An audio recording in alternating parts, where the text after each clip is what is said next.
This is a test of the infernal broadcast system. Do not panic, this is just a test. There is no peril to your body, because we already own your soul.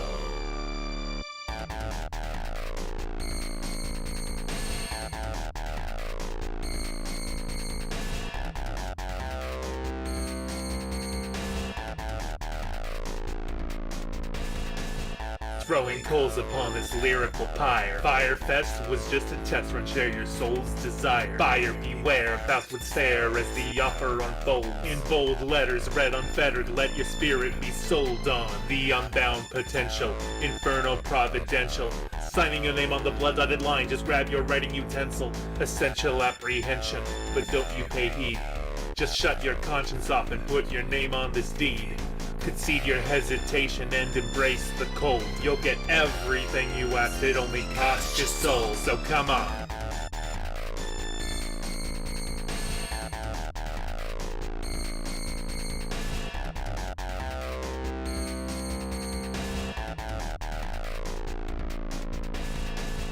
Log on, tune in, get your voice ready. Sisyphus has saved you a seat. Rock steady, arms spreading wide in greeting. Dagger behind, sport is blood, the show is live, the chosen weapon is mine. Do in kind what you're dealt on this Stygian cruise. The buy-in's only 2 drachma, what can you lose? 7 card, aces high, and the joker's in play. We're all killing time, sailing across this river of pain. The pawns are information, parading to war. But how fair is the game when someone owns the board? So come on.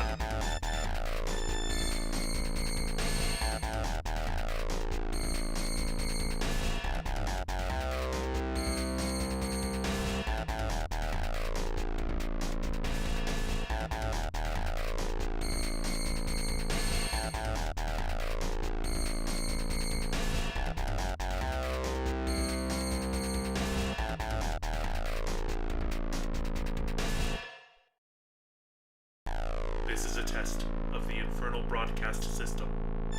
Do not panic, this is just a test. There is no peril to your body, because we already own your soul.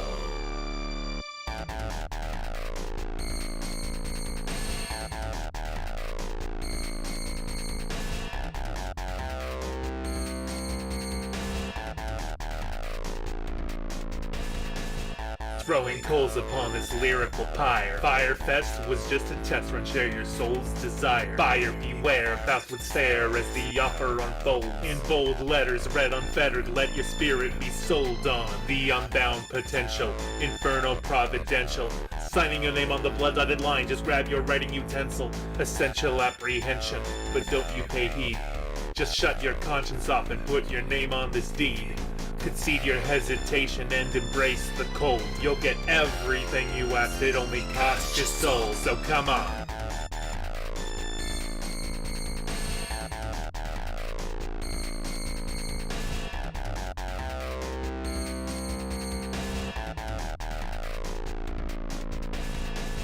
Log on, tune in, get your voice ready. Sisyphus has saved you a seat.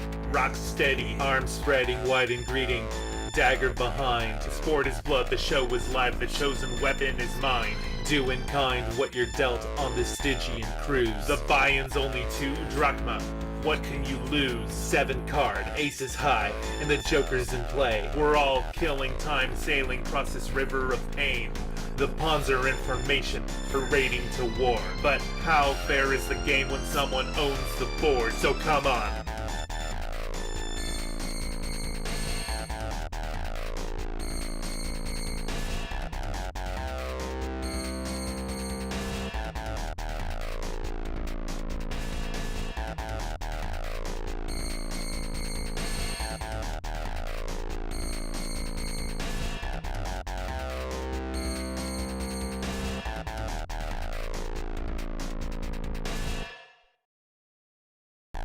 This is a test of the infernal broadcast system. Do not panic, this is just a test. There is no peril to your body, because we already own your soul.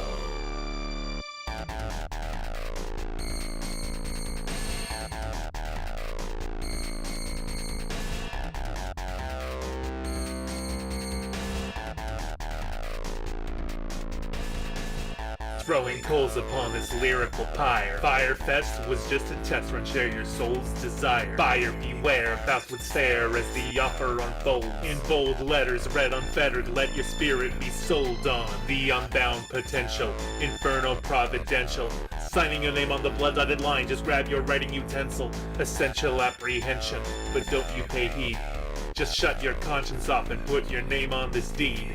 Concede your hesitation and embrace the cold. You'll get everything you asked, it only costs your soul, so come on.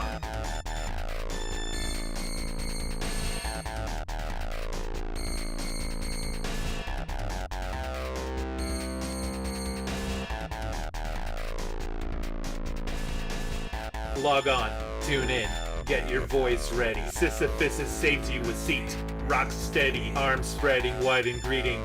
Dagger behind, the sport is blood, the show is live, the chosen weapon is mine. Do in kind what you're dealt on this Stygian cruise. The buy-in's only 2 drachma, what can you lose? 7 card, aces high, and the joker's in play. We're all killing time sailing across this river of pain.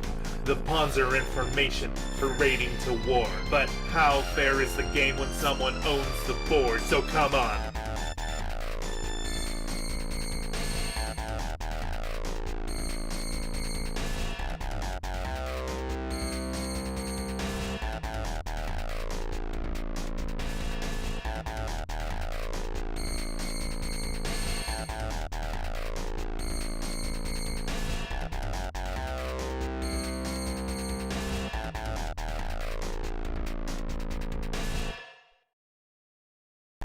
This is a test of the infernal broadcast system. Do not panic, this is just a test. There is no peril to your body, because we already own your soul.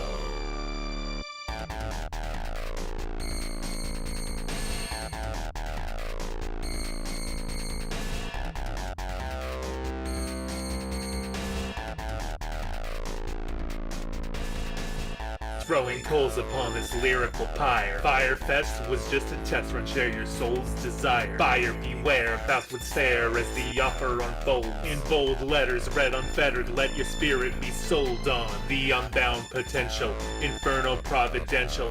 Signing your name on the blood-dotted line, just grab your writing utensil. Essential apprehension, but don't you pay heed. Just shut your conscience off and put your name on this deed.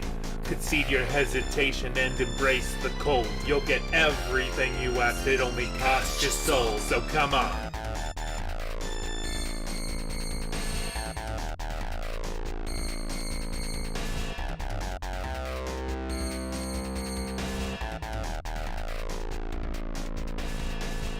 Log on, tune in, get your voice ready. Sisyphus has saved you a seat. Rock steady, arms spreading wide in greeting. Dagger behind, the sport is blood, the show is live, the chosen weapon is mine. Do in kind what you're dealt on this Hello, my lovely imps. How are you doing today? Spriggan, Socialist, Potato, Crave, Peyton, Incube, Historier, or Hisotier,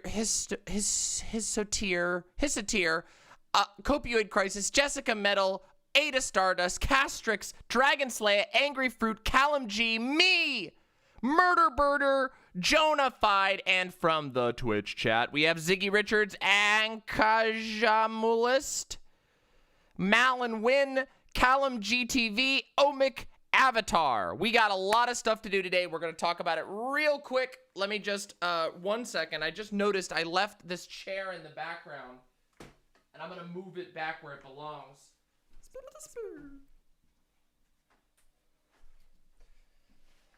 And I don't know if Ellisum is out there, but if Ellisum is out there, this energy drink goes out to you. Hold on a second. I just moved the little tab. This one goes out to Ellisum, okay? Amazing. This is a new thing. Apparently, Mountain Dew has like a new energy drink. Yeah, and it's really fucking good, actually. It's actually really good. Look at that. It even looks nice. It's like radioactive blue. It's super good, actually. Super good. It's actually super good. It is super hot today here in lovely, lovely Seattle. And as a result, I'm feeling a little sweaty. Not sweaty, just hot. Not really sweaty, actually. Just a little hot. And yeah, the website's up. I know. It's great. It's not gamer fuel. It's good. Well, that's good to hear. All right, so we got a lot of stuff to talk about today. So, okay, originally, today was going to be the day that I was going to do my spiritual deconstruction stream. However, to be completely honest, the critique stream took a lot out of me. The double back-to-back critique stream took a lot out of me. Hey, thank you so much. I'm getting my second Pfizer tomorrow. My second Pfizer vaccine so yesterday. That's the thing. Enjoying Instead your of doing show the while I deal with the instead of side doing effects. the spiritual deconstruction right now, I'm going to do it when I get back. Okay? No, it's not gamer fuel. It's called Mountain Dew Rise. It's Kickstart. Yeah, I'm getting mine tomorrow, and then I'm going to be off for a while. So, you all won't see me for a couple of days. I'm going to be off until next Wednesday, okay? Next Wednesday. So, it's going to be a couple days off. Don't worry, we'll still have stuff going up on the YouTube channel. I'll still be hanging around on the Discord, stuff like that, but I got to take some time to rest. It's going to kick my butt. I don't know, we might do Discord someday in the long future, but I love website chat. I love website chat. Yeah, it's almost a full week, but that's just how it's got to go. I got to take the time. I have to, you know? So it's just how it goes. Discord was a vibe. It was fun. It's all right. Maybe we'll do it again in the future. This is my second one. The first one kicked my butt, so I know this one's going to kick my butt. This shit is good. This stuff is basically Kickstart, but with more energy drink crap in it. No, I've heard the second is worse. So, okay. Yeah, I've heard. Thank you, Comic Fan, for the gifted tier 1 sub, and thank you very much for the incredibly generous super chat, which I partially missed. Hold on. From Rachel L. Thank you so much. Wait, I did read that one out. That's right. So, here's what we're going to do today. Today, we have a whole bunch of stuff. I have a lot of content for you. We're going to send the week out with a lot of fun. Oh my god, Mac the Finger. Holy shit, dude. Get a life! Get a life! Holy shit! Holy shit, dude! Get a fucking life! Or chill out and be social. Jesus fucking Christ. I'm actually gonna lose it. Yes, it is, Ulani Savanti. Alright. Sorry, Danny, but like, Jesus Christ. That makes sense. I have a very reactive, I'm sorry for everyone who's scared. Mac the Finger is a troll who's been here a million times, okay? Yes, not a regular. Mac is a troll who's been banned 100 times on a million different accounts, and it's actually sad. I wish that I could help this person, but Jesus fucking Christ. Holy shit. Yeah, the site's back. Anyway, did I see your tweet? I did. Did you see my tweet? I did. But I may have lost it. It's very, very hard to keep track of things on Twitter. So if you could email me or Discord me, I will have a lot more. Oh, God King Yumi, I have a lot of dedicated trolls. You have no idea. I don't even talk about that on stream. How many? I have like probably 5 or 6 dedicated anti-stands. It's really fucked, okay? It's really fucked. Okay, so here's what we're going to do today. First off, we're going to go over and review and critique Xanderhal versus Lauren Southern. And the reason why I'm going to do this is because I had Xanderhal on. I watched the show live, so this won't be a fresh react. It is going to be a critique and analytics. I've seen a lot of people have, yes, Dan, yes, Dan, yes, Dan, yes. Just chill. I understand. I get a million messages a day. Please be patient, okay? I love you all very much. I'm sorry if I'm a little testy, but right off the bat, a bunch of people are like asking me for shit, and it's a lot, okay? So fucking chill. Just okay? Patience. I get a lot of attention. I have a lot on my plate. Please be patient with me, please. I really, really appreciate it. Please. Okay. First, we're going to react to Xanderhal versus Lauren Southern. Yes! Whoa! Wait, really, White? The website, White Nervosa, has appeared to say, if it makes you feel better, the site is being actively DDoSed right now, but is still up and snappy. That's because you are a god, White Nervosa. You are a goddess. Like, divinity tier. Thank you, Ash and Edismo. Thank you so much. I went to my first Seattle Thank you, DSA Awamorn, for the meeting tier 1, and thank yesterday. you, Ashton, for the 5 super chat. You went to your first Seattle DSA meeting? That's awesome. Seattle DSA has done some pretty good stuff in the past. White Nervosa is amazing. We love White Nervosa.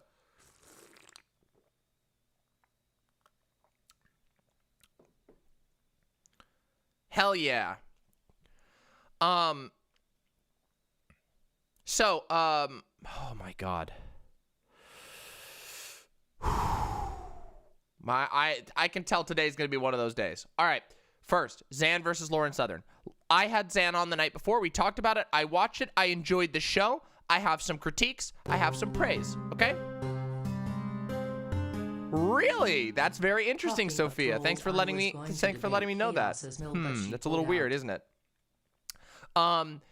Then we're going to go over the newest Lindsay Ellis video, which is called Mask Off. I have not seen this video yet. I really, really wanted to talk about this video because I talk about online harassment a lot, okay? I haven't seen it yet, so we're going to react to it live. I talk about online harassment a lot, okay? It is something that I get a lot of. It is something that people I care about get a lot of. It is a huge, huge problem, okay? And Lindsay Ellis made a video about it. And I've heard really good things, and I want to watch it, and I want to share my thoughts. It is very infrequent that I do, like, direct content reacts. You all know this. This entire week has been all original content. It has been going over my debates. It has been fresh debates from me. It has been discussions with people. So today, we are reacting to other people's content. We are reacting to other people's content, and we're going to have fun with my thoughts, okay? Because I think it would be very, very valuable. I think it would be super valuable. And then at the very end, I'm going to do a couple of other things, okay? I will, Gayfesh, don't worry. That's true, that's true. Holy shit. Whoa. The FBI is looking into it if they're based in the US. Upward of 10K damages? Jesus Christ. I know, we will put the CW up, don't worry. All right, so it is hard to be a public content creator. It's very hard, but I enjoy it nonetheless. Okay, so then we're going to do, at the end of stream, we're going to do a sort of grab bag of really fun stuff that my regulars are going to love. And if you're new, you'll get a feel of some of the grab bag stuff I do, the variety content. We're going to talk about Hemed versus Mel, which was a very interesting discussion. I was supposed to talk about that on Monday, but we ran out of time. Then we're going to read the giant good faith Reddit critique that was done of me on Wednesday that we ran out of time to do. So we're going to do that as well. And then we're going to send it off with some Cooking Mama. Hi, Vermin. Wait. Vermin. Wait, Vermin, is that Vermin Hands? Vermin Hands? Wait. Oh, what? Oh no, oh shit. Why did it get rid of your special account? Hold on, let me fix that. I need to fix that. Really try and say What the is fuck? on-platformed LS. Uh-oh. Oh no, that's so weird. Why did that happen? Let me fix that. I want to fix that. Ooh, the Cloudflare is working. Oh, it made a new account. Oh no. Okay, all right. So that's just why. I guess I can't merge those right now. I don't know how to do that. All right, we'll fix that in the future. Oh, no, you're not stupid, Vermin. We love you. We love you very much. Look, I'll give you a fancy name on both accounts so that people know who you are. Okay? I don't care. Whatever. We'll have 2. Then that way, if there's ever a mistake, I just won't give you mod on the fake account. I'll just give you fancy. Give you fancy name there. There we go. All right. Now I missed a message here. Hold on. Did I get a YouTube chat? Did I get a Thank you so much for the $1.99 super chat. Appreciate that. Seen some leftists really try and say Xan platformed LS. Well, we'll talk about that. We're going to get into it. Yeah, that new song by Gayfesh is so amazing. It is actually so good. So good. AD5D2D Derek, don't get any ideas. Sorry if I'm sniffling a little bit. The allergies are fucking kicking my ass. It sucks. Xanderhal did bad at the debate. It's one of his worst performances. Really? Okay. We're going to get into this. But before we get into this,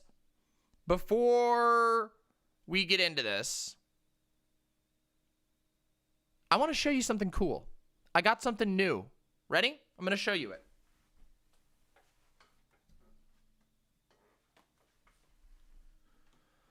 Yeah, the allergies is horrible. I know I'm going to be painful. So, this is a book called The Pervert. The Pervert. This is by Remy Boydell and written and directed by Michelle Perez. This book is amazing, okay? This book is amazing, okay? I can't really show you any of the pages because it has a lot of horniness and gay stuff. Well, actually, I can show you some of the art. The art is very cute, and most of the characters are references to popular, like, characters. It's not pornographic. It's just sexual. I wouldn't call this book pornographic. This book is amazing and also very sad. Clifford does not get fucked. No, Clifford does not. Some other characters do. A character that's a reference to an Arthur character does. This book is really, really good, okay? And it is about as real of a story as you can get about being a trans sex worker in Seattle. I love this book, okay? I fucking love this book. And it's only about $15 online. It is incredible, okay? So if you want a little graphic novel that you can get anywhere online, just look up The Pervert, okay? My Lesbian Experience with Loneliness is another one that I absolutely love. Extremely, like, iconic core LGBTQ experience. This right here is a really fucking good read. And I know I'm shouting out a book, and this is weird. No, Redept. I decided to delay it because I did too much personal shit this week, and it's too much for me to deal with. Is this the dog? Yeah, she's a dog. Well, like, all of the characters are represented by anthropomorphic characters. Yeah, The Pervert. But anyway, you can find this. This book was, for a while, sold in Walmart before she got canceled by the right. You used to be able to get this book at Walmart in the adult book section. Not adult book section, but in the graphic novel section. It is The Pervert by Remy Boydell and Michelle Perez, okay? Remy Boydell and Michelle Perez. One of my favorite graphic novels. And I swear to God, yeah, I got my copy from Amazon because it's sold everywhere, okay? This book is amazing. I don't want to spoil anything. It's about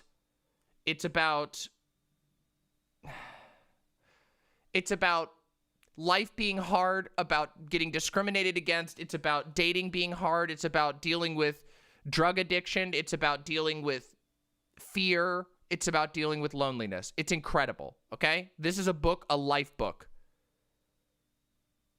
Anyone gonna claim that? Yes, this is an autobiography. By the way, this is a fictionalized autobiography. So this is about the writer. Like, this is about Michelle's life, but been fictionalized to keep it, you know, anonymous. So, yeah. But please, it's a really good read, okay? I just wanted to show it off because I got my copy at long last. It's really good, okay? Okay. All right, everybody.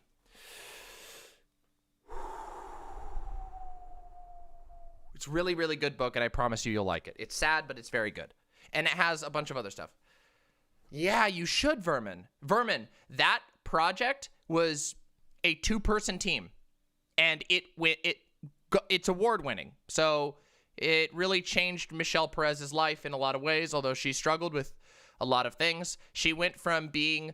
Michelle Perez was a sex worker and a factory worker who always wanted to do art, and she did. And for a while, her book was sold in Walmart. So, anyway, it's not a lot of reading. It's a graphic novel. It's a graphic novel. You can do it. I promise. Yeah. True proletarian. Yeah. And it's got one of the best lines of any book I've ever read, but I can't spoil. So, yes. Oh, Vermin, then you'll like Michelle Perez's other stuff. Michelle Perez's other work is like trippy, slice of life, like non-sequential stuff. It's like little snippets of life that talk about big things. That's most of her other stuff. It's really cool. Anyway, you don't buy books? Well, then go buy. Oh, by the way, this book has been donated. This book is in a lot of libraries, just so you know. People bought a bunch of copies and donated them to libraries all over the country because it's so good. In every library I've been to in Seattle, they have a copy of this because it's a Seattle local. So you can probably find this in a library. Okay. All right. Enough plugging somebody else's work. But that's today, right? Today is appreciating other people's work and reacting and talking about it. So you really should. All right.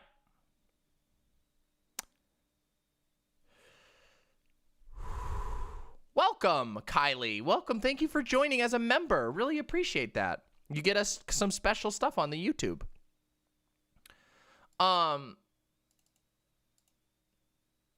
So before we do the Zan stuff, I want to do one quick thing, which is, oh yeah, 2 things actually, not just one. 2 things. I've gotten quite a bit of rest, Exia. Yesterday I had a wonderful day. I went out and about and had a day safely, social distanced on the town with my partner, Fawn. In fact, oh yeah, I forgot to show you. Fawn, are you listening? Can you bring in the thing we got? That you got? Yay! Watch this. Look at what Fawn got. Fawn got a treat yesterday. No, Yoda is not in a good mood today. I'll tell you a story in a bit. Yoda isn't in a good mood today. I'm sorry. No Yoda on camera. Yoda, listen, it's not that she's cranky. Okay, Yoda is a very good dog, but when Gynotype isn't in the house, Yoda is very anxious. Very anxious. And Gynotype had a dentist appointment today, and Yoda panic ate an entire bowl of food and then barfed the bowl of food up immediately. Like, she was like, Yoda was like, bah! It was ridiculous. Look what we got.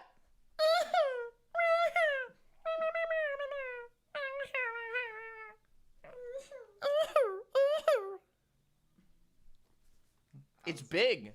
It is big. It's a Binding of Isaac. Yeah, Fawn got a Binding of Isaac yesterday in the mail, so we went and picked it up. Thanks, Fawn. So that's what we did yesterday. We went and picked that up, and we got some food together. We listened to Zan. Binding of Isaac is amazing. but I don't want to talk about too much.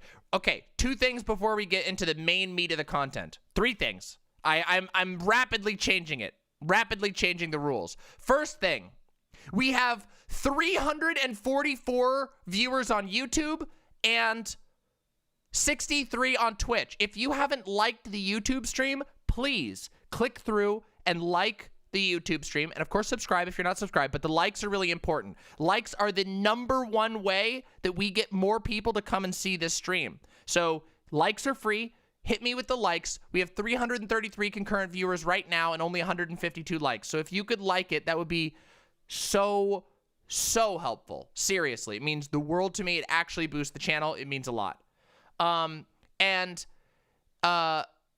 That's the first thing. The second thing is I want to show you a very cute TikTok that we just posted. We just posted a new TikTok, which I'm going to link right now if you want to go check it out. Here we go. I'm going to link the TikTok so you can go check it out if you want to, and I'm going to play it on stream for us because TikToks are short. Okay, ready? Here we go. Here we go. We're going to watch it together. Wait, that's not, Xanderhal's not on here right now. Hold on. Give me my TikTok. Open it up. It's Yoda. Yoda, you want to show the stream? You want to show the stream your skill? You want to sing? Oh my God. You want to sing? Sing. Come on. Sing. Good. You can sing. You can sing as much as you want. Yeah. The victory song. The victory song. Mama won. All right. You want to get down now? Mama won. Did you hear that, Yoda? Mama won. Yeah. Mama won. Yeah. Good job. That was from the night of the Rumble. That was from the night of the Rumble. What a good night. What a great night. That was from the night of the Rumble where I won. By the way, the dog that's in chat on my website is Yoda. That is an emote that is made of Yoda. We made that, that was Fawn made that Yoda out of a picture of Yoda. Yeah, see, Yoda did good. And you can hit that on the TikTok. And then there's one more thing, okay? I'm gonna do it. I'm gonna do it. I'm gonna be a little bit of a drama hound today. Just a tiny bit, okay? Here we go. Oh, that is Pog Martini Peterson. That's super Pog. So here we go. This is Shaun, Skull Shaun from YouTube, from BreadTube, from the BreadTube. Not to exaggerate, but wait, hold on. How do I do his voice? Hello, everyone. Not to exaggerate, but every political debate stream is pointless. Okay. They're extremely meaningful for teenagers who say Pog IRL. I concede. There's perhaps worse ways they could be wasting their time, though none jump to mind right now. And I said this. Love you and your work, Shaun, but political debate streams are just a different way of expressing the same interest that brings people to your videos. The format is different and has its own weaknesses, but don't be sour grapes just because it's different than what you do. And I gotta say, Shaun is being sour grapes. I'm sorry. Shaun is a grouch. Shaun is just, like, let's just call it what it is. Shaun is just saying, I don't do that. So, I can't get his accent 100% right. Hello, everyone. I know I can do the hello, everyone, but I can't do everything else. I don't know the rest of the accent. I'd have to study it more. But anyway, Shaun is just being grumpy. I'm sorry. Just being grumpy. He's just mad and he doesn't like something that he doesn't understand. The same shit. Just remember, everybody. Shaun makes silly 3-hour videos about random conservative. Look, I'm just gonna roast Shaun a little bit to ward off the evil eye, because here's the thing. And for the record, Demon Mama loves Shaun. Loves Shaun, okay? I fucking love Shaun's channel, okay? Hello, fellow comrades. I've watched his videos for years. I think they're amazing. But let's be real, okay? Abolish the monarchy, a response to CGP Grey, another YouTuber, a response. Hey, why am I here? Thank you so much. Means the world to me. Thank you so much. Biceps and bikinis, thank you so very much. Thank you. So, we got Black Pigeon Speaks, response to Black Pigeon Speaks. We got Doom. We got a video about Doom. We got a video about Rail. Okay, this one's actually pretty good. We got Cuphead videos. We got a Black Panther video. We've got a response to PragerU. This is, with all due respect, indistinguishable from my channel. Except for that he goes, hello, everyone, at the very beginning. Okay? Let's be real. It is indistinguishable. He is reacting to other YouTubers. He is reacting to political ideas. Okay? Come on. And I get that sometimes he does heavier topics and he doesn't do debates. But guess what? Hello, everyone. Maybe it's that. I don't know. Maybe that's... Oh, I say Pog IRL 100%. I actually say Pog IRL. It's one of my favorite words because I'm not a boomer, okay? This is like, this tweet comes across, I'm sorry. I love Shaun. Love Shaun. But right here, this comes across as being like, oh, I hate it when teens say things like cool. It's not cool outside. It's very warm. What could they possibly mean by this? Come on, dude. Dude, this is such a boomer. This is such a fucking boomer tweet. And you want to know what's funny? I've made the same joke before, but funnier. Remember when I did my impression of the, oh, Pog, thank you for donating $50 to Raphael Warnock. Poggers. Remember when I did that? That was funnier. I made the same joke without sounding like a boomer.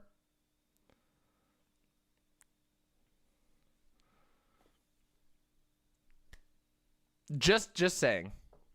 Pog means awesome. It means cool. It means amazing. That's exciting. That's what that means, infinited visibility. It's a new term. It's what the kids use these days.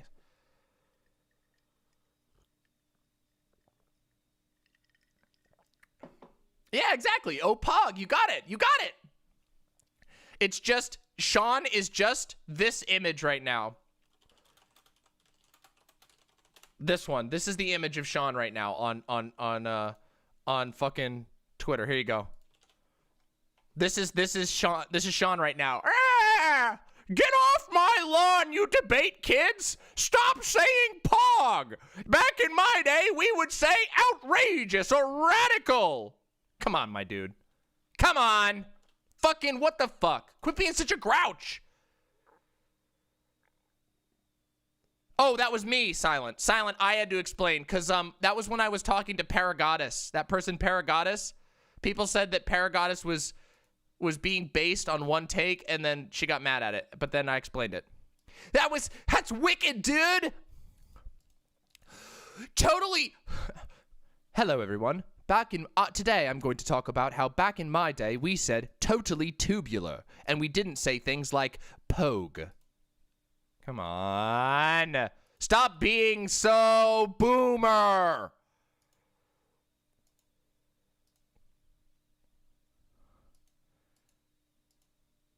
All right. All right, that's enough. All right, that's enough. Enough roasting. I did it. I know. I keep doing Paul Joseph Watson instead. It's really hard for me to get his accent. Hold on. Let me try. Hello, everyone. Today, we're going to be talking about the death Oops. penalty, or capital punishment. Or capital punishment. Hello, everyone. Today we are going to be talking about the death penalty, or capital punishment. It's a little off. I'd have to practice more, but it's not necessary, okay? It's not necessary. It was a train wreck? Lauren debate was a train wreck. Debating her on the book was I don't know about that, okay? I don't know if I'd go that far. Okay. Oh, you guys want my Alex Jones impression? Hold on a second. Excuse me. I'm very sorry. I'm sorry. I really lost my cool. Listen, what we're talking about here is the Democrats. The Democrats and Hillary Clinton. Hillary Clinton is going to be stepping into your house, and Hillary Clinton will eat you like a goblin. A goblin, okay? Are you even paying attention, Americans? Wake the fuck up! They're turning the freaking frogs gay! I think I do a pretty good one. I get it. I mess up a little bit, but I do a pretty good one. I will eat your leftist ass. I've never sucked a ding-dong.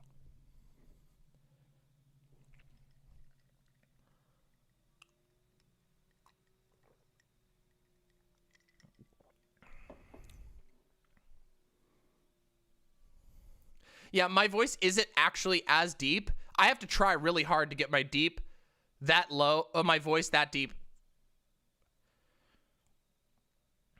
I will eat your leftist ass. See, I mess it up just a tiny bit. Here's the thing. The reason why... Can I do a Vaush impression? Oh my god, that would be hard. Hold on.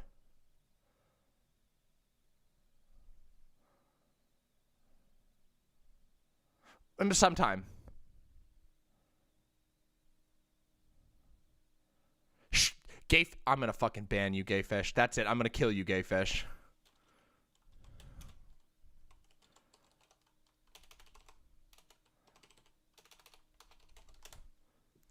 There we go. I'm not actually. That was a joke. That's just a joke.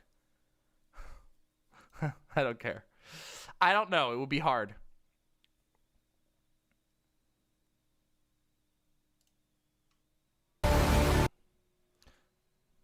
Oh, I remember this one. Okay, so here's the thing, though. All right, dumb fucks. I can't do it. Does it hurt my throat? Yes, it does. Okay, so here's the thing. Okay, let's focus, everybody. All right. Unironically, Sake Tanuki with the incredibly kind $5. Thank you so much, comrade. There we go. There's my impersonation without any voice changing, okay?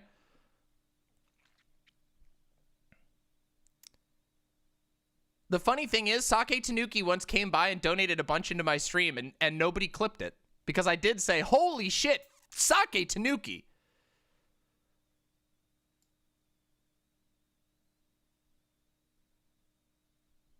Oh, all right, that's fair. That's fair, White. Sake Tanuki hates Zan? Oh, that's weird. I don't know why. Part of the reason why I do a good Alex Jones and part of the reason why I do a good Vaush is because I've listened to both of them a fuckload. Yeah.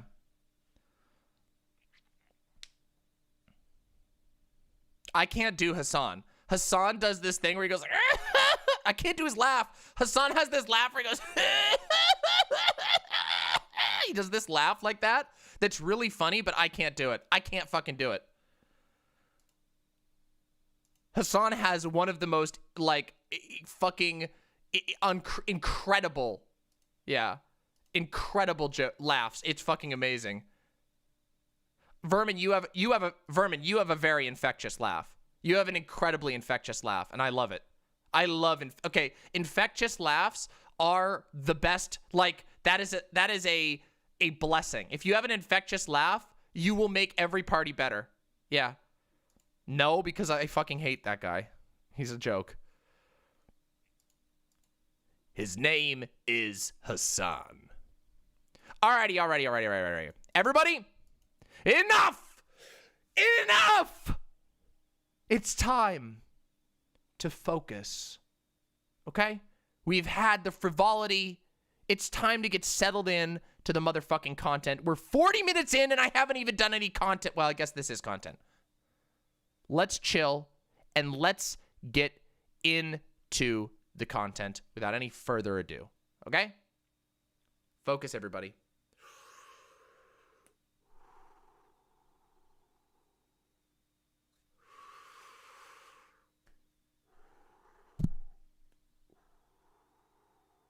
All right. It's time. Okay. So here is what we're doing. For all the future YouTube viewers who are probably going to watch this segment, Xanderhal recently had a conversation with Lauren Southern. Thank you so much for the incredibly generous The laugh turns into a scream. super He chat. sounds like the girl who dies first in a horror movie. Lol. That is true. That is very true. Now, we're going to be reviewing the Xanderhal versus Lauren Southern debate/discussion. And Xanderhal came on my stream the night before the debate, and we had a nice talk. For the record, I really think Xanderhal is a great person. But I believe that he is a professional and growing personal friend, which is wonderful. And I think that Xanderhal is very ambitious and skilled. Now, that doesn't mean I think everything he does is perfect, and that doesn't mean that I think that he excelled in this particular debate, or that I think that he did really, really bad and disappointed me. What my goal is going into this is to be as fair as I possibly can in this conversation. Okay? So that's the goal. And when I do critique of stuff like this, that is my aim. So that's what I'm going to be doing today. Now, as a precursor, before we get fully into the analysis of this particular event, I want to talk about some of the inevitable, what's the right word? Backlash that Xan is receiving online. Okay, so I think that it is impossible to do anything like this without making a lot of people angry. Okay, let's be completely honest. Lauren Southern is an incredibly well-known and controversial figure. Xanderhal is a relatively well-known, especially in this space, and controversial figure in his own right. He has a lot of haters. He has a lot of people who like him. And unfortunately, the discussion around, here's your opportunity, Zanzi. Get comfy, grab yourself something nice to drink, and settle in. We're gonna have a great time. But what I was gonna say is that online, everybody loves to give their opinions of things, and that's kind of cool sometimes, but it gets really toxic sometimes. I knew, and I discussed this the night before with Xanderhal, that there was no way. Salt to tea. I literally am in the introduction. I understand that you think that was a very reductive take, but you are literally in the introduction of the video. So why don't you sit down and wait a little bit, okay? Because we haven't even done the take. Holy shit. Whew. Okay. All right. So, no take has even been made. So, I think that given the controversy with which the online left, or sort of the controversy that exists within the online left, I should say, about platforming, it is basically impossible to engage in these types of things without some level of backlash. And for the record, because I know that some people may think that I have a certain position, people make their own, they have their own stereotypes and conclusions. I understand where people are coming from with concerns for platforming, okay?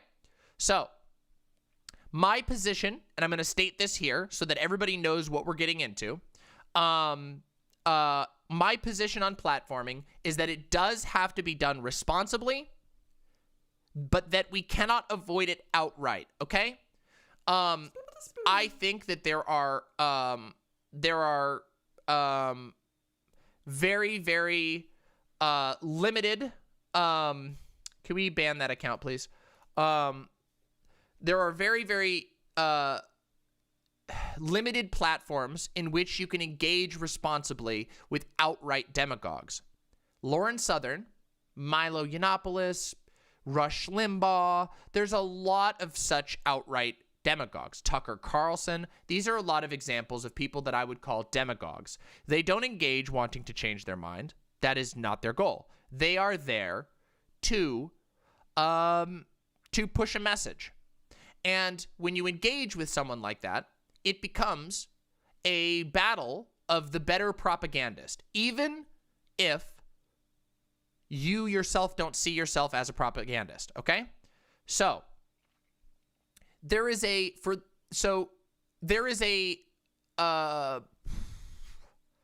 or there used to be, I should say, a sort of widely accepted position in the days of the early days of online atheist and skeptic debates. This is before it turned super anti-SJW, when it was, you know, mostly about challenging young Earth creationists.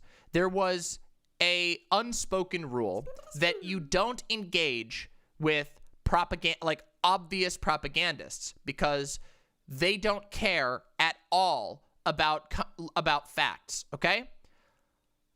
And there was a reason for this. And let me explain, you know, this is a bit of a preamble, but I think this is important. Let me explain what I'm talking about. Let's say you go up against a TV evangelical cult preacher, okay? So, like, you walk in and you're a scientist and you're going to debate a young Earth creationist. DM, you've said you dropped out of college 3 times. What did you study? I'll answer that afterwards. Thank you for the dono. I will save that and we'll answer that afterwards. If I can find... Here, I'll put this in here. I'll put this in my notes. Give me just a second here. I want to answer all questions that I get like that.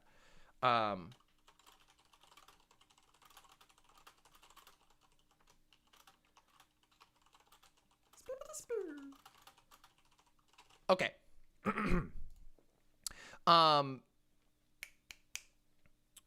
Yes. So, if you go in as a scientist arguing against a young Earth creationist, there are some issues, which is that they will never accept any science as proof or as evidence. They do not believe in science. You are engaging on a different playing field with somebody like that, because they don't believe in science. They think science is invented by the devil. It makes it very, very difficult to engage with someone like that as a scientist. So a lot of scientists would not engage with people like that at all after a couple of disastrous engagements. Now, you might go, well, hold on a second. Like, if you're talking to the audience, because you are, that's what these things are for. They're for talking to the audience. Well, why would you be concerned? The people in the audience are, you know, probably capable of understanding,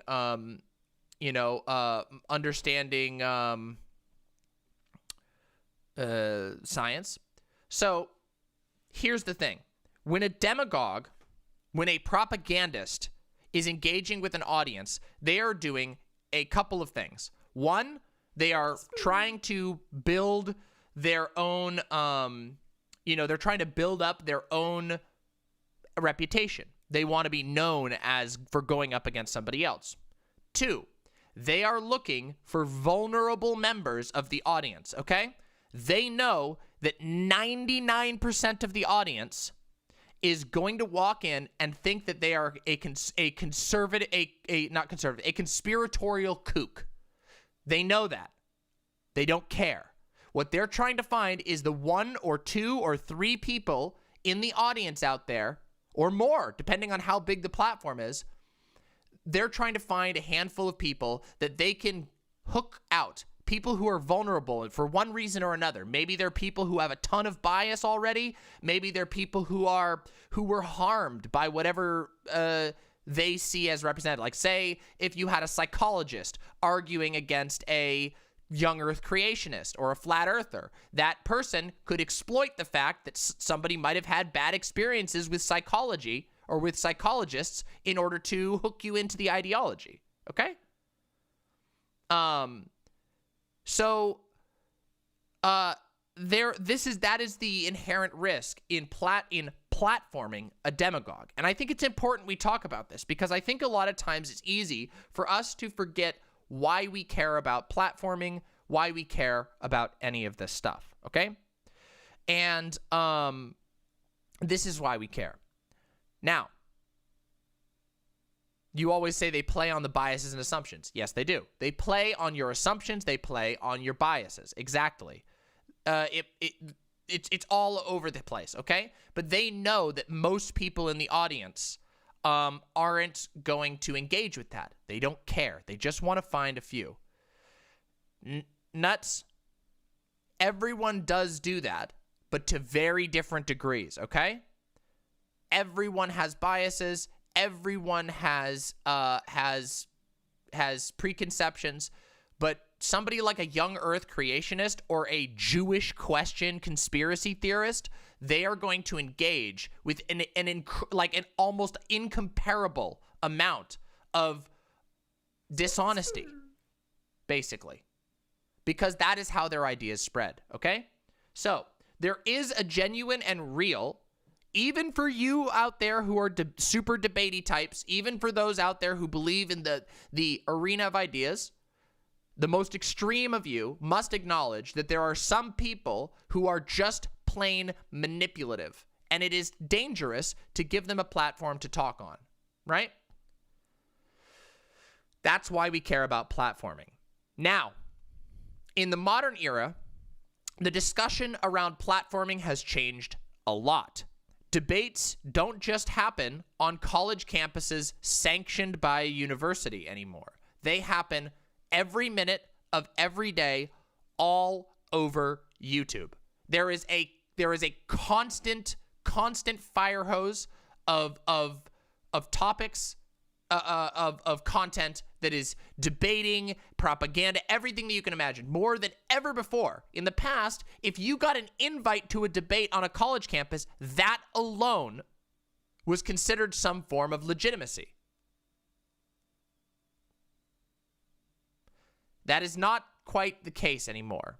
However, we can acknowledge that big creators can have a similar effect, right? If you're a big creator and you invite someone on your show, you may be granting them some level of legitimacy, much like, perhaps to a different degree than like a university, but you may be granting them some. Now, I happen to believe that it is very different than what we used to see. So, for example, a university is, at the minimum, an old institution with thousands of people involved in it that teaches thousands of children, that collects state grants, all kinds of things. So colleges grant an enormous amount of legitimacy to anyone that they allow to host, okay? Yeah, full of educated people, etc. There is legitimacy that is granted by a college campus debate that is not granted by YouTube debates. And as a result, I think that the bar is lower, not gone, but lower for what we consider platforming on YouTube and Twitch, especially when there is a significant difference between the following of the people involved. In this particular case that we're talking about, Xanderhal is smaller than Lauren Southern, and that is worth taking note of, okay? If we're going to be very fair here, I think it's worth taking note of that, okay? Like, seriously, it really is. Xanderhal is quite a bit smaller than Lauren Southern. In fact, to a certain degree, Lauren Southern granted some legitimacy to Xanderhal. That's just a fact. So, what is my position, before we get into this, on online platforming? I think that demagogues should be platformed very carefully, okay? For example, I think that Jangles the Science Lad did very good against Milo Yiannopoulos on modern day debates. However, I opposed Peter Coffin going up against Milo Yiannopoulos at MythCon. Why? In my opinion, MythCon is a significantly higher amount of legitimacy, being a literal convention in person, the platform of which is controlled by right-wingers, and also Peter is not a good debater, in my opinion, at all. Like, trash debater, in my opinion. And When Jangles went up against Milo Yiannopoulos, this was on Modern Day Debates. This was a big deal for both Jangles and Modern Day Debates, and not for Milo. So, do you see what I'm talking about here? Do you see how there's a difference here in these perspectives? And I think this gets lost in the conversation a lot. I feel like this gets really, really lost.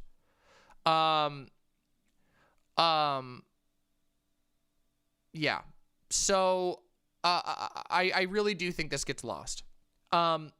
Let's keep that in. And I've seen a lot of people critiquing Xanderhal. So I just want it to be, I want us to be on the same page with regard to what I believe about platforming. Okay? I know that was a large preamble, like a 15-minute preamble.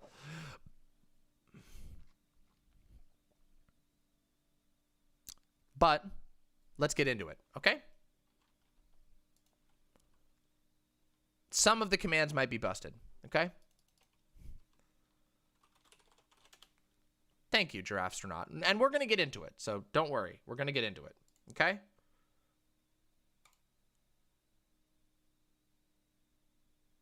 I just want to be as fair as I possibly can in this, okay? Let me just make sure I find where the timestamps are. Where's the timestamp? Here we go. All right. Here we go. We are now going to review Xanderhal versus Lauren Southern, and I'm going to put up a little thing so people know what we're talking about.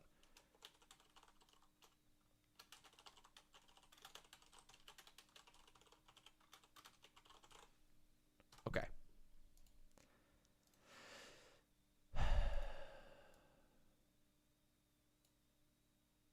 Here we go. Now, personally, I think this is a pretty nice look. I think Xan looks pretty nice here, okay? Let's get into it. Yep, I hear you. Is there any echo? Oh, nope. Well, we can go speedier. Do we want to go a little faster? We can let's start it on normal speed, and if people think we can go faster. Okay? We can go a little faster if we need to, okay? We want to do 1.25? Okay, we'll do 1.25. All right, we'll start on 1.25 and we'll go from there. 1.25. We'll do 1.25. All right, here we go. And see, I think. All right, there we go. Yep, you have headphones on, so there isn't any echo. Sounds good. Oh. Thank you, Hersberg. I'm going to turn off alerts. All right, let me just ask my chat. How's her volume, chat? Should I turn her up, turn her down? Is it good? All right, it's good. All right. Sounds good. Okay, how you doing today, Lauren? Hello, can you hear me?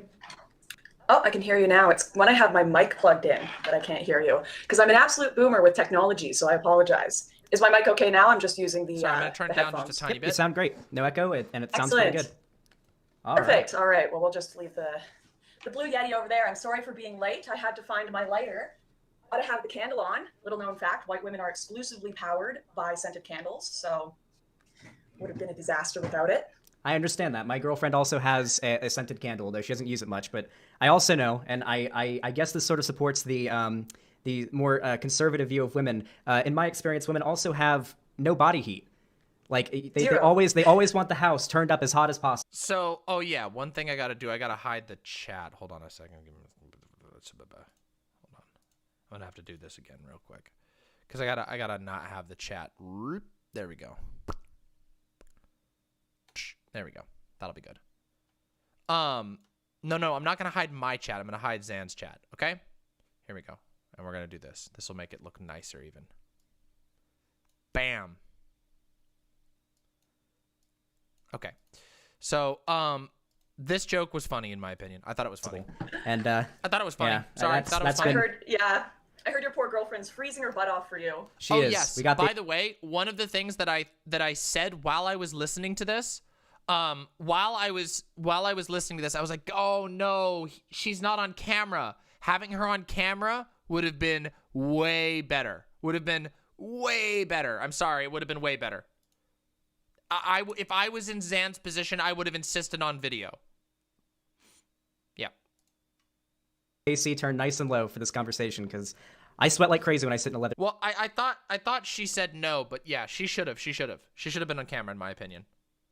chair. So nice and cold. No worries. Well, it's good to be here. I appreciate you having me on the stream.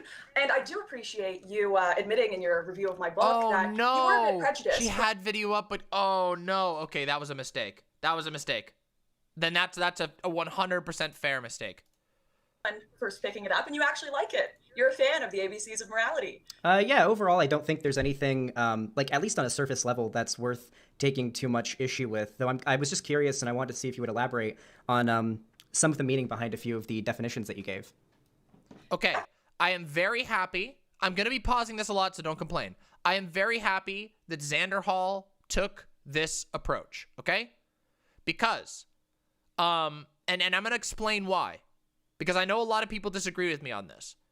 While I think it was a mistake to get into the debate about a children's book, that's like kind of a hard thing, this was a very smart move. Setting out at the beginning that he doesn't really have a problem with the children's book, but that he wants to understand the motivation behind it is a very good move. That is a smart move. Some people will disagree with that, but those people are stupid. And I'm seeing some people in chat, but that is not correct. The book is fine. It's a children's book. We're going to go through the whole debate for this one, God King. I want to do the whole one, okay? Children's books are frivolous. That doesn't mean they don't have political messages. They are frivolous. However, they do carry messages. Nobody, listen, on this channel, we made fun of Matt Walsh freaking out about a children's book because it's true. At the end of the day, even if a children's book has questionable messages, it's still a children's book, okay? So, do I feel the same about children's television? Partially yes and no. No, you're not going to call a bad take on that one, okay? Because you haven't listened to me. Television, first of all, children's television is significantly more involved. Children spend much more time with it, and it usually contains a lot more messages than just an ABC book. ABC books are limited in what they can do. I don't disagree that a children's book can't reinforce propaganda. I agree that they can, but you have to be careful so that you don't look like a grown man screaming about a children's book. Let me give you an example of this because this is really annoying me. Ready? Watch this. Imagine if I was like this. Hold on. I got this. Watch this. I'm going to blow you all out right now. Today is the day in which I fight with my chat. Hello, everyone. Welcome to Demon Mama's channel. We are going to be reviewing The Little Prince. Okay, this is a children's book. You can see the prince is real cute on here. I'm going to open up the page to, oh, what's this? A banker? The Little Prince is talking about banking? What? What's he saying about that? Is he JQing? Is that what's happening? Are they putting a children's message LGQ into here? There you go. You fucking idiots. That's why you have to realize that a children's book is inherently somewhat frivolous.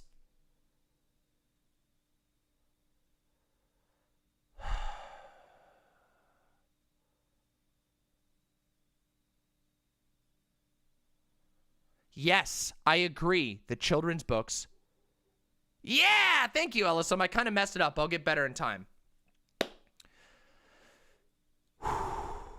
If he had walked into here being, yeah, I fucking hated your book. Do you know how stupid that would sound? This is how, right now, by the way, like, this is the thing.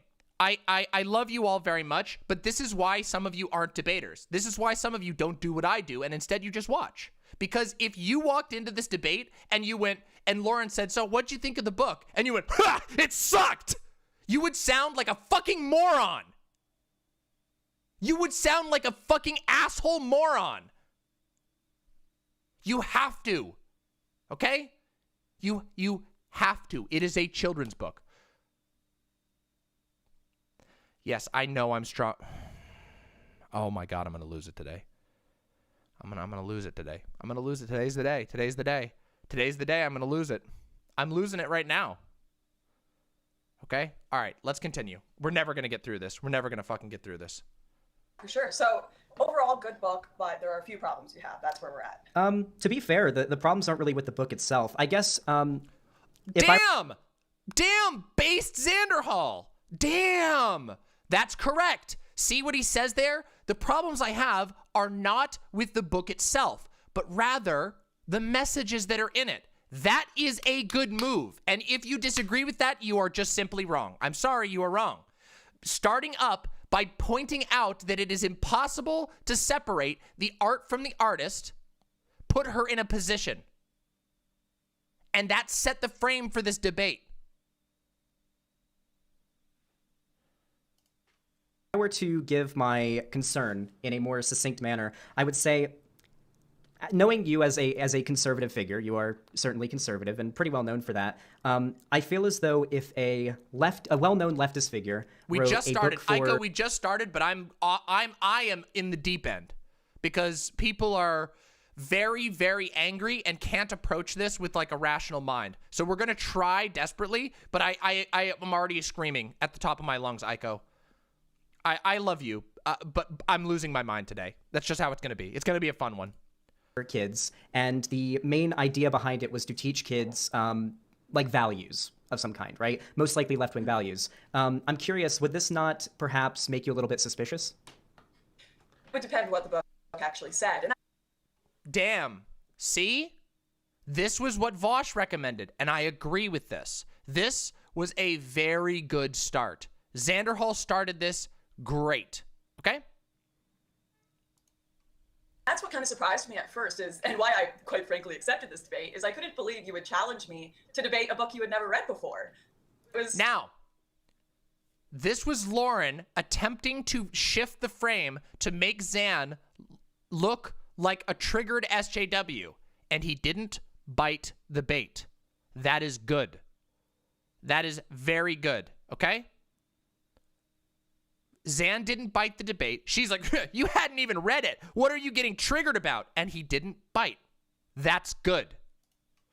Just, you know, there's kind of this degree of internet brain rot people get where they just assume this person is on righty Twitter or this person is on left-wing Twitter, therefore anything they produce must be completely evil, irredeemable, and I know I'm going to be able to debate them on it because I'm going to disagree with everything they say, and that's just not how the world works. And I have no doubt that there could be a left-wing YouTuber or creator that could write a children's book in which I would agree with everything in it. I would never, you know, straight up assume every single bit of it is going I agree, to be Vermin. awful. I agree. Now, I have seen left-wing kids books that I've read, and I read it and I disagree with the points, and I think, I don't really think that's quite for children, but that's after I've actually opened it up and read it. And I don't think the author is as relevant to children's books as people like to think. You know, are we going to get rid of... Now, so this is funny, and this is exactly what I'm talking about. Notice that fucking right now, Lauren is rap godding about how she's already triggered about him apparently freaking out, and there's no evidence of that. Anybody who watches this is just gonna see deadpan Xan listening to fucking Lauren Southern freaking the fuck out about children's books. She fell into her own trap. Say The Jungle Book, because a lot of people consider Kipling to be racist, or say Horton Hears a Who, which has become an explicitly kind of anti-racist message, despite the fact that now people Nuts. Shut the fuck up. Consider Dr. Seuss to be bigoted. So I just, you know, even if you don't like me and you don't think I'm a good person or whatever your opinion of me is, which I probably disagree with, I don't think the author is as relevant as you may try to portray. But I also think you've kind of worked yourself into a corner here where you've told people you're going to debate. She's gloating early on. You've worked yourself into a corner here. What are you going to do? Do you know how much longer they talked for? How much longer? People, tell me real quick. No, I haven't, O'Donnell. 2.5 hours. In the first 5 minutes, we're like not even 5 minutes into the debate. We're not even 5 minutes into the debate, and she's being like, you have nowhere to go from here. Guys, come on. Let's be real here. On the book, but you don't actually disagree with the book that much. So I genuinely feel there's going to be a lot of reaches here, but correct me if I'm wrong. I guess we'll see. I'm actually curious because you brought up the idea that the author of a book doesn't really matter, especially if it's a children's book where the beliefs of that author aren't necessarily apparent on surface level. Are you familiar with a phrase, the death of the author? Yes. Yeah, so In what context are you using it with this? Yeah. I guess the idea is that if you have a piece of media and there's no apparent bias or message put in by the author that indicates the author's beliefs, yet you know the author believes these things, and this is a piece of media or art, a book, a movie, anything like that, the idea is that you try to separate the art itself from the artist. Now, if I were to do that with this book, I don't really have all that big an issue with it, like really. But what I'm more concerned about is what you mean when you say certain things in the book, because I know that like... Yes, and Xanderhal, they are wrong. And if any of them think otherwise, I would challenge them to come in here and I will blow them out. Good to see you, Xan. They are wrong about that. They are simply wrong, and I will die on that hill. They are just wrong. You're probably not going to put in everything that you agree with in the book, or like it's not meant to be super overtly political. So I'm more interested in discussing your motivations behind the definitions for the words that you put in there, and that's what we could discuss. By the way, Xan, I'm sorry. I'm going to be critical of you here. Please don't take it. Please don't be hurt. You know, just saying.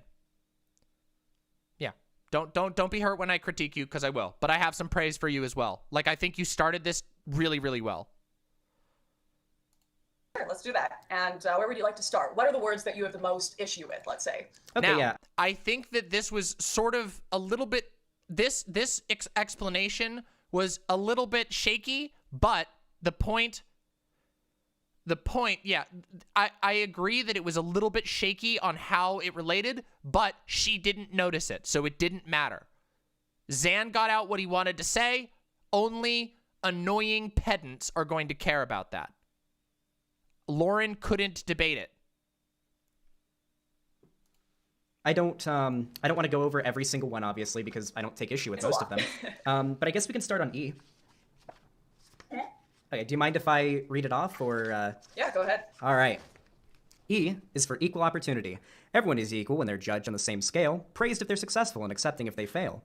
Everyone, both boy and girl, of every race and class, should live by the same standards that they should strive to surpass. Don't try for special treatment, for your friends or for your enemies. If you lose a game that's fair, you can learn from the memories of what you might have done wrong and what you can do right, which is always better than a rigged and unfair fight. So, pretty good rhymes there. I like it. Thank you. I heard you said I dropped some bars. I appreciate that. Big compliment. Yeah, we got some fire bars in here. So I'm curious, because obviously there's a lot of discussion about equality and rigged or fair fights in the political scene. I'm curious if this wasn't perhaps a slight reference to the idea of like systemic racism, for example. What was your thought process behind making that particular rhyme? Actually, the ABCs of equality, which was the kind of left-wing edition of this book that I wrote this to be a more neutral version of, put just equality for theirs. And okay, this point right here, I think that this was something that should have been capitalized on more, and we're going to talk about that more. See, what she says is that the entire time, and especially as we get further on, she tries to claim that her book isn't political, but she just admitted in the call that she made this book as a response to another political book. That could have been focused on significantly harder, in my opinion. And I remember the debate, and I know that Xan didn't nail it quite as much. I feel like that was a huge points. Odadong, I'm sorry, I think you're wrong about that. You're overthinking that point, I think. They defined it in more of the left-leaning terms of, equality is when you kind of even the scales and everything, which of course, I don't really agree with the idea that, for example, you should boost certain people's grades to get into universities dependent on their race. I disagree with that. I think we should be judged on the same scale as people. Okay, well, I'm gonna ban you, Odong. If you're gonna just do this, I'm gonna ban you because you're being actually annoying today. Today is not the fucking mama critique stream. I literally opened this by saying, I literally opened this by saying I've already seen it and I have my opinions and I'm going to react and talk about it. If you don't like that, you can shut the fuck up and go watch someone else. Holy fuck. Or you can sit down and enjoy a good show and then we can talk about it afterwards. Holy shit. This segment is fucking ruined because I'm so angry. But come on. Okay. Let's chill. Man, this feels like old me. This feels like my old streams. This feels like my old streams, doesn't it? Back in the day when I used to get really mad. I think that that creates true equality. I shouldn't be given special treatment if I'm a woman. A man shouldn't be given special treatment if he's a man. I'm pretty sure that's what we call patriarchy, if it's only men being hired because they're men. So I do think this, once again, is something that can lean both left and right. No one, if they're white, they shouldn't be given special treatment. If they're black, they shouldn't be given special treatment. I'd like to think that's not something we disagree on. No, principally, of course not. I'm curious, though, because obviously a lot of very left-leaning people would bring up something like white privilege. What are your thoughts on that? I think that it is used as something that's far too broad and across the board to tell people's stories for them, and it's really dehumanizing in a lot of ways for people who... So this is really funny. Notice, okay, I'm doing one more thing, okay? I'm doing one more rant. I'm gonna rant again because I feel it's necessary. Right now, I have another person who's come into chat and said, I watched some of this, it was a shit show. Xanderhal really dropped the ball and didn't prepare. We are reviewing it right now. Right fucking now. Sit down and hear the takes. If you already have your opinion totally settled out, shut the fuck up until the end. This is a review segment. I know you want to make your little quippy one-line review of somebody's 2-hour debate like heard. I know you really want to have it be heard, but what you're doing is you're showing exactly what the fuck I was talking about in the beginning of this, which is that everybody had their goddamn mind made up and are freaking the fuck out about it, and they can't approach it rationally at all. So why don't you listen and see if there's some things you didn't notice? Or at least consider that your opinion isn't the only opinion possible on this particular fucking video. I get it. I'm not trying to freak out just on you, but this is like I literally did an entire intro. I literally did an entire intro talking about like a 20-minute intro to this segment in which I talked about how people don't do a very good job talking about this issue. And I want to make that clear. And chat is actually displaying it live action, like as we go. Like as we go. No, you didn't. No, you didn't. Just sit down and enjoy. It's going to be great. It's going to be great. It's just that a lot of people are very angry about this, and a lot of people are very, very angry about this particular take. I did a giant preamble to this segment so that we could at least make it make sense. But I am mad at my chat today, okay? I'm mad at my chat. Today, I am hard. I am angry mama fucking slapping down on chat, all right?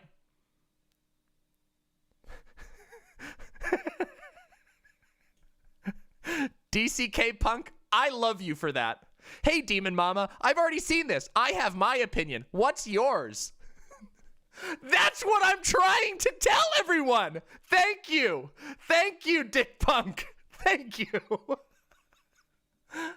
That's what I'm desperately trying to tell you. All right, let's go. All right, less distractions, okay? Jesus Christ, this is going to be a golden segment, okay? Whose lives are not privileged, and yet they have, white skin. I'm not for the idea of white privilege. I think that's pretty evident. I think it's relevant to consider historical historically relevant. I don't know about that, Zan. We'll see. Let's get to the end, and I'll tell you what I think. In a European country, yes, it is more likely that people who are white are going to be the royalty. It is more likely that they are going to be established and wealthy because they've been there longer. They are the ones who established a country. We can talk about that, but there's also peasants. There are also people who are oppressed. There are also, even in the forming of America, I won't compare it directly to slavery, but it's not like the Irish or Italians were thought of particularly highly. So I think that we shouldn't use these terms that really work people into boxes and deny their personal life experience and history. My personal history, my grandmother was a war orphan who was sent to orphanages. If you don't think that Lauren Southern sounds Canadian, you don't understand Canadian accents. Lauren Southern says mega movement. Lauren Southern says the mega movement. That is the most Canadian thing I've ever heard in my entire life. She totally sounds Canadian. She's like, I didn't really think about the mega movement. In homes in Australia and had to escape because she was horribly abused and got on a boat at 16 to Canada, where she grew up homeless and dumpster diving. Yeah, she says flayed. I think it would be horrible to say she had a privileged life just because of her skin color. So I really reject the notion that we can just assume everyone who has white skin has some sort of privilege. But I do think it's relevant to say in some areas, people who have white skin may be more likely to have privilege or wealth.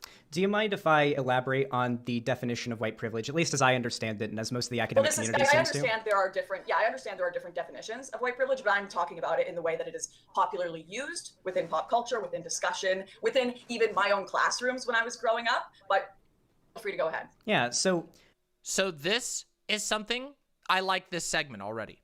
And the reason why is because Lauren just made a really ridiculous claim. I'm talking about the way that everybody uses it, everybody blah, blah, blah. Well, guess what? The reality is the audience knows that that's not how everyone uses it. Remember, Zoomers know what white privilege means. While her audience might feel the way that she does, but while her audience might feel the way, the broader audience knows that people don't talk about white privilege the way that she's talking about white privilege. When at least I talk about white privilege, and when most academics talk about white privilege, they're usually referring to the remnants or even still existing systems that seem to specifically target the vast majority of people of color, typically, but not white people. So, for example, here's a good example, right? You can be a poor white person and have it really, really rough, right? And you could have a rich black person who, economically speaking, has it very, very well. There are still certain things that white person has, very small privileges that white person has over that rich black person. Is it life-changing? Is it revolutionary for their overall well-being? Probably not, but it is still worth talking about, because when we get down to it, these are the types of biases and the types of privileges we probably don't want to exist in society, right?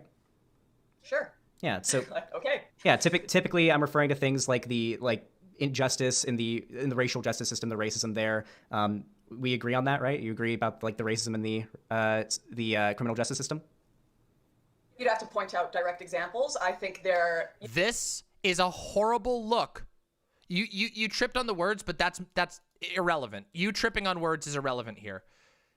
She made a mistake, okay? And here's the argument. So hear me out here why I think Lauren looks really bad here. Can anybody tell me what the biggest piece of news over the last year besides the pandemic has been? Anybody? Anybody know what's in the news right now? George Floyd. Right now, the George Floyd protest happened. Just yesterday, a kid got killed by the cops. The day before yesterday, a 20-year-old young black man was killed by the cops. Duante Wright. Saying, what do you mean? What do you mean about injustice, racial injustice in the justice system? Is one of the stupidest things that anyone can say right now. I'm sorry. Even for a conservative. They're the only people right now. Just keep in mind that literally, the 700 Club's Pat Roberts, the crazy white supremacist Christian guy, did a segment on the 700 Club, a right-wing Christian show, talking about how bad the Duante Wright killing was. Do you realize how stupid it sounds of her to say that? So I think this was a good move. I think this was a very good move, and I think she looked very bad here. It is the #1 issue that most people care about right now, besides the pandemic. You know, people would argue that it could go either way in some cases, but you'd have to historically, most likely. Yeah, the Army lieutenant incident. Like literally, everyone's pissed off about it. This was a huge mistake on her part, and a big point up for Xan. There you go. Lauren is not on video. No, we could also talk about, once again, the racism in college admissions. We could talk about the racism in affirmative action hiring and how people who are more qualified. She's equating the murder of black people to slight disadvantages or advantages given to people in colleges. This looks like an idiot to anyone who's not completely a Nazi already. Roles don't get them because of their skin color or because of their gender. And you would say that that's an equaling out of things, but Well, I disagree with you there. I actually would disagree because I think, from my understanding, I believe those that benefit most from affirmative action are actually white women, like more well-off white women, from my understanding. I don't disagree with that, and I think it's ridiculous. Yeah, I don't think that affirmative action on its own is exactly the best way to go about amending these particular problems. When I talk about... Okay, and I agree with you. That's what this is saying. I don't think that's a good thing. I don't think it's a good thing to boost people just because of their skin color or their race, because it actually takes away from the achievements of very successful minorities, very successful women that have worked hard for these positions. Thank you so and everyone much, looks at them Leah. and questions, Really appreciate did you that. get this Thank because you. you were an affirmative action hire, or did you get this because you're an incredibly talented individual? So I don't think it's been positive for anyone in any way. And even you're saying yourself, you know, actually this has just benefited certain classes and groups, and it's not necessarily been positive at correcting the overall problem. Yeah, so when I talk about privilege or systems that are racist, I'm not necessarily referring to like affirmative action. Yeah, Xan, I said that at the beginning. I do think that that was a big mistake in my opinion. You should have had her on video. There's no way you shouldn't have done that. Yeah. I have watched this already, and I am giving my takes and watching it together. So, I've thought about this and I'm rewatching it. I'm referring to things that are a lot easier to pinpoint and there's a lot more data behind and that are way more impactful in most people's lives than just whether or not this person gets hired for this job because they're white or black, or this person gets accepted to this university because they're white or black. I'm referring more to like the overrepresentation of incarceration in prisons when it comes to black people and white people. Incredibly good move by Xanderhal here. Really good move by Xan here. The overall socioeconomic position of black people in this country, and just generally non-white people as well. I'm talking about issues like this. Obviously, the leftover ramifications. Can I just quickly tell you something? Sure. I'm not addressing any of that in this book. It's a children's book. Whoops! I refuse to address any of that. Oopsies! Good move, Xan. You had her here. No, this is 1.25. I'm not trying to make any sort of hidden mention of, you know, the incarceration rates. I'm not talking about that at all. This is literally just saying we should treat people equally regardless of their gender or skin color and judge them on the same scale. That's it. There's no hidden message here talking about all of these extensive subjects you've brought up here. And even if I wanted to, there couldn't be. It's a children's book. It's an extremely simplified concept. So I really think you're using... Yeah, Xan, I think that if you had hammered home the fact... Again, she uses this, it's just a children's book, bro, and I do think, having watched this, you did a decent job, but I think you could have done a great job by pointing out that she made this as a response to another political book. Her book, like it or not, is political. Even if it's still a children's book, it is.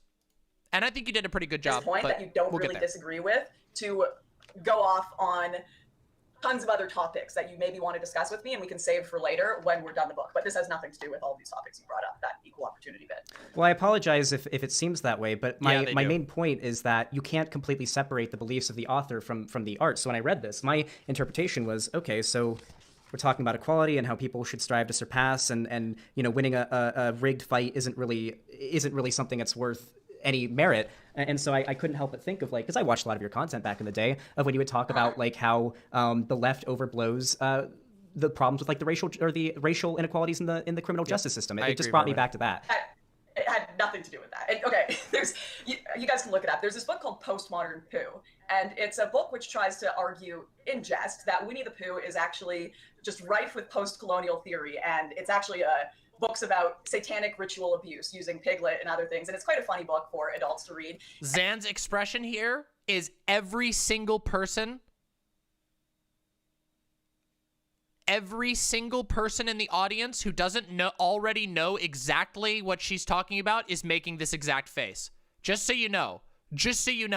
This is the sort of face, okay? Listen, I know you guys don't like this, but if this were a Joe Rogan podcast, every person in the audience, when Lauren Southern said this thing about Winnie the Pooh, postmodern Pooh, would be making the exact same face as Zan. Normal people out in the world would be like, what the fuck is this person talking about? Wait, what? Hold on. Let me check it. Hold on. All right, hold on. Somebody told me to check my DMs. All right, I'm checking my DMs.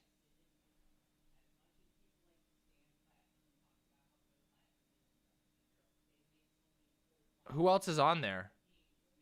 Oh, somebody wants me to go. Oh, Danabo, it's so last minute.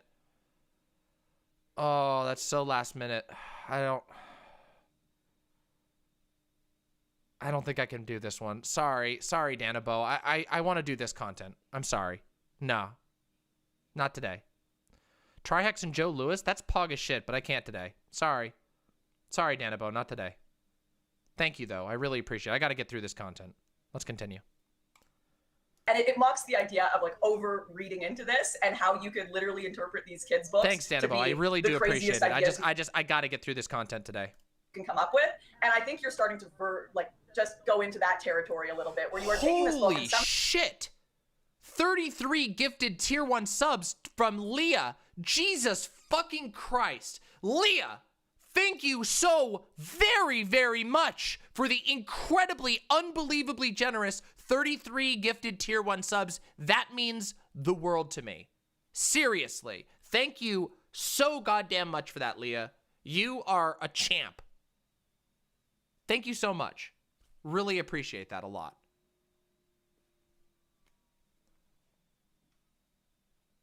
That's amazing. Holy moly. I'm gonna shrink. Actually, I'm gonna turn off the mute the alerts here just so that we can continue reviewing. But everybody in chat just saw their name go by over on the Twitch side. Thank you so very much, Leah. Seriously. Basically, Babylon the Great, basically. And Helena, thank you so much. Holy shit, thank you so very much. I'm humbled. Thank you. Big heart. How making a poem about, hey, we should treat all genders and races equally, about the disparity in incarceration rates in America. Like you just, I can tell you right now, that wasn't even in the peripheral of my mind when I was writing this. And I do think this brings it back to the point I was making, which is, I feel you've worked yourself into a corner where you don't actually disagree with this book. You don't disagree with me on the content. So you are trying. And here she goes again. She's going again, just getting triggered. And Zan is just, what are you talking about? We're just talking about your damn book. And she's like, right, you're trying to get me into a corner. Trying to deliberately create disagreement that isn't there. Okay. Yeah, if you didn't have any like political, if there were no references or bias politically to this, and it's just like, hey, we should treat everyone equally, then I have no issue with that. Okay, do you want to move on to the, I guess it's the next two. Yep. Yeah, I'm just going to go ahead and put the F is for femininity and M is for masculinity one together. Because I feel like they reference, I'm actually, this is going to be a genuine question because I'm curious if your opinion on this has changed. So I don't need to read off the whole thing, but you say at the end of the one for femininity, if you want to be a tomboy, that's okay. Some girls aren't feminine. And then at the end of the masculinity one, you say if you're a boy and you don't want to be masculine, that's all right. So I'm curious if, because I was actually really surprised to read that. Are you, have you sort of like become more supportive of like trans and gender nonconforming people in the last, at least since last time I heard you talk about that particular topic? What does this book have to do with trans people? They're not mentioned at all in it. Well, you specifically said that not all women have. This was really good. And by the way, though there is a mistake in this segment, Zan, I think you did really good here.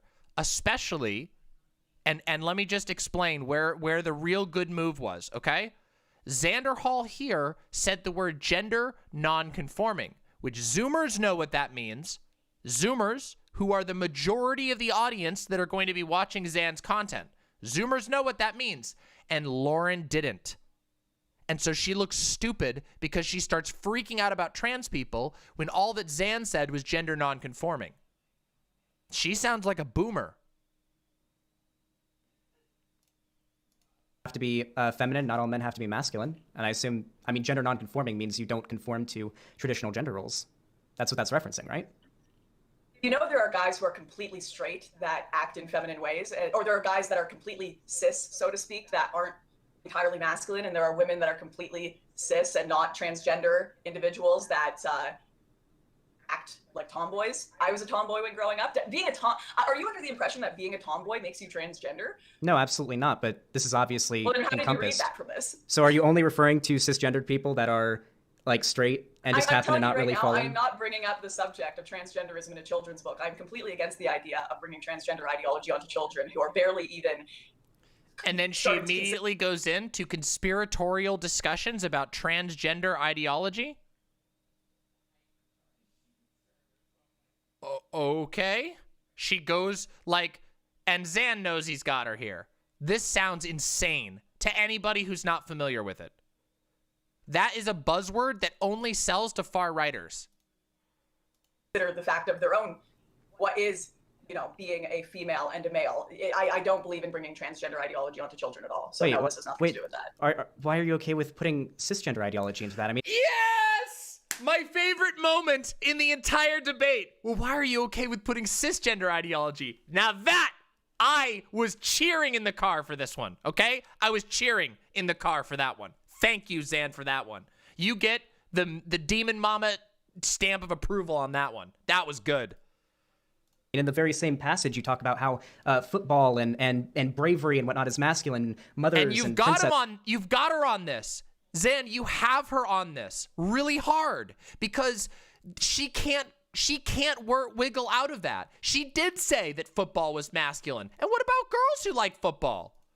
Are feminine. That's what masculine means.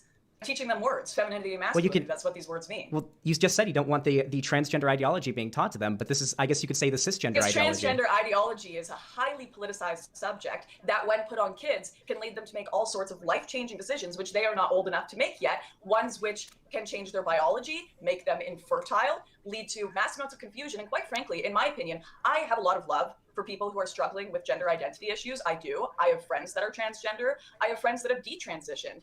And it is not something that is fun. It is not fun thinking that you are, or being in the wrong body. Nobody said that. Nobody said that, Lauren. Joyous thing that you just say, yeah, choose that. No, in a lot of ways, we should teach people to be comfortable in their own body and to embrace and love it. And if later on it turns out they are having issues with gender identity, that is not something you try to promote. It is an issue. It is a struggle to be born in the wrong body or have, body dysmorphia. That's not, like, I don't understand this idea that we should teach people to be happy with choosing to be transgender as if it's some choice. I choose to have body dysmorphia. Like, it's a really big struggle, which has high suicide rates, high rates of depression, even depression after surgery. It's to some degrees, and this is a debate I understand in the left-wing community, whether it's a mental illness or not, and how this debate affects whether insurance claims will fund people's surgeries or not. But there is a debate as to whether this is a mental illness. There is a debate to the psychological impacts this has on people. This book is about basic concepts of life. And female and male, these two genders, are literally how humanity has existed from the dawn of time. You can't reproduce without them both. And the idea of femininity and masculinity are two concepts which have existed for a very long time throughout history. And the only reason I'm bringing them up is, quite frankly, because society has demonized them in a lot of ways. And I'm trying to tell kids, actually, it's okay to be feminine and masculine. All right. Okay, we got a lot to go over there because you brought a lot of things up, and I do want to acknowledge all of it. So, firstly, I understand that the issue of trans people is very, very politicized, right? There's a huge political debate about it. My opinions on this issue... I'm not bringing it up in a kid book. Okay, sure. My opinions about transgender people are entirely backed by science, okay? I have done tons of research into this. If you want any of my sources or anything like that, I can provide them to you very happily in an instant, okay? Blue says, okay, I'll say Xan did good here letting her talk because I didn't realize how nonsensical that was. No normie in the entire planet had any clue what she just fucking said. To every normie in the world, it just sounds like she has a weird problem with trans people. And the thing is, normies don't really have they have concerns with certain parts of trans stuff because they don't understand it usually, but they don't like intrinsically hate trans people. Just like how the normies don't intrinsically hate gay people either. When somebody sounds way too fucking racist or way too fucking homophobic or way too transphobic, that's a bad look. Yeah, I agree, Xanderhal, especially among Zoomers. And she sounded fucking nuts there. I guarantee you, every normie who listens in on this at any point is going to hear that part and go, what the fuck is wrong with this lady? What is she talking about? So first of all, there are no kids that are being brainwashed into being transgender and engaging in some total body-changing, biologically irreversible thing that's happening to them. That's false. That's false. I'm This watching is it happen true. right now within my own community in What- Canada. can We've you got give me an family example? friends that are dealing with this. We've got family friends that are dealing with this in Canada with their daughter who is 14 years old, who is currently trying to transition and go on hormones. And they told her, we love you, we support you, but we just want to wait until you're at an age, 18, Anecdote, the age Andrea. you're allowed to drink, vote, all of these huge decisions, get tattoos. Just wait till then, because this is something that can affect your fertility. This is something that can affect your bone mass. This is something that can really affect your health. I have friends that have detransitioned that still can't afford the surgeries for their detransitioning, and it's totally ruined their mental health. So at least wait until you're at a certain age, they've said. Canadian social services have come in and said, no, we will take your child away if you do not allow them to get this treatment. And this is something that's also just been documented. I've got a video on my channel about it, a more public case in the same province, British Columbia in Canada, where a man's child is transitioning and going through hormone treatment underage. All right, hold on. States are not. Now this, just one funny thing. So this second story she refers to here is false. Just so we do a quick fact check, because I know that a lot of people will appreciate that. That is false. The story she is referring to in the second one had nothing to do with the child being trans. It was just chance. This is a dad who violated medical privacy laws by going on a talk show and talking about his child's transition on a talk show after being warned to not talk about medical privacy in public. He had already been warned. And neither the mother nor the child actually consented to these things being talked about. Yes, he also mentioned the doctor by name, which violated another piece of medical privacy laws, and the doctor sued too. So she's just lying. I just felt like a little fact check there would be fun for people. Allowing him to oppose it. I have a question. If you have a child who has manic depression and the doctors recommend that they get on antidepressants and the parents say, no, I don't want any of this for my kid, at least not until they're old enough, do you think it would be valid for the government to say, hey, if you're not going to give your kid what they need to deal with their mental health, then we're going to have to take them away from you because they're a danger, you're being a danger to them? I hate when people compare to I hate it when people do that. Good move, Zan. This was perfect because it is absolutely comparable and there's no way that she can't. There's no way that she can't acknowledge that. depression, cancer, all these other things to transgenderism. Well, it's absolutely comparable because we can see with all data. If someone chooses to identify as depressed or detrans. What? She literally has nothing on this. K-Prime, thank you so much for the tier 3 sub. Really appreciate that a lot. Thank you so much, K-Prime. From being depressed later. Well, no one There are chooses to have people gender dysphoria. Wait, but no. But people are detransitioning. That's the point. Very I don't think few. people choose to have gender. No, that's not Very true. few. I don't think people choose to have depression or gender dysphoria, but no one is detransitioning from having cancer. No one is detransitioning from having depression. Simply the fact of people detransitioning means we have to be very careful and very serious about who we allow to take these treatments, and children who, quite frankly, have they do not have established ideas about who they are and what they want in life yet. I think about tattoos I wanted even when I was 17, 18 that I look back at and I'm like, oh my gosh. Or even I think of identities I had as a young child. I agree, thinking God that, King. you know, we're a dog. My sister and I agree. used to dress up as boys and go to the skate park and have fun pretending All to right, be boys then. wait, hold on Genuinely for a wonder if second, people okay? would've told us Hold on, I feel like we're moving. She was losing it, and everyone can see that she's losing it here, okay? Off from just let me finish what I was about to say, okay? So in the overwhelming amount of data, it has been shown that if a trans person is allowed to transition and they have gender dysphoria and they have the support of at least one family member, their likelihood of attempting or committing suicide drops significantly. It is very similar to depression. You also said nobody chooses to detransition from cancer. Tons of people have regret whenever they go through treatment for cancer. Getting chemotherapy and radiation is miserable. Hey, a hold lot up, of people Master. get Good to bullied see into you. it by their families because their families don't want to see them gone. I'd say there's probably a higher amount of people who regret, per capita, who regret getting treatment for cancer because of how terrible the side effects are than there are people who willingly get like hormones to transition or go through any other surgeries they would go through and then end up regretting that. So clearly, we need to take these processes very seriously. It is taken If seriously. the thing is, there has not been a wide range of research done on transitioning. There has been. Especially amongst so you're saying there's been a wide range of research amongst underage people getting surgery and transitioning medically when it's just now being brought to the surface. It's not just now being brought to the surface. 10 years. You're saying we have research over 5-10 years that shows the impacts of getting medical treatment as a child when they grow up. You're saying that exists right now in a large way. The reason why Ooh, she fucked up so hard here, and Zan 100% nailed this. Being like, yep, that sells good to everyone. The confidence was, when she's like, you're saying that? You're saying? Comes off super good. Just so you know. I know there's a lot of people here who came into here thinking Zan did really bad. This, to normies, is going to come off super good. And guess what? Zan, I'm going to give you another point. I'm going to give you another really good point here, which is bringing up chemo and radiation is so important. First of all, everybody's seen Breaking Bad. And second of all, almost everyone has a family member who's had cancer. You just took an issue that most people can't understand, being trans, and you made it make sense in a non-offensive way to nearly everyone.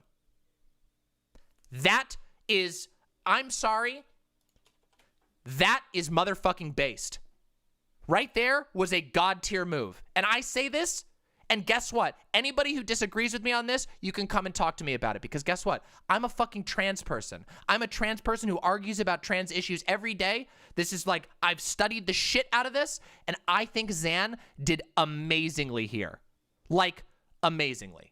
So, even if Zan fucks up the entire rest of the debate from here on out, which I don't think he does, but even if he did, this moment was amazing. And I mean really good. So there we go. Let's continue.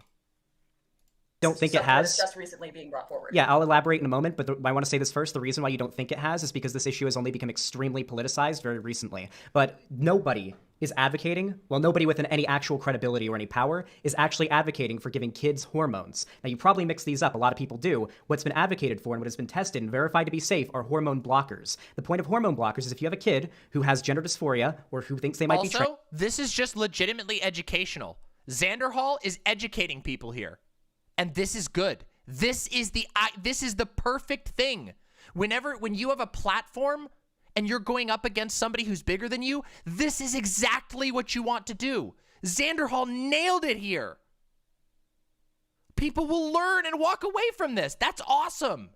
And he explains it well in a way that normies can understand. You have them visit a designated healthcare professional, usually their pediatrician, who will refer them to a therapist, and that therapist will figure out whether or not it is very likely they have gender dysphoria. Now, there's a huge issue. Explain why I'm wrong right now, or I'll ban you. Simple.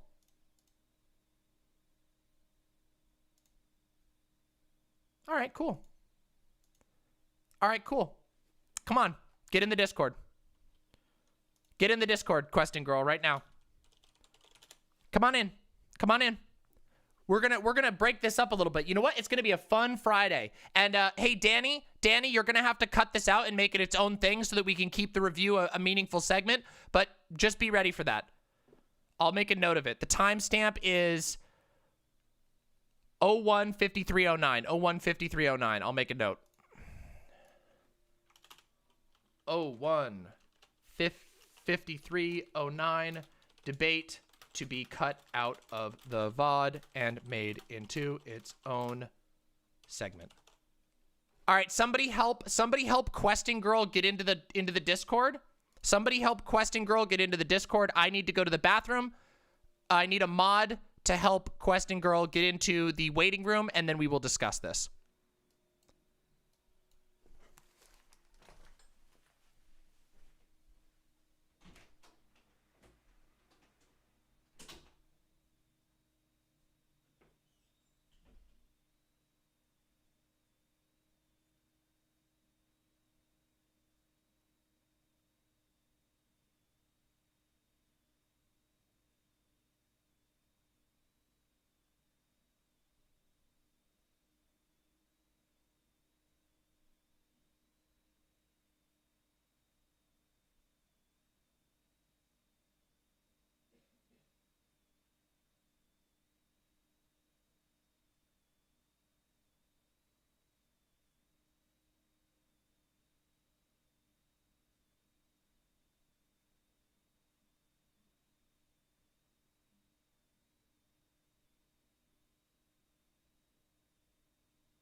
even ready. Did we get this figured out?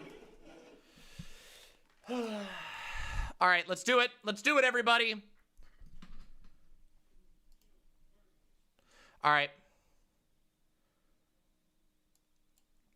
Hello, hello, hello. Is this That's me. I'm here. What's up? questing girl? All right, questing girl. What are your pronouns? I'm he, him, or yeah, that's fine. Okay. All right. Thank you for respecting my pronouns. Of course, absolutely. I mean, I respect nothing less. It feels good. Well, that's what I try to do. It costs me nothing, and it is consistent. All right, so here we go. Okay, so like I don't know exactly what we're talking about, but I just think that come on. so You no, had such here, fun with- just let me lay out something for you to talk about, right? Okay. Yeah. Or do you just like want to go on the offense here? Just go ahead. No. Yeah, go ahead. Hold on a second. We haven't even said hello yet. Okay. Oh hi. Yeah. Hello. So you just came on. You had a lot to say in chat. And I typed 2 things, but yeah, okay. yeah. Except let me just read back to you what you typed and why I brought you on. You're just wrong. I'd be happy to talk to you about it. Never seen someone embarrass themselves so bad. So yeah, it's only 2 lines, but those are fighting words. So you don't know what Well, we're it's talking. quality, not quantity, though, right? So it's just there's a lot of punch packed into there. Well, we're not words. talking about the punch though, right? You definitely did get my attention. If that's your goal, if that's all you're trying to do, then that's fine. I don't know, but I can see that we're gonna start this off with you making funny facial expressions and saying "right" after everything you say like normal. So here we go. Let's go. Oh wait, yeah, wait, okay, hold so on a second. Are you like a hater or something? Are you like no, one of my like, haters? I'm not one of your haters. I've seen you on a couple things. Like I watch a lot of political panels on Twitch. I wouldn't classify myself as one of your haters. What's your favorite stream? Just out of curiosity. Like who do you like to watch? The stream that I probably watch most is a split between Hassan, Central Committee, and Destiny. Yeah, those 3. Interesting. Okay, cool. Good to know. Why is that interesting? No, Just I out of just find that curiosity. interesting. I find it interesting who you like. I typically just like put on streams for background noise as I work from home, and I just like to bring in like current events and stuff. I don't have like a specific attachment to any of those 3 people. Cool. I just like to have like my news and current events fed to me on a fucking conveyor belt platform that's easy to. I mean that's very apparent. That's very apparent. Yeah. So let's talk. Hit me with your takes. Hit me with your hot takes about how wrong I am when you literally came in here admitting you don't know what the fuck we're talking about. Yeah, I think that you just saying that I don't know what you're talking about. No, those were your words. I just quoted your own words back. Oh yeah, I think that comparing cancer and chemo treatment to transsexual treatments. I just reject that. Yeah. So Why? cancer, because they're completely different. It's not a 1-to-1. They're not analogous. So cancer is like a very physical thing inside your body that will kill you if not treated. And your choice when, and I'm not talking about like death by suicide, which is a choice. Like no matter, like I'm not saying that things don't contribute to that, but ultimately what it comes down to, it's a choice. Nobody commits suicide by accident. Nobody has died by suicide without making the choice to kill themselves. It is a choice, 100%. So real quick, before comparing something that kills you, hold on a second. Yeah, I have a quick clarifying question before you go off on go a ahead. big thing. Do you think then that things like addiction are not a disease? I'm not okay. So this is what you're trying to do. You're trying to conflate this. No, of just course answer I the don't think it's a addiction. simple hold question. On. No. Hold on. Holy shit! No, You're so triggered. no. Of course I think it's a disease. Do I think that it would be acceptable to compare addiction to cancer? No. People do all the time. Still stand firm on my Addiction, ground. in fact. Wait, hold on a second. Addiction. I don't think often, that excuse me, making a comparison I'm saying between something them real is quick. I don't care. Okay, well, You're here's trying the to thing. boss hog me and represent my. There we go. Easy. I can mute. If we're gonna play that game, I can mute. You came onto my show with your take, so I can just mute you and we can do this way. Cancer is often fueled by addiction, as we all know. Things like cigarettes, right? Cigarettes are one of the main causes of lung cancer. So now we can maybe return, if you've calmed down, maybe we can return to a conversation. Okay, you're unmuted now. If I've calmed down, I'm not gonna have you misrepresent my ideas and then mute. Well, you me. haven't So if even you're said gonna any. do that, You're just going off on a giant I'm not rant. going And when off. okay, you're literally doing it. you Again. asked, When I you ask asked me you a question. okay, I'm gonna mute you again. When I try to explain something or ask a clarifying question and then you literally keep talking over me, that makes it very hard for anyone to understand what we're talking about. So I will be very aggressive with the mute button in this conversation if you're unable to actually have a conversation. A tirade about how you won the debate, but wow, you're still you ranting. asked me the question. You asked me the question. Do you not think addiction is a disease as it's a dunk? Which it's not, because yes, of course, addiction is a disease, but it's once again not a one-to-one, because it's you asking that question is like you're just doing a dunk and then that's no, it. that wasn't a dunk. That's a clarifying question. I want to understand. What I need to finish is yes, of course, it's a disease. However, I would still say that it's not acceptable to compare cancer treatment to a treatment for addiction, and just because cancer can be caused by an addiction, what you just said, that's one of the dumbest things that I've ever heard anyone say as part of this argument. Of course it's true, but that has no relevance to what we're talking about, whether addiction causes cancer. That's just like you just said something to say it. It's not relevant to this argument at all, and you're just spouting off nonsense for no reason, because it is right. What you're saying is right, but it's not relevant to this conversation. Actually, it's super relevant to this conversation. Sure, explain that to me, because I don't understand that. So actually explain it to me. Yeah. Okay, calm down. Deep breath. I'm calm. I don't think you are. I don't think anybody believes that you are right now. Okay. So I mean, why don't you? I'm pretty calm. Do you want to do breathing exercises together? We can. No, I just want you to Okay. to tell me. Yeah. How it's really simple to talk about how this is relevant. So the reason why I ask these things, the reason why I'm establishing these things, is because I'm trying to understand what your approach and your personal perspective on disease is. And I'm also trying to understand how you are approaching analogies. You see, because when you compare something, when you draw parallels between something, there's almost no circumstance in which the two things you're comparing are going to be 100% analogous. That's the reason why we draw comparisons. Comparisons are supposed to make illustrations between different things that have comparisons. You see what I mean? Mm-hmm. That's why this is important. Because yeah. Okay, so that makes sense. So wait, hold on. Hold on. So wait. Can I hold on a second? No. I didn't understand that at all. God. You just said that you understood it, and now you're backing up because you realize that if you understand it, you know why I asked I asked you to explain how the tobacco causing cancer. Well, I asked you to explain that to me, and then you talked about something completely different. No, I didn't. Yeah, you did. Okay. Do you want to just restart and try and like refresh this, because it feels like you're a little confused as to what we're talking about here. No, I'm not confused at all. You said that two things that are not exactly one to one can be compared. Yada yada yada. Yes. Yeah, I get that. That makes sense if you're talking about addiction versus cancer specifically. But why you went on to talk about how cigarettes, an addiction, causes cancer, you still didn't explain how that's they can contribute to it. Yes, because the reason why I brought that up is because you talked about the differences between physical and mental problems, things that are choices in your mind that can lead to, or that don't count as physical ailments because they're choices. But I pointed out that many choices are actually what lead to us having things like cancer. These things are not as easily separable as you claim. I don't think that you can. Hold on. What do you mean, Justin? What do you mean? Hold on. I haven't even gotten a single point out. So somebody can have. Okay. I don't even know how we got into talking about you don't even know what we were talking about here. Addiction into cancer, whenever you said that, it just doesn't make sense. It's fine. You can admit it. We can just move on. Like the nicotine being an addiction causing cancer, that is completely irrelevant to the conversation that we're having. Let's go back before we started talking about that and talk about the trans treatment versus the cancer. Let's just go back and talk about that. This seems a little too advanced. Okay, yeah, it does seem a little too advanced for you. I agree. You don't want to bite off more than you can chew. So why don't you hit me? The person that you're talking why to don't you hit me? You're getting really triggered again. Why don't you hit me? I'm not getting with your really actual. Why don't you hit me with your actual argument? my actual argument is that Xanderhal did a terrible job versus Okay. Lauren Southern, as Okay. he stumbled upon it all over himself.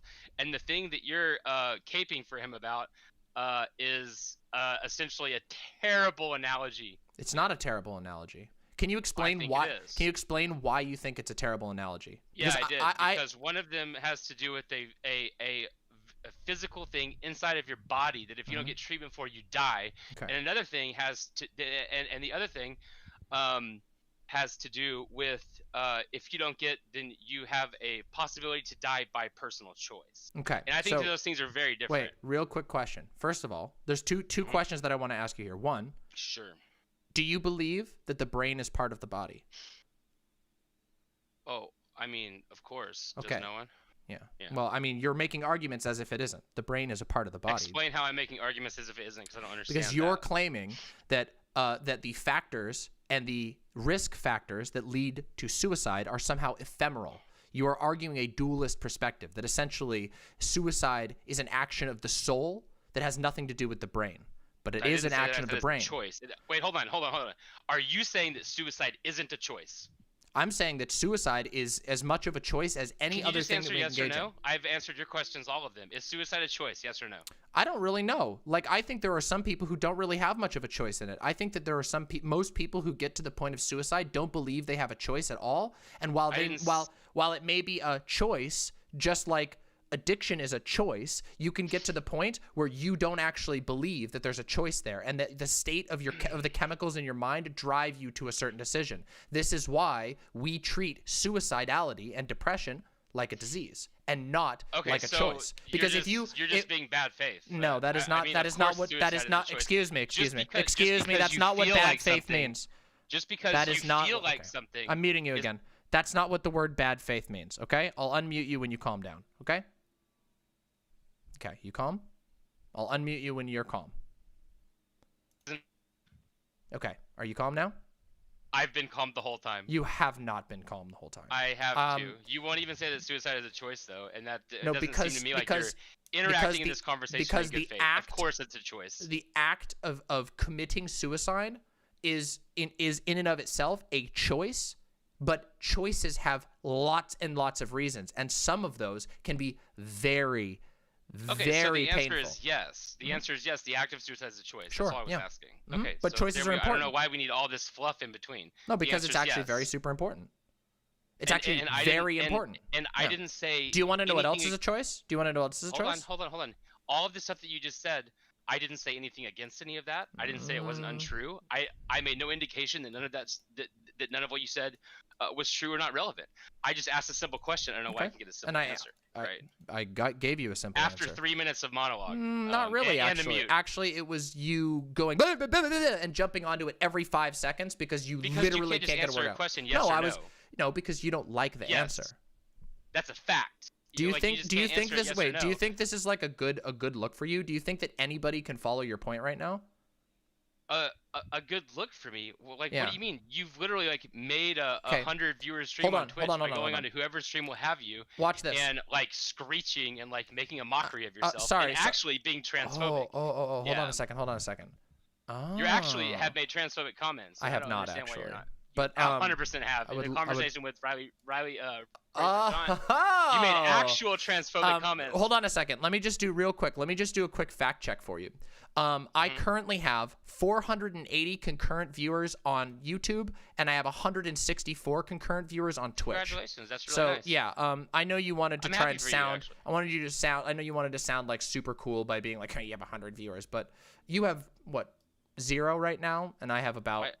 an infinite amount more. So if you want to try and pull in like weird little clout stuff, I can do that for you. The point I can isn't flex on actually you. even your viewership. The point is Well, like you've gone on you- to every you streamer thought who it will was- have you and just screeched not about really, anything actually. you possibly can. And I don't think that's true, actually. In the Do you have an example of that? I can't imagine who would want to watch you. Well, I mean, An example apparently, of who- somewhere in the ballpark of 800 people love watching me, and they watch me all the time for really long periods of time. So it sounds like you're just really triggered. Right. Yeah, you really sound like one of the most unhinged people I've ever talked to on here. Well, I It's mean, kind I'm of not, weird.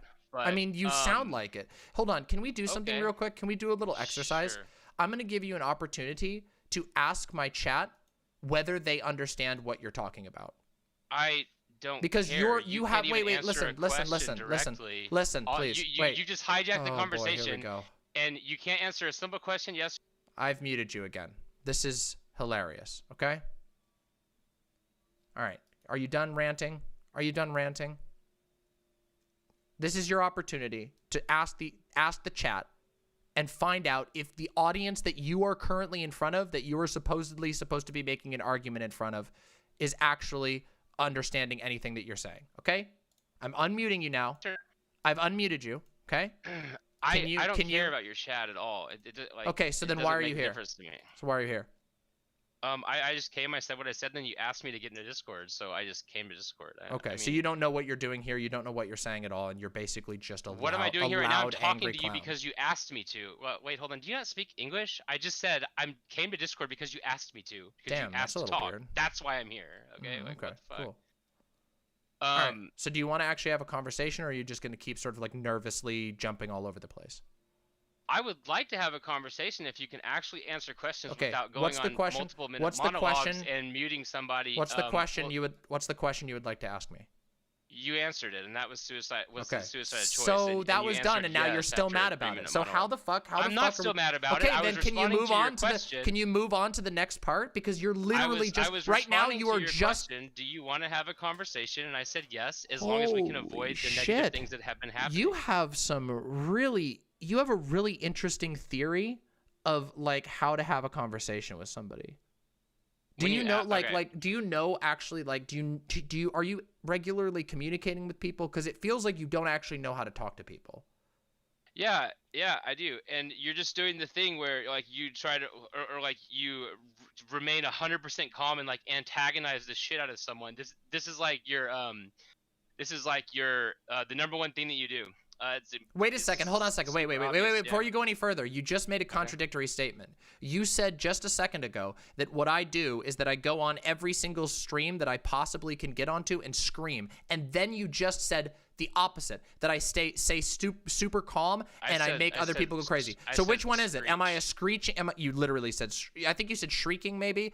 I think screech. Screeching, my bad. I'm sorry. It's a combination of both, yeah. Yeah, so which one is it? So which one is it? Are you, am I a screecher or am I a sneaky, conniving manipulator who stays calm? Which one am I? I think at the very beginning when you had almost no following anywhere, it was just straight screeching. Wait, I thought you said you didn't watch all my stuff and you weren't a hate follower.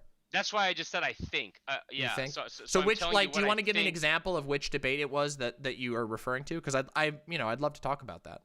I said I think, so I don't know. Oh, okay. So you're just talking out your ass is what you're admitting to right now. I'm not talking out my ass.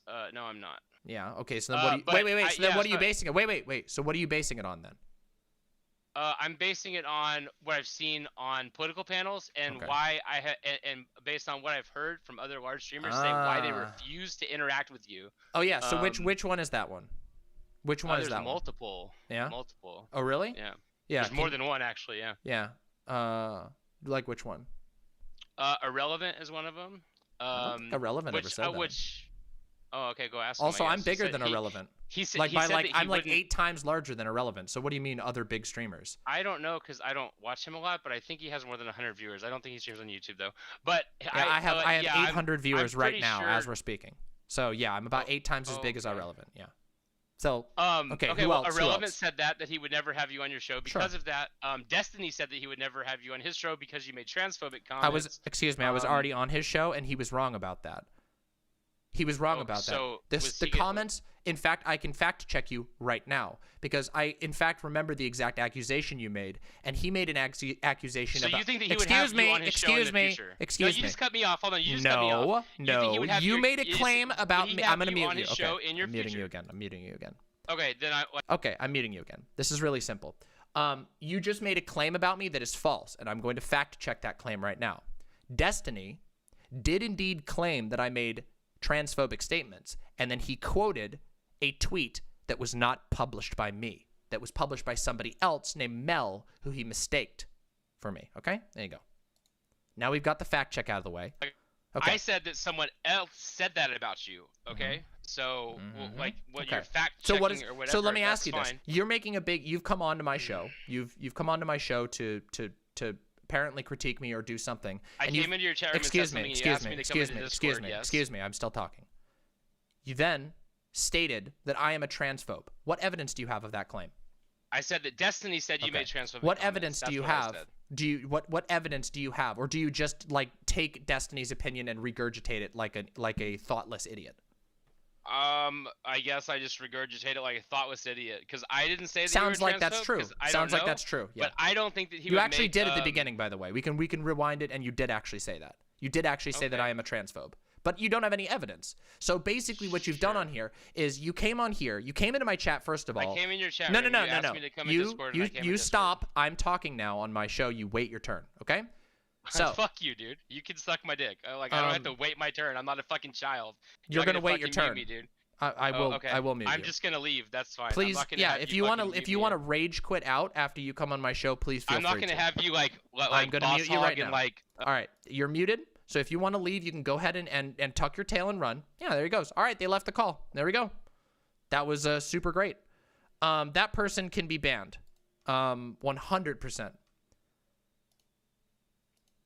Do you see what I'm talking about? About demon mama derangement syndrome? There you go. That was a productive conversation. Did you all enjoy that? Did you all enjoy that? Remember, hold on, let me just do a quick summary. This person came in to say that Xanderhal, that I was a transphobe, that Xanderhal sucked at debate, and then came on and literally pissed their pants on stream. Like, that was literally, you could feel them shaking through the microphone. Literally, you could feel the shaking. Anyway. All right, let's get back. I got to put the timestamp. We're going back in. We're going back in to 1744. To 1744. This is why I debate people. This is why I leave the door open for stuff like this. To 1750. 50 approximately. Oops, I fucked that up. All right, that's approximately when we're getting back into the debate. Back into the debate. All right, let's get back into it, all right? Let's get back into this, okay? That was a fun little break. That was a fun break. I enjoyed that. Let's get back. With a lot of trans people, it becomes a lot I harder. have to change this real quick. We got to put this back to Demon Mama. Oops. Views. Xanderhal v. Southern. There we go. Here we go. Let's continue. Later in life for you to transition if you've gone through, let's say you're a trans woman. You are now in your 20s, and you are now finally able to get hormones and start Well, oh, by the way, what that person meant when they said that they watch Hassan, Mike from PA, and Destiny is that they watch Destiny, and they watch when Destiny madly replies to both Hassan and Mike from PA. That's what he meant, by the way. Just so you know, there's a little bit of the mama magic for you. I called that the moment he said that. There is no person who simultaneously watches all three of those people. It's just not true. That does not exist. That fucking demographic doesn't exist. If somebody says they watch all three, that means they watch Destiny responding to those two, and they watch Destiny. I'm just saying. transitioning because you are fully, let go of the reins, right? But you've gone through a male puberty. It is a lot harder for you now to go through that process to achieve the body that you want to achieve because you went through the wrong puberty. Now, puberty blockers are safe to give to kids that are, coming out of prepubescence into puberty, and it's been found that there are no negative side effects. These same hormone blockers have been used on kids that are not transgender when they have thyroid issues or other issues that require them. And they've been found to be overwhelmingly safe. I believe it was found that they are more safe than ear infection medication, which we give kids all the time when they go swimming in the pool and they get pee in their ear when they're swimming around. I want to concede something right now. All right. You're actually right. There has been a decent amount of research done on people post reassignment surgery. And I just had someone send it to me, actually. The most thorough follow-up of sex reassigned people research extending over 30 years and conducted in Sweden, where the culture is strongly supportive of transgender individuals, documents their lifelong mental unrest. 10 to 15 years after surgical reassignment, the suicide rate of those who had undergone sex reassignment surgery rose to 20 times that of comparable peers. Is this the is this by ncbi.nlm.nhi.gov?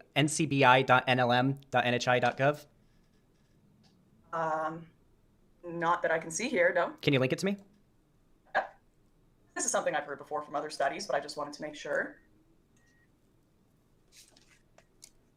Yes. So this is a you're gonna critique of Xan. Xan mixes up the study here, but guess what? Lauren couldn't capitalize on it. Now, this will hurt you. This will hurt Xan in the reviews, but in the live debate, it didn't hurt Xan at all. And let's be real, most people aren't going to watch the reviews. They really are not. It's only going to be Lauren's audience that's going to see that. Live, she failed. She failed anyway. Xanderhal screwed up, but she failed to counter it. To me on Discord? I'm sending it to you on Twitter. Oh, okay. Remember, I'm a boomer. I don't know how Discord works.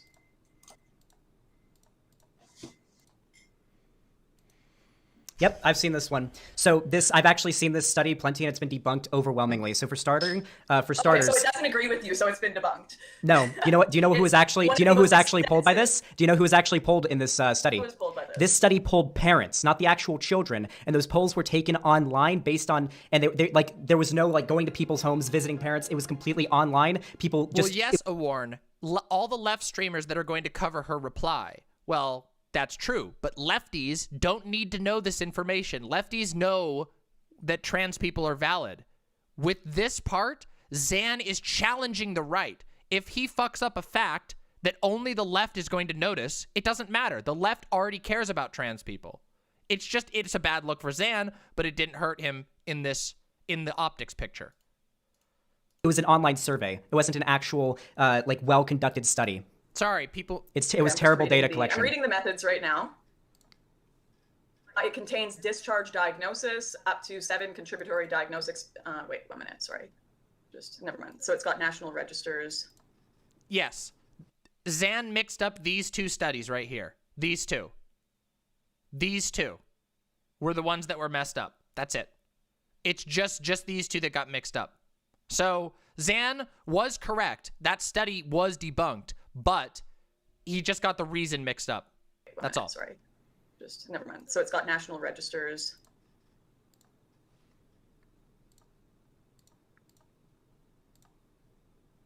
Yep. That particular study has become a laughingstock among much of the scientific community. I've seen it a million times. I'm not going to take your word at it, because you were just telling me that you have a bunch of studies that show people's suicide rates drop. You can go pick those up while I'm reading how this was done. Absolutely. And guess what? Xan is correct. Xan is correct about this claim. While he was wrong on a small fact, which only pedants will actually care about, in the broader picture, Xan is correct.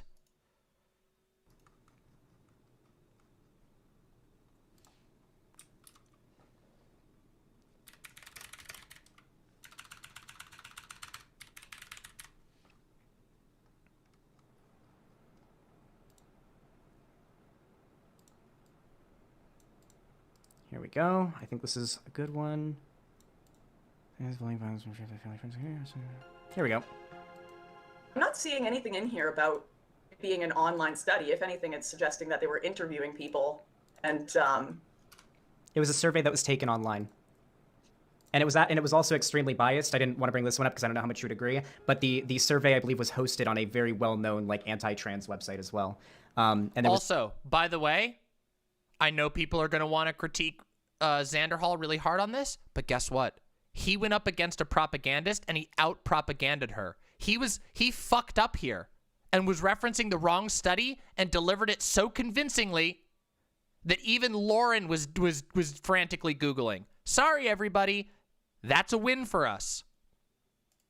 There's no strong verification to determine whether or not the people taking the surveys were like real, and it was also meant to survey parents, not the actual trans people. I just sent you one of many studies that validate that. Oh, here's a good one here. I can send this one as well. You know that right-wing people do this all the time. Now, obviously, we prefer to have the correct information, but right-wingers do this all the time. In fact, she did it just before. She quoted the study incorrectly. She misrepresented the study. Xanderhal counter-misrepresented, but did it better and more convincingly. Sorry.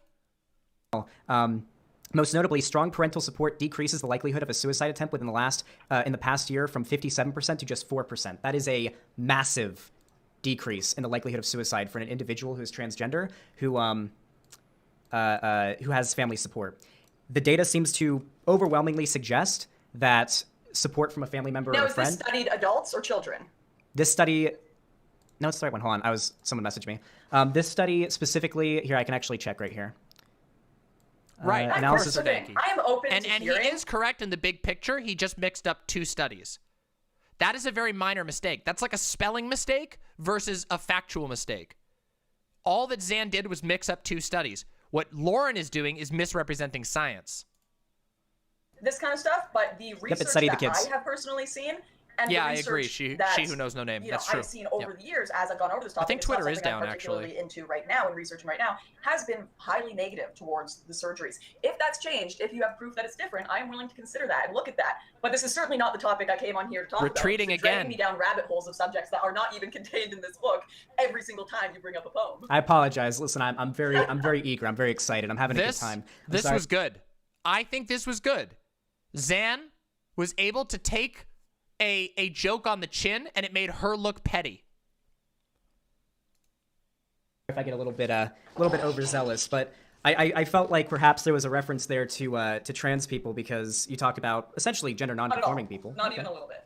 Okay, it's cool. It's not gender. It's just, you know, if you are a guy who isn't necessarily like super masculine, maybe you like your craft beers and art instead. I wouldn't. Dated reference. Boomer reference. Nobody talks about hipsters anymore. Boomer reference.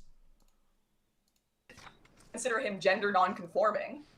That seems a little bit weird. I mean, that's what it refers to. The idea is that you typically don't conform to most gender roles. Like, have you ever heard of I'm curious, have you ever heard of a femboy? This, again, is gonna sell well to the Zoomers. This is gonna sell well to the Zoomers. Yeah, true, Devious Chilster. I agree on that one.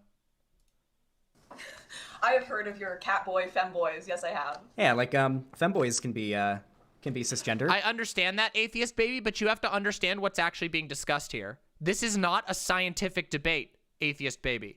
This is a rhetorical and propagandistic debate. That's what it is. It is 2 people with different political worldviews trying to play chess against one another. But that doesn't mean they're gay or not well, it doesn't mean they're trans or gay or anything like that. They can be totally straight, but they just like to wear the thigh-high socks and, you know, the shortcut little shorts and everything, and they just dress very feminine. Sure. And I don't care. I don't care. The point of this poem was to say, if you want to be feminine, you can be feminine. If you want to be masculine, you can be masculine. There are a lot of aspects of today's culture that, would you agree, kind of reject and demonize Thank you, Miss traditional Garbage Fairy. femininity and Appreciate that. masculinity? Thank you. Perhaps, yeah, depending on the space you're in. I've met plenty of people like that. Yeah, so it's like, for example, this is a bit of a random one, but the other day I was on YouTube. I was watching... God, watching Zan vape makes me want to fucking buy a new vape. My old vape is broken, and I haven't vaped in a million years. I miss it. Holy shit. I was on the YouTubes, and I was watching this deep dive... Don't worry. No, don't worry. I only ever vape with zero nicotine vape. I just love I love the sensation. The sensation of vaping is so nice, and it tastes really good. I don't vape with nicotine, so it's still not super good for me, but not nearly as bad. THC vape is too strong. THC vapes, I used to vape a lot, but it's too strong for me. I just like nice chill stuff. Analysis of High School Musical's Sharpay, and how she's actually the victim in this. Again, talking about High School Musical's Sharpay, totally dated reference nobody gives a shit about.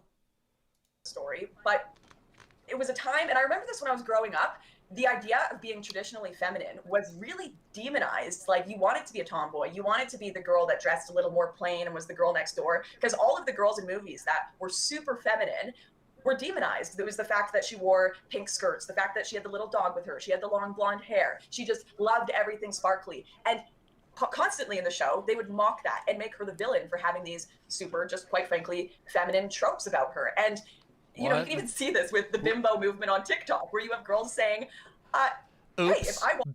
big mistake. The bimbo movement on TikTok is leftist and queer as fuck. The bimbo movement is leftist as fuck on TikTok. What are you talking about? Who is she talking to? Who is she trying to talk to? Right-wingers hate the bimbo shit. Who is she talking to here?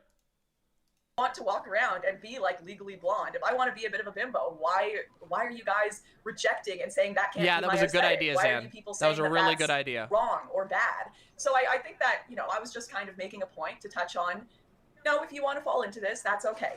That's it. It's not a highly politicized point saying you have to be feminine as a woman. It's saying there's been some pushback in our culture against. Yeah, because she's an idiot. She who knows no name. Kids. Yes, correct. It's okay to be these things. That's fine.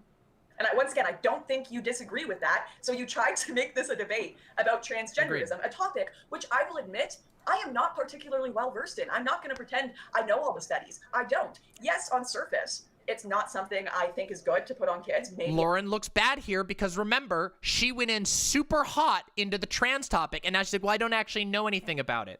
And everybody's going to remember that. It was less than 10 minutes ago. I'm wrong about that, but that's not what I came on here to debate you about, and that's not a point I was making in this book. You've got a very neat trick of making every single poem in here and every single topic in here about a topic you want to debate. And now she's getting triggered again, even though Zan has been very, very calm. Me on that I'm not talking about. But don't you think that if I wrote a book that was very similar to this, and I wrote it's okay for you to identify however you like, you don't have to be masculine, you don't have to be feminine, knowing my takes on these issues, would you not think that perhaps I was alluding to it being okay to be transgender, even if you're a kid? If that's all you were saying, I wouldn't care. That it's okay to be trans as a kid? If you were writing it's okay to be trans as a kid, that would be a highly politicized point, the same way. And she looks bad here too, because Zan correctly set the frame.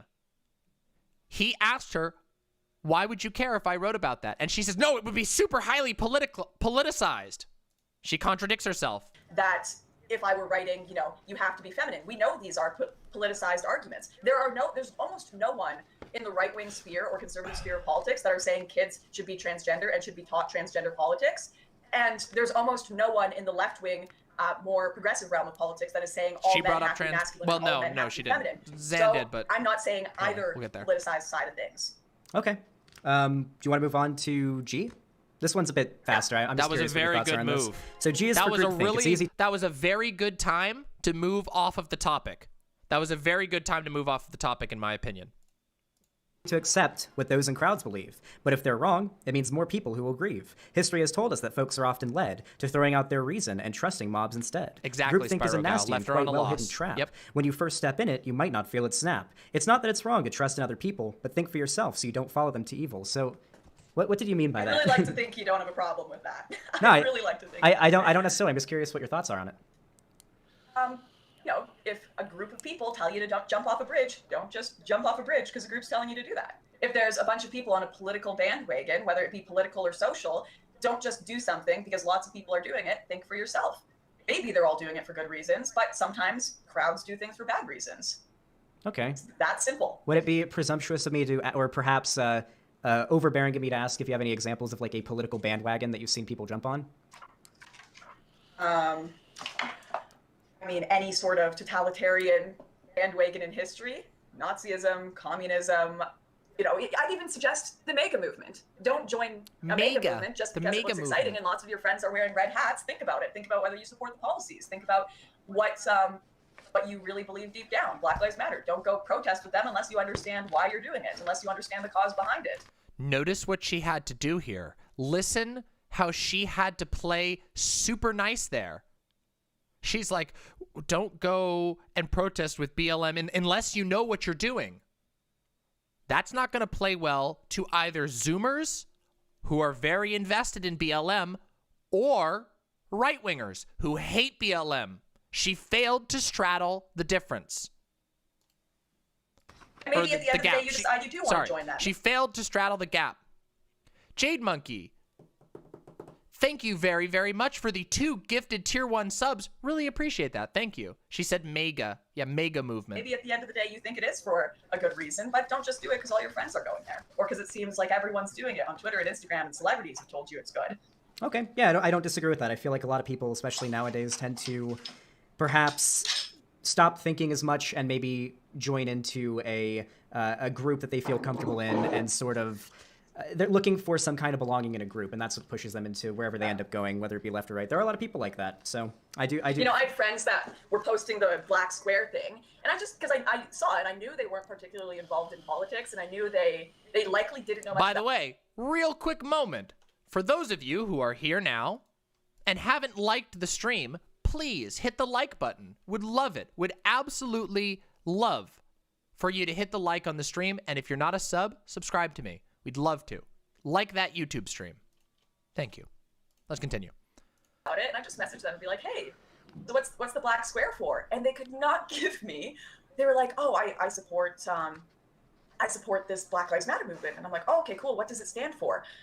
And they just could not give me a succinct answer. You know, they didn't bring up police violence. They just said, oh, it means you're not a racist. It means, and I'm like, no, there's so much more to these movements and this symbolism that you have to understand. And I don't mind if you post it and you have a deeper thing to it. Like, hey, I'm posting this square, and also I'm going to my local community and I'm going to start talking about how we can bring in police reform, how we can bring in, I'm going to a Stop the Violence rally against gang crime to try to make this a more peaceful city. I'm actually doing something that affects change, but I see so many people just posting. It's like when people put the flag filter on their Facebook, and it's really irritating when people don't know what they're supporting and there's no real action behind it. So Once Canadian. again, I'd like to think you'd agree with that.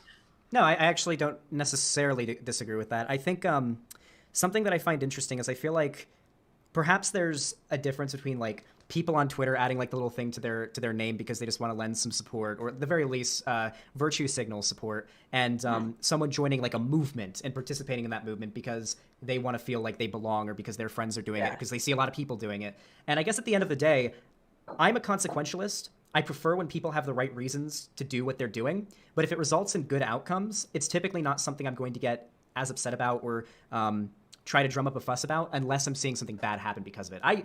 I encourage people to think for themselves, but if people don't think for themselves and they engage in a movement that's overall causing good to happen in the world, I don't really see it as like a huge problem. But don't get me wrong, I think encouraging, self-reliance and thinking about what you're doing for the right reasons is important. I see what you mean. I've become, in the last few years, largely anti-movement and cause in general. That's going to sound weird initially saying it, but I've found over the years, like even in kind of right-wing circles, people would get into these movements and when they'd try to justify their behavior, the things they were fighting for, the arguments they were having online, they'd say, this is for the movement. This is for the cause. And I'd ask them what the cause was, and they'd be like, well, the cause is progressivism, or the cause is Trump. And it seemed that the cause of the movement had become the cause. It was kind of a self-creating, there was no real people behind it, right? To me, if the cause doesn't actually come down to affecting and helping real people, and you're just doing it, I'm doing this for Black Lives Matter. Yeah, I agree. So you're acting for the cause. You're not actually doing it for someone's life. I'm doing this for the MAGA movement. There has to be real people, real community, real family that you are fighting for change. Whether it be, I have someone in my community that is deeply affected by gang crime, and so I've joined some sort of movement to fight against gang crime because my community and people I care about are impacted. Whereas I think a lot of people join movements and causes not because they are connected to their family and community, but rather the opposite. They are disconnected from their family and community, and they have this much deeper desire for just a narcissistic purpose in life. They need something to motivate them, and they need something to drive them and to justify them being in politics. So it's all for the cause. The cause, guys, we got to fight for the cause. And they have nothing actually tying them to why they're fighting for change, which I worry about and I think is unhealthy. What do you think would be the biggest difference between you and I and your average person who goes to a Black Lives Matter march or puts the little the flag or the block in their Twitter name? What would you, just off the top of your head, guess would be the biggest difference between you and me and them? I'd have to know them on an individual level. I'd have to know their motivations for doing that. Well, if there's someone who's doing it just because they saw a lot of other people do it, I would say the difference is I have really delved into the subjects that I care about to the point of, flying over to Europe to go investigate the migrant crisis from the other side with the traffickers and seeing it firsthand. Also, and I will say, when I was initially involved in politics, I think I had a bit of this problem where it was just for the cause and I hadn't built a lot of community and real things that I cared about, which I've changed now. And part of the reason I'm in politics is because I really care about my family, I care about my community, and I care about their future. And that's where most of my life is focused. And I worry about two groups of people. One group where they don't actually have anything real outside of this political world, and the reason they are involved in causes this is normal speed. I mean, this is 1.25 speed. They enjoy the drama online. They enjoy the drama. Fights. it makes them feel justified When in the attacking cause other is people, sus. and the people who are just doing it blindly because they're scared of being socially rejected for not supporting these movements. I don't think anyone's going to get socially rejected for saying nothing about it unless they're actively standing Really? against Because it. it happened to Chris Pratt. He said he didn't want to go to a Biden rally, and they tried to Dramamama. cancel him online. Yeah, he didn't say nothing literally about got it. He said, canceled for doing nothing. yeah, he said he didn't want to go there. Also, Chris Pratt had been canceled for some certainly more valid things before that. However, No, but you just said people aren't being canceled No, I don't for think not so. doing anything. When I have friends that are Instagram influencers, totally non-political, that said I they got disagree, hundreds of- Boltier. I disagree, Boltier. Remember, Lauren Southern's main thing is the migrant thing. You don't want Lauren Southern to talk about her main thing. That's her main thing. That's like her expertise, quote unquote. You don't want her to talk about that. It's better if she just brushes over it. messages from people saying, how dare you haven't posted a black square, you haven't posted anything about the rallies in the States, how dare you? It's the idea that no one is getting canceled for just standing back and saying nothing is just untrue. It's untrue.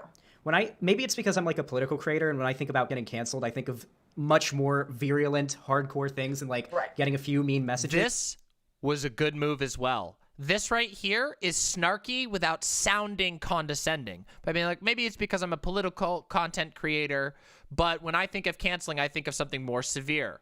That is a good move. It makes her complaints sound like the frivolous ones, when she's been spending the entire time desperately trying to frame you as the frivolous one. Hers are the frivolous ones, and you showed that without sounding like you were saying that. When I get canceled for anything, it is way worse than like what those people probably went through. And I'm a comparatively much smaller figure. Now here's a critique. Talking about your own cancellation kind of ruins the effect there. It's really good to talk about the severity of cancellation, but talking about your own cancellation is a little bit egotistical, and also sounds a little bit, it doesn't quite seal it. That's all I'm going to say. The motto of Black Lives Matter is literally, in some cases, silence is violence. So either you support us or you are a violent individual. You are not allowed to not agree with us, or you are a violent individual. Silence is violence means that if it comes to it, if you are not willing to step up when the only option is support this movement or don't, when that is the only option at the head of it, when an election comes around or whatever, that if you are willing to do nothing, then you are essentially allowing the status quo to continue. And the status quo is bad. Explaining this was my point good. is, people will get in trouble and will be attacked for not participating in these political movements. Again, explaining what that means is educational. Normies who watch this will hear her reference something that they don't understand, and then we'll hear Xanderhal explain what that actually is. Do you understand why that's a good thing? Normies who watch this, which is who we're supposed, the goal of this conversation is to reach not the people necessarily sworn into their audience. She says some random off-the-cuff reference, and he explains what it actually means to those people. Xanderhal is teaching people while she's just making weird references. That is very good. Not referring to just making your screen, like posting a little black screen on your Instagram. I didn't get in trouble for not doing that. I don't think I posted like little... That's because you talk about this in all other realms, right? Actually, no, I get like tons of shit from people that are like very progressive. I get canceled by the left constantly, and I did not get a single hateful message whenever I didn't post like a black screen on my Instagram or Twitter. Not a single message. Okay, well, I know people who did, and ultimately... Again, well, I know people who did. Sounds very petty, very, very frivolous and personal. This G is for groupthink bit. I know you just said you don't really mind that much if people... as long as they're doing good things, even if they don't understand why they're doing good things, it doesn't matter that much. The problem is when people don't think about why they're doing good things, they can easily be turned to bad things. And if people's understanding of the politics they're supporting is fickle and not very thin, that makes long-term success of whatever your political ideology is extremely hard. And it also makes them easy to just turn to the next group, whatever it may be, whenever that's popular. So I really think you should care a lot more about people who are just doing good things without thinking about it. Because those are the people that are ultimately usually utilized by dictators and tyrants. True. If you look at my most recent YouTube videos, Eat Babies, I'm trying to do that myself, but I have some limitations. But I am trying to do that myself. Reach normies, Zoomers, and be unapologetically left while still making things make sense to them. That is why I spend so much time explaining concepts, and my videos run a little bit longer.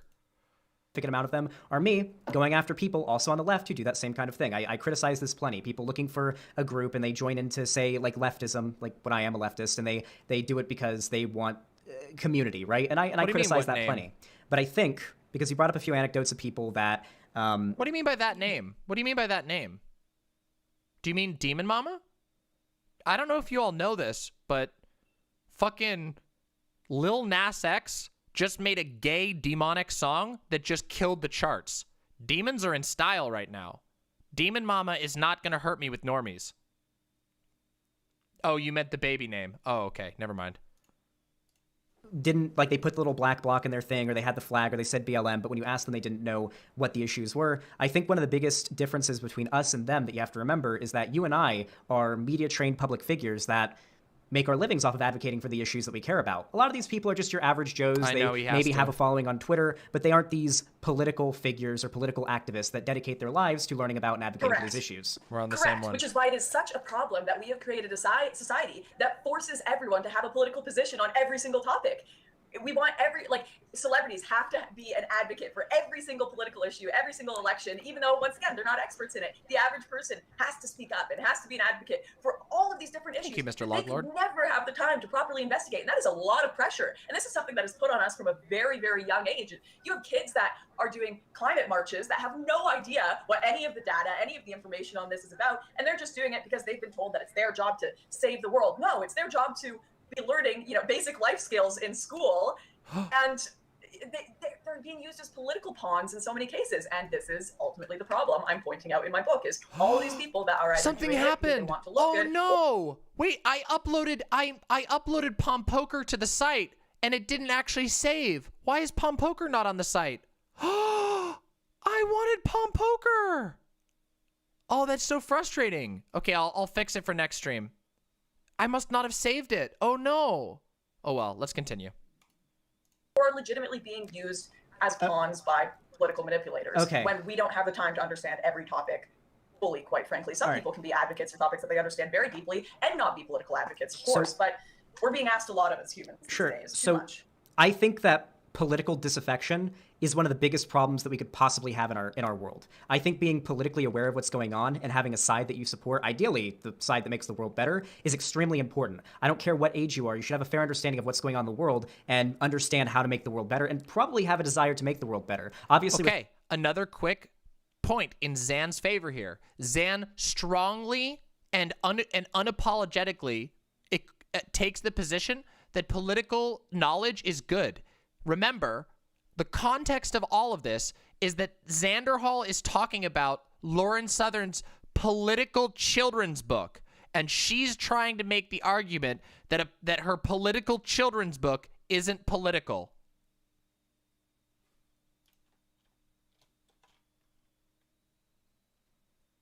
Do you think normies are going to come into this and not notice that? Like, don't you think it's going to be really weird when she says, I needed to make this political children's book to explain my politics, and then simultaneously says, kids are too political?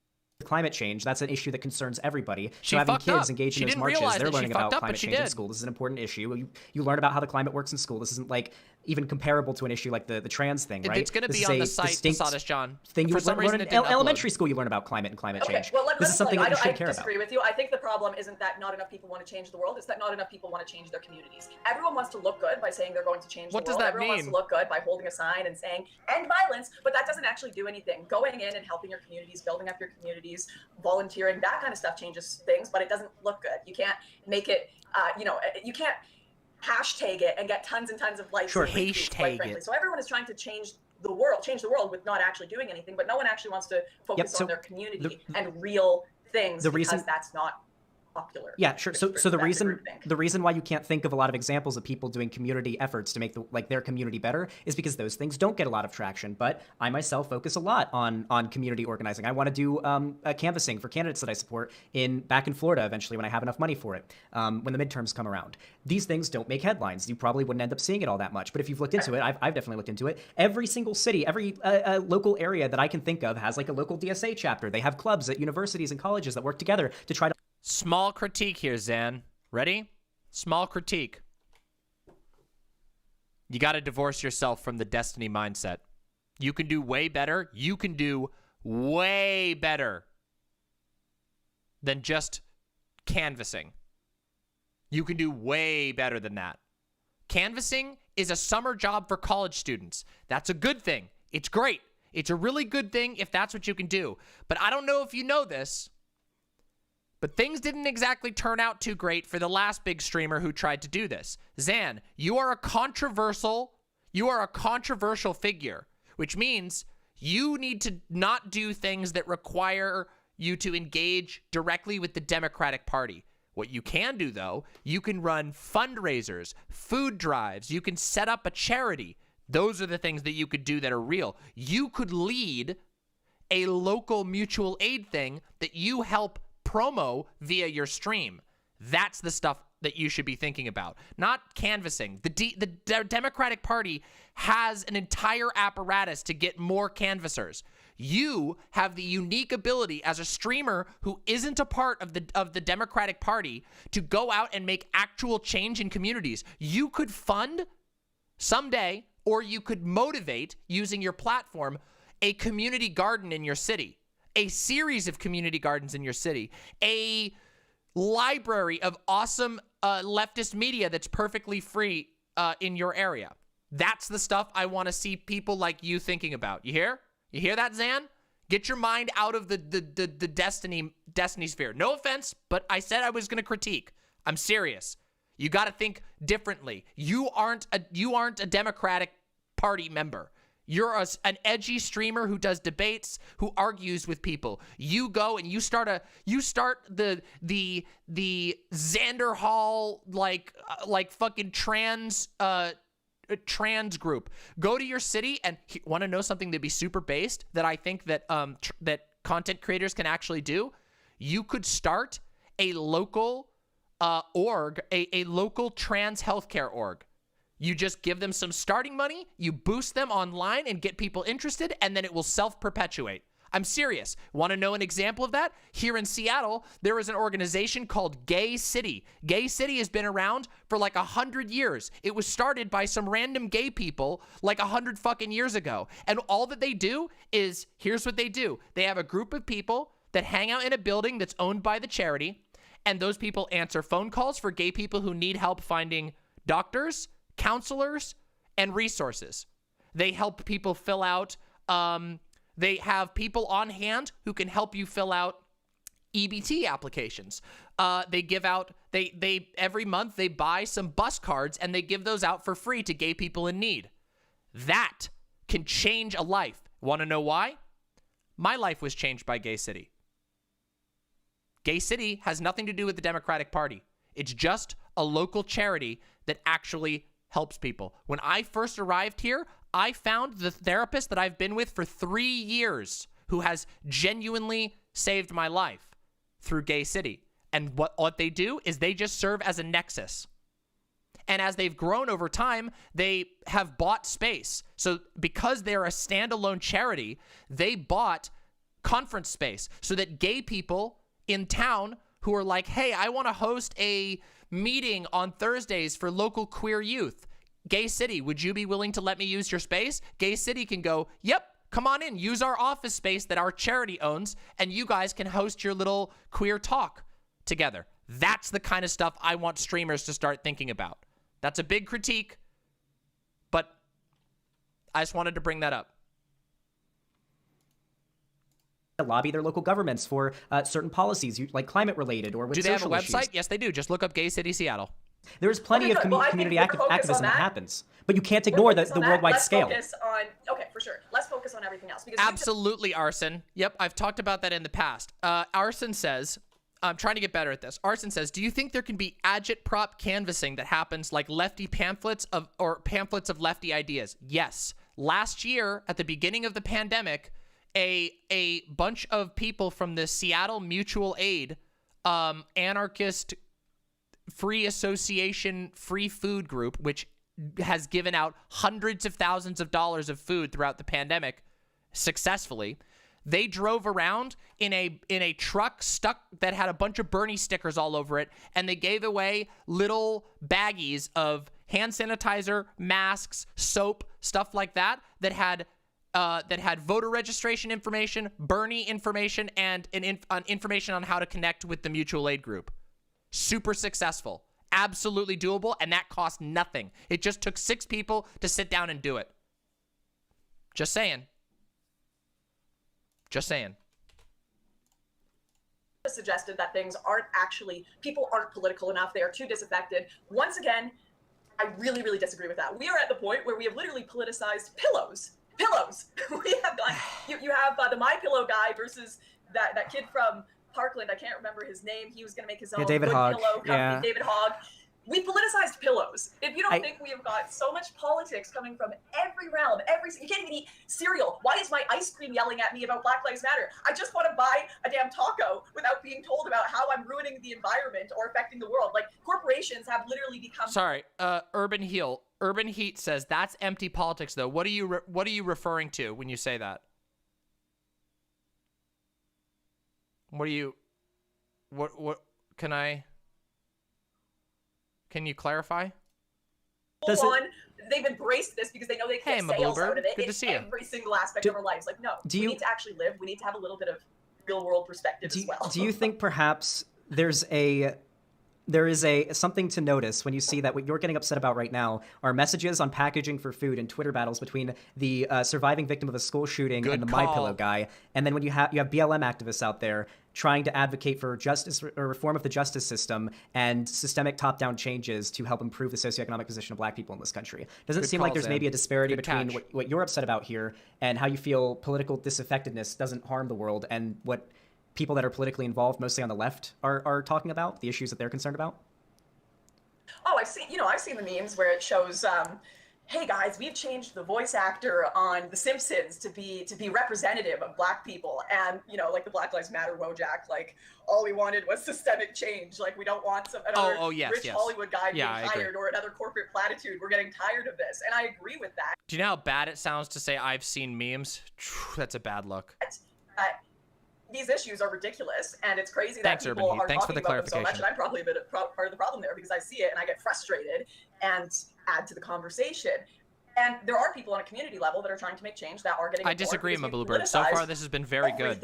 And so much useless stuff. So far, I would go so far as to say this has been really good. Like, super good. Like, amazing. But we're talking about the problem with kids' books that are completely harmless and politicizing and having debates over that, which you don't even disagree with, instead of talking about real issues. Because we just need content. Everyone needs content, don't they? This comes off really stupid right now. Zan is saying how important it is that people get involved, and she's trying to downplay things like climate change. You don't get any more real than climate change. What?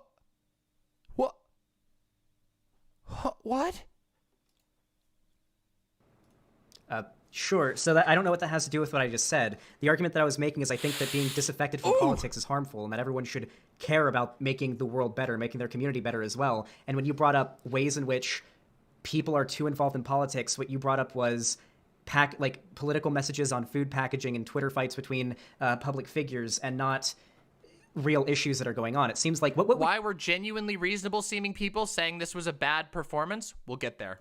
You say affecting you right now is like a huge systemic issue that's like really affecting your life very badly. The lockdown of countries and not being able to see my family. Okay, that's something that people should care about. Coronavirus. We want to get past this coronavirus shit as soon as possible. We want to distribute This was also super good. And let me explain why this was super good. Zan points out, wow, yes. So Zan agrees with Lauren Southern and turns it into being about how we should defeat coronavirus, which comes off as actually caring about the issue. Zan didn't condescend and go, oh yeah, but I bet you think this. Instead, Zan said, wait a second, I do care about that. That's why we got to get through the pandemic. It comes across as genuinely caring.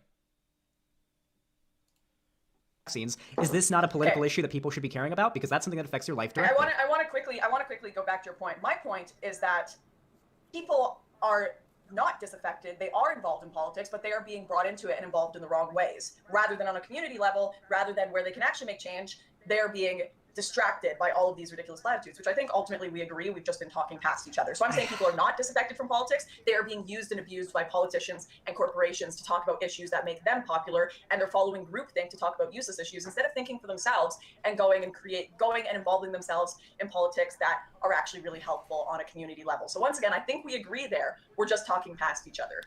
I'm absorbing everything that you're saying here. Okay, I'm internalizing it. I promise. I guess what I'm trying to say is I feel Good call there. Good call there. Say, like, hearing her out, but saying, no, I get what you're saying. I don't think we're talking past each other is a good move. But admittedly, she's making this awkward. Like, at least here in America, because I'm most aware of American politics. I know you've traveled the world quite a bit. You're from Canada. You're currently in Australia. For me, here in America, I'm pretty sure most people, or at least a significant amount of people, don't even vote. That's a big issue to me. That is political disaffection at work. And to make it even worse, there are people who are going to decide who they vote for in 2024 or in the midterms based on Dr. Seuss getting canceled or because the My Pillow guy is far right. These are going to be issues that people decide to vote on because it's the culture war. I'm sure you've heard of it. It's the culture war. No. Cancel culture is a problem for everyone because people are literally And she interrupts him and starts getting mad again. afraid of losing their jobs, losing their friendships, losing their reputation. And that's political. Cancel culture. And this is not a right-wing issue either. I just saw Lindsay And that's political. Oh, I love it. Ellis published a big, huge critique of cancel culture that was really phenomenally done from the left. This is not, cancel culture is an issue that is affecting people. I agree, Windleby. I agree that she gish galloped a lot, but guess what?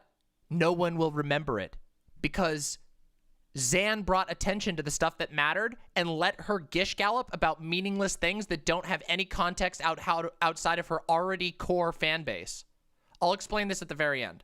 On every level. I feel like it's to ignore working class people that don't get in the media. But I do agree there was a lot of gish galloping. A meme they thought was funny that you're a pivoting. coworker decided was sexist. You're ignoring cancel culture is a serious issue. You're pivoting. Is what my point is. You pivoted into an argument that I feel like supports mine. If cancel culture is so dangerous and it can harm everybody, people can lose their jobs because they tweet out a joke. Is that something that we shouldn't be politically disaffected about? That people should be like, okay, maybe we should perhaps look at issues like this a little bit more nuanced and maybe not engage in dogpiling? Because when you advocate and say that political disaffection is good, then you're essentially advocating for the enabling of cancel culture.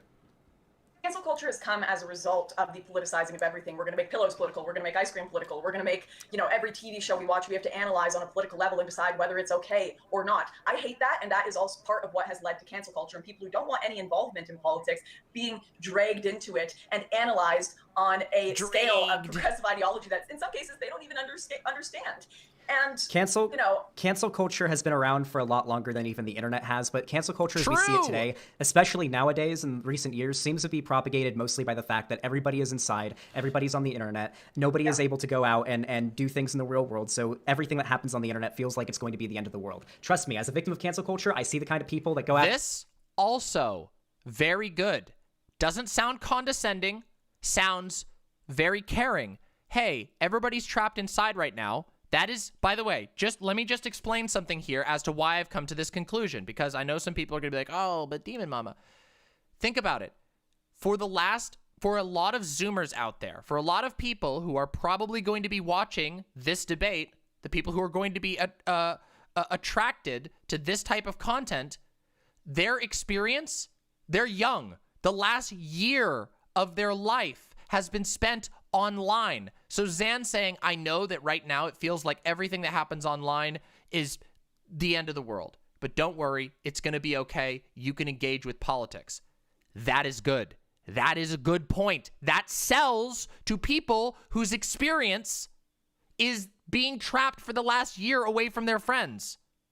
And remember, that is, when you're young, shit that's happening right now is all that you think about. When you were young, if you lived through a pandemic, well, some of you are young, but I know for me, if I went through a pandemic when I was 16, that's all that I would be thinking about. So Zan comes across as very compassionate here and also encouraging while not accepting her prescriptions. That's good. Me and try to cancel me terminally online. Okay, I would say the popularity of the internet is what propagates cancel culture the most. People on the right do cancel culture, people on the left do a shit ton of cancel culture. Most of those doing cancel culture are 14-year-olds with pig crew avatars on Twitter. Now, I agree. I feel like there's a nuanced conversation, very much like what I don't think that was necessary, but I get you. But that kind of counters it a little bit. Because those people with pit crew avatars, a lot of those are your fans, Zan. But I get it. I feel like that joke was a little bit countered the effect. But yeah. You referenced Lindsay Ellis had before that can be had about cancel culture. Political disaffection is one of those things that prevents people from having that conversation because then it becomes two-sided. You don't get, if you can move those politically disaffected people to a nuanced take on something like cancel. They said, I heard a really interesting analogy that streamers and other media figures focusing on issues are like targeted airstrikes where local organizers are like soldiers on the ground. Yep. Culture, instead of it being cancel culture is good, take accountability for that joke that you tweeted back in 2009 that you need to be destroyed for, you need to lose your job, and cancel culture is the end of the world, everyone is going to die, we need to stop it, your life could be ruined at any second because of this or this, and it's never okay. It's going to become a two-way battle, no middle of the line that takes a look at it in a nuanced way because of all the political disaffection. Okay, I'll agree with you there. I disagree to the level of, I think there are some people who are certainly politically disaffected, but I also worry about the over-politicization of everything and everyone. But I think what we're disagreeing here is what people are being politicized over and caring about being the wrong topics and the wrong conversations, and some people being left out of those conversations altogether. What does any of that mean? Does anybody know what any of that meant? Anybody? What did she say? We're talking about, she's saying, wait a minute. Well, actually, it's not about politics, actually, even though I've been saying it's about over-politicization. It's actually about being politicized in the wrong ways. Gibberish. Absolutely gibberish. Listen back. I'm not making this up. This is gibberish. Disagreeing here is what people are being politicized over and Here we caring go. about Listen. being the wrong topics and the wrong but I also worry about the over-politicization of everything and everyone. But I think what we're disagreeing here is what people are being politicized over and caring about being the wrong topics and the wrong conversations, and some people being left out of those conversations altogether. I think a big part of this, and this is what conservatives have been bringing up for a long time, is we can't really have that nuanced conversation about how we feel about cancel culture and ways to solve it. We can't have these nuanced conversations about politics when this cancel culture exists. So it's a self-perpetuating problem because people are too scared of losing their jobs. People are too scared of ruining their lives over talking about politics. I have friends that have completely left the realm of politics altogether. They are never planning on partaking in it ever again because they got some crazy docs put up of them online, because they got canceled in some sort of political sphere, because they got in trouble with their employer for posting their political thoughts online, like a Gina Carano has gotten fired for posting her thoughts. As much as I think her take, comparing, I always think comparables to the Holocaust tend to be a little exaggeratory. By the way, this again looks very bad for Lauren Southern. Put yourself in the shoes of somebody who doesn't know anything, and you go, well, Gina Carano got fired, but I don't really like jokes about the Holocaust. Uh-oh. What do you think that random people who have no fucking clue what actually happened, normies who don't know anything about Gina Carano being fired, they might have heard her name and then they hear Holocaust joke. Do you realize what this will look like to anybody who's not terminally online? That will look bad for Lauren Southern. That does not look good for Lauren Southern. That looks bad, very bad. And silly and cringe sometimes, but lots of people make that take, left wing and right wing, and that's her thoughts on the issue. And instead of immediately saying she's a bigot, let's have that conversation. No, she gets fired from her job. So if you're worried about political disaffection, making sure no one's allowed to talk about issues without being afraid of losing their job or being dogpiled by tons of radical communities is not a great way to do that. So we have to deal with the radical communities. We have to deal with the cancel culture, and we have to deal with the people who are constantly slandering anyone who tries to involve in politics and have nuanced conversations. Yes, she's failing. Yes, she's desperately failing, Exia Ross. She's desperately failing. Because here's the thing. And I'll explain, actually. You know what? I'm going to save your comment so that I can comment on it at the end. And I'm going to explain what I think is going on. I do agree with you, by the way. I do agree that she's failing. Yes. Or I would say yes, I should say. I don't... Whatever. It was a question. You know what I mean? And I've dealt with from yourself. Yeah, so I think there's an elephant... Petty. Again. Petty. In the room that's also a pretty large propagator of this that I didn't necessarily want to get into because it's fairly complicated, but obviously capitalism is a big cause of this as well. Big corporations like Disney, if there's a lot of hubbub happening about someone like Gina Carano is not going to sit down and debate me on stream. I highly doubt it. I added her on Twitter, and she didn't respond. I would love to sit down and have a debate like what we're having now over the issues that Gina Carano was tweeting about. I think a lot of it is Sleep well, capitalism. Glooby. These corporations Catch are going to the ball fire later. an actress that tweets about this thing that gets people upset. These companies, and they recognize that it's popular to be more progressive in this area, are going to advertise that progressivism in their products, their movies, their food, everything like that, packaging. And obviously the creators of these products are going to have their own political views, and they're going to build a following based around those political views. The Goya beans, the My Pillow, all of that's going to continue to happen when we have these industries whose main motivation is to make money. They're going to do whatever they need. Good catch there, Zan. I heard that. By the way, I heard that, Zan. You almost said when we live under capitalism. You caught yourself and you said when we live in a society where companies just want to make money. Good move. Smart move for this conversation because you're talking to normies here. Good catch. Need to make money. They're never going to go. They're never going to push the envelope too far, obviously, but they will go as far as it takes to make the money. So that seems like something more so to criticize about those industries. No, there's a time and a place to talk about capitalism. It's just not in this conversation. This conversation, you don't want to bring up capitalism. The economic system within with which we live, rather than like this intangible idea that kind of floats around the ether that we can't really stick with like a spear to figure out what exactly is causing it or who is propagating it. Right. Comrade, can I say something about the problem of capitalism? One of the big... See, now she sounds weird. She brings up, she sounds fucking weird. But nobody else, no one except for terminally online people are going to notice that. Normies will never notice that.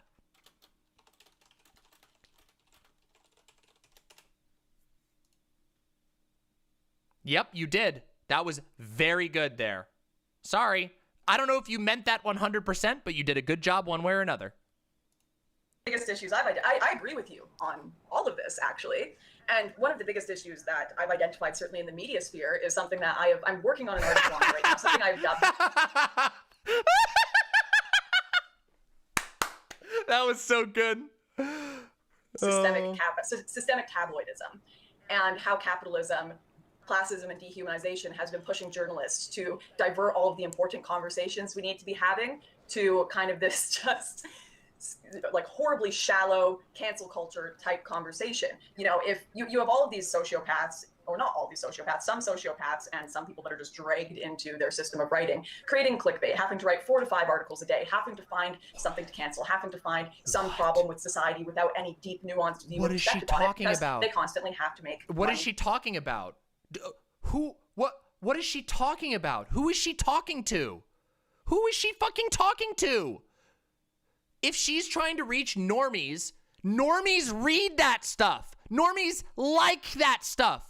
Normal people read Teen Vogue. Normal people read BuzzFeed. What is she talking about?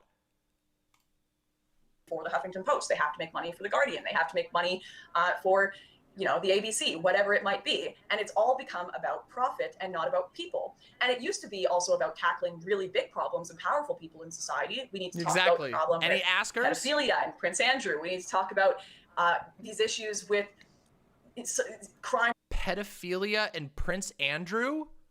What? What? That's going on in government and politicians that are making sketchy deals to make their companies money and crony capitalism. But another aspect of systemic tabloidism is, while pushing people to just write clickbait, they also have realized they can only slander people, and slander makes them more money, and the more money they make, they have more money to defend from slander suits. But they can only slander people of a certain class, because otherwise, if you slander someone like Hulk Hogan, who can afford to make a sustained court case against you, you're... That was in 2016. Hulk Hogan happened in 2016. 5 fucking years ago. Nobody cares. Your whole outlet will shut down like Gawker has. So what they've done is... Gawker? Gawker hasn't existed for like 5 years. They found a class. Gawker is a millennial magazine, not a Zoomer magazine. Oh my God. Have lots of views, have lots of eyeballs on them, but don't have the same amount of money, and just happen to be in direct competition with the mainstream media, which is YouTubers, and they've made them the main target of all of their... Hold on a second. Real quick. We're going to do a quick poll.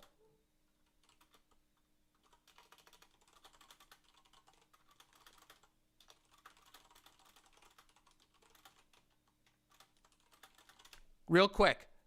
If you're a Zoomer, which means you're 26 or younger, do you know what Gawker is? 26 or younger.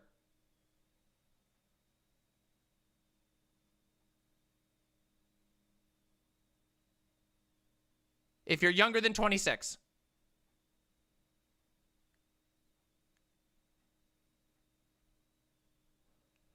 So, 73%, 71%, 62 people just voted in this poll, okay? Okay? 62 people just voted. 70% of those people who are, I'm sorry, if you're watching my stream, you are a politically plugged in, terminally online lefty. That's okay, but it's fine. Don't know who Gawker is. Normies have no fucking clue.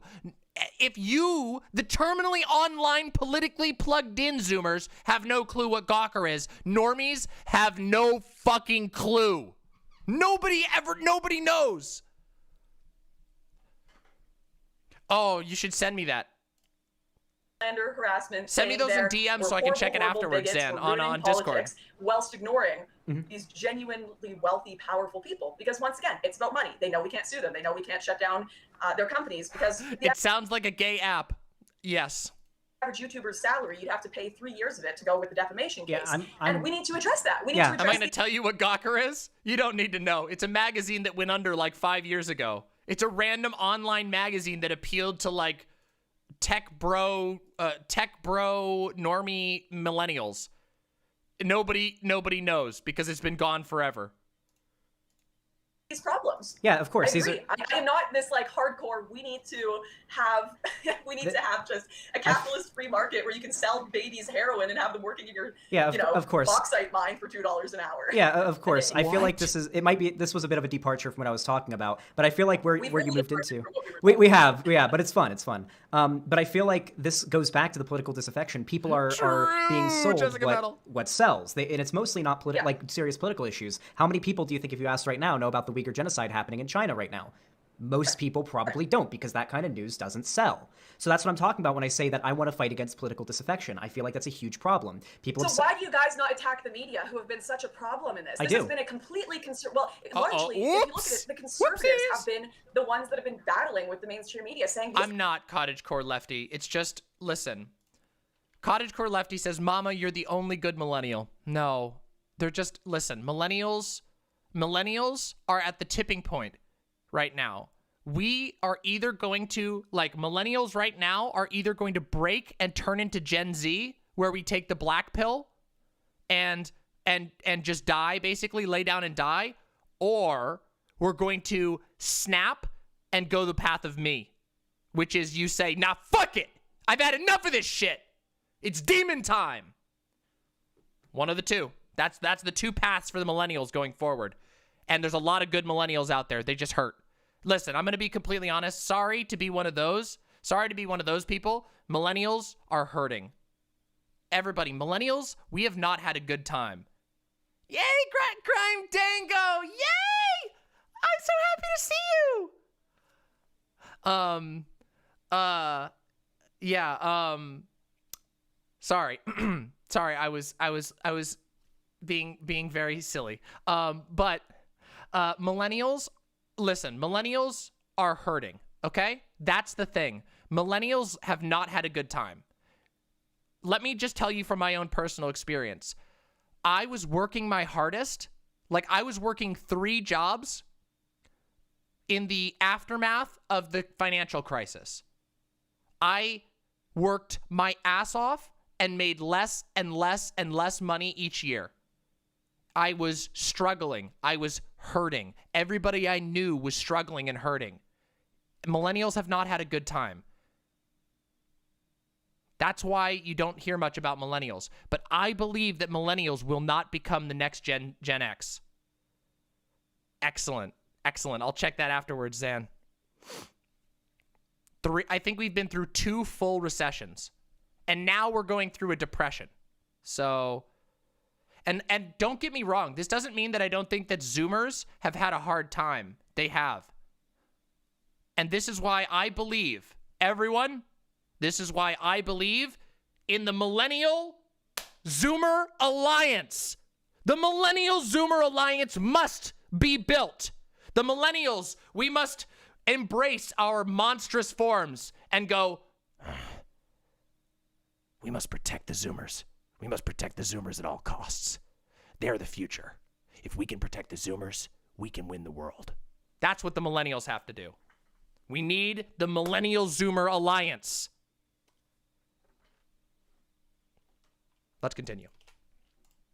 Guys are lying. These guys are manipulating the Because public. when They're constantly conservatives slandering people. when They're conservatives attack the constantly- mainstream media, they do it.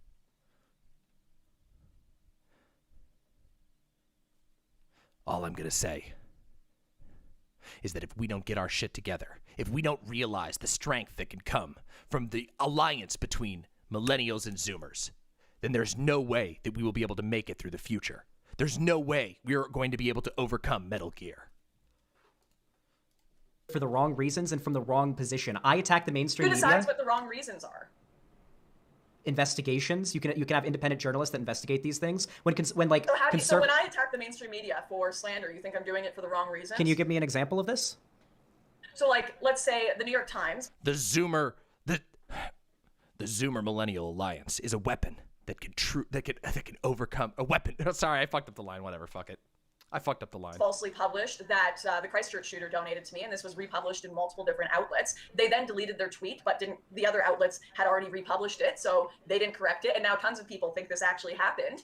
An alliance to surpass Metal Gear. So questioning the mainstream media for? So the Christchurch shooter donated to a organization that I believe you worked with for Borderless, I think was what actually happened. And no, none of that happened. From my understanding, which organization? It was in Bulgaria.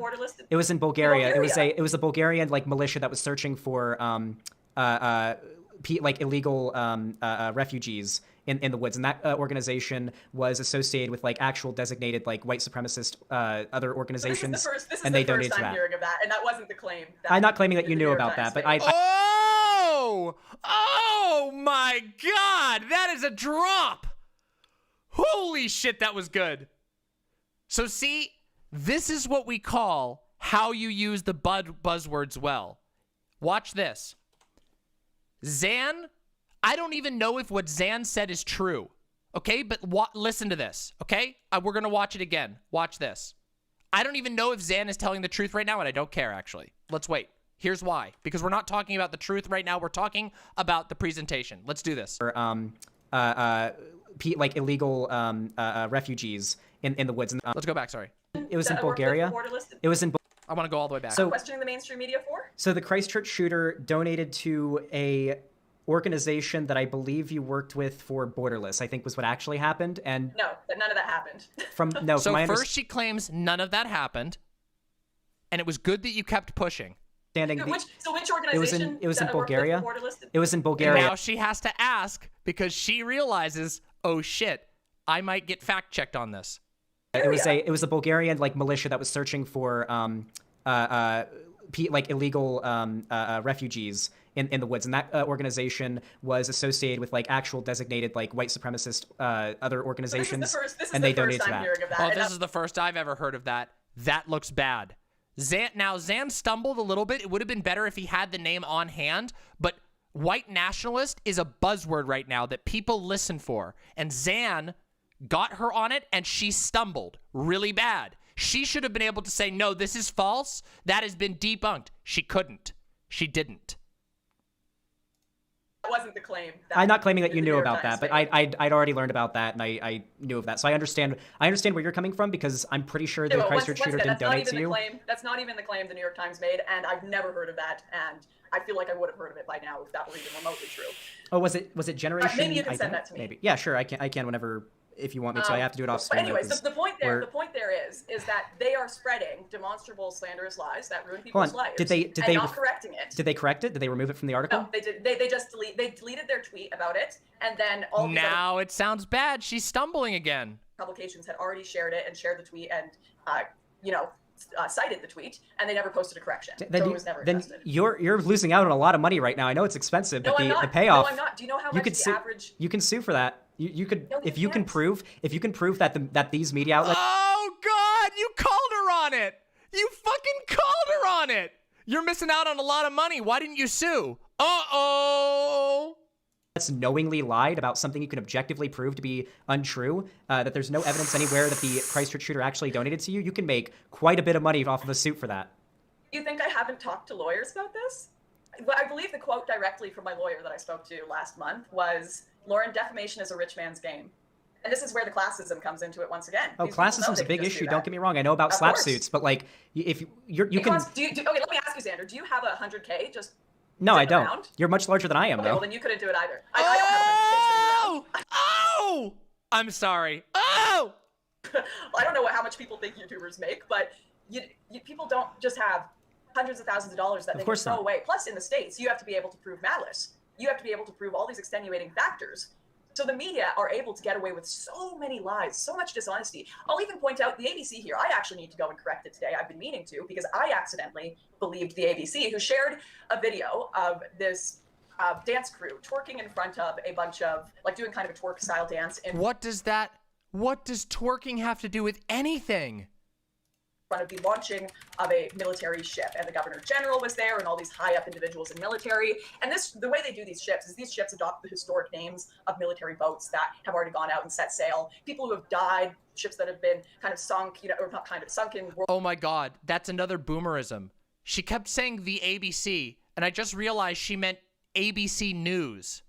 When she said the ABC, oh my God, that's a Canadian boomerism. It's because there it's the CBC, the Canadian Broadcasting Corporation. We don't do that here. We don't do that here. Oh, she meant that one? Well, then especially nobody's gonna know what that means.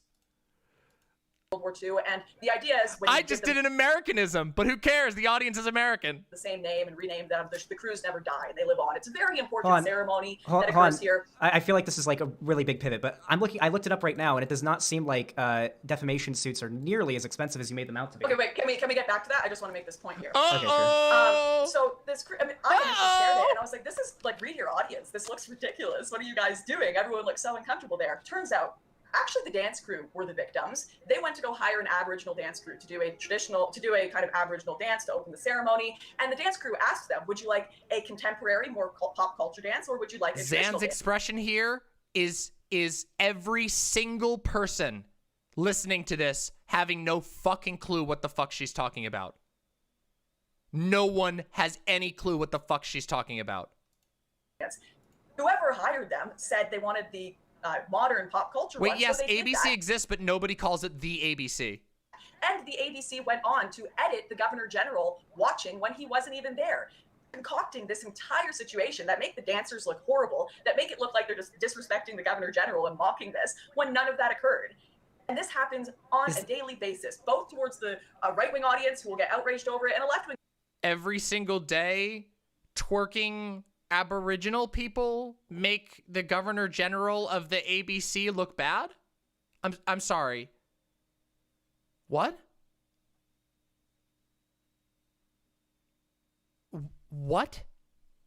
Audience will get outraged over it, and we cannot have proper conversations about politics. We cannot have any sort of real battle against the problems caused by the powers that be. What? Hold on, you're going on. You're gish when we are getting so much misinformation. Okay, when we are getting so much misinformation. Okay. That's the point I'm making. But sorry, go ahead with the defamation case, because I can show you the email from my lawyer quoting me 100K to 150. Okay. Maybe you have a bad lawyer. I don't know. I've never sued anyone for defamation. No, that's the average. I've never sued anyone for defamation before, but it seems as though in most cases. The Surfs, I actually disagree. I don't think this is a dumpster fire at all. I think this is really good so far. I don't know why. I'm interested. Lance, do you want to talk about it afterwards? Because I don't think this was a dumpster fire at all so far. So far, I've been very impressed with this. I'd love to hear. Okay, we'll see what the end is. All right, I'll wait till the end. I don't want to give my final take. I did miss to be in complete fairness. I actually missed the ending. So though I've seen most of this, I did not see the ending because I had to carry groceries inside. So I missed like the last 30 minutes carrying my groceries inside. but I'd be super interested to hear what other people say because I'm going to give my full take at the end. Okay, let's get into here. Whenever a news organization, a mainstream news organization, puts out a outright slanderous, easy to prove lie, typically they're held to account for that. Now, don't get me wrong, slap suits are a big problem. You're aware of like what a slap suit is, right? Sorry, explain that. I'm just getting over the. No, most mainstream outlets are not held accountable for slander, and it's so difficult cross-border. It is so difficult. Once again, you have to be able to prove malice. There's a statute of limitations, so if you don't do it within a year, you can't sue them anymore. There are so many extenuating circumstances that would not be included in what you just looked up in your Google search. I really would encourage people to look up a story which I don't surprisingly agree, was finally covered properly by BuzzFeed about a I don't agree. So Polish far, this is family. really good. I have to find the name. Maybe Polish it'll get really photographer, bad at the end. BuzzFeed All right. Metro. I'm just going to So find the again, article. just so everyone's clear where I'm at here, this is my second watch through, although I missed the ending admittedly last time. So I'm going to catch the ending this time. I thought it was good yesterday when I watched it live, and I actually think it's better than I thought originally. Let's see what happens. Listen. All right, before you go on any longer, I'll take your word for it that these big organizations are able to get away with spreading blatant lies. But at least from what I've seen, especially with the New York Times specifically, I've seen them go back on articles that I've been involved in because I had a pretty close involvement with this one.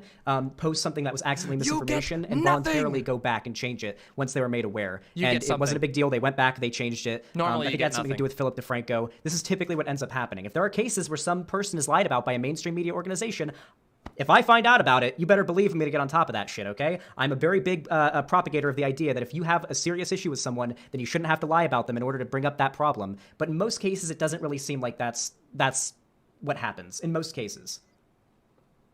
Yeah, no, it's in most cases the media do not correct themselves and don't have to because people can't afford to. And if they did once or twice because you sent them an email, that's very nice of them. But this doesn't usually happen. I'm in multiple cases with media outlets right now. Luckily, in some cases, I've been able to find lawyers that are willing to do it pro bono, which is not common at all. But no, it's not simple, and I think anyone who does a little more surface level, a little more research. Fun fact. Fun fact. Want to know a fun fact? In major media lawsuits, if there's a chance that you're going to win, I'm about to tell you, Xanderhal. In major media lawsuits, if there's a chance that you're going to win, lawyers will agree to do it often for no upfront cost. I know a lot of people don't know this, but what they will do is they will get paid out of the winnings if you have a case that has merit because they know they're going to make a lot of money, right? Yes, Herulian Hellhound, contingency fee. Yup. Herulian Hellhound, our resident lawyer. That is actually how it works. If a lawyer thinks, especially with a high-profile case like suing a major media company, they will say, we'll pay at the end. You don't pay anything up front, I'll take your case, and I pay myself out of the winnings.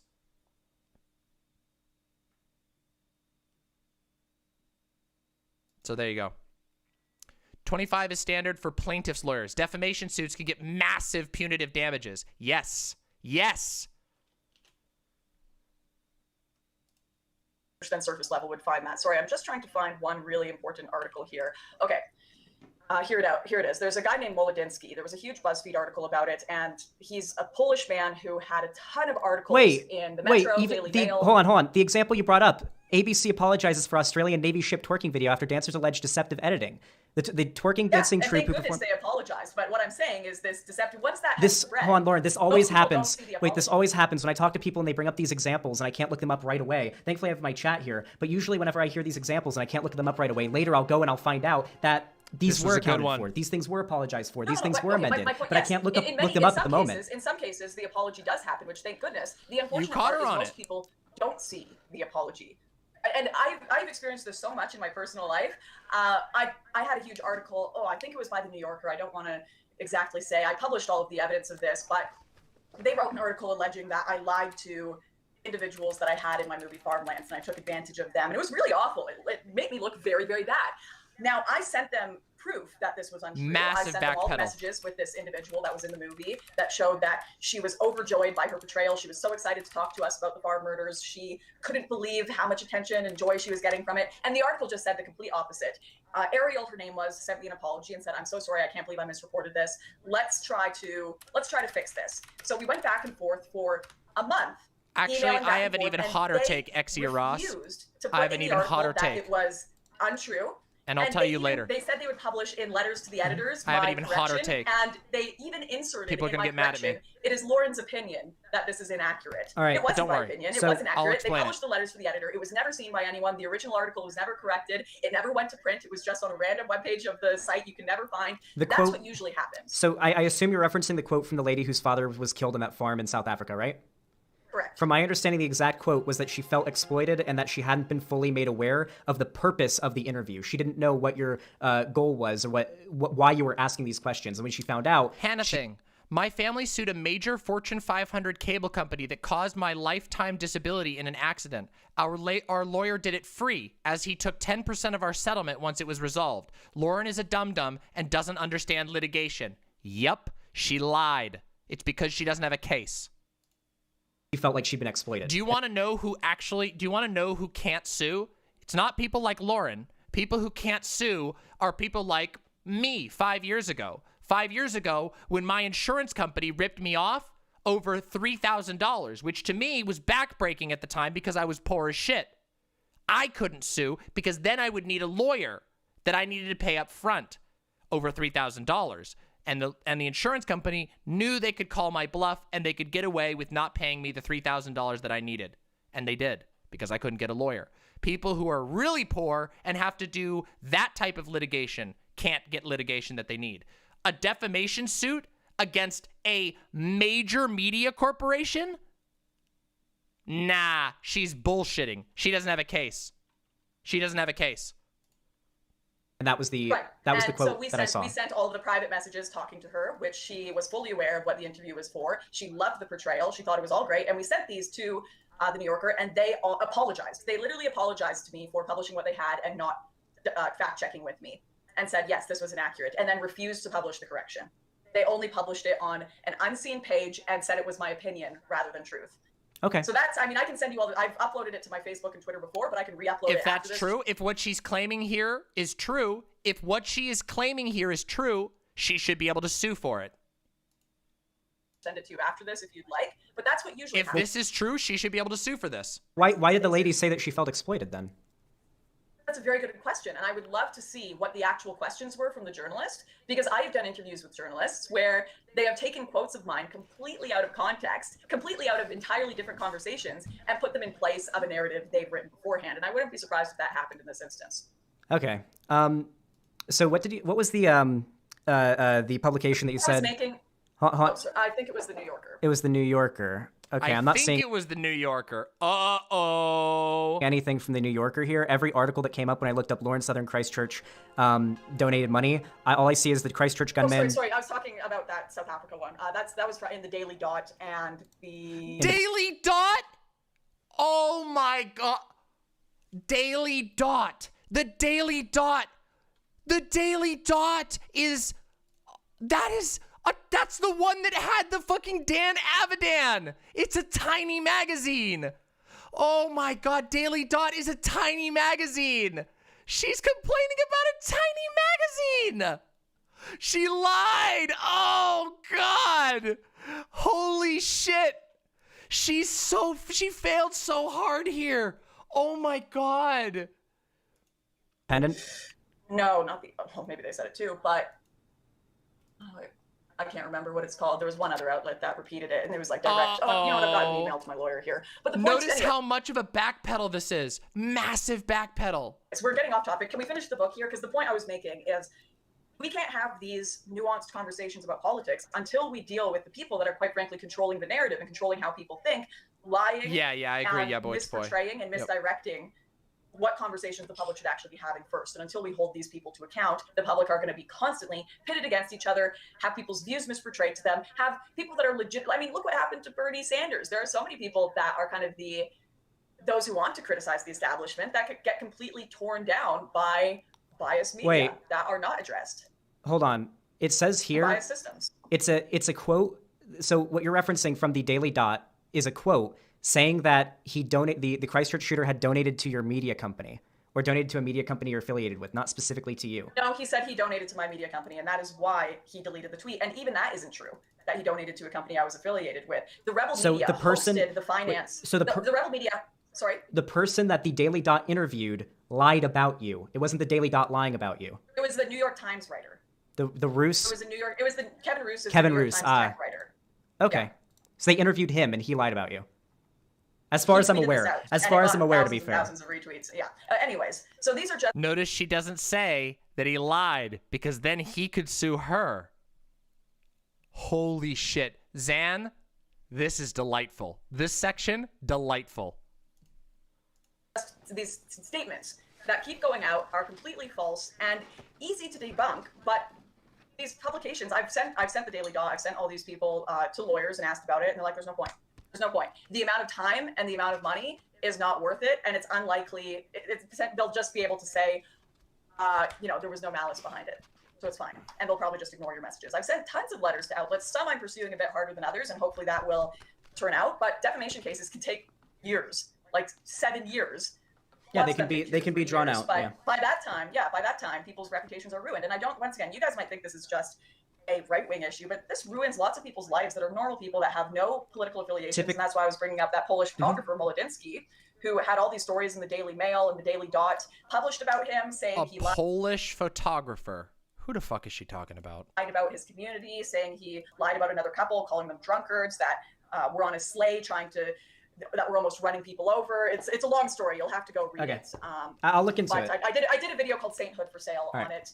And he didn't leave his house for over a year after the article was published because his community hated him. He had to go to the doctors to get drugs for mental health issues. Like, it just ruined his life. And the prosecutors wouldn't even pursue it. I understand. I've talked about this issue a lot before. I think if anyone wants to learn more, there's actually a pretty good John Oliver segment about slap suits. He criticized, what was his name? Something Murray. He was the owner of a coal company. And when he criticized him, Murray levied a bunch of slap suits against him, thinking that they could drain all of his money and they wouldn't be able to afford to keep on defending against these bogus lawsuits. This kind of thing, Bob Murray, yes. This kind of thing does happen.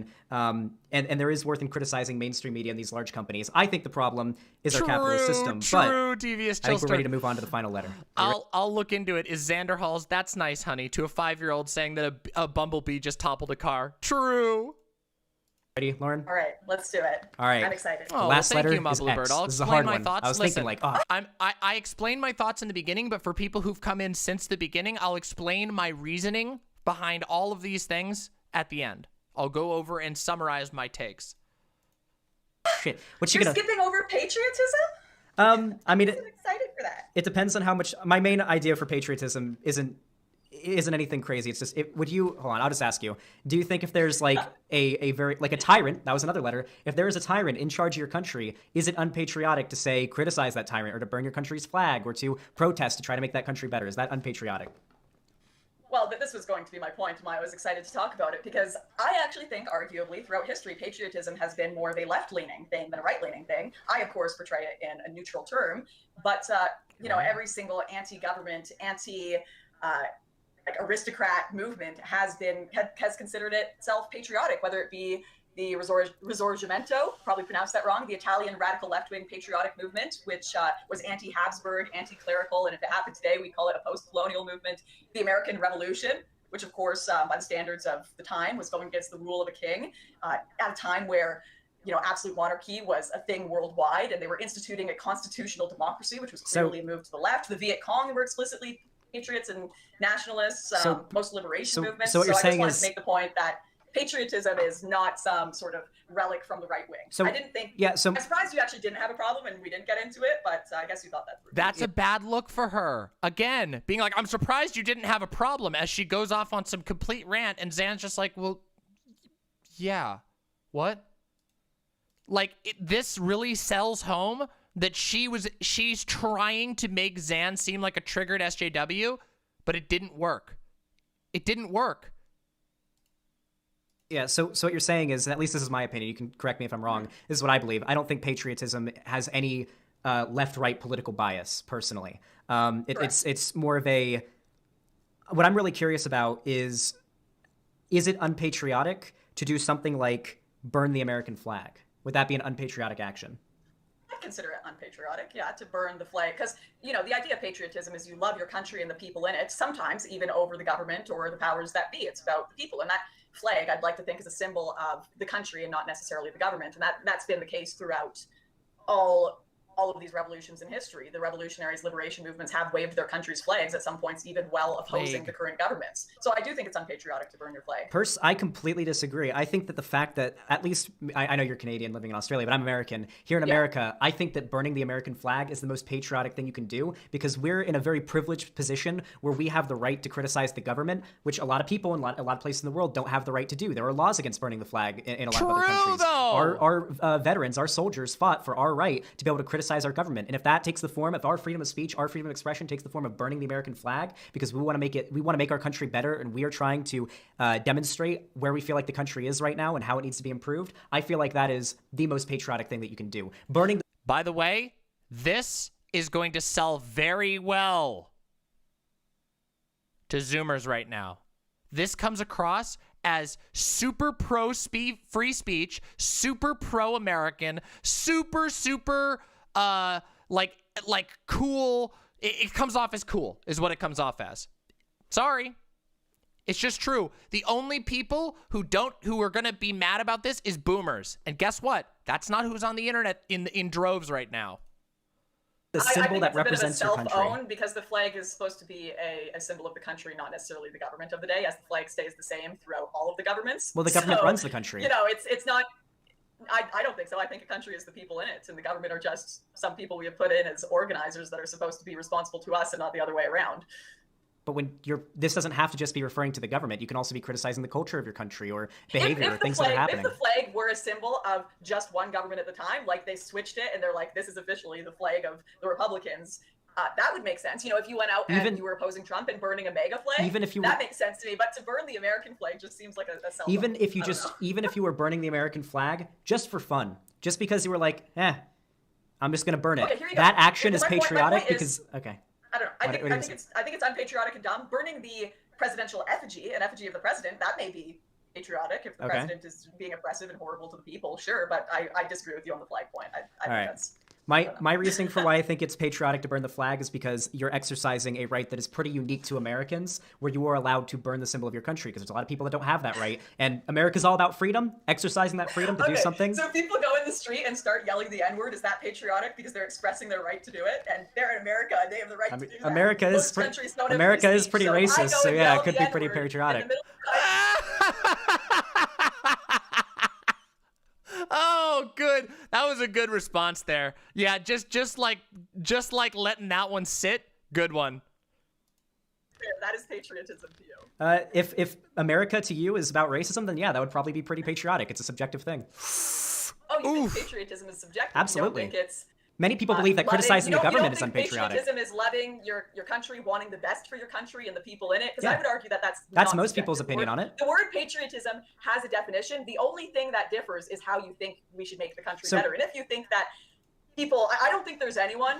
I mean, maybe I don't think there's anyone that thinks they're making the country better by yelling the N-word in a public square to rile people up. What is better is subjective. People who wish slavery would come back believe that there not being slavery is unpatriotic. So, of course, if somebody believes that, they'd be going out in the street yelling the N-word. Maybe I just disagree with you because I don't think either of those things make the country better. But would you agree that at least the definition of patriotism is wanting the best for your country and wanting it to be a better place? And this is why, in some instances, I agree with that definition. Consider Black Lives Matter activists if they truly think, pursuing the reform of the police is going to make the country better. They can absolutely be patriots too. Okay, yeah, that was good. You got her to admit that Black Lives Matter protesters are patriotic. That's a good look. We don't disagree there, but I believe that criticizing your ability to have freedom of speech, for example, criticizing the state of the country, the culture of the country, all of that is patriotic because one of the core, the First Amendment is about having the right to do that, to even criticize your right. The First Amendment grants you the right to criticize having the right to criticize the First Amendment. You can go back as far as you want with that one. No, I believe that's patriotic. I don't disagree with you that you should. I know some people disagree with me on the right, but sure, I don't think you should be tackled and be pepper sprayed or put in jail for burning the flag or criticizing the country. I don't think that. Because I know a lot of people who do believe that. I'm glad you don't. I would disagree with someone who argued that was improving the country. That's where I would go. Especially because I've also made the argument before that, sometimes you have to be offensive to make critiques of the powers that be and some of the social systems that be. That's been the basis of a lot of my political activism historically. And so I definitely wouldn't disagree with you there that sometimes you do have to be offensive to criticize the powers that be. I just would disagree that there's like... I like that too. I don't think the burning the flag is making that much of a point anymore, since people have done it so much and it's really not owning anyone anymore, except for maybe their own image of... I'm glad working towards. Oh, sorry. Go ahead. I'm glad that the burning the flag thing isn't a very currently relevant thing going on in politics. It's not like part of the culture war narrative. Yeah, that's what I mean. It does seem like these issues, like I remember back in 2016, everybody was arguing over the right to burn the American flag. But are you ready for X? This is I was thinking, how are you gonna rhyme X? There are not a lot of words that start with X. However, go out of the box. I was really surprised when I saw X is for Xanderhal. I was pretty surprised. I didn't know that you were... Slick! That was slick as fuck! That was slick as fuck! I loved it! That was slick as fuck! You're so aware of me. No, but X... Yeah, you're welcome. X is for censorship. I got a copy and saw it. Yeah. X is for censorship. Xenial, Zulos, I hope I'm pronouncing this right. Xylophone or Xenon. There are so many ways God, I'm already flustered. There are so many words I could lean on. X isn't only a letter, though. It can be very dangerous, so you should know. X is the symbol of censorship. Free speech and thought are what that seeks to trip. Or to strip? I can't read. Censorship's dangers are vital to know because XXXXX about as ironically as many times as my name has letters. So that could just be censoring Xanderhal. That's my headcanon. Those X's are censoring my name. That's why it's dangerous. Because Xanderhal. Oh. Are you getting curious what's blocked by that X? Sorry, they censored that part of the text. You'll never know what it said or might say. This is why censorship's never okay. So we're gonna do a bit of a what's that one YouTube channel where they ask like the rapper, they like play a bit of the rapper's lyrics and they're like, okay, so what were you thinking? What did you mean by that? What were you thinking? I forget what it's called. It's like Genius, yeah. So what were you thinking when you came up with those bars? Well, let me tell you. Now, generally, I think that censorship is not a great idea. I think throughout history, it has been used to shut down dissident voices. It's been used to shut down criticisms of tyrannical governments. It's been used to shut up voices that we really need to hear, all sorts of perspectives, whether left or right. And as a general rule, I don't think it's a good thing. I'm sure you're going to sit here and try to pull up the exceptions, try to see if you can get me on one of those. But once again, it's a kid's book, not a political textbook. That sounded super petty. A general rule. I actually just have questions, not really much to argue. Yeah. I'm curious, what is your Again, that sounded super petty. definition of censorship? Like, how broad is it? Well, the shutdown, especially on a political level, legal level, of people's First Amendment rights, being able to have a conversation, and even on a private level, I would argue that I have problems with corporations that are supposed to be platforms for free speech, like Twitter, Facebook, and YouTube, that have claimed publicly, we want people to have open debate, shutting people up because they are criticizing authorities, or shutting people up because they have opinions that aren't necessarily deemed to be within the status quo. So just this morning, with no explanation, James O'Keefe lost his Twitter account because he's been putting out leaks of CNN saying they deliberately tried to sway the election using propaganda. I think that's really worthy to talk about, whether our media are unbiased or whether they are deliberately trying to influence us in political ways. And his account was shut down. Now, we haven't really been given an explanation for that yet. Maybe it was because there's a legal suit behind it. I don't know. Maybe there's an explanation. But if there's not, I think that's a very wrong thing to do and very dangerous, because then people can't see critiques of authority and genuine wrongdoing. So you bring up a lot of examples, so I want to make sure I got ahead on this one just because I'm a very curious boy. I like learning about things. And it seems like the reason that Twitter banned James O'Keefe was for violating its platform manipulation and spam policy. I guess what he did was he had multiple accounts going and he was making sock accounts. Uh-oh. Well, I'll have to see proof for that because I doubt that. Uh-oh. It's necessary, since he just kind of sends out, like, when he comes out with his videos, he'll DM people, including me, and say, hey, do you want to share this? I don't think that would be necessary, but if it is, then fair enough. If someone's genuinely violated the terms of service, if someone's genuinely done something wrong... Remember, she just presented this story as a slam dunk, and Zan took 1 second to show that she was being dishonest. Gets that. But, you see, and I think that censorship can happen in lots of different ways as well, and you see it... Okay, sorry, I'm getting into a bit of a rant here, but the point is, like historically, when people have been told, no, you're not allowed to criticize the church or we're going to burn you at a stake. No, we are going to arrest you if you have socialist opinions. No, we are going to arrest you if you have nationalist opinions or if you to speak out against Stalin. We're going to put you in front of a firing squad. That kind of censorship, we'll just keep it basic like there because we can get into all the convoluted stuff happening today with big tech. But that basis, that's what I'm talking about, is genuine oppression and government shutting up and censoring genuine critiques and genuine questions and concerns about powers that be. Okay, so you're cool with like TOS or like, are you cool with like Twitter TOS? Like if someone breaks the TOS that you agree to, then someone getting banned, that's completely okay? Depends what the TOS is, and also depends how it's being applied. For example, you see on YouTube, okay, they've got the TOS where you can't talk about shootings and violence and this kind of stuff or you'll be demonetized. And I think that to an extent is a type of censorship, saying we're going to take away your income if you I will say, I think that I personally like the vaping, but I think the rings are too much during this type of segment. That's my one critique. I'm impressed with your ring blowing skill, but I think it's a little too much, personally. Certain issues. And you're good at it, though. What happened is lots of people who ended up talking about mass shootings, such as Casey Neistat, even just fundraising for it, had strikes on their channels and were demonetized. I did too. But for some reason, mainstream figures, I can't remember what his name, one of the hosts of The Tonight Show, could do a huge monologue on shootings and remain monetized, which makes you wonder, is this, once again, one of these classism problems where you have an elite class all protecting each other and all allowing each other to talk and say certain things and have certain conversations, but if the lower class, the people that aren't in the inn, talk about it, they'll be demonetized and have their income taken away. All right. Because they want to control the narrative and they want to control the wealth. And I think how those TOS are applied, we all know are not applied fairly. We've seen it before time and time again, and that's worth critiquing and worth talking about. All right. I am someone who does a lot of studying into YouTube's algorithm and how the behind the scenes works with it, and I can assure you that it is most likely not some bias against smaller creators. What seems to occur is the reason why a lot of my content, about 90% of it maybe, is demonetized. Or not demonetized, but like yellow $sign or red $sign. I very rarely get the green. I get like a lucky 2 or 3 green $signs in a row, and it's a really good day. I smile.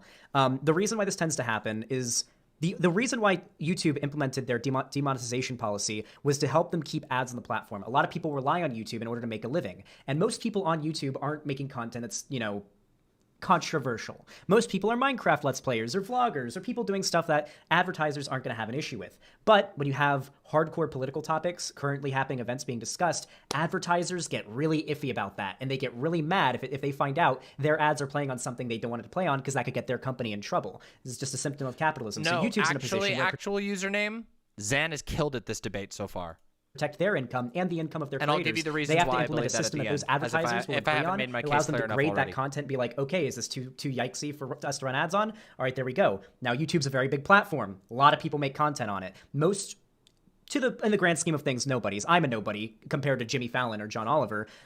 Most of these people like us cannot be graded on an individual level by YouTube. Maybe we'll get lucky, and if we submit a regrade of our videos, a review, then maybe we'll get the green $sign, or an actual person will review it more closely, but that usually can't be done. But someone like John Oliver, Jimmy Fallon, larger figures that have a larger media presence, typically YouTube can trust them not to break their TOS or do anything that advertisers would get mad about because they run on TV and they get advertisements there all the time. So this is more of a capitalism problem than a elite is keeping the little guy down problem. Normally, I would agree with you, and I think you are making a valid point here, but it doesn't explain people like Shaun, for example, who just put out a video on Hell World or whatever, and she got demonetized, completely not getting any profit from it, and yet YouTube is still playing ads on her videos. So they're literally just taking away the income of smaller creators that may compete with Shu is a huge creator, by the way. Larger mainstream outlets while still making money off them and while still keeping advertisers on their videos. I'm pretty sure that still doesn't add up with the argument you're making here, which I don't entirely disagree with and think is a valid analysis. I forget what his name was, but I know there was a YouTuber that does like deep dives into the YouTube algorithm and how to break it, talked about this problem and how. Wait, of course she knows of Shaun Head. Lauren Southern and Shaun Head used to be friends. Yeah, like way back in the day. Of course she does. They were friends IRL for like a while. Not anymore though. Is a glitch because this guy does like deep dives into the YouTube algorithm. But from my understanding, the reason why Shaun they were I love friends Shaun. IRL Me and for her a are while. friends. I love her videos on Hell World. They're very good videos. The most recent one that she uploaded discussed We're not going to talk a lot about of stuff Shu, that's no, going on no, right no. now. It's obviously not advertiser friendly. That's easily going to get demonetized, or at least the yellow $sign. And she probably knew that going in.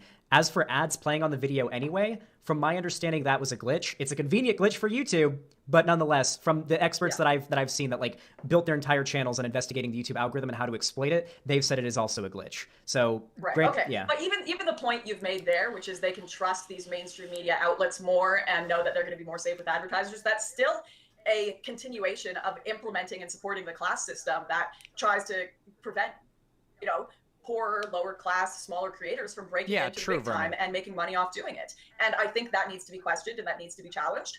And I also, I think most people would agree, left wing or right wing, whatever their views may be, that we have seen over time the TOS not applied properly. We have seen it unfairly applied. And if I'm wrong, if the TOS is never being misused, if it's always correct, maybe I am wrong. I don't know. I don't think I am though. Sure. TOS can never be applied completely equally until we have like with Twitter, YouTube, all these systems, these are all run by algorithms and bots. Typically, unless it's something that gets a shit ton of media attention, there is no way that YouTube is able to go over I think it's like 4 million hours of footage are uploaded to YouTube every day. It's something insane. Same goes for Twitter. Like millions upon millions upon millions of tweets being uploaded every day. This is all done by robots. And robots, maybe sometime in the future when we have ultra high advanced quantum computing, maybe then they'll be able to perfectly apply TOS. Right now, I was born in a highly conservative family. We're going to be talking about that next week in my spiritual deconstruction video, which I'm sure will be very interesting to everyone. Seriously, I'm going to talk about leaving my cult. Leaving the cult that I grew up in, and how I did that and what I think about it now, my experiences, how I got into it, all of that. Next week.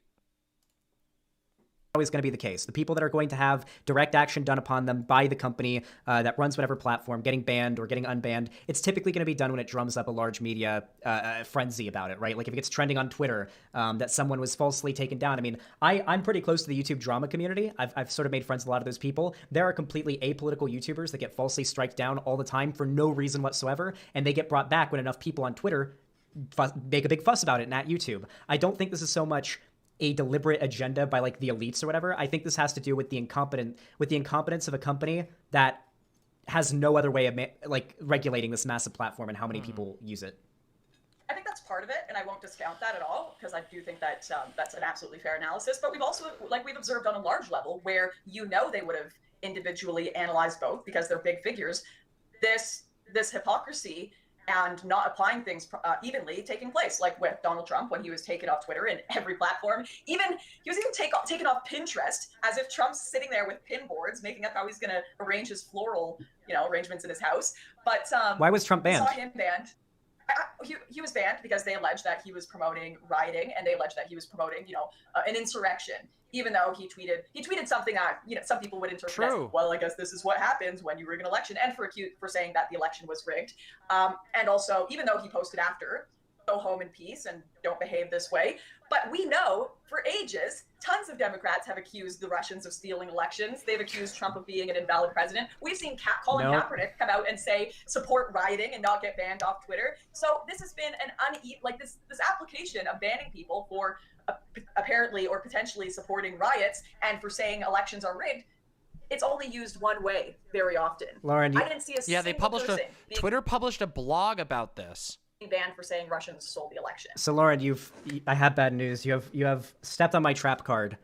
So Trump's banning was because, for one, he alleged that he repeatedly, over the course, a long period of time, alleged that he won the election. Not that, something might have happened, that he won the election, the Democrats stole it, it was illegal, and when he said, stand back and stand by, you can interpret that however you like, but even once this insurrection happened at the Capitol, he said, you're very special, I appreciate that you did this, but this is what happens when you steal the election. This is why he got banned. A lot of people saw it. He obviously broke tons of other TOS. That's what I said. On top of that, I agree with you. On top of that, what was the other thing that you brought up after the Trump thing? That's not what she said.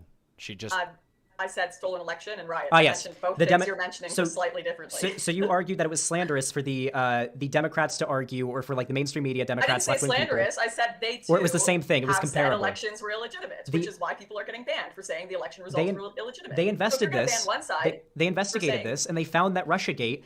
It wasn't Trump colluding, but it was Trump's administration and the Republican Party colluded with Russia to leak those things about the Democrats to help him in the election. There was collusion found. There were prosecutions that happened over this. The court documents are completely available. This was a good point. Again, you are giving facts, and she is giving nothing. She's saying, they got rid of Trump, and you're like, well, actually, here we go. Here's the actual facts of the situation. Here's how you find out the truth. I think that was good. I completely disagree with that analysis of the Mueller report. But way before that, before there was any investigations and any conclusion to investigations, people were saying Russians stole the election, and they weren't getting banned. Because it had already been found that the Russians were paying for ads on things like Facebook, that the Russians were working to help get Trump elected. Okay, that had already been found. So now we've discovered the collusion was the part that had to be proven. So now we've discovered that CNN was working to get Biden into office. Is that election stolen? Can I now say the election was stolen by CNN and not get banned? Did CNN hack the RNC to leak information about Trump?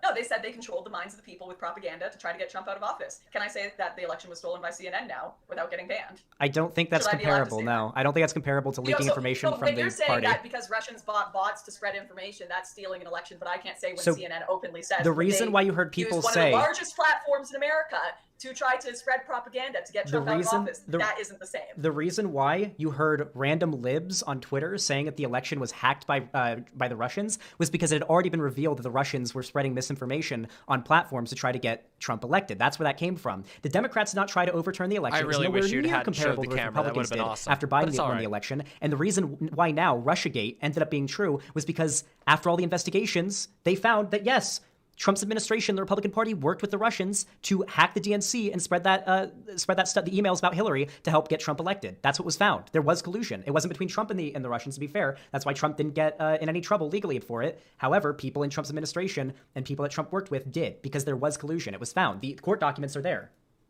You can look them up. Let me ask you, how much money do you know how much money the Russians spent on ads? I have no clue. No, not off the top of my head. Okay, it wasn't even a fraction. Not even a slight fraction of what Biden spent on the election, or even what CNN would spend on a couple. Biden's running for president. What? Days of media. They spent $100,000 on Facebook ads. And you're trying to allege that that's comparable to CNN spending 4 years of primetime TV trying to get their candidate elected? That's not even remotely comparable. Why are you going back to the people? I'm not talking about... Holy shit, I'm sorry. I'm getting a little bit frustrated, but I'm going to try to keep my cool, okay?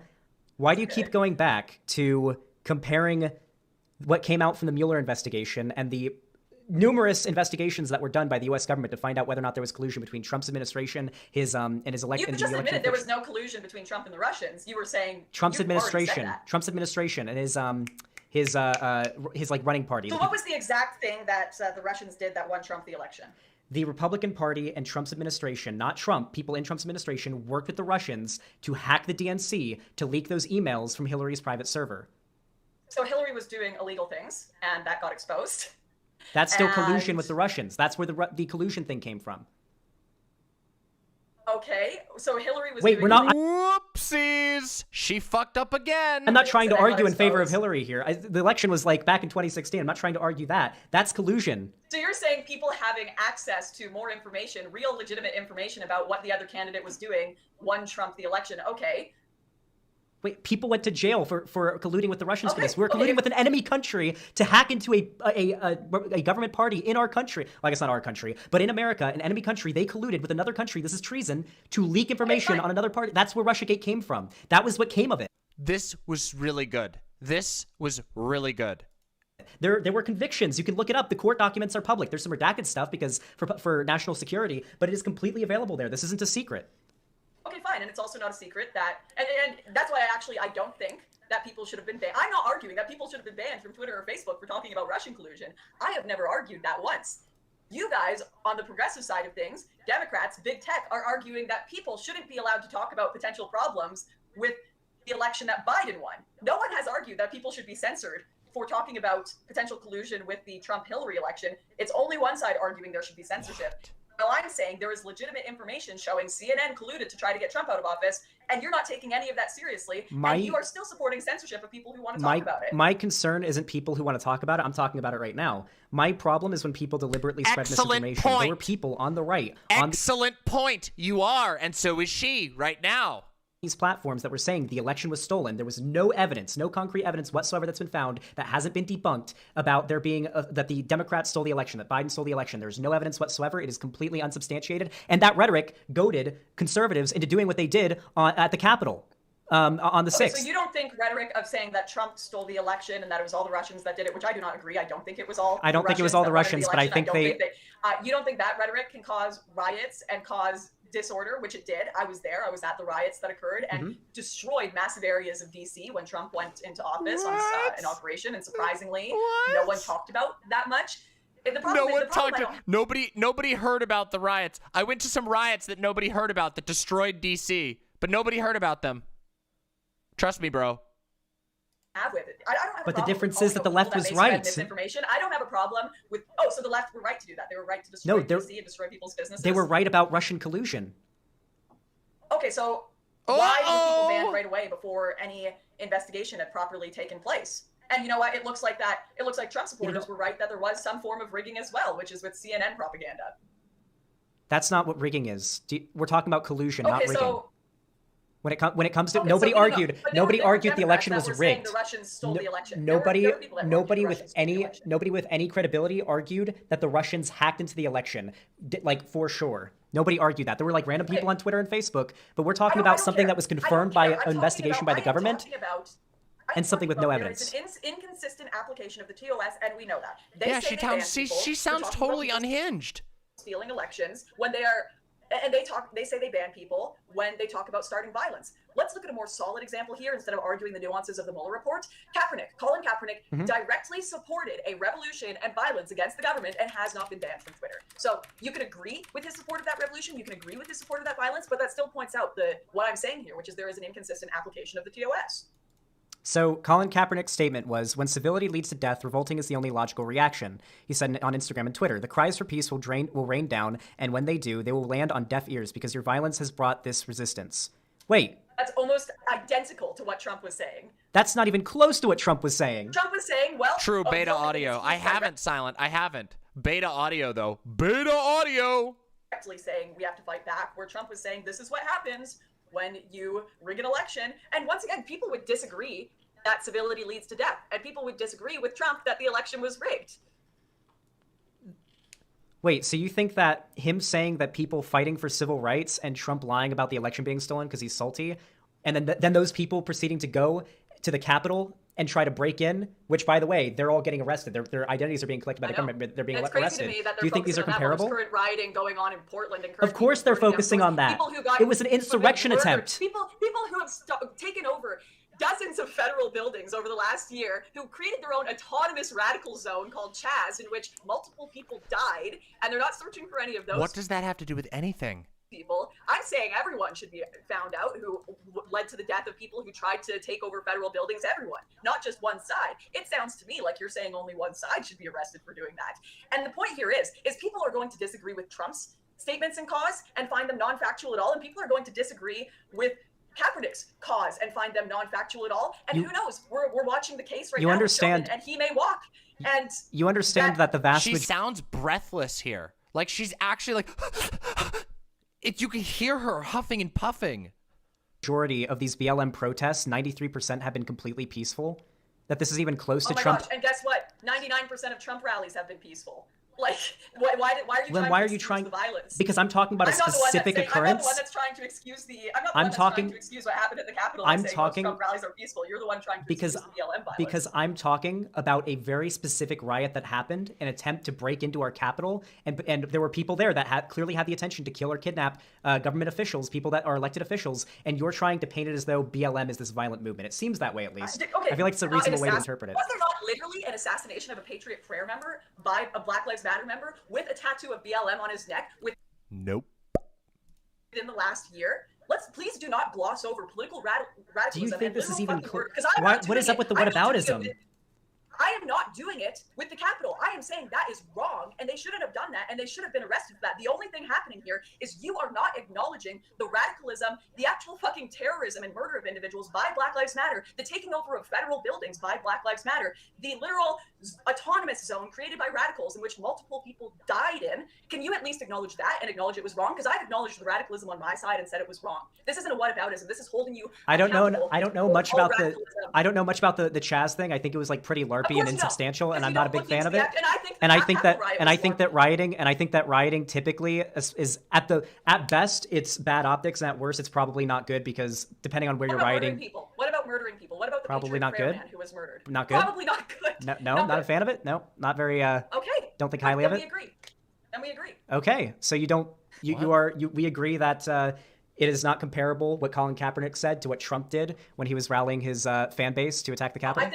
I think both caused radicalism and violence, and both should be condemned, but I don't necessarily think either of them should be banned from Twitter.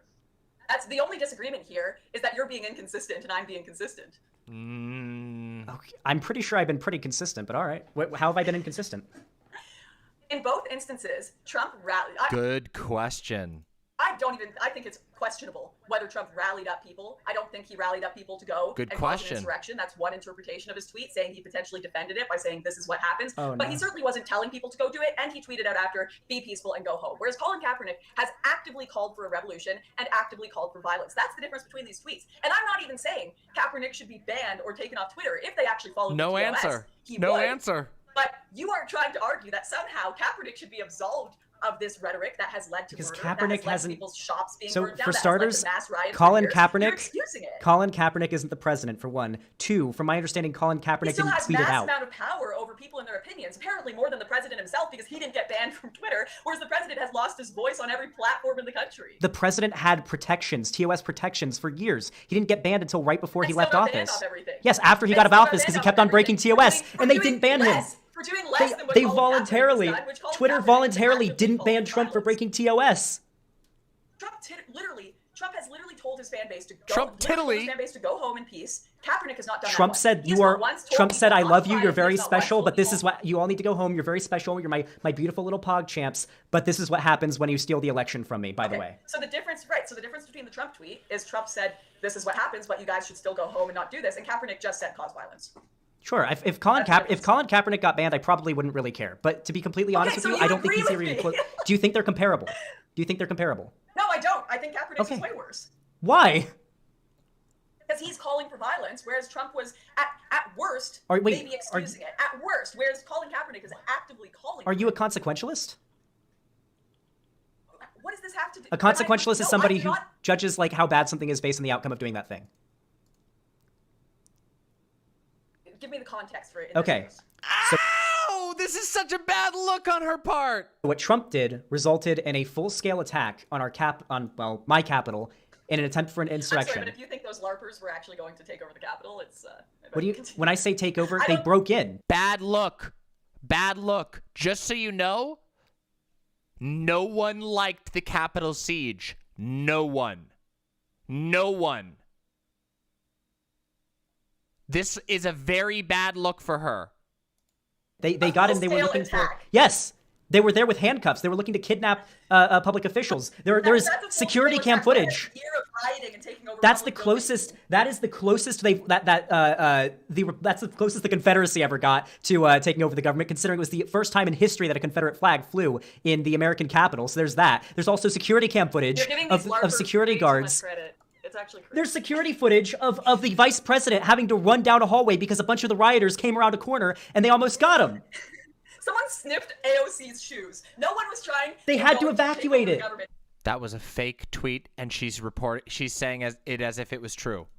I think what they did was wrong. The but police if had you to have shoot them. any- 4 if people you- if there's died. if there's even a small part of you that thinks these LARPers were going to take over the government and start, I don't know, their wave the The mega fake flag Ben Shapiro and start tweet. passing It was a laws, fake you're insane. tweet. Okay, I guess then I can easily respond. If you think that like a bunch of BLM protesters, like what is it, 8%, 7% of them, if you think that, or no, not even, how many percentage of them are peaceful? Let me just let me make sure. 93%. So if you think that 6% of these protests, if you think that 6% of these LARPers that are actually causing violence to these protests are going to really harm the country, then I guess you're taking it too seriously too. Because if we're going to apply it, then we might as well apply it equally. I take a full-scale attack on our capital way more seriously. These LARPers wouldn't harm the country. I said they weren't going to take over the government. I think they did harm to the country as much as I think BLM has Sorry, done 7%. significantly more harm to the country. You've got this very neat trick of responding to things that I've never said. I have that you've debate been doing tactics. This entire debate, but yeah, no, I think both harm She looks bad here. the country, and I've been consistent on this the entire time. But I think the Oh, he degree was only off by 1%. Chill. of sustained protests and violence by BLM has added up to significantly more You've- than the insurrectionists who just got way more media attention. I feel like you've deliberately tried to downplay the effects of what the insurrectionaries at the Capitol did by calling them LARPers and saying they didn't even get close to You're projecting. anybody. You used True! You called her out, and now she's really the mad. word LARP first, mate. You're the one who called the people who made Chaz LARPers, and that's when Yeah. I started using the word LARP. You are projecting all of the things. They're you were doing, LARPers, all but the you're trying to you're doing. downplay what they did. So when I use the word LARP, I'm downplaying, but when you use the word LARP, I don't. to Why are you focusing on the word LARP? Led to the deaths of multiple I know. people, Listen, Lauren. you're I know not LARP is a downplaying funny it? word. I know LARP is a funny word. It's fun to say. I'm not talking about them being LARPers. I'm not lasering on you calling those people LARPers. We're talking about what they actually did and what they intended to go there to do, and 4 people died as well. The Capitol security had to shoot people because they were about to get in to an area of the building where there were elected officials, and those people were there. There were people out there with guillotines and gallows. Every normie knows this, by the way.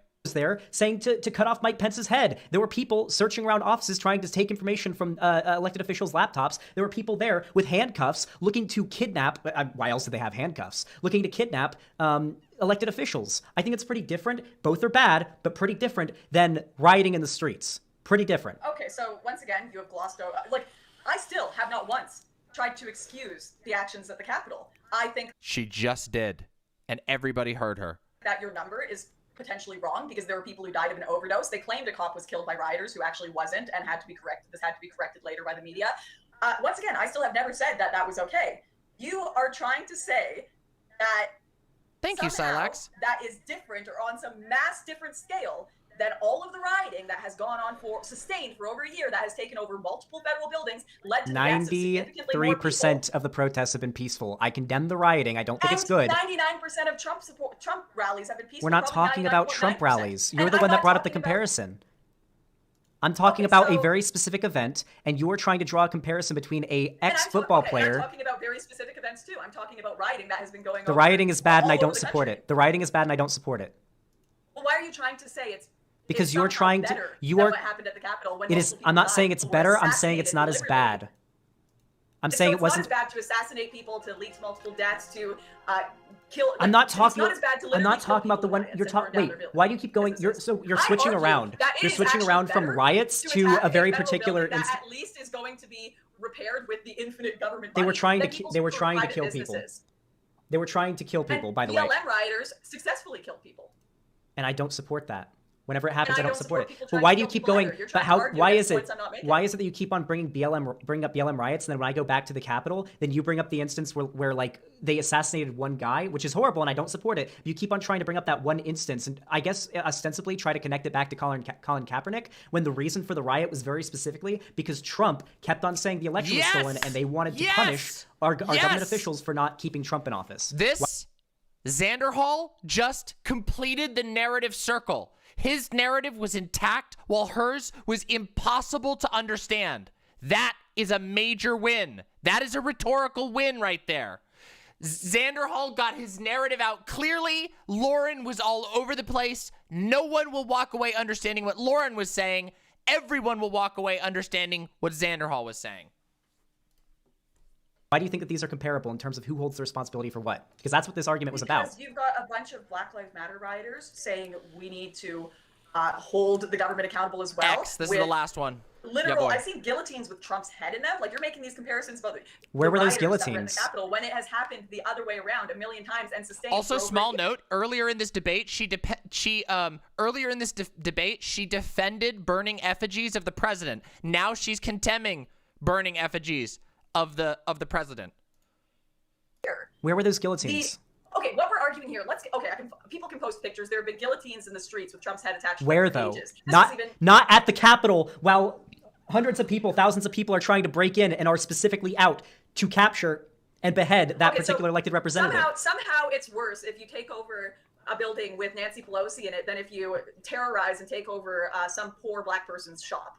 You think it's worse just because fucking Nancy Pelosi is in the building, but it's We're okay talking if about it's a which poor figure? person's shop in Minneapolis? The reason why I this think both argument are wrong, happened, I think they're but, both wrong, yes. The reason why this conversation came up is because you brought up Colin Kaepernick's quote. I brought up Trump's quotes. The conversation we're actually having is whether it's okay to incite rebellion or not. I think it's wrong. Do you think it's wrong in any instance? Unless incite the government rebellion? is literally, unless you can prove that the government is tyrannically, committing genocide and severely oppressive and all these things, and peaceful democracy is not an option, and you have gone past those points of being able to have civil debate and past those points of being able to, enact change in your communities. I do not think it's okay to incite civil rebellion, whether you're Colin Kaepernick or Donald Trump. What do you think? Neither are okay, but the responsibility or how comparable what Colin Kaepernick did to Donald Trump, the comparison there is not even close in terms of the outcome and how harmful it is. True. Once And the again, that's not intention. even the question here. The question is whether Twitter applies the TOS appropriately and whether it treats people who incite rebellion with the same treatment. And they don't, and I've proven that. And you're just arguing. The reason why Twitter didn't ban Colin Kaepernick is, besides being like I don't even think there's that much attention on him anymore. Like, he's not even nearly as popular and well known and being listened to as much as he was back in like 2018. You're allowed to violate the TOS, which I don't think he is unpopular. You're asking why he wasn't banned. Should I ask you why insert lefty here that called for this like 100 follower account didn't get banned? Like, of course he broke. I'm not the one arguing that the TOS is perfect. I'm the one arguing it's imperfect. I'm not arguing that it's perfect either.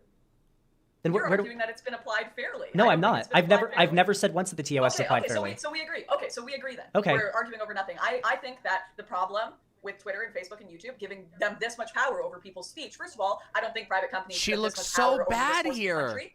And second She of all, looks I don't so think they apply bad the TOS here. properly, What and the they apply fuck? it. That's what the discussion. What the fuck? She doesn't even know what he's saying. She's like okay, literally if we lost. agree on that what Trump did was deliberate and was deserving of being banned, and what Colin Kaepernick did was probably something that Twitch could like logically ban him for breaking TOS, then I don't think we disagree, right? We disagree on that, and you know we do because you're being inconsistent. But I'm trying to move on here. Overall, you'd give the book a positive rating, it sounds like. Yeah, I like the book. It looks pretty good. Thank you. All right. If you guys want to pick it up for your kids, you can get it on Amazon, The ABCs of Morality. It's got a positive review from Xanderhal. I think I'm going to add a review on the back that says drops mad bars. And we might just change X's for Xanderhal in a lefty edition we release. If that actually happens, I'm going to buy it. I will buy a lefty edition, or just in one single copy where X is for Xanderhal. I will buy it. Okay. All right. I'll buy a second copy. I could actually make that happen, but I'll send you a copy as a thank you for having a fun little debate with me. Are there any? How long has it been? I think it's been 2 hours. A couple hours, eh? Yeah. Are there any other last little notes you want to bring up? Because I did have a few little things I wanted to work on after this, but I can stay to. I guess the final meme would be, do you vape? I did. Oh, you did. I'm gonna expose myself here. I actually struggled a bit with smoking for a while. Not very trad life of me, you know. But yeah, I started vaping to try to mitigate that, and since then have managed to mostly get rid of both in my life. But I did hear you in the preamble to this that you wanted me to do a little vape, and unfortunately I don't have a vape on me, so you're just gonna have to vape one out for me. Alrighty, I appreciate the honesty. I was curious. My chat wants you to say a phrase. Would you say trans rights? Oh no. I think trans people should have the same rights as anyone else. Like, all right, that's this is what equal opportunity is, you know? Yep. Everyone gets treated the same and judged on the same scale. Good move. But can you say trans rights though? People want to hear the exact sentence. Okay, well, what does this mean on a larger scale? Because if it just means they have This looks so good right now, by the way. This looks so good. the same rights as everyone else, then trans rights, my dudes. All right. Can you say white rights, Xanderhal? Do white people have rights? I love white people. Okay, I love white people. White rights, of course. I think everybody deserves rights. All right. Holy shit. That was so good. All right. There you go. That's good. I'm glad we agree. Look at this. This ended up being a really lovely agreement with just some friendly spats here and there. Alrighty. Did you have a fun time? I did. I had a good time. If you ever want to debate or chat about anything else, I'd be happy to. Alrighty. Well, hopefully a have a fair good night. I critique, appreciate you Razzle. coming on, and maybe you can come on in the future for, I don't know, maybe we can do like a set topic or something, like the trans issue stuff. We can talk about that more specifically if you ever want to come on again. And yeah, have a good one. All right. You too. See ya. Bye.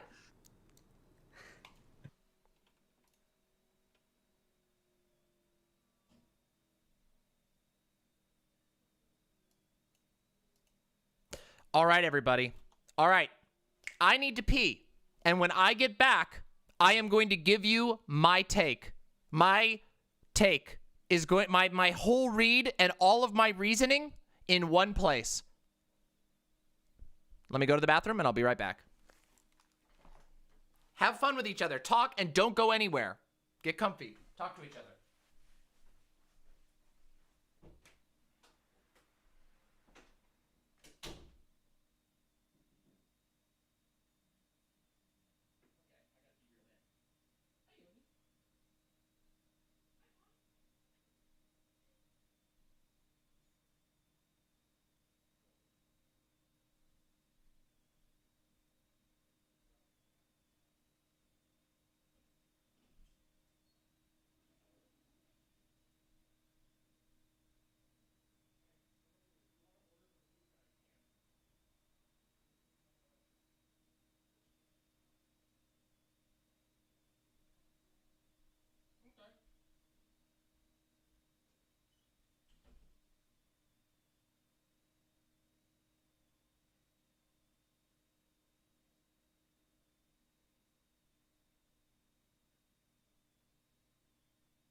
Are you ready?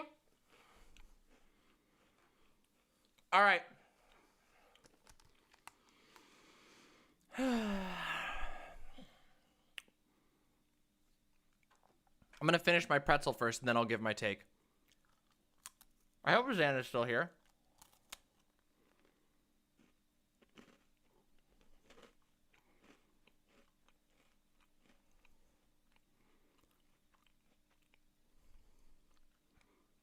I don't know. We'll find out.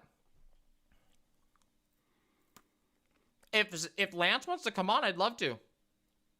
Oh yeah, I'd love to talk to Lance after, but let me give my take first, and then I'll talk to Lance. I'm gonna give my take first, and then I'll talk to Lance. I would love to talk to Lance, of course.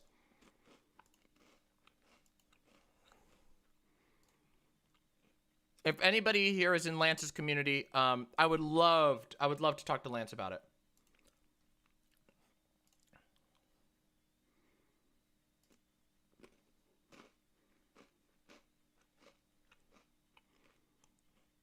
Oh, okay. I didn't know that. I didn't know Lance was here. Sorry. That's okay. I don't care. I don't care about her response. I don't care about Lauren Southern's response. I don't give a shit about her. I care about this debate. All right, give me a second. Griffstronaut, thank you so much. Or Giraffestronaut, thank you so much. Thank you. Thank you, Giraffestronaut. I appreciate that. And I'm about to nail it home, okay? I'm about to nail it home. Okay. Everybody.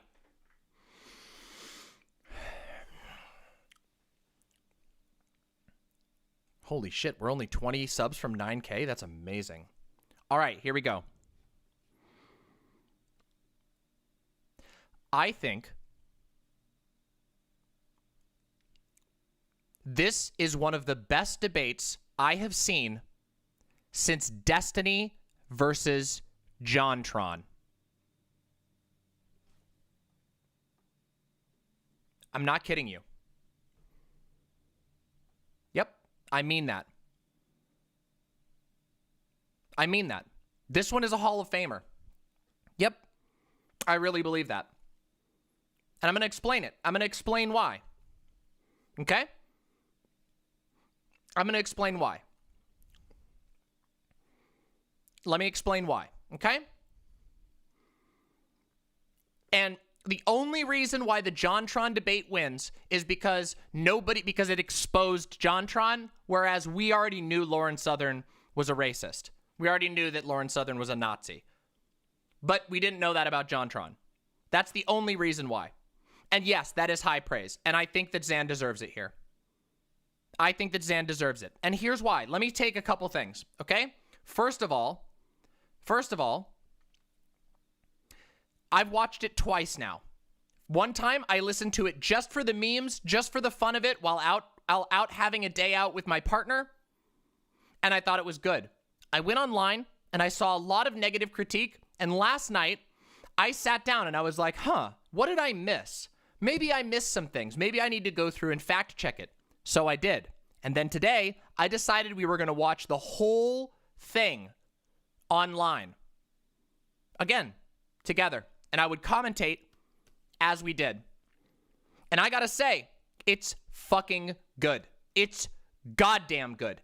All the way throughout, there is not a single moment where Lauren Southern looks good. Lauren Southern comes off like a triggered boomer SJW. She completely misgauges Xanderhal's audience. She completely misgauges the current pop culture atmosphere. She completely misgauges what normies care about. She completely misgauges what everyone's been talking about in politics for the last year. And I was worried. Okay? I was worried because there is a risk in debating over a children's book, but Xanderhal got her to stop talking about the book many times. Xanderhal, through the art of debate, made her point, made her prove herself wrong, because Xanderhal didn't have to push her. She went off about politics just from simple questions. And that shows that the book is political, where when she walked in, she tried to say it wasn't. So Xanderhal achieved a masterstroke. Do you want to know what a masterstroke is? A masterstroke of rhetoric is when you make someone destroy their own point from the beginning to the end of the debate. And Xanderhal did that. Xanderhal succeeded in illustrating why nobody should take Lauren Southern seriously. And he did so in an interesting manner that will appeal to young people because he's young and he knows what they like. And while there were mistakes, I think that most of the mistakes were very surface level mistakes and did not affect what I am looking for when I critique someone who is going up against a demagogue. In fact, I would argue that Xanderhal not only out-truthed, but also out-propaganded Lauren Southern.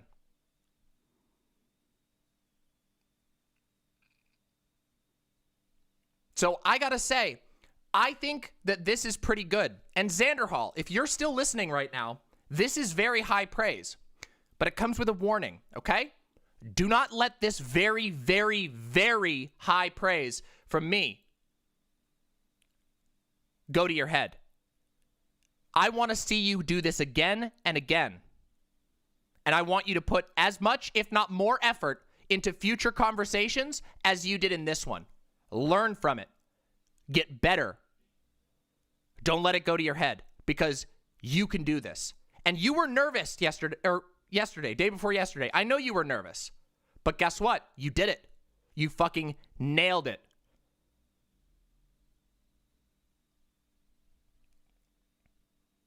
And you should be proud of yourself. In my opinion. You really should. Because I think this was really good.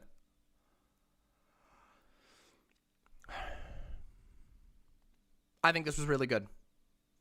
Yep. And it does look like, by the way, this is a little bit more of the evidence, just so we know. Let me just show you. This is how you know you've done a good. The most important thing, this is Lauren Southern. The most important thing I learned about BreadTube from this debate is they just keep debunking documents which they've never actually read and therefore easily mistake debunks. She has nothing. She has nothing here. This is nothing. This is salt. 100 likes. She can't even get her own audience. Oof. That's bad, everybody. That's bad.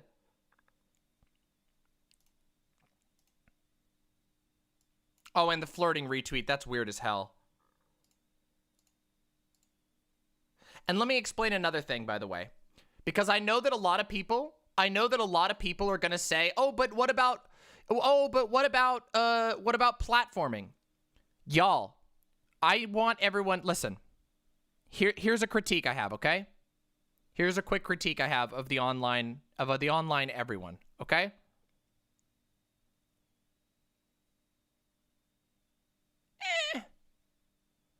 Yeah. I agree with you, Silent, but let me explain this. There is no way that any normie comes to this this interview and walks away thinking that Lauren Southern is a good person. There is no fucking way. I'm sorry, but for people who are like very, very, very, very, very much tuned in online, and I know I do this, okay? And this is something I critique myself for and I've tried to get better about. When I'm listening to a debate, it is very easy for me to identify every single dog whistle and want to debunk every single dog whistle that comes up, to jump on every single point that comes up. I know. And so do we all, right? We hate it when they get away with lying. But she lied poorly, and Xanderhal chose carefully which things to jump on, and he explained them so that normies will understand what he is saying. This is going to be an example of how you responsibly handle these issues. Because when normies come and watch Xanderhal's debate, which I hope they will, and I would love for you to crank the shit out of that video in the algorithm to get it in front of as many normies as possible. Because when normies watch this, they're going to walk away understanding what Xanderhal thinks, which is leftist and progressive, and not understanding what Lauren Southern thinks, which is right-wing and Nazi. I understand why people, all of us, every single one of us, it would have been a bad look, Xanderhal. I think you handled that correctly. Okay? I want people to think about this. For all of us, we all know who Lauren Southern is. We all know everything about Lauren Southern. We know she shot flares at migrants, okay?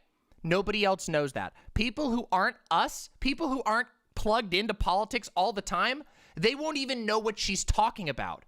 So Xanderhal made the right choice to not talk about stupid internet drama that only we care about. And instead, Xanderhal effectively made it impossible for her to use this as a prop for her book.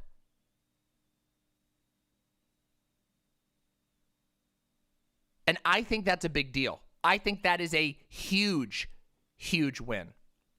So, I'm going to give the trophy, the big golden W, the hell-forged W, to Xan for this one.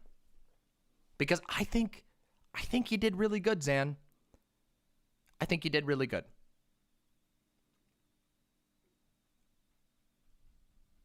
Yeah, absolutely. Let me try and connect with Lance, and then I'll have you on afterwards. I don't want it to seem like I'm like giving too much favorability to you when I just gave you a very glowing and positive review. I would rather hear the critiques and be challenged on that. Because here's the thing. I do think that there's been some debates in the past that you haven't done that well with, but I think you did really good. Oh yeah, and I said, actually, we'll wait until afterwards. If Lance is down for it, I'm down to talk. I would love to talk with Lance. I think Lance is amazing. Hold on, let me see if...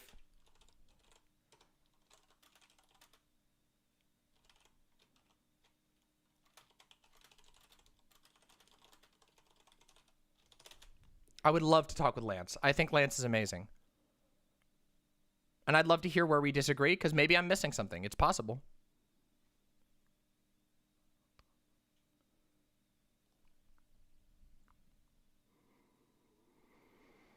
Yeah, Lance is one part of the Serfs. There are two members of the Serfs, I think. Two? Maybe three? I can't remember. I can't remember if there's a third person. I know it's Dave and Lance. I would love to. I'm just going to wait and see if I hear back from Lance. Yeah, Dave.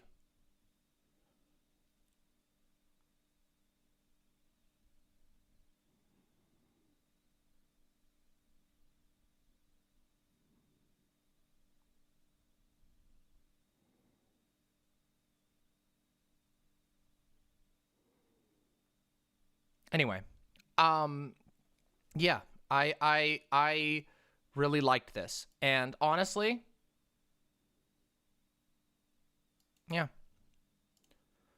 what I saw on Twitter was pretty unfair, in my opinion. It was mostly just people clipping Xan vaping, which that might annoy some people, but a lot of Zoomers vape, and a lot of Zoomers think vaping is cool still.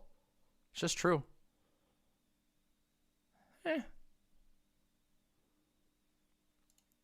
Let's see.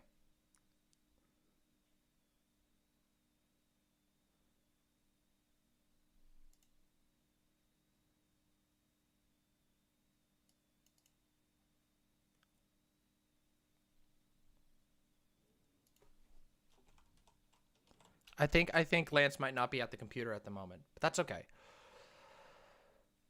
Let's just take a minute and vibe, because that was intense, and we still got more content. We're not even done yet. We're not even done. What were the criticisms? I don't think he did all that much wrong. He fucked up the study, which that was a mess up, but it's just mixing up two studies. He wasn't wrong on the facts. He was just wrong over there. Oh shit. Would it be okay if you got on my stream now? I haven't even read it yet, God King Yumi. Oh, I'm so sorry. God King Yumi, here, I'll go over it tonight and we'll talk on my next stream. Okay, you and I can talk, but I'll go over your thing tonight and you can watch the VOD and then we can talk after that. That way you go get some rest and I'll be able to, you know, because I gotta do this. I gotta finish this stuff first. Otherwise, I'd love to, but it would be way too much of a pacing shift. So, and I haven't even read the post in full yet, so. Lauren's rebranding? I don't know if she is. I think you did good, Zan, and I think you should feel fine. And here's the thing. Oh, yeah, this was another thing I wanted to say. Zan, this might hurt. I don't think you're a good debater. I think you're a god-tier interviewer. I'm serious. I'm serious.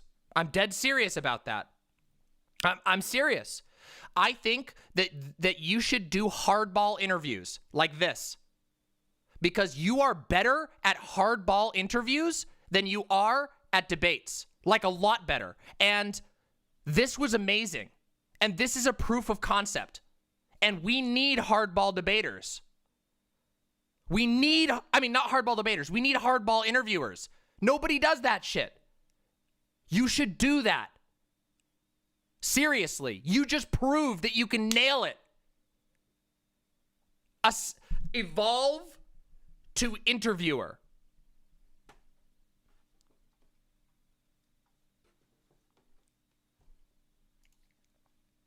That is a compliment. It's absolutely a compliment. I bet that you could build a reputation for being a hardball interviewer, and that would be amazing, and people love that content.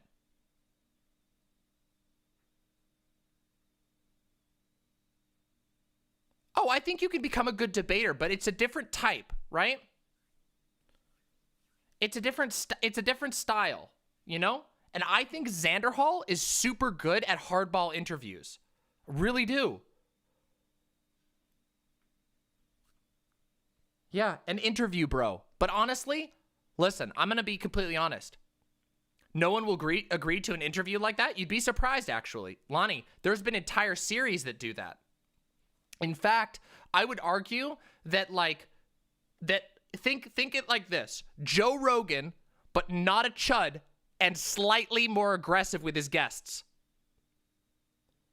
Yeah, debater and interviewer are close, but they're different. But they're different.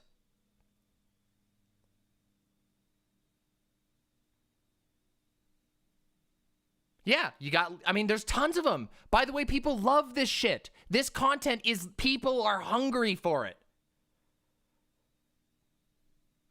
Just saying. Just saying. Yeah.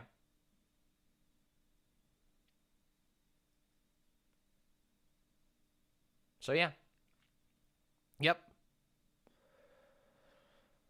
Well, oh, I think Eris is a fantastic interviewer, but Eris is a different type of interviewer. Eris is like a NPR interviewer, which I really like too.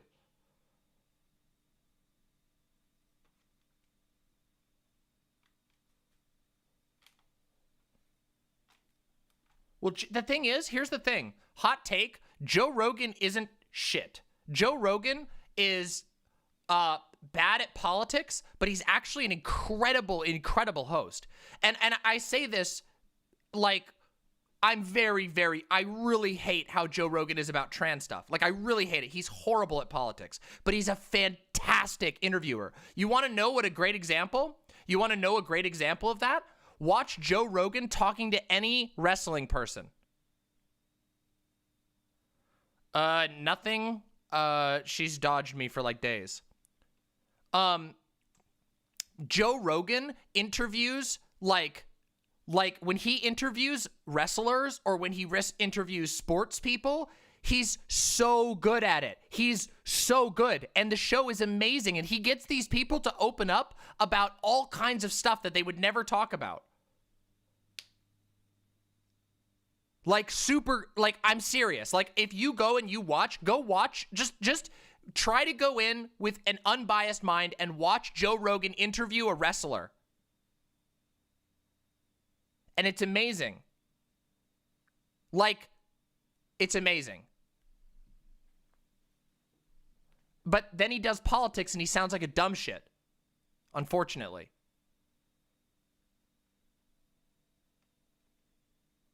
Yes, I love professional wrestling.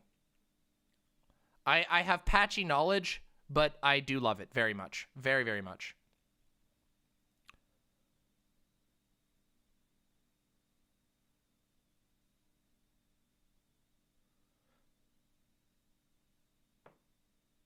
Yep, no one else is in that lane right now.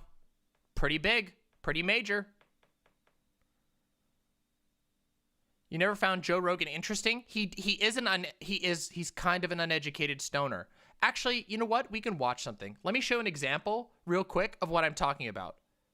Let me just show you an example of what I'm talking about real quick. Let me show you. Watch. Let me show you something that Joe Rogan did that I want to talk about. Okay, hold on. Give me a second here. 1 minute. Let me bring it up. Hold on. Hold on. Let's see.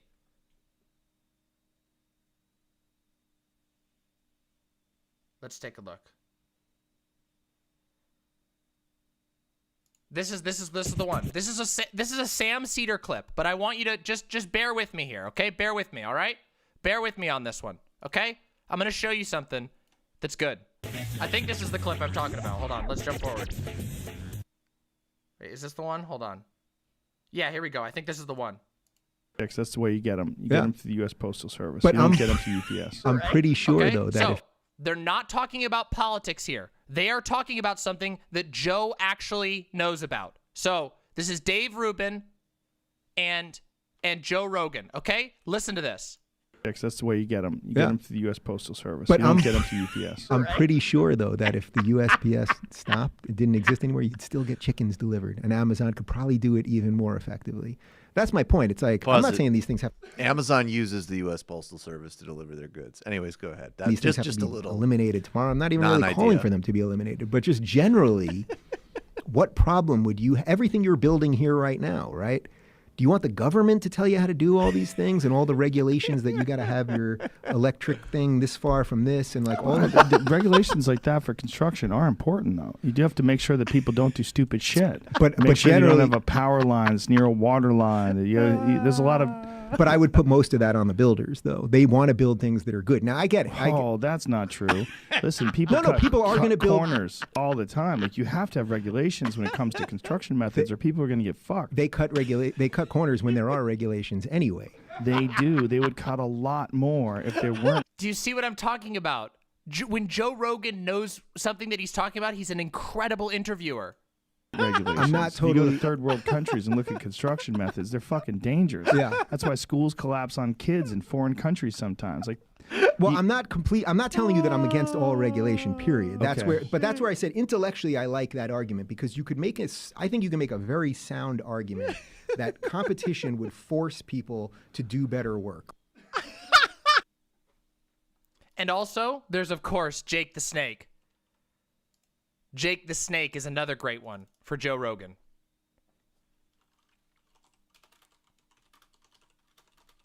I wonder if I can watch this. Oh, we can. I think I've watched this. Here, let me give you an example. I think this is valuable, all right? I think this is valuable, okay? Let's do this. Let's watch this. This is fun and valuable. There's a cobra there. And the viewers don't know that at all, especially when you're a little boy watching it. I mean, the Saturday... By the way, this is so they're talking to Jake the Snake Roberts, a famous wrestler. Morning that you sicked it on Macho Man Randy Savage affected an entire generation. That was the best nut I've ever got. There's no doubt. I mean, it affected me so deeply as a kid. To this day, if I'm ever laying around with a girl and I'm having a little problem in the wood ski department, you know, it happens at 63. You put that on. You know, and I put the video on, and instantly I'm kicking her ass, man. Really? Oh, brother. That gets you hard. Damn straight, man. Why? Holy shit. Watch me. Look at him. Watch it Right there.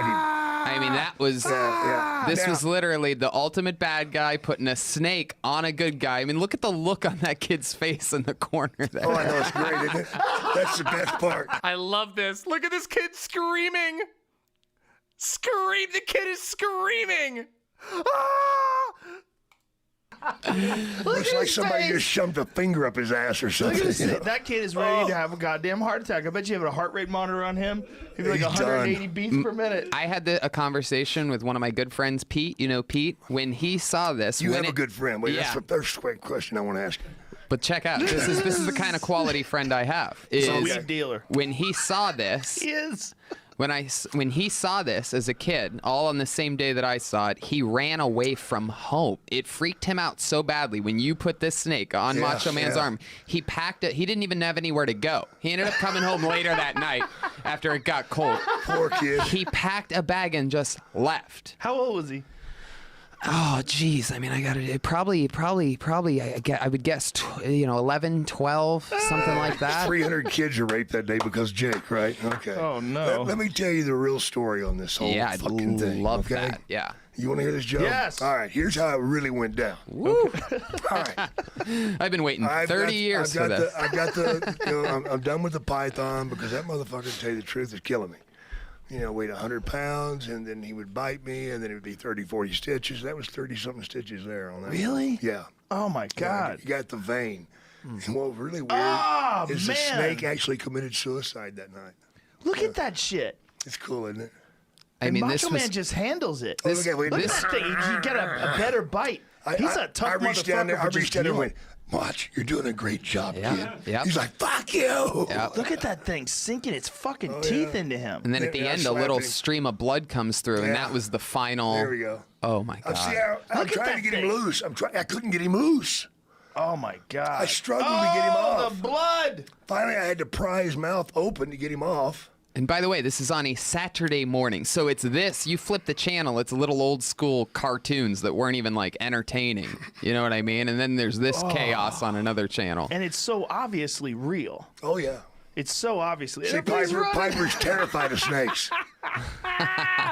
Well, if he wasn't before. Wait, Piper pulled a gun on me one time over a snake, man. Really? Yeah. What happened? I snuck up behind him with a snake, and he heard me. He says, Jake. I went, yeah. He goes, I know what you're fucking doing. And he dove and got his fucking pistol and pulled it around. He said, motherfucker, I'll kill you. I'm like, okay, Roddy, I get it. I get it. The guy was shaking, man. Jesus. That's a real thing. Here's the story. I'm in the locker room behaving myself, not minding a soul. In fact, I believe I was cleaning the washcloth, blackboards off, and I was making it nice for everybody. And Macho walks in. He's like, "All right, brother, we're gonna do it tonight, I guess. Huh? That's the story fucking going around. We're gonna get down and do it." Yeah, dude, sounds great. And he's like, "We gotta take care of a little business first, though." What? About the snake. Yeah. Has he been fixed or not? Fixed?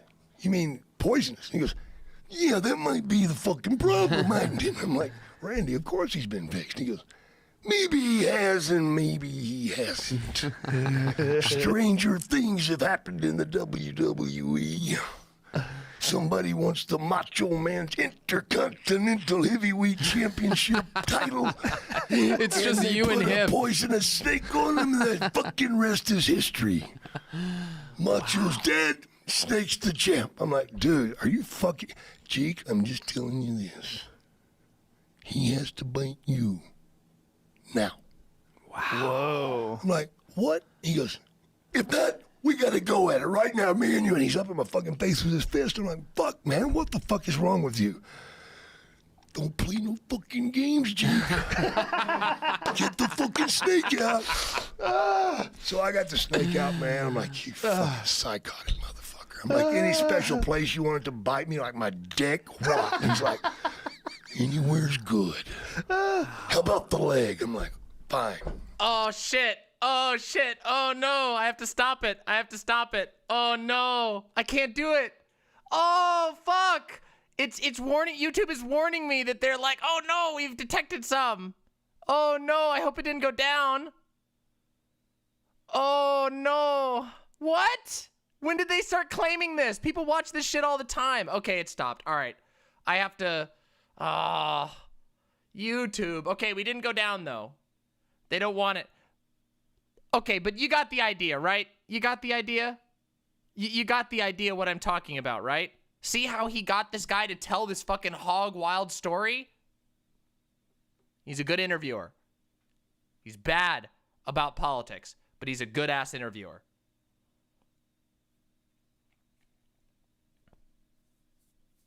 Just saying. And I think there's room for some interviewers who do hardball, good politics interviews. Yep. Yeah. I know, the story's just getting good, but I can't... But listen, you all can go watch that one if you want to find out what happens. It's fucking cool.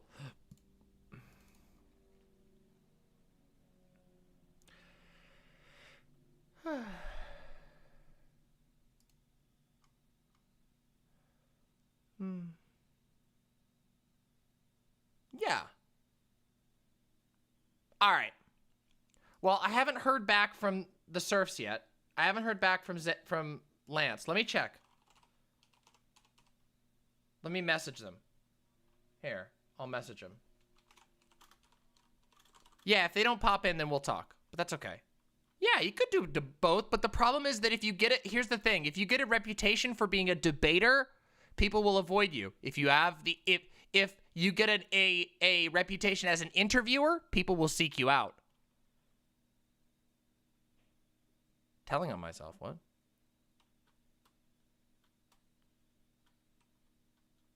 But it does mean it, but again, it's a good path, but you have to be very careful. You have to be very careful because you got to make sure you're doing a good job with these interviews.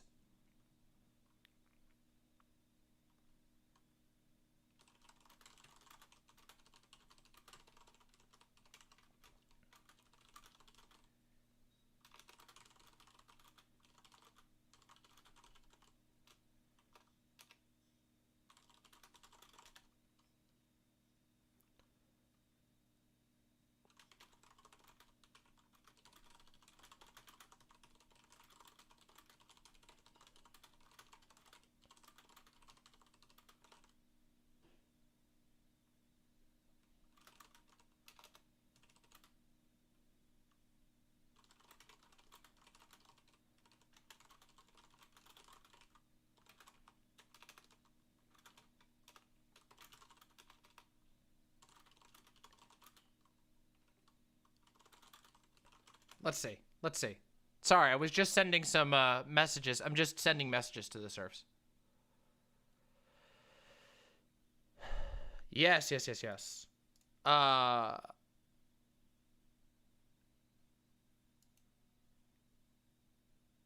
yeah. Sorry. Do you think that she's failing at rebranding as an enlightened centrist? Yes. I don't think she knows what that means anymore. I don't think that Lauren knows what centrists believe right now. And so she's trying to sell herself as an enlightened centrist, and she doesn't know what that means. So she just comes across sounding dumb and ignorant and like a liar. In this debate, she sounded like a very dishonest person the entire time. There you go. It's demonmama.com/live. There you go. And nobody likes that. Nobody likes a faker. Yes, come in. Hi, thank you. Oh, thank you so much. Hi, Yoda. How you doing, lovey? How you doing, Yodi? Okay. You doing all right? No snacks over there for you. That's a book. That's not a snack. That's a book. Nah, this is coffee. Hello, Mother Meerset. We are in the middle period before we are going to watch Lindsay Ellis's video. Yodi's had enough stress today. She's going to take it easy for now. Well.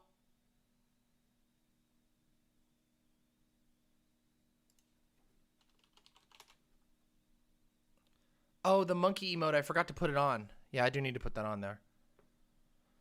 My final verdict, one of the best debates I've seen in a long time. Seriously, I mean that. I was very impressed with it. I think Xan did fantastically. Yeah, I'll bring you in. Yeah. I haven't heard back from the Surf, so I'll bring you on for now. I hope that won't come across as, like, I'm not being fair. I'm trying to be very fair. All right, I'm going to call you right now, Zan. Is that cool? I haven't seen the Lindsay one. It'll be a fresh react. I know I will. Don't worry. We're going to have a warning. No, I don't. I just think Lance is probably busy. I like being in edutainer mode. It's something I want to do more of. I like it. All right, Zan, I'm calling you. I'm calling you, Zan. I'm calling you. What's up? Hello, Xanderhal. Hey, this is my first time like actually talking today since I woke up. Damn. It's actually it's one of those days. It's actually huh? Yeah. It's actually pretty funny. I woke up because I heard I heard my own voice and I was like, "Wait, what?" And I like lifted my head out of bed and I saw you were watching my debate with Lauren Southern, and I literally all the feedback except from, ironically, people that I was trying to reach with that debate. Like, I have a friend named Ethan. He's like an edgy libertarian bro with like some progressive ideas, but edgy. He was like, "You blew her the fuck out." And that was like the only positive feedback I got from the debate, besides like a few people in my chat. So I woke up like, oh God, oh no, she's going to have a lot of bad stuff to say. And I hadn't even rewatched the debate. Like I retroactively forget everything that happened in a debate. Oh no, that's fine. Like as it happens, I have to rewatch it to be able to remember what happened. Yeah, it's because you get the adrenaline running, and yeah, I feel you. That's like a real thing. Yeah. Yeah, I basically got out of bed and like ran away because I was like, I don't want to hear it. I don't want to hear it. It's gonna make me feel like shit. I just want to move past it. And then I don't know why, but I decided to just join in because I was curious to see what you're saying about it. I was like, holy shit. Wait, this was way better than anybody on Twitter was making me think. What the fuck? And I realized, hold on a second. I didn't do this debate to please other lefties on Twitter. I did this debate to convince her audience. And you know what? I've gained nearly 100 subs since last night when I did that debate. People in her audience, people who found me because of her, probably saw that and decided to sub because they liked what I was saying. Yeah, that's why I should be doing debates, not to try to make the left proud, but to convince the people that I want to convince. Yeah. Well, I mean, here's the thing. So, remember when we talked the night before and I told you that you were going to get canceled no matter what? Yeah. And I was being ironic. I hope you're not actually getting like hard canceled. I know people were going to disagree and think that it was a bad debate or whatever, right? There were fairly large, like well-known lefty Twitter accounts saying that I should just stop doing debates, but yeah. Do you want to know why? Like, I mean, I explained it at the time, but do you mind if I refresh the audience on why I said that? Yeah, go ahead. Okay. So the first reason is that, well, platforming is this is what I talked about at the beginning, that platforming is understandably a touchy issue for a lot of people. And I understand that. The other reason is because, let's be real, most people in our spaces are indeed terminally online. That includes me. I'm not being that's a pejorative term, but I'm not using it here pejoratively. We are ultra aware of everything that all these right-wingers have ever done. We know everything that Steven Crowder has ever done. We know everything that Dave Rubin has ever said. We know everything that Lauren Southern has ever done. And as a result, a lot of lefties who are already convinced about these people, really want to see them get hammered on their laundry list. And that's a good thing. There are times for that. And there are shows where that's really good and it's fun and we can all enjoy that. But not everything is a dunking competition. And what I think was important here that a lot of people who are in our spaces aren't going to appreciate is how this comes across to someone who's not familiar with either of your content. And the way that I look at it, this was about as good as it gets. If people watch this in the future and they're like interested, and I do think they will be, because I think they're going to find the concept, interesting, especially if you give it a nice, good, a nice title and a catchy thumbnail, people will come check it out. And I think they're going to come away going, wow, that's like she's not being honest about her book. She's like trying to do the same thing she criticizes all the time. I mean, she literally, so I think that's the goal. I think there are a lot of people, online right now who are like potentially interested in politics, but who aren't there yet. And this is the type of thing I think will reach them. This will reach the podcast people who have some thoughts about politics but aren't super, super, super hooked into lefty politics. This will appeal. This will fly well with people who are like the stoner Joe Rogan-y types, because you made your points very clear and she did not. So I think this was a good one.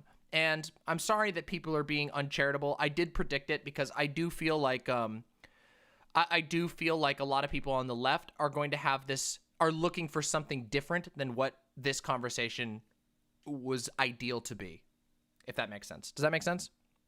Yeah, no, it does. And something that I'm never going to be able to escape this, not unless I outgrow both of these figures, is that, and I know you get this shit too. This is like well known.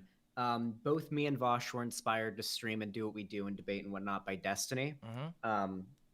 And we started doing it around the same time. I think I started even earlier than Vaush, and I had more subscribers than Vaush when we started, because I'd been streaming for a couple years and doing videos for a couple years, but they were like gaming stuff. And I never got compared to Vaush when I first started. I was compared to Destiny, and that was fine. Like, okay, whatever. And then Vaush started to get really big. And since we both streamed on YouTube, everybody has constantly compared me to Vaush. Constantly.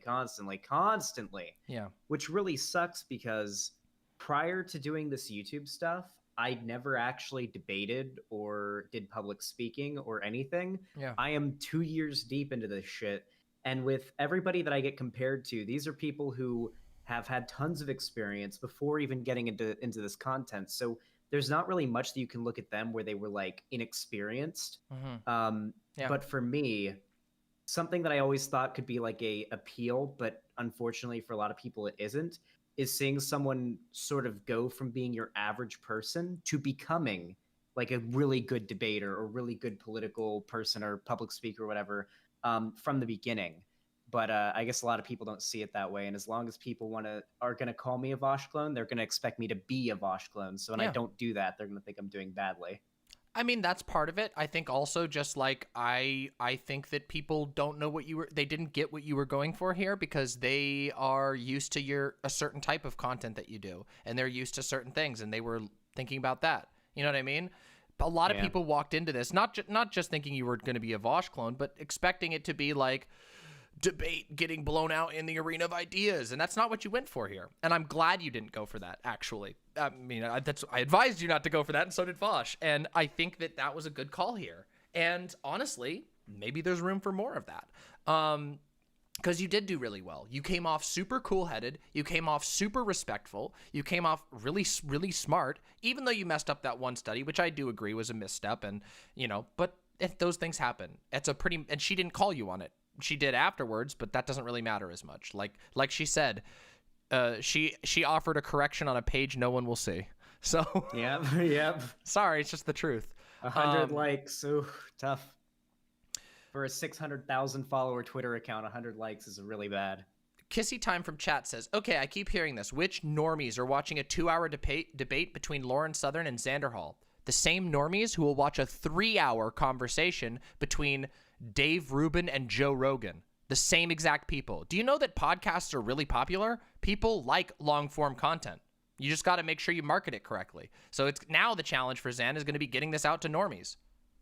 Yeah, I got to signal boost it, but every time I do, I know I'm going to get tons of my fan. Well, not even my fan. So something I noticed as well is that I judge my performance in a debate on whether or not I get any Xander gods in the chat, right? Like if I'm seeing a bunch of Xander gods pop up in the chat while I'm talking, I know, okay, I'm doing well, right?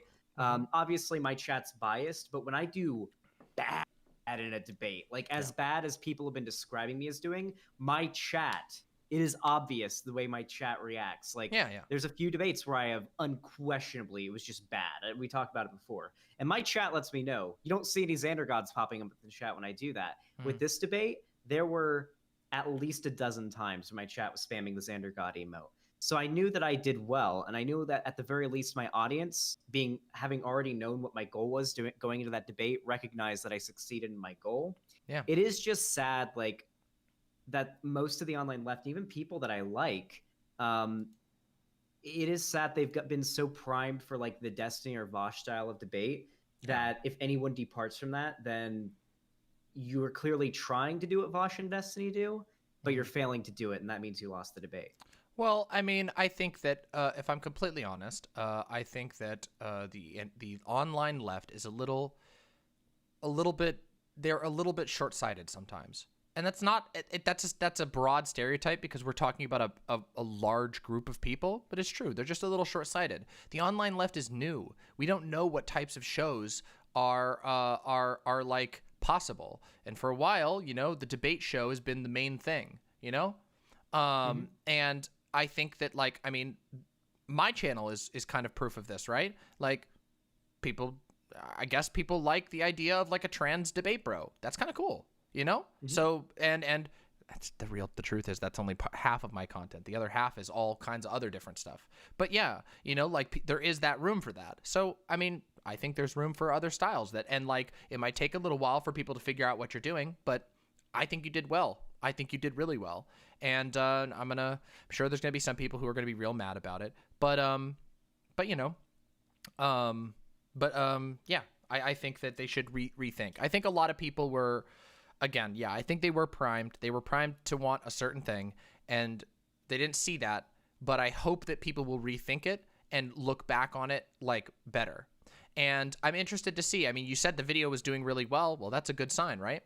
So yeah. That's a real good sign, and we'll see how far you can get it to go, and maybe there'll be other opportunities to do things like this. Again, I think that the key in this particular interview debate thing was that you maintained your composure. You pushed back. You provided very, very strong, pushback. You didn't let her get away with easy answers. You weren't giving her a softball interview, but you were also respectful, and you were capable of communicating to the audience that you care about issues that they might care about, because the thing is that Lauren probably has people in her audience who do genuinely care about some of the issues, and they might not all just care about like great replacement crap either. There's probably people who care about the pandemic, for example, and you made it clear to them. Also, I think another thing that was very valuable here in this conversation was that, like, it's clear that you kind of knew who you were talking to, which is Zoomers. And that's good. Knowing who is going to actually be interested in watching this is a good thing to do, and being able to make things make sense to them is awesome. So, yeah. I appreciate that. I also fucking over-prepared up the ass for this debate. One of the things that I'm proud of is that every time she brought up an example from, like, a lot of the times that she brought up an example, unless it was like a personal anecdote, I knew exactly what she was referring to, and I knew exactly how to respond. Yeah. The South African farm lady, guess what? 2 days ago, I watched Jose's video about that documentary. I knew exactly what that lady said. Mm-hmm. The one that said, "Oh, I felt exploited and everything," and when I asked, "Why did she say that about your interview then?" She had to say, "Well, I don't know why she said that." One thing that I wish I'd done, I feel like this is where I was weakest in the debate, or two parts where I think I was weakest. Okay. First one, when talking about slander, or I should say, not slander, defamation lawsuits, I should have gone harder on that and said there are if you have an actual case, you should go with it.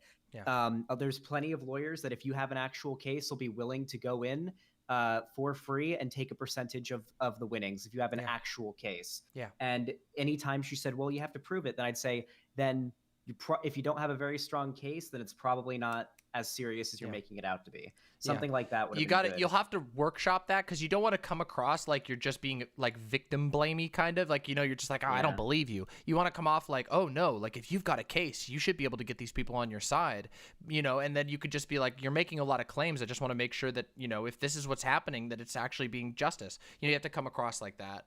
So yeah, I agree with that. I think that's a fair one. You said there was another one as well? I think actually, there's three. The second one is, I think the section, I know you liked it, but I think the section with Colin Kaepernick and Donald Trump went on too long, and there were a few things I could have done differently that would have ended that way quicker and made her look a lot worse. Saying, "I don't know why you keep on bringing up Colin Kaepernick. We're talking about equal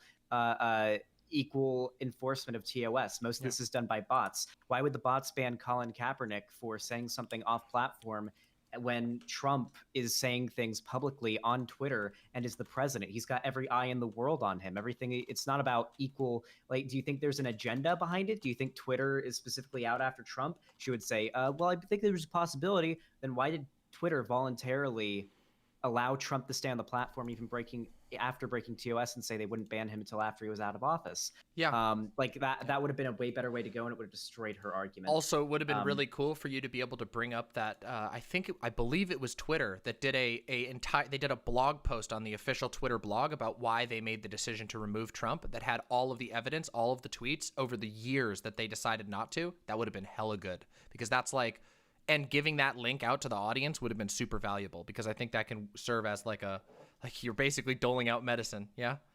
Yeah. Yeah. And then yeah. Oh yeah, you go. No, please go ahead. That you had a third one. I forgot you said you had a third one. The final one, this was something that even Lonnie was upset at me for after the debate, was the white rights thing, where I was like, I love white people, white rights. Of course, everyone deserves rights. That was very clippable. But then again, like, it doesn't matter. The people that don't like me are going to clip shit of me constantly. There's nothing I can do about those people. They hate me for completely illegitimate reasons. Yeah. And I feel like I played off saying it as like, memeable as possible. Like, oh, okay, like, it's, I love white people, the Jesse Lee Peterson reference and everything. But like, I just gotten her to say trans rights. How bad would it have looked to normies that if I was unable to say white rights as well? That would make me look like I hated white people. Here's the thing. I think the thing that mattered was not getting her to say trans rights, but getting her to stumble over that, because it should be easy. It should be super easy to say that. And she was like, oh, what do you mean by that? That made her look really bad. That was what mattered.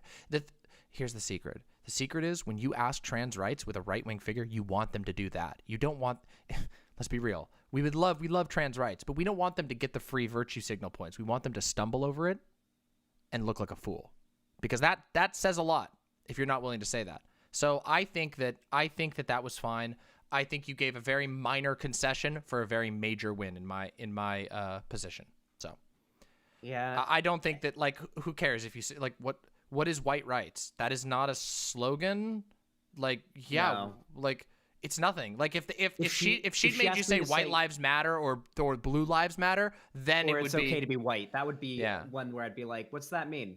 That's when that would have made me go, because like white rights is like, that's literally nothing. There is no slogan being used by any far right groups saying that. But like the things that we just listed now, those are actual dog whistles from like, But she didn't ask you to do a dog whistle. She just asked you to say white rights. Okay, sure. White people deserve rights. I think you handled it fine. I do agree that it's like a little clippable, but again, I agree with what Jessica Metal has just said. It's like trading a pawn for a rook in chess. It was a worthy trade. Yep. Yeah, and I think overall, like, especially after watching it again, like after the debate, like immediately after, I was like, oh, I feel like it did really good. Like maybe like a 7 out of 10. Like obviously she's a very well trained media figure, and my chat even seemed to reflect that. Then I bring Dylan on, and the first thing he says is, "Did you get a new haircut?" And I was like, oh, do you think I really did that bad? And it was unfortunate. Well, I mean, I'll talk to Dylan, I'll hear Dylan out on it if Dylan wants to talk about it too. I'm gonna stan you on this one. I am, having watched it twice now and reviewed it extensively, thought about it overnight. I feel pretty strong in my position, and I think I'll be defending. I'll be a Xanderhal stan for a couple days, because I think you did really well, and I think people should learn from this. One thing I will say, you didn't over-prepare. You under-prepared, okay? You under-prepared, so? Okay? Yeah. Every time, if you get a fucking high profile like this, I want you to go in with this much preparation and more. Don't get lazy. Never let yourself get lazy. If you take one thing away from everything I've said to you here, don't get fucking lazy. Every time you go in those ones, maybe over-preparing with the wrong stuff, but that's just a matter of learning, right? You got to learn what you're looking for. But make sure, if you go into your debates over-prepared, that's good. It's always better to have more on hand than less. If you go in under-prepared, you look like an idiot. If you go in over-prepared, you might have wasted a little bit of your time off stream, but they got owned. So, yeah. Yeah, I guess And I guess the final thing, and the thing that I thought coming out of it right away, and I realized this during the debate, was she was so unwilling to defend any of her positions. I feel like that looks bad to her own audience. Like, why isn't Lauren defending her like, because Lauren's done videos in the past on the trans agenda and how bad it is and everything, and yet she comes on here, gets blown out by me for like 5 minutes, then runs away from it and says, well, it's not even in the book. Like, if you're a Lauren Southern fan, you're watching that, you would be confused as to why she's not like, wait, she's talking to this SJW lefty. Why does she not blow him out on the trans thing? The trans, like why isn't she doing that? And it came up on like every other issue. The only thing that she felt really compelled to defend was the free speech thing and the censorship stuff. And there, she just ended up defending the Capitol rioters and talking about nonsense. Yeah, I'm looking right now. I'm looking right now at her channel. So the video with you is the latest one, and it doesn't look like she even she didn't upload the entire thing. She just did her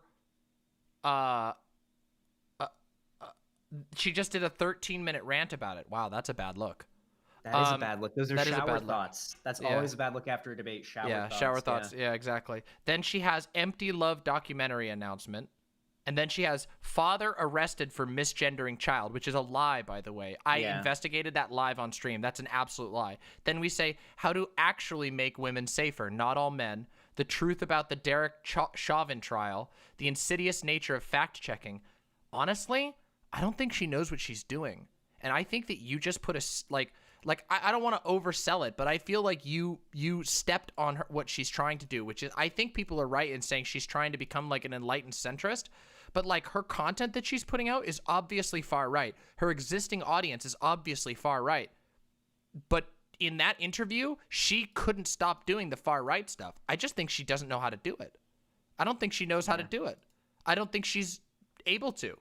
And I think that she's afraid. She might be finding herself in the position that like Milo did, where Milo can't pivot any other direction without losing more of his far right audience. You know, like, I mean, this happened to a lot of the skeptics, right? Like, they weren't as gung-ho in right-wing stuff as their audience was, and they couldn't pivot away because every time they tried to step away, their audience would freak out and leave them. And then they would go back to making right-wing stuff, and then they would continue having problems because they didn't really believe all that stuff fully. So I think that that's kind of like, it feels like that's where she might be at. And I think that this type of interview where it's revealed that you're actually kind of pushing a lot of far-right talking points, you're not really as much of a centrist as you're trying to make yourself out to be, and you just sound really weaselly and dishonest, is a good thing. Makes it real hard for her to make that pivot. One thing that I just cannot do, though, is like go on Twitter and try to defend my performance in the debate, because that would look so bad. Don't do it. You can't, like, remember the I Hypocrite debate? Post my video. That's how you do it. Yeah. Sorry, shameless self-plug, but hey, you want to defend yourself? I just did it. I just did it for 3 hours. So post my analysis if you want to. Or whatever, or share it on your Discord or whatever. Seriously, I know that obviously I have a bias in here and that I would love it if people watch my video. But at the same time, I gave a pretty fair appraise of you, didn't I? And you don't have to make you don't have to make the mistake of acting like you're defending yourself to people. People can come and find out from me, or from one of the many other people who are inevitably going to review it and probably come to the same conclusions. I'm not the smartest person in the world. I like to think I'm pretty smart, but other people are going to review it and come to the same conclusions. Just right now, a lot of people are angry. Yeah, I feel like when it comes to debates, especially, people they don't look for good moves, they look for mistakes. Unless the good move is so good, it's like a Alden's number moment. Like an Alden's number moment is that's just, okay, debate one right there. Like, that's just so good, you can't ignore it. Yeah. People focus on like the negative parts, and that's all that they see. But yeah, I feel like, maybe correct me if I'm wrong, but I feel like if our debate was set to talk about any one of these specific topics instead of about the book, which, I mean, I have no control over that. She agreed to come on and talk about the book. Like, I don't know. Yeah. I feel like I could have done, like, especially if I talked about trans stuff, like if I debated her on like the trans agenda, that would have been like a wash for her. It would have been done. Or wash? She she loses, or I don't know. Yeah, I mean, I think that like I think that was a big mistake on her part, like a huge mistake. You know, like I think that she fucked up really bad in going as hard as she did on trans stuff because she didn't actually know what she was talking about. And it's clear she doesn't know what she's talking about. And you made that very clear. And the most that she can do now is cope about how she didn't catch you messing up. And that's really bad because she was supposed to be bringing this. She was the one making the attacks against trans people. You weren't making any claims. She went off on trans people. Then she misquoted a study and you misunderstood which study she was quoting and she didn't call you out on it. Just so bad. That is so bad for her. And so all she's going to be able to do is be like, oh, you got it wrong. And then people go watch the VOD and find out that she got it wrong 3 times. As bad as you did. You got one error. You got one piece of information wrong. She got 3 wrong, and she was the one bringing it to you. Yeah. Yeah. God, this is what I call the Tim Pool technique. This is what she kept doing, bring up these anecdotes, and thank God I had chat that was quick to Googling stuff. I wish they Googled stuff this quick when I'm stuck in a video game and I'm asking them for help. Sending me like the debunks to the shit that she brought up, like the twerking people on the Navy ship or whatever. Yeah. And I was still quick to Google some stuff. Like there was what was his name that got banned from Twitter? He got banned for making sock puppet That was accounts. a good one. The James O'Keefe one was super good. Yeah. That was super good. Yeah. That was super fucking good. I wanted to bring it up at the time, but I'm pretty sure James O'Keefe is like, is he the guy that got in trouble for punching another member of like the UKIP party? I couldn't remember. If No. James O'Keefe is the Project Veritas guy. And if you want to know about Project Veritas, I could highly recommend a video by Timba on Toast. Timba on Toast did a very, very in-depth debunk on the entire history of Project Veritas that is damning. So if you want to know a little more about James O'Keefe is a real fucked guy, like really bad. And he's also incredibly dishonest. And I believe that like he's like, well, in addition to being sued like 1,000,000 times because he just actually hurts a lot of people, he's just bankrolled by the GOP and by a bunch of GOP supporters. And so he just gets away with doing all kinds of stuff. He's just like a raw propagandist. That guy is totally fucked. Yeah, he was the guy who did the postal worker thing, where that guy's life is going to be ruined now because of James O'Keefe. James O'Keefe has done this on multiple occasions where they bring someone, they try to get someone under their wing and to take huge risks that can't fall back on James O'Keefe, but will fall on the individual person. He often targets like workers, like individual workers who are pissed off at their job, and he gets them to make big claims on his movies, and then the legal what's the word? I can't even think of the word. The liability falls on the people who said it, not on James O'Keefe, who's just reporting what these people said. And they will just leave them fucked. Like, they will just leave them out to dry when it becomes inconvenient. It's really bad. James O'Keefe is a giant piece of shit. Yeah. I know a lot of people don't know about it because, again, it's just he does it very secretly and is incredibly litigious. Yeah, it's literally everything that he's done is just complete and utter. Yeah, you got to watch Timba on Toast videos. Not only is it very, very entertaining, but you'll learn a lot. Yeah. Okay. Yeah, I think that's pretty interesting. It's sad because like going into this debate, I was so nervous because everything that I was seeing, every mention of me that I was seeing was from even from Lance, right? Who I think is a cool dude, saying that he doesn't want me doing this because he thinks I'm going to do badly. People on every subreddit from Vaush's to Destiny saying that I'm going to do badly and that they don't want me doing it because I'm a bad debater. And it feels like everybody wanted me to fail almost, and that they feel like I did, and they feel vindicated for that. I don't know. It's kind of depressing. I mean, I will say, I saw a lot of people casting doubts on you going into it. And, okay, so here's the thing. I think that people were worried that you were going to go in and try to do a dunk fest and that she would make you look bad. And you didn't. And I think that surprised people. And I think that's a good thing. So I can understand why some people were worried about it, especially, and keep in mind, again, like Lance, and I'm going to try to be as charitable as possible to people because I literally, I like the debate, but I don't really have a beef with people who didn't like it. Like, what the fuck? Like, it's not my thing. But I think that Lance has covered Lauren Southern a lot. So Lance might just have a little bit of a bias on this. I don't know. I'd love to talk to him and hear what he has to say, but he might just it's a close issue.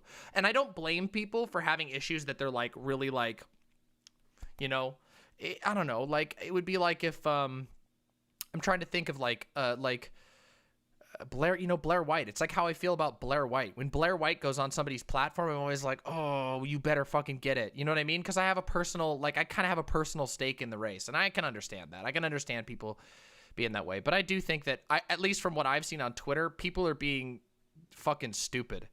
People are being fucking assholes about this, and it doesn't seem to be based on anything meaningful. Like, where's the actual critique? What, they didn't like that you were vaping? I don't think that's going to go down. I don't think many people are going to be bothered by that, especially if they listen to it in podcast format and not watch the video. Yeah, like, I have a nicotine addiction. If I stop vaping for like an hour, I get a headache. Yeah. Like, I can't. If I stopped vaping for that whole thing, that was like 2.5 hours, almost 3 hours of bullshit. I would have performed way worse if I couldn't get my nicotine during that. Yeah. Holy. Also, like, maybe this has to do with ADHD, but like, the vaping really helps me give my hands something to do. Yeah, it's stimming. Same reason why I like it. I used to vape on stream too back in the day, because it just feels nice. It tastes good, and it keeps my mind focused because it's something for me to do. People will notice I fuck around with pens all the time. It's yep. I do it visually too. Like, if I'm covering a video while I'm talking, what I'll do is I'll start like tracing something on the screen with my mouse or stuff like that. Yeah, it's good to have healthy stims. It's a real thing. People with ADHD, people with autism, usually like to have stims. It's just true. I learned that, and it makes my life. I also play with my mic stand too. True, that is true. I do play with my mic stand sometimes. I try not to ever touch my mic, but because I don't want to fuck up the audio. But like, this was something that I did when I was a lot younger, and I heard that this is stimming. I don't know. I stopped doing this because I got like every time I do it, I'd get like yelled at my parents or my uncle. They'd be like, "Stop doing it." But like, if I was ever excited or stressed out, but mostly if I was excited or in a really good mood, like, I would flap my hands a little bit. Like, it would be like a dog wagging its tail. It'd be like not like back and forth, like back and forth with the wrist, but vertically, like rotating kind of flap. Yeah. I used to do that a lot when I was younger, like constantly. And my uncle or my mom would be like, "Hey, you're doing it, stop." And I'd be like, okay. Like, if I was I think one of my most my biggest memories of that is I was at an aquarium, and I was like really excited to see the fish, and I was doing that. I was like 6 years old, and like everyone would have to tell me to stop doing that. And I don't know if that's like an ADHD thing or I don't know. I mean, the flappy hands thing is usually associated with autism, but ADHD also, it's very common for people to stim in ways like that. Yeah, I mean, I used to do something similar. Like, when I was really little, I used to do like this kind of thing a lot. Like, I would do fingers like this. I would get like, really excited, and I would just like do like this. And my parents used to be like, "What the fuck are you doing?" And I was just like, I've unlearned it over time. But I still catch myself doing it sometimes when I'm off stream and just like playing video games, It's just like, I just do like the hand things. I don't know why. I don't even know what it is, like magic fingers. I don't even know. Yeah, I do the flapping thing occasionally, but I always make sure never to do it if anyone's around. It's like a thing that I have to make sure I don't do. Something that actually helped me a lot is that it was really just that I needed to do something physical, because I would get like, my brain would get overexcited, so I just need to do something physical. Just like listening to some good music and just pacing. I pace a lot. Yeah, me too. Listening to some music and pacing around the room helps a lot. I feel like if I when I was younger, if I'd actually like seen somebody about it, I probably would have been somewhere, maybe would still be somewhere on the spectrum of autism, but I don't know. I feel, is it ableist to suspect that? I don't know. No, I don't think so. Not at all, right? Like, I don't think so. I mean, again, I didn't know I had ADHD until I was like 25, because I just like, despite having a lot of symptoms, like the things that most people look for is like doing bad in school, like getting in trouble a lot. Like, those are the things that like a lot of people like focus on. And I loved school. As it turns out, learning in school was just something I loved. And so I would get excited to go learn at school. Like I would be like, oh my God, I'm going to go to school and read fucking books and stuff instead of sitting at home and Bible stuff. You know what I mean? Like I would get excited to go to school because I'm like, I'm going to learn about history. I'm going to learn about science. I'm going to learn about fucking whatever, space and who knows what. It's so excited. I was always excited to go to school for that reason. And so like I would fall asleep in class all the time. I used to sleep through my physics classes. Like in high school, I would sleep through classes and still pass them because when it was time, when it was just time for me to, learn on my own at my own pace, I would just burn through shit.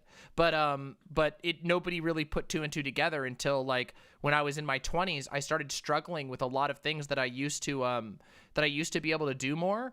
And my focus started getting so bad that I finally was like, I need to talk to somebody about this. So I talked to my doctor about it. And then my doctor said that I should talk to my therapist about it. My therapist decided to put me through a screening for ADHD.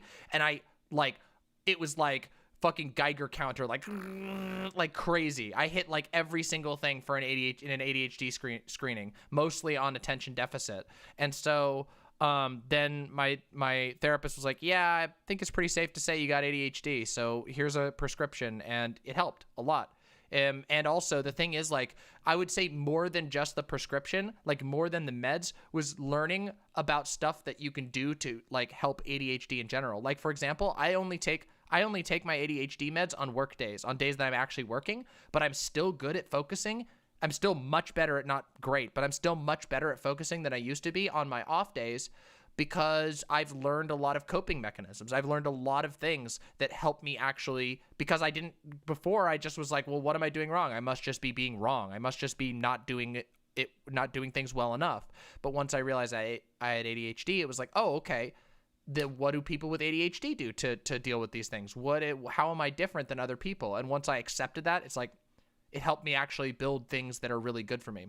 Like, for example, one thing I've shared on this channel before is that I have I like to have multiple channels of stimulation. So usually if I'm working on something, I will have a podcast going and I'll be like like playing around with something. So like 2 to 3 channels of stimulation. I'll be working and typing, and I find myself being able to actually get work done like a fucking normal person when I do that. When I have like a podcast going, a thing that I'm working on, like it's actually wild the degree of stuff that I'm able to do now that I wasn't able to do in the past. And that just required me understanding what I needed personally that's different than everybody else. So, yeah.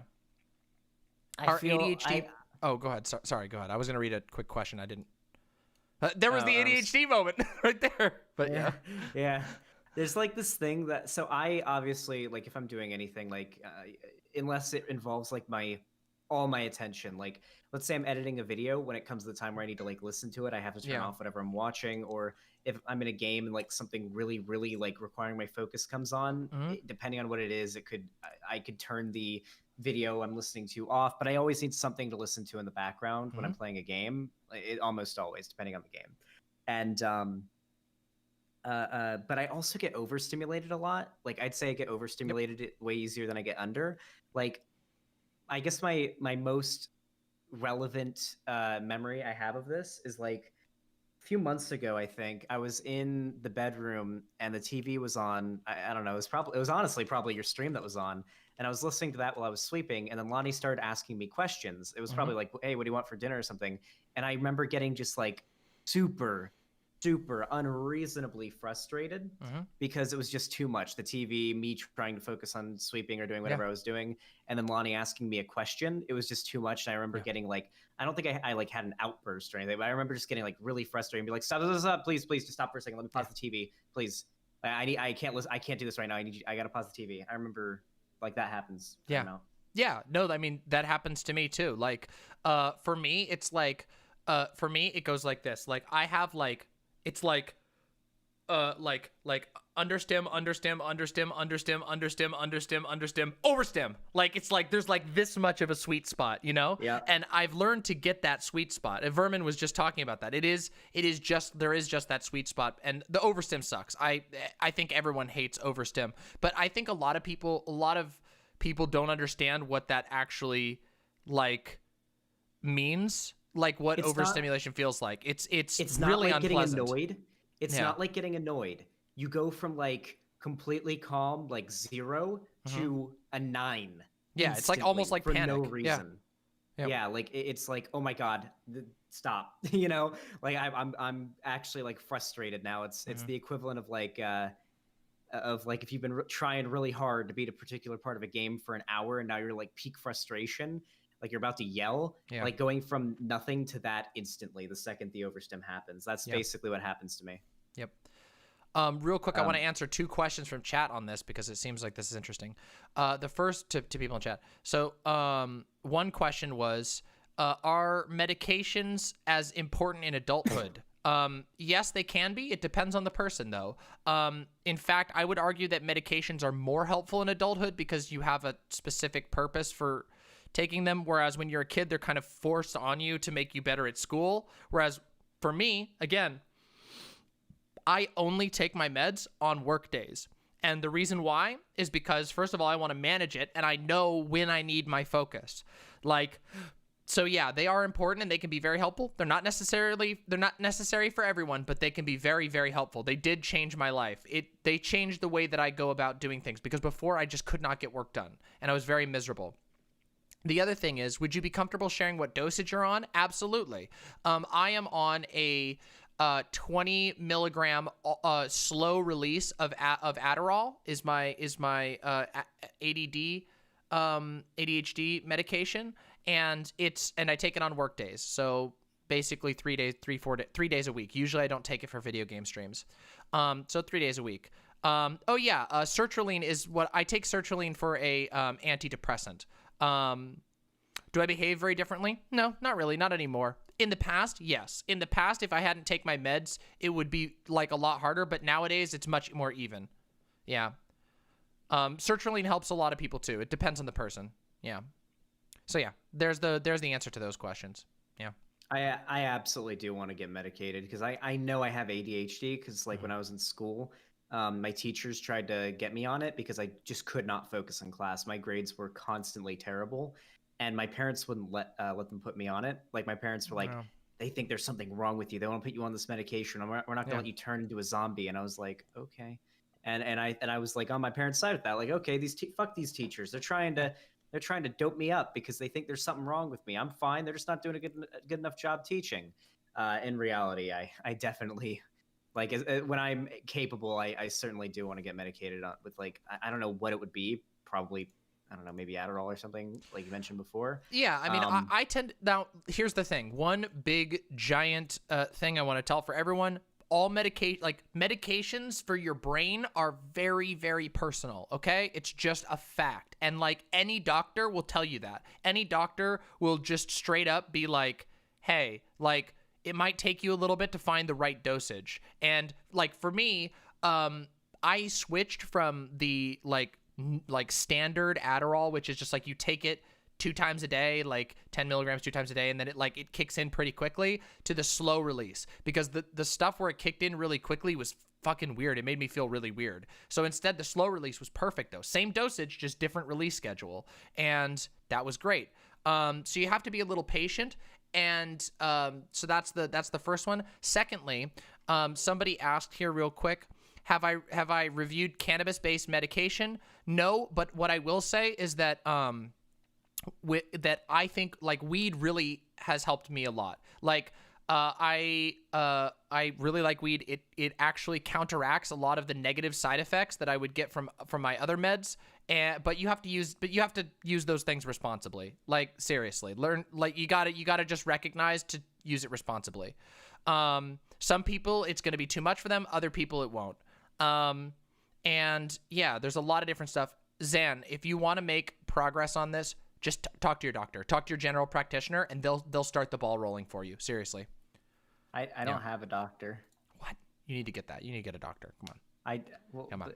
I think I'm still on my parents' health insurance, but I haven't been to the doctor in like a while.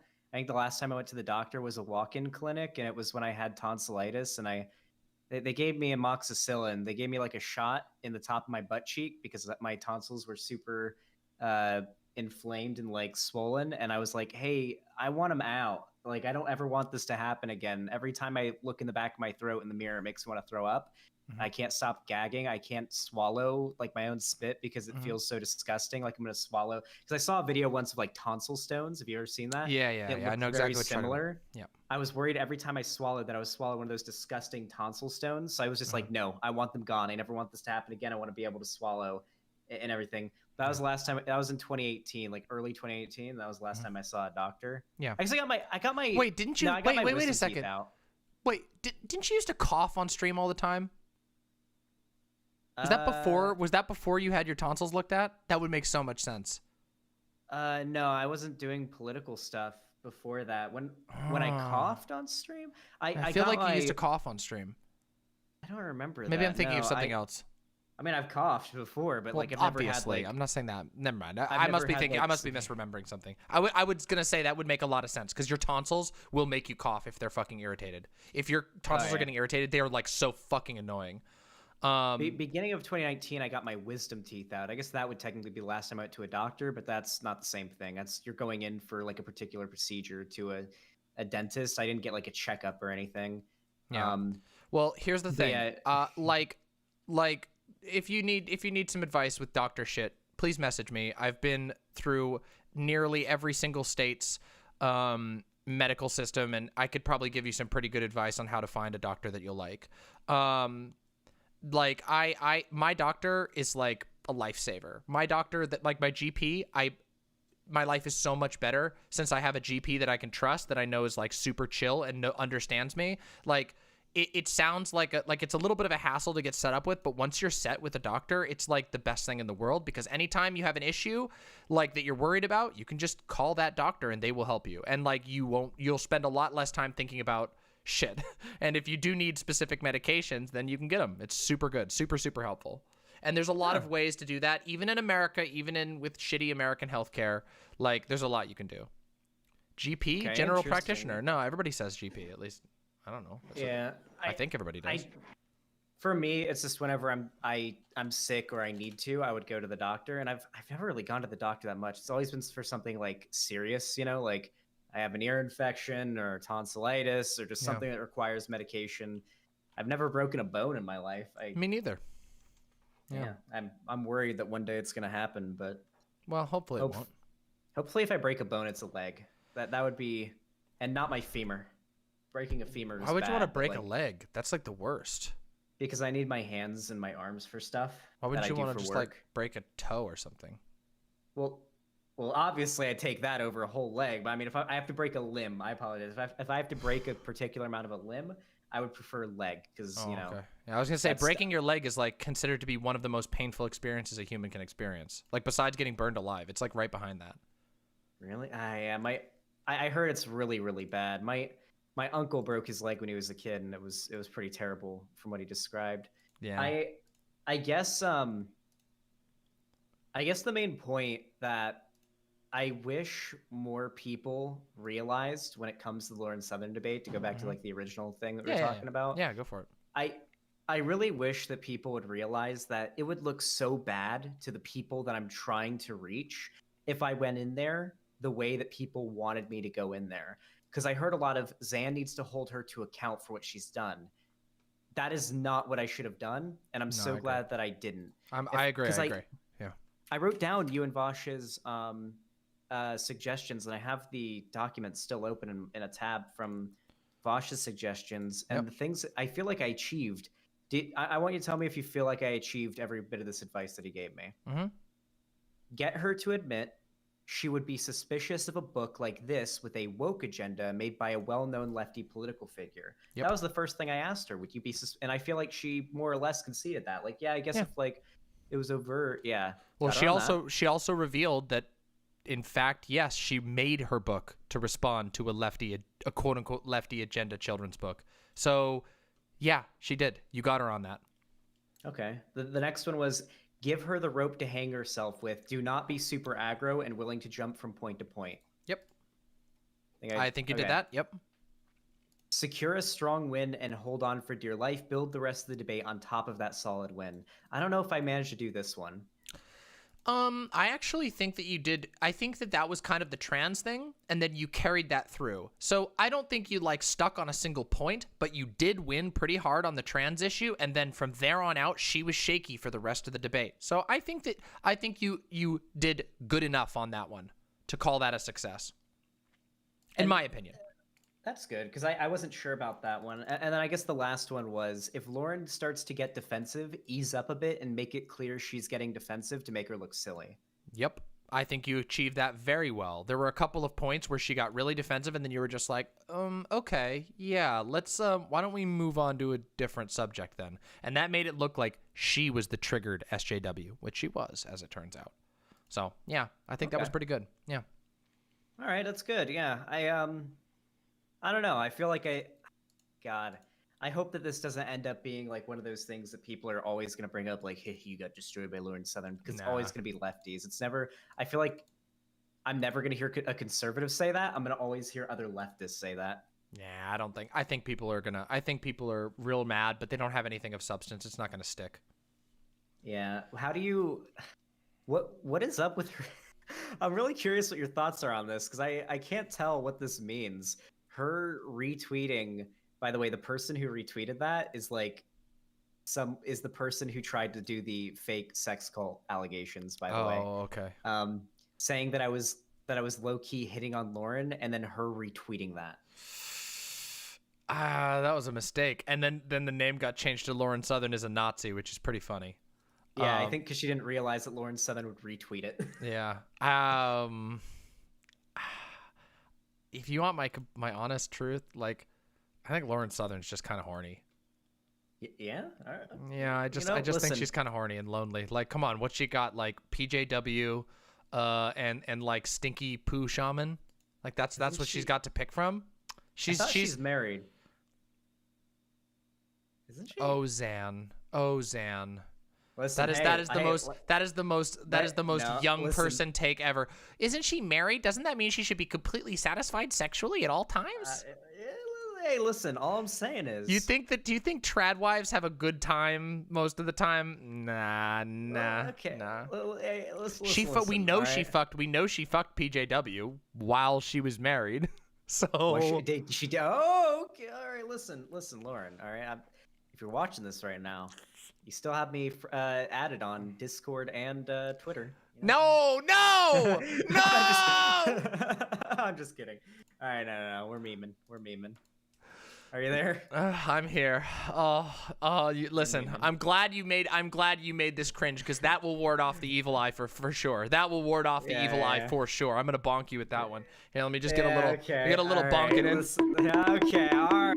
Okay. Listen. All right. It's a meme. Okay, I was completely joking. Yeah, I know you were.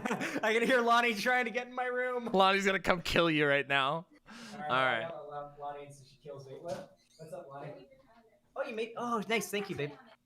All right, Zan. I gotta go watch a Lindsay Ellis video. Thank you so much for coming on. I think you did a really good job. You should be proud of yourself.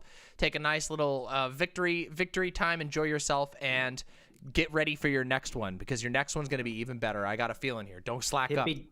Hippy Dippy panel on the 23rd. That's the next one. Ooh, nice. Well, I look forward to you entering my arena.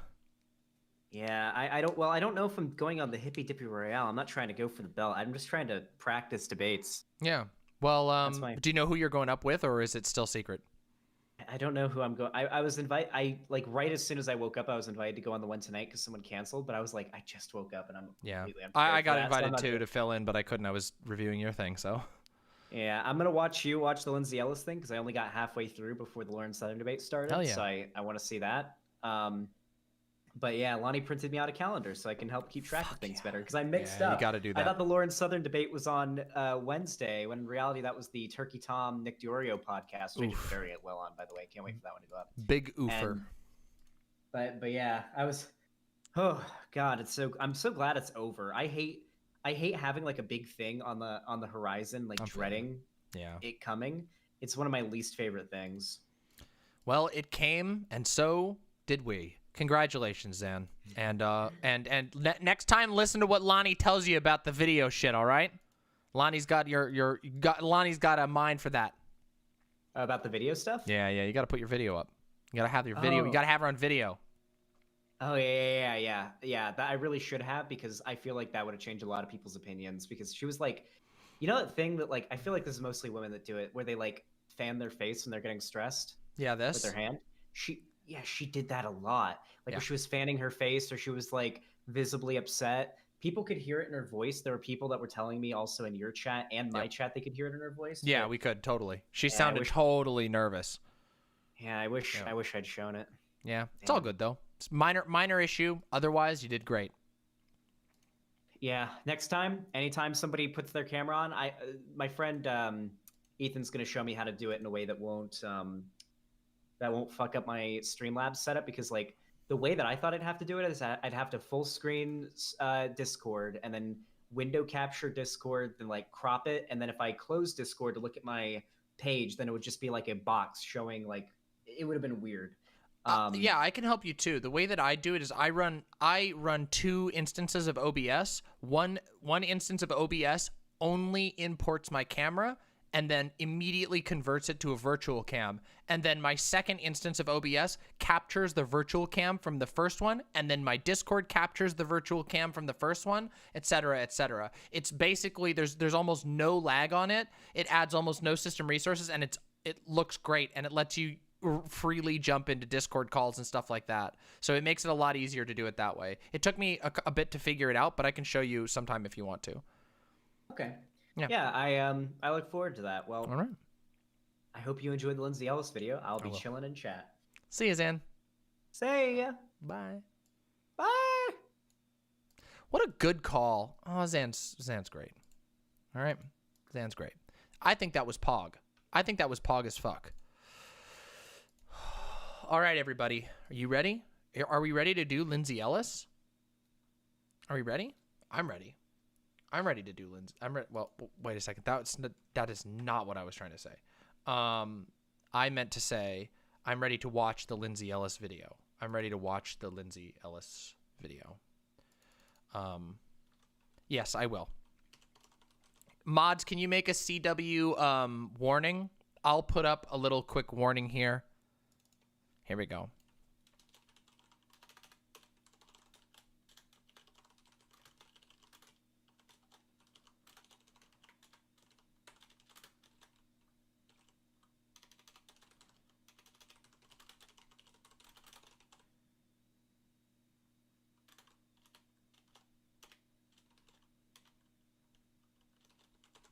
Okay, here we go. All right, everybody.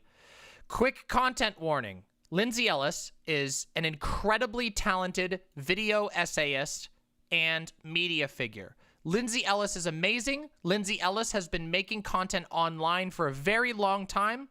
You may have some opinions about Lindsay Ellis, but one thing that you cannot say about Lindsay Ellis is that she's inexperienced. Lindsay Ellis is one of the most experienced female creators on the internet.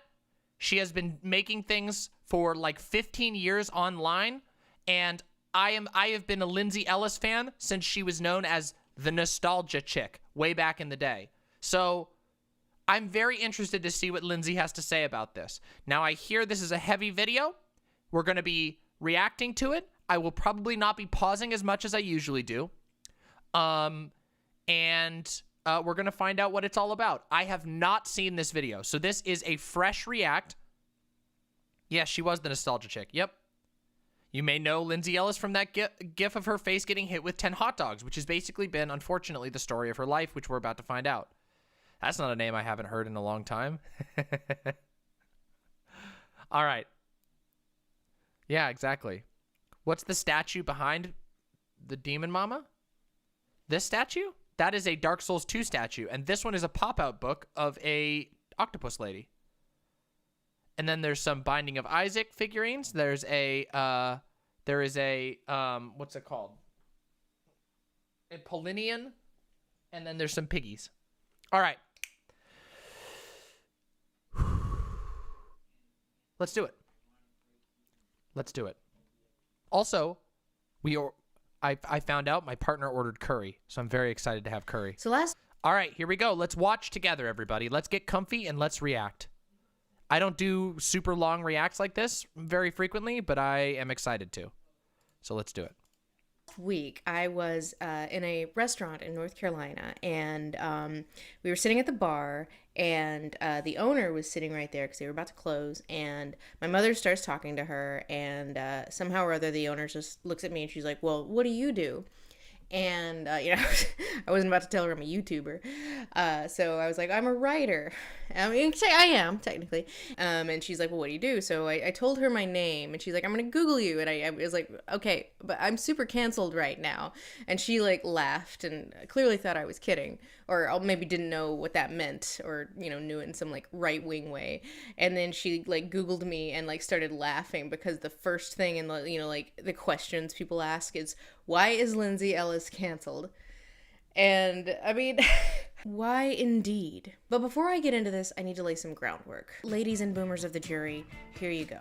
Canceling is a public shaming of a member of a community for some violation of that community's standards by other members of that community. But the term actually originated with a 1981 song called Your Love Is Canceled by the band Chic. The song was inspired by a bad date guitarist Nile Richards went on at the height of the band's success, wherein his date behaved in a way that he felt was presumptuous and unacceptable, which really turned him off. Your love is canceled. No, your love is canceled. So basically it was inspired by this idea, any potential future we might have had, any potential love that might have developed, canceled. The song was not a hit at the time, but it stuck around, and over the decades, the term, as used in the song, started appearing in other pieces of art and music, including in songs by rappers like 50 Cent and Lil Wayne, until eventually gaining popularity in the vernacular of Black Twitter. In this original vernacular use, declaring someone or something canceled was not really an attempt to, like, instigate a boycott or hold someone to account, but more of a personal decision, not unlike Chic's original song, canceling them in the television of your mind. So to cancel someone wasn't a call to deplatform, it was more just saying, you stepped out of line, so I'm done with you. Like when the city of New York canceled Mayor de Blasio for eating pizza with a fork and knife. Which, to be fair, is the only reason to criticize the man. The connotation of this term with callouts and deplatforming didn't happen until a few years ago, as Me Too began and callouts did lead to some powerful people actually losing things. According to Washington Post writer Clyde McGrady, as callouts led to greater consequences, some people became nervous about how social media had changed power dynamics in the court of public opinion. Cancel culture was the diagnosis, and the term became a catch-all defense for those trying to evade public criticism of any kind.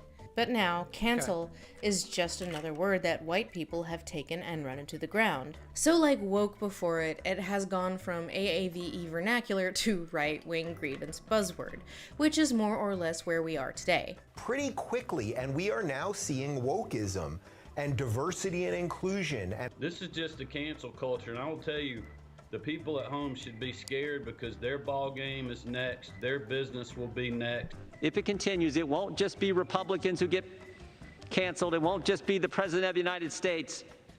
The cancel culture will come for us all. So I have a lot that I want to unpack here because I've had a bit of an ordeal that led to me realizing that I was bad for Twitter and Twitter was bad for me. And so I deleted my account. And for some dumb fucking reason, the fact that I deleted my Twitter account not only made, like, actual news, my name was trending for several days. Is this another video about canceling? Or worse, the dreaded apology video? Like, do these people not realize I'm not a real celebrity? I'm the number 21,000th-ish most subscribed channel on YouTube. And I've published all of one book that only reached number 7 on the New York Times list. But it did hit the New York Times list. So we'll get into why in a minute, but like, I'm neither going to go full Andrew Cuomo, pew pew, I'm being canceled by multiple credible allegations. You're never gonna be president, Andy. Or full crying apology video. Though those do seem to be good for business. And I just ask that you press pause for a moment and even just for 10 seconds, just cover this in prayer because there is so much healing that needs to take place. Some of the time. No, sir. I've decided to do the one thing Americans should never do and vote third party. It's been a long time since we've done a list, hasn't it? So here we go.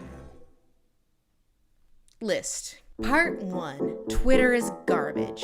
In the halcyon days of the early 2010s, Justine Sacco was a PR executive who That's a traveled throwback. It has been a long time since we've had a Lindsay Ellis list. I'm excited! For work, and not having many Twitter followers herself, often tweeted pitty little nothings, which on the morning of December 20th, 2013, as she was boarding a flight at Heathrow for a work trip, included this tweet: "Going to Africa. Hope I don't get AIDS. Just kidding. I'm white."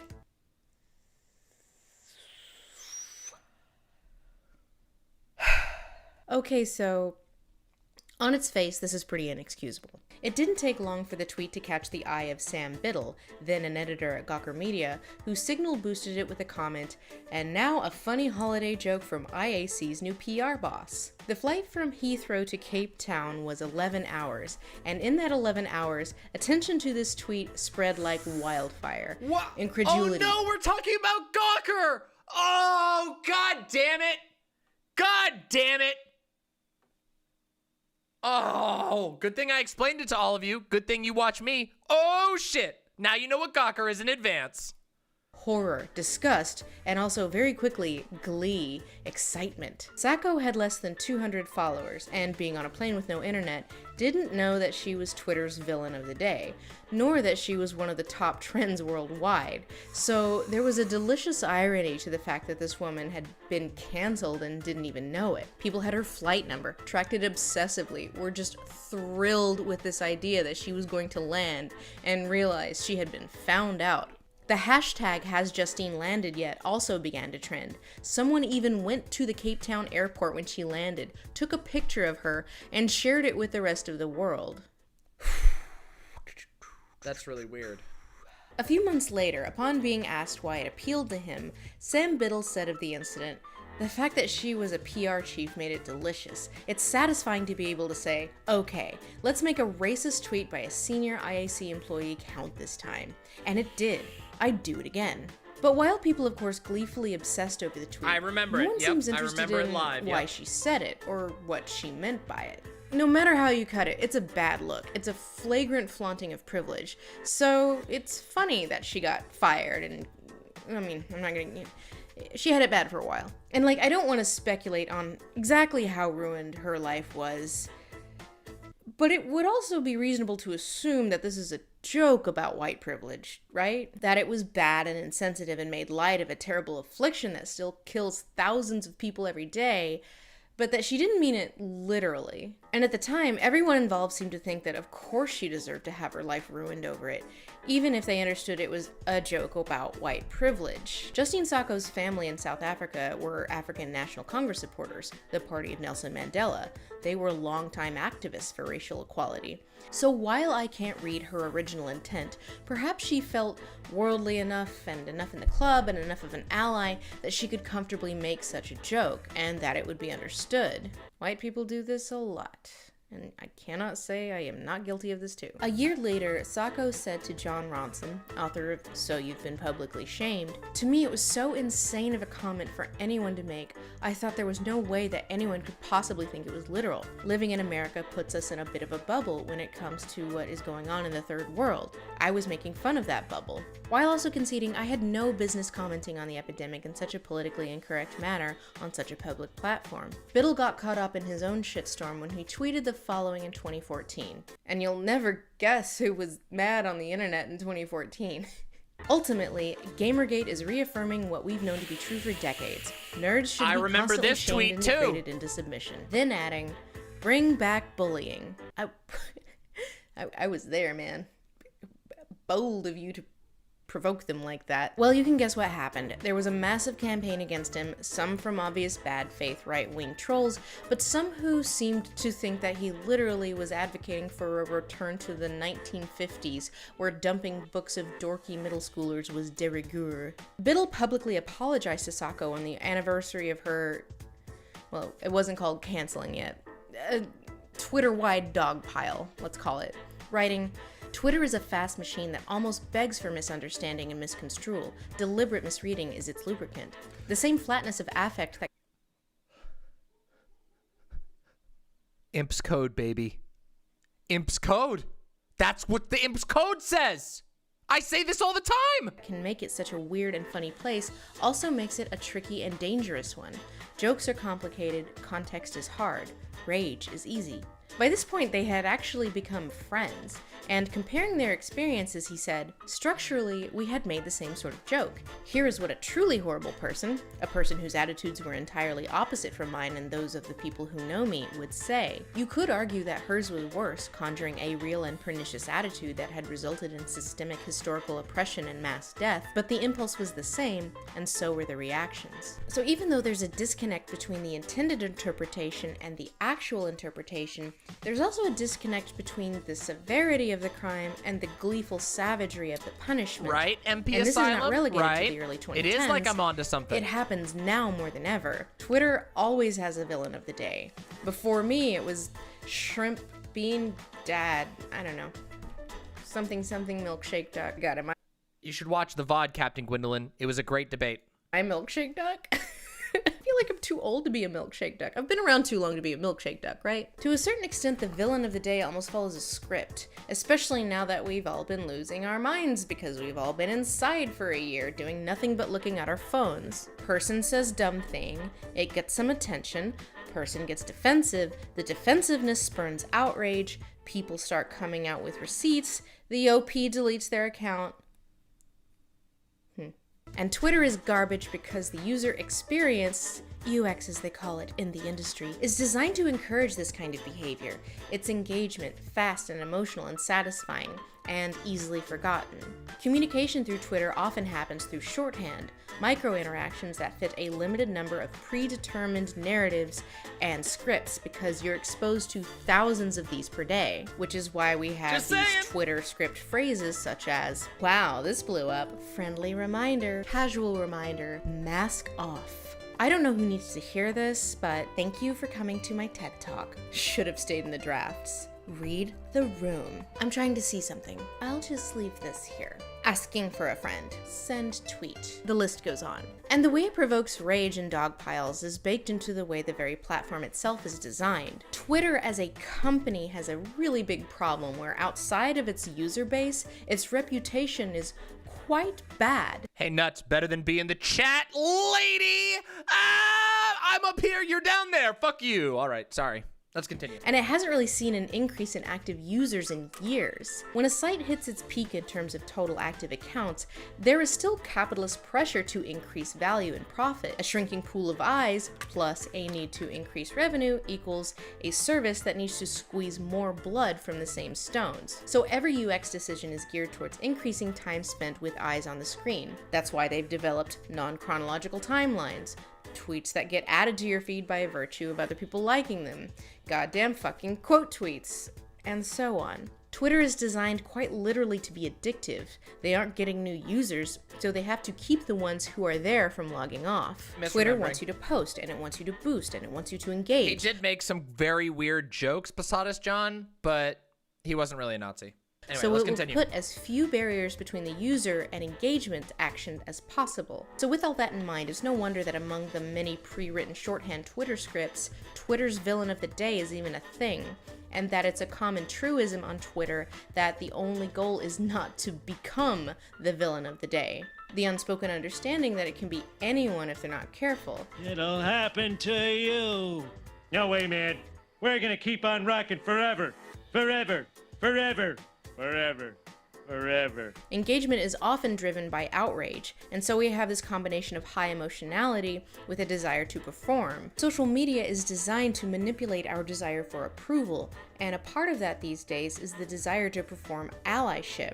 White people in particular all want to be told they're one of the good ones, which is why people like Justine Sacco gain such attention in the first place. In a fundamentally unjust world, it's satisfying to take a cosseted bigot down a peg. So if we can only get one more wrong-headed, bigoted head on a pike, humiliate one more blackface stewer or one more appropriative food blogger, we could heal this world. And inevitably, it was my turn.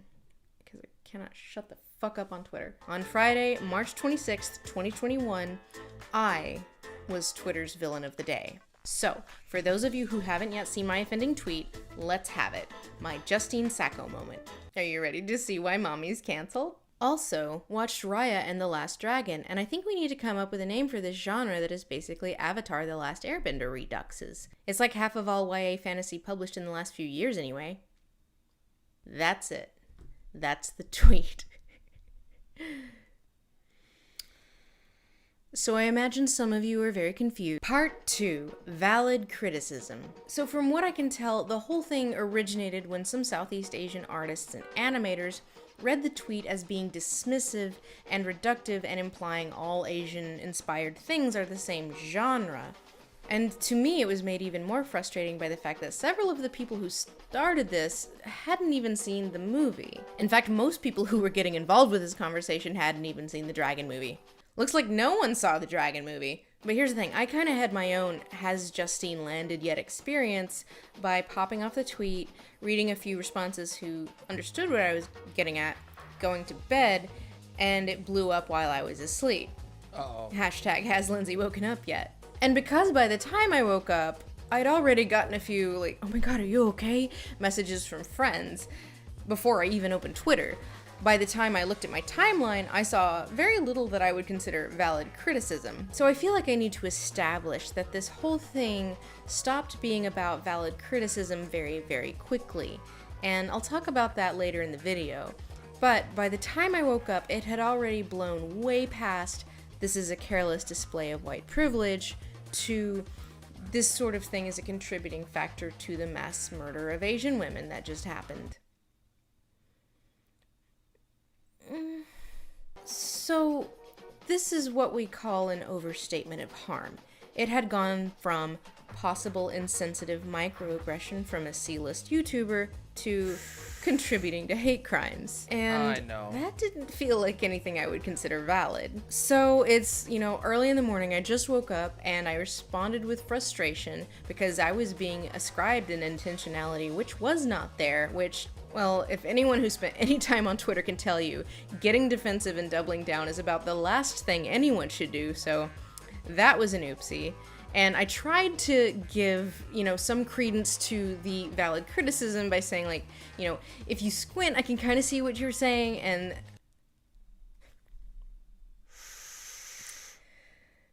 God damn it. It was early. You shouldn't tweet in the morning. No, you shouldn't tweet at all.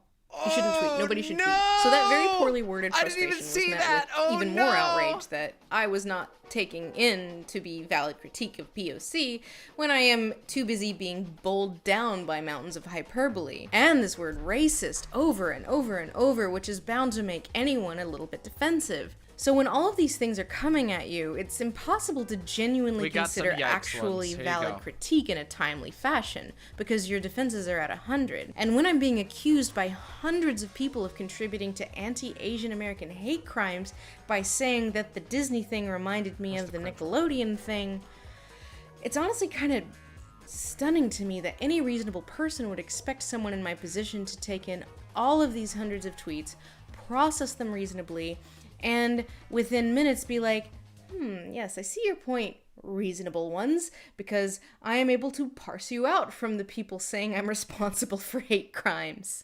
Now, before we go forward, it must be acknowledged that being any person of color in the United States right now is just to be constantly worn down in a million tiny ways every day, all the time, by a society that is low-key shitty. High-key shitty. It's shitty. These critiques don't come from nothing, and there are issues both in the film industry and the culture at large that is making people hyper-vigilant. I'm not going to follow that with a however. I just want to lay that groundwork and acknowledge that. Part 3. White nonsense. I know that's not the most PC way of saying that, but I have many, many white friends, so I'm allowed to say that. So in the case of this tweet, I went to bed, morning on the East Coast, and, there was some discourse by people who, had some valid upset, and the nations all lived together in harmony until the whites attacked. Because a common refrain of these valid criticisms were that I was ignoring POC voices and talking over POC voices. But the vast, vast majority of the avalanche of angry I was getting was from white people. Not all, but definitely, at least in terms of the extremely hyperbolic ones, is the majority. White people, come here. Come here. We need to have a chat. I think maybe we need to admit that those of us on the progressive side of the fence, as it were, are feeling kind of under pressure these days. We are horrified by the racial injustice of the world, I like her music especially a lot. in the US. We The feel background the need music. to perform action, but aren't really presented with very many opportunities to do so. My friend and PBS co-host Princess Weeks remarked during another stupider Twitter thing that happened a few weeks prior about fan fiction ethics. Actually, it's about ethics in fan fiction.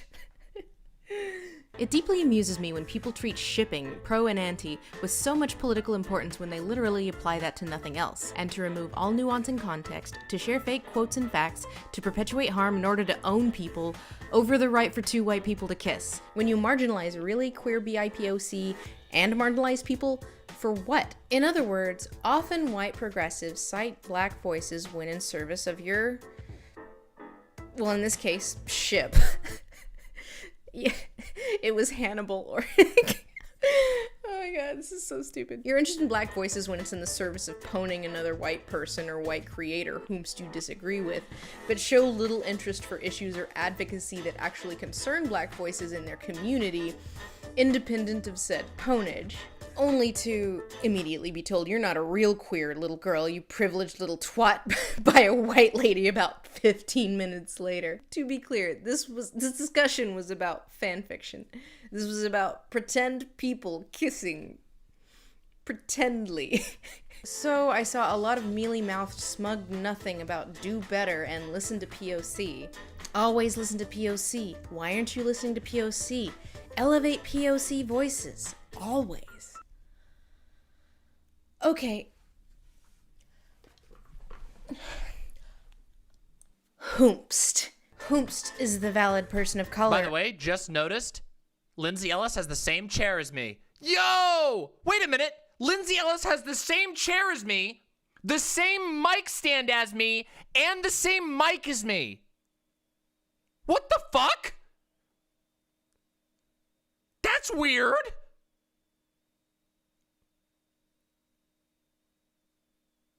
It's kind of cool.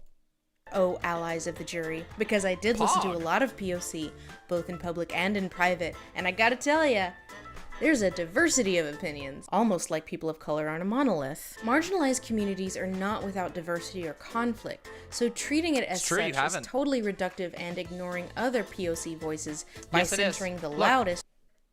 Wait. Oh, you might be right. It actually might not be the same chair. Oh, fuck. Oh, it might not be the same chair. Oh, they're lookalikes. It is slightly different. It has a slightly different pattern. Damn it. Okay, still has the same mic and the same mic stand, though. Same mic stand, not the same chair, though. There are, by the way, there's a version of my chair that has a head on the back, so I thought that, but I didn't buy the head add-on because I don't care. Anyway, whatever. Or angriest Mostly as linked. the most authoritative. Hey, she just bumped her mic. I bumped my mic. Oh, fuck. Problem only compounded by the way Twitter is designed, which I have already argued is bad. As I was going back and forth over like the timeline and everything that had happened, I found this private message from fellow YouTuber who I have to disclose is half Vietnamese because this is irrelevant.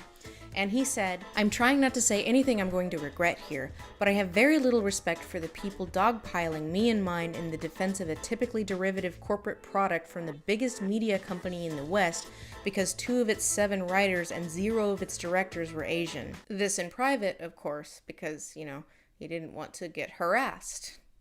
Privileged twat. So I find the listen to POC refrain, because it's only trotted out in the service of white people poning other white people, very revealing, because what they mean is listen to the POC we can use to pwn someone else. But the POC we don't agree with? Privileged twat. But note this hilarious exchange between 2 white people arguing over my riot tweet.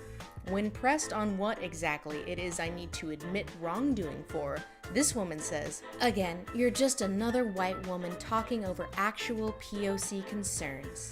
I love this exchange because this person, one of the shit billion white people mindlessly regurgitating this listen to POC shorthand, The very same person who called Princess a privileged twat. You're not a real queer little girl. Oof.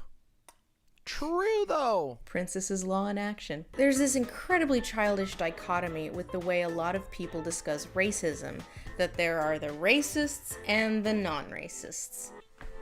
The two genders, and the way to solve racism is to root out the racists and cast them onto Racist Island, away from me and mine, the non-racists, one of the good ones. They do this because they are insecure about their own internalized racism.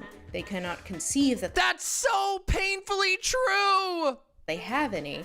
That thought is terrifying to them because a racist is the worst thing you can be. So instead of doing any introspection, they remain hyper-vigilant to root out the secret bad people, so everyone else will know they're one of the good ones. Racism There is are a a lot of people like complex that, though. system upheld from Not all of them, but a lot of wings them. of our society, from laws to hiring practices to generational wealth to community redlining to internal biases to individual actions. We live in a white supremacist society. When you live in a pig pen, you're gonna get covered in shit. And all of us have the stink on us. And I don't just mean the whites. All of you. Blocked, blocked, blocked. None of you are free from sin. But especially the whites. And yet, people still have this, like, I'll be the racist dragon attitude about how racism works. Why are you crying so? I'm crying because all of those horrible villagers chased me into this scary cave. I think it's because I'm so racist. Get your hand off my tail, you'll make it dirty. Racism isn't a system perpetuated by many, many things, including actions, but a character trait, a disease that people try to hide from the world because they know if they're found out, they'll get banished to Racist Island. And suddenly, he wasn't racist anymore. While there are still, of course, racist hate crimes and the like, most general displays of racism don't come out of grand, like, cross-burning style gestures, but out of ignorance, carelessness, or negligence. And for white people, a lot of it is just the reality of benefiting from a system designed to privilege you. Yeah, So I'm like not Flight going of to the waste Conchords, my yeah. breath on the I'm not a racist line of defense. I'm a white woman from Tennessee. My family is mostly uneducated white trash. I'm not going to be like, yeah, I didn't internalize any of that. I'm special. I shot out of the womb unscathed. We all have the stink on us. Yes. Even you. The reason I bring this up is because another thing that happened after that tweet was the sharing of the receipts. Thousands of people passing around screen caps of tweets and videos and blog entries and anecdotes from my personal life, proving that this was not just a one-off. Oh no, I have a long history. It was high time I was banished to Racist Island. And it's true, I do have a long history of being on the internet.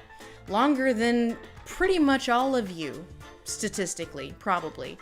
And there is a list of sins floating around Twitter, carefully and obsessively curated over a period of 13 years. Amazing. Is it because there's a pandemic? Like, where do you guys get all this free time? So I've been accused of a lot of terrible things and remanded for never owning up to my mistakes. Well, today is your day, receipt keepers. You guys have worked so hard on this, so I am going to give you what you asked for. Finally, all that hard work, meticulously combing through every word I've ever said, is gonna pay off. Well, that's what you wanted, wasn't it? Part 4. My list of sins.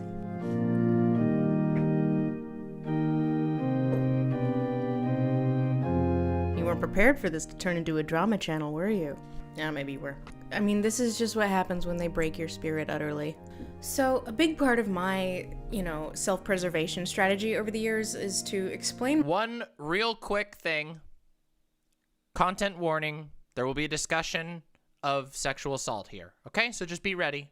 It's gonna get intense. Yeah. Just be myself aware. as little It's as coming possible, because, if you do that, it's already a losing game. And rarely, if ever, talk about my personal life. Clearly, a big mistake on my part. Well, today, we are turning the page. We are spilling the tea. The whiskey. I mean, I knew I was saving this for a special occasion. I mean, technically, I'm a... whatever. Got my Decep... I haven't used this one in a while. Oh god. Yeah, I really haven't used this in a while. So, take a shot every time Lindsay Ellis does a problematic. So a common refrain during that weekend where I was trending was, Party A says, Lindsay did a racism. And Party B's like, well, what did she do? And Party A would show the tweet, and Party B would be like, I don't get it.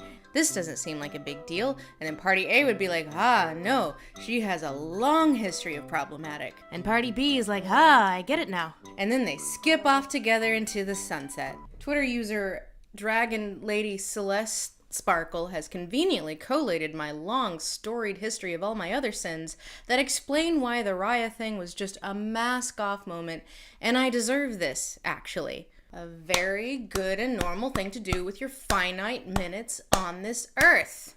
Take down that YouTuber.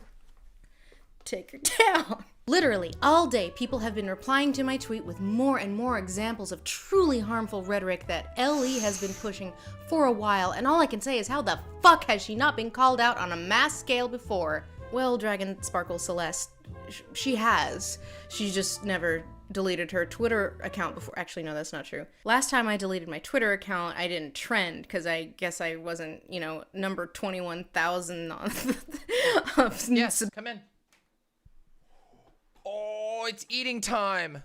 Yes, perfect timing. I can eat while I react. Do you want me to put everything on a plate? Yes, would you please put it all together? Because that would be very hard for me to do. It's almost eating time. All right, sick. Thank you. Subscribed YouTube channel by that point. But the last time I deleted my account, it was because of the, white genocide crowd. So I guess that's something you have in common. I don't get why I'm so hated by both sides of the political fence. I don't think I'm interesting enough to gather this much attention or emotion. I drive a Honda Civic, Jesus. So thank you for compiling it in one convenient thread. Me too, Miles. Makes my job easier. Now, the problem with this not at all creepy and obsessive list of every single one of my perceived transgressions over a period of 13 years is that it does not include the times when I have addressed them. But, I'm sure they just, forgot to screen cap those tweets / blog posts / streams / videos, etc., because this list is in such good faith. Nor does it incorporate any of my entire body of work, which, I don't know, doesn't count. Does any of this sound familiar? Does any of this sound like this is literally, I don't want to distract from this, but this is literally what I was talking about. Not to a smaller degree, this, not just ContraPoints, this is the same shit that I've been dealing with. Remember earlier when somebody came in and said they've never watched any of my shit? And then they just shit on me? And I'm like, have you ever seen any of my stuff? No, I just know earlier somebody came in and told me I was a transphobe. And I said, where? Nothing. They have nothing. It's fucking nuts. It's off the wall. Apparently, because, the list of sins is the real me. And the other stuff I do is, for profit or something. So there's a jillion of these. That was just today. That doesn't talk about every other day this happens. And, this video is already 12 eternities long. So believe it or not, what I am about to address is non-comprehensive. Because there are a lot of people who were really, really dedicated to, mask off. And credit to where it's due. This was spearheaded by the, leftist Twitter. But again, a lot of these receipts originated with the right wing. I don't even want to call them alt-right, because they're not that principled. More like, Gamergate refugees, the 4chan for the lulz crowd, diet Nazis, let's call them. So some of this is, as many of you have noted, extremely bad faith interpretations of statements which only make sense if you are working backwards from a foregone conclusion. That said, I don't want this to be taken as me saying that I have never done anything wrong. Unambiguously, I have. We all make mistakes. So, where I feel like an amendment or an apology is warranted, I will do so. But where I feel like the criticism is being made in bad faith, is unreasonable, or is flat out untrue, I shan't bend the knee, because we here at Lindsay Ellis Industries are not in the business of serving bullshit. So I got my bell of shame here, and As the Black Eyed Peas would say, let's get it started.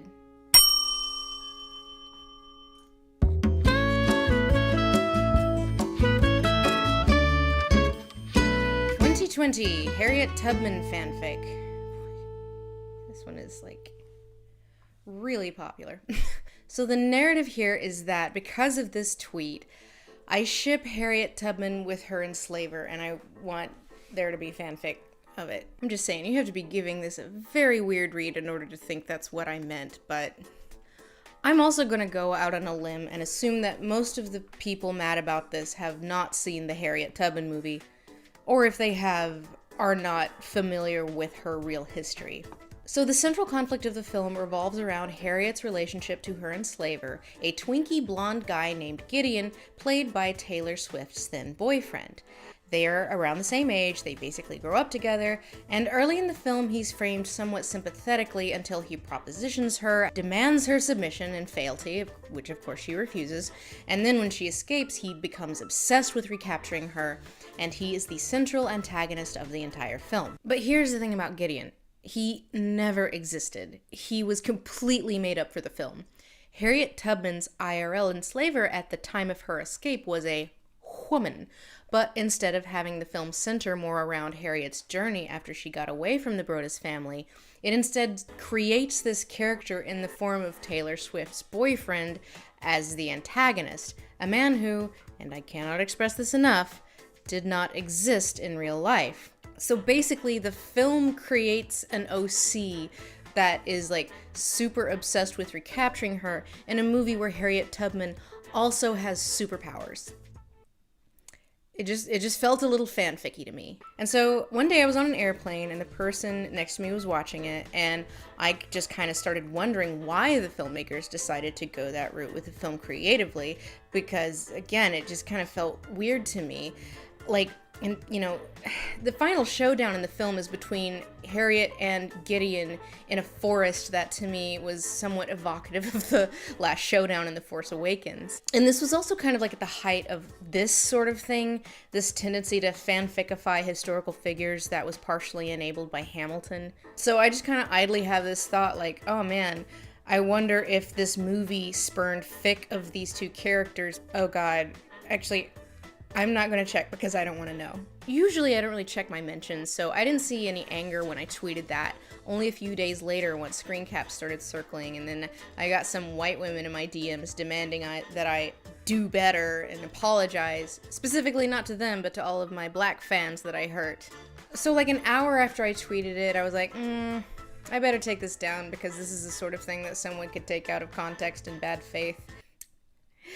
Well, so the reason I never addressed this is because, like, the read of that tweet in itself of me being thirsty for Harriet Gideon fanfic was just so absurd, I didn't know what to say. Now, to be clear, no, I should not have tweeted that at all. I was thinking in terms of the creative decision to create Gideon being kind of tone deaf, but the pithy way that I tweeted it still ostensibly glosses over the reality of white owners sexually abusing their slaves being the historical norm, and that is in itself disrespectful.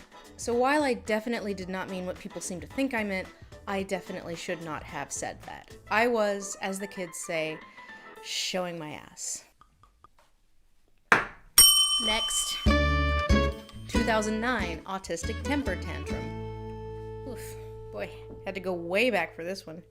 People wonder why I privated all of my old videos. So I was in film school at the time, and my class was 80% male, and, you know, some of them had a fratty sense of humor. And while I was talking about this movie, Beauty and the Beast, The Enchanted Christmas, one of them made this remark about how the Beast, and I just kind of mindlessly regurgitated it. Beast shape, I'm gonna throw an autistic temper tantrum! Because I was with an edgy boy website at the time, and I wanted to demonstrate that I wasn't like the other girls. I was a cool, edgy boy. It was insensitive and careless. I definitely should not have said that. Next. 2013, The Prince of Egypt, Anti-Semitism. God, I can't believe somebody kept this for so long. I'm sorry, this took so much dedication. So,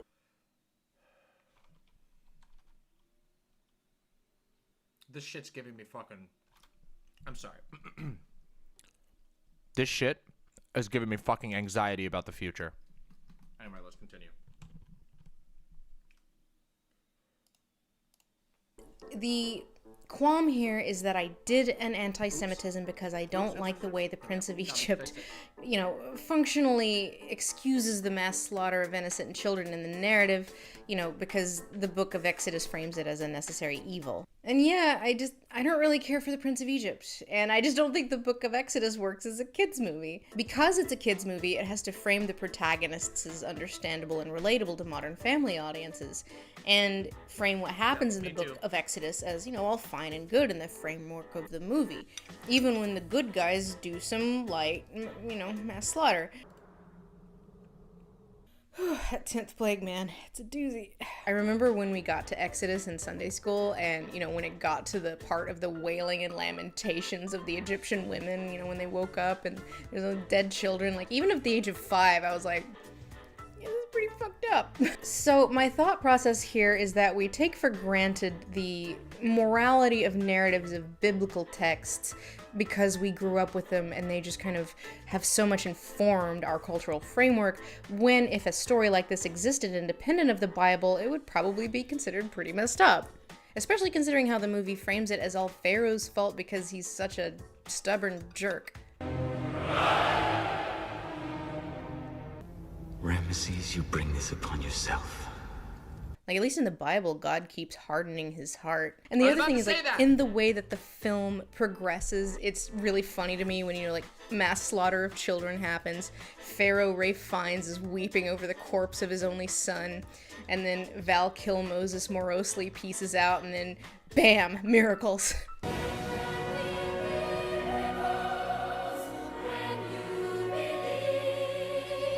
I mean, I guess in a manner of speaking, the 10th plague is a miracle. And this is not to say you can't make a modern movie about the Bible.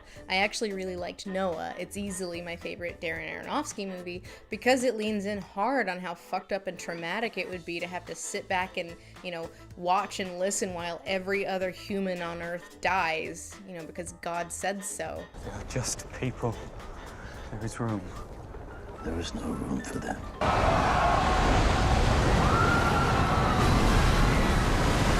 But this is also an example of me using Twitter to feel out other people's opinions before I do video content. A thing I will never do again. A lot of people were like, yeah, but, you know, this movie means a lot to me, and, you know, a lot of that is because of, like, my religion or my culture.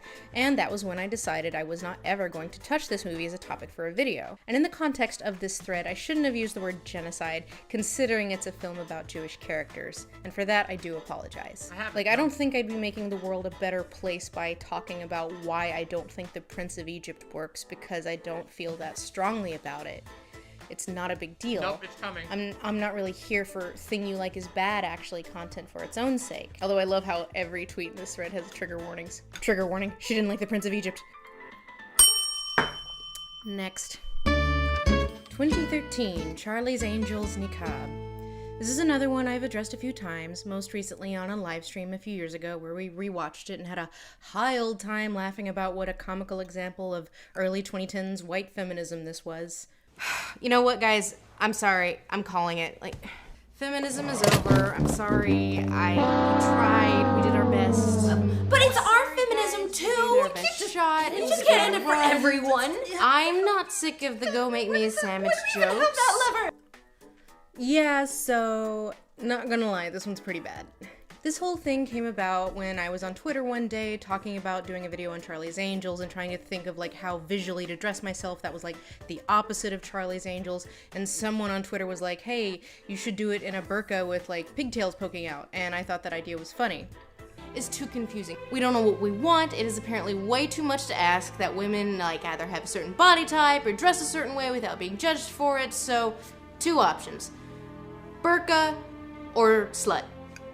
That's not burqa, and that's a false dichotomy. And even at the time, several of my Muslim followers were like, please do not do this. This is a bad idea.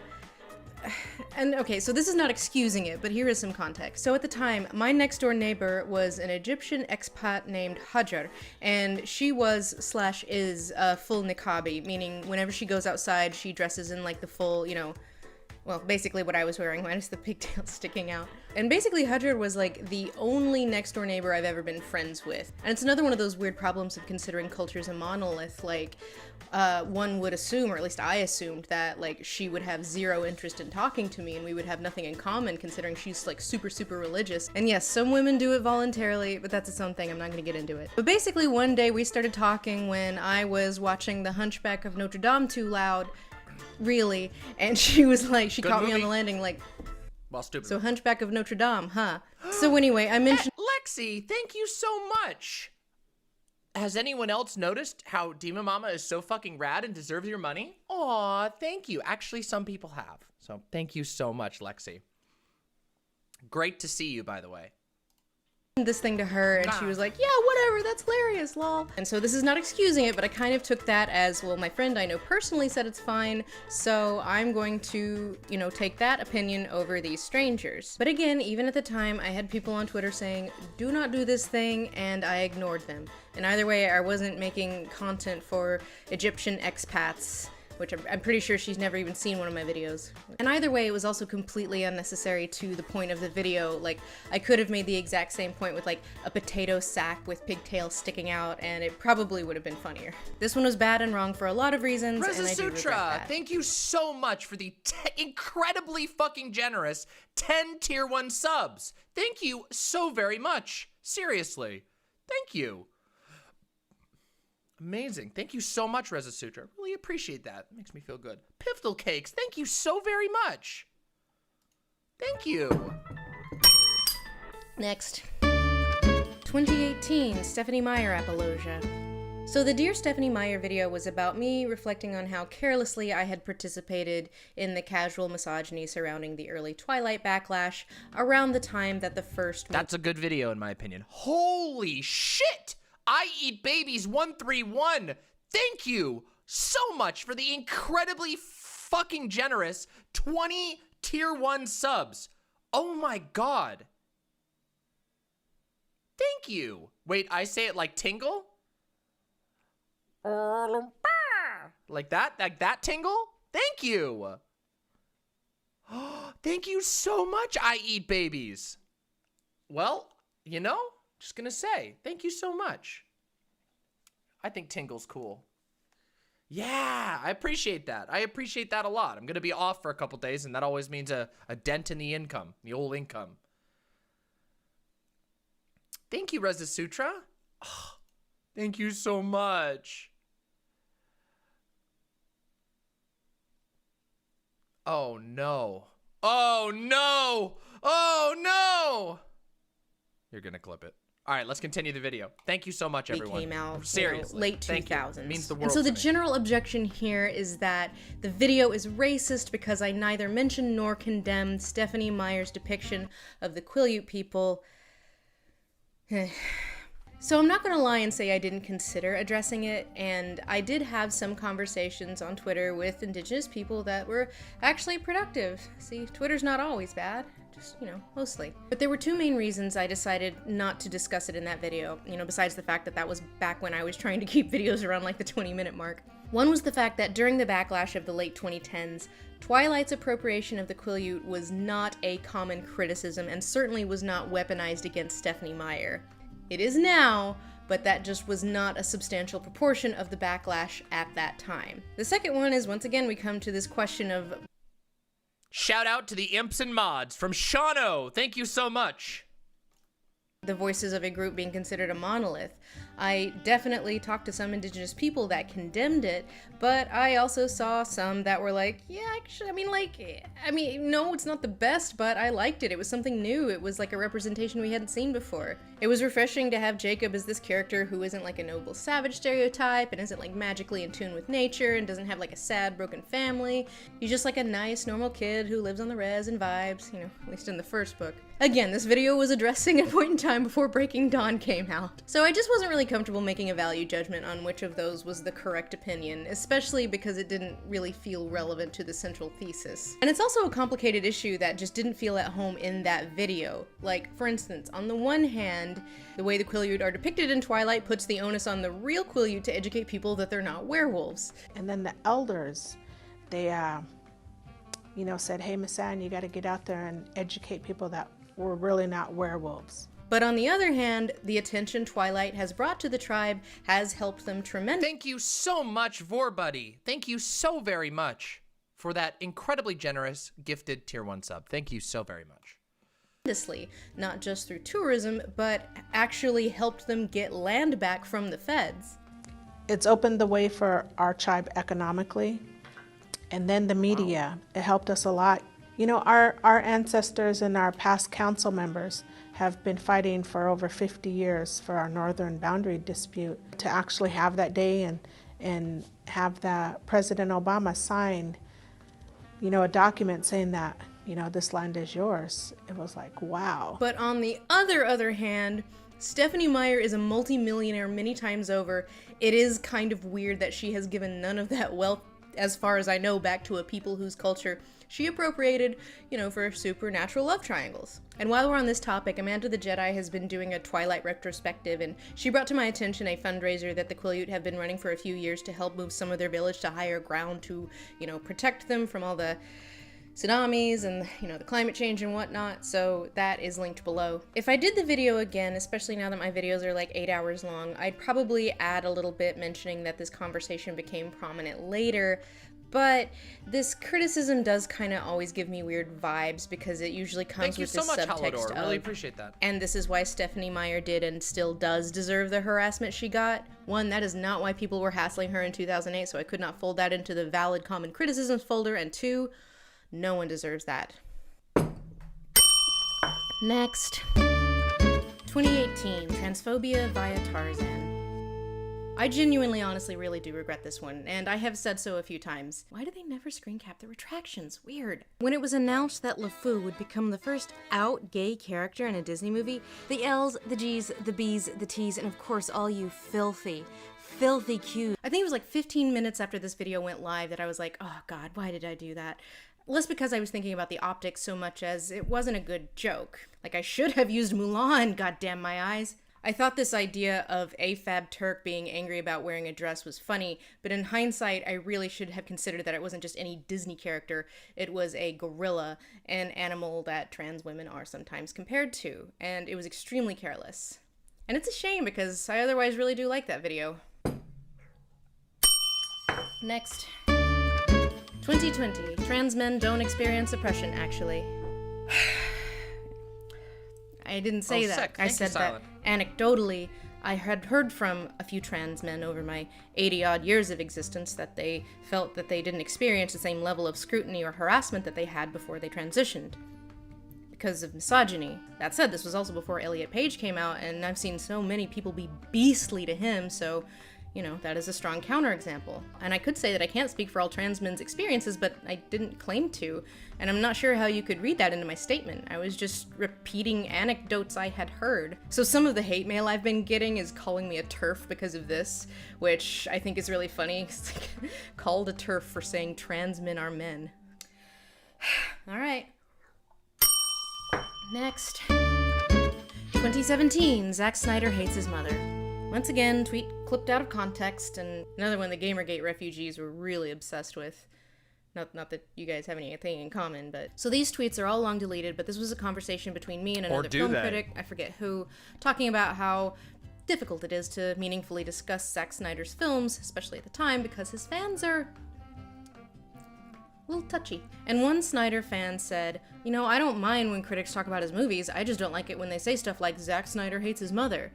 And this was just absurd to me because I have never ever heard a real critic say that. So I responded with what I considered obvious sarcasm, well, I actually have it on good authority that Zack Snyder hates his mother.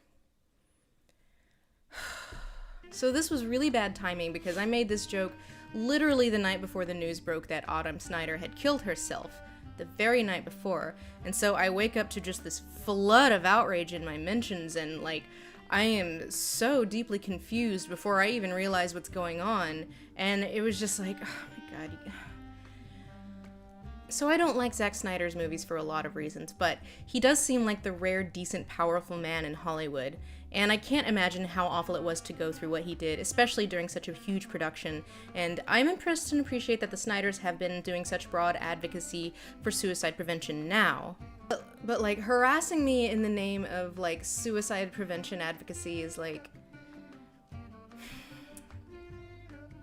come on. Now, this is by no means Zack Snyder's fault, and I do not mean to imply that it is. Again, from all I've heard through my Hollywood grapevine, he seems like a decent person, and he can't control what his fans do. And even though I wish he had done it sooner, he has finally disavowed the really bad ones. And I also can kind of appreciate that he probably didn't really have the emotional bandwidth to pay attention to that sort of thing for a long time, let alone, you know, address it. But I'm also sure that the many, many Snyder fans who have told me to kill myself in the last 4 years because of this tweet just didn't know about my own history. Either way, I'm sure it's an issue they all care deeply, deeply about. All over a few Martha jokes. Jesus. Next. 2020, did a misgender. This was a misunderstanding. John Mulaney did an SNL monologue that I didn't love. I said something about it. Curio responded to that. I said, yeah, I know, thanks, John, addressing John. We talked it out over Twitter. I apologized. Those tweets are still up. Next. 2012, defending the yellow-facing Cloud Atlas. I'm surprised there are no screen caps for this, probably because the Diet Nazis didn't find that worthy of preservation. But this is true. There was a lot of criticism of Cloud Atlas at the time, and I said something to the effect of, I didn't think it mattered as much as, like, you know, the conversations around blackface because they had a different history. And I don't know why I said that. I don't know what the hell I was thinking. Like, for one thing, I was definitely revealing my ignorance because, like, yellowface is just, you know, a topic I had never really studied. I'd done plenty on blackface, nothing on yellowface. Imagine falling on your sword for Cloud Atlas of all things. My podcast partner's gonna be so disappointed. I'm sorry, Kaveh. So yeah, I still like Cloud Atlas, but the creative decision to use yellowface in the way that they did is pretty inexcusable, and honestly, it does kind of make me uncomfortable to watch now. My bad. Next. 2015, bisexual erasure. So again, another post clipped out of context, and it is quite literally the only time I have ever written about my sexuality, and stuff like this is the reason why I was like, wow, never talking about that again. It is from my now deleted blog, but I linked the archive page below. And in effect, it was basically me kind of working out my feelings on feeling like bisexual erasure was almost a form of privilege. And I still kind of think that's true. And the thing about sexuality is it's just like such a personal thing. And that's why this like conflation of like the political and the personal, while necessary, often makes me really uncomfortable because it was like such a painful process for me and one I never really figured out how to reconcile, so I just never did. So I've never really had a coming out or embracing my truth, more just like slow, quiet, begrudging acceptance. Like I just have these laundry lists of experiences, like from being in college and going to gay clubs and having lesbians suddenly turn cold when they find out you're bisexual, to the popular axiom at the time of bi now, gay later, or highway to homo, or gay until May, to Dan Savage way up into the 2010s saying that bisexual men don't exist, or it's all a phase, or all the way to former respected person Glenn Greenwald saying that the bisexuals are transing the lesbians out of existence as recently as last month. Oof. So I can't help but feel a sort of imposter syndrome every time I do anything even tangentially pride-related. I feel tolerated, but not accepted. And why do I want to go to that parade? Like, oh, you're here, fine, I guess we're contractually obligated to let you in. So I think for a lot of bisexuals, especially women, we do kind of live in this liminal space of both privilege and erasure. It is painful to feel ostracized from the community when accepting your identity has caused you so much pain in the first place, but at the same time, you can opt out. You can, in effect, pass as straight. Like, if I had $1 for every time someone called me a straight white woman in the last few weeks, that would take care of my Patreon for at least a month. And to answer very good faith actors like Glenn Greenwald. What was his mother thinking? So to answer very good faith actors like blurp blurp blurp as to why proportionally bisexual people tend to end up in heterosexual relationships 75-25 rather than the 50-50 it logically should be, I wonder why that could be. You know, just besides the fact that as a proportion of humanity, there are more straight people to choose from. Well, here I am making a thing out of it. Am I in the club now?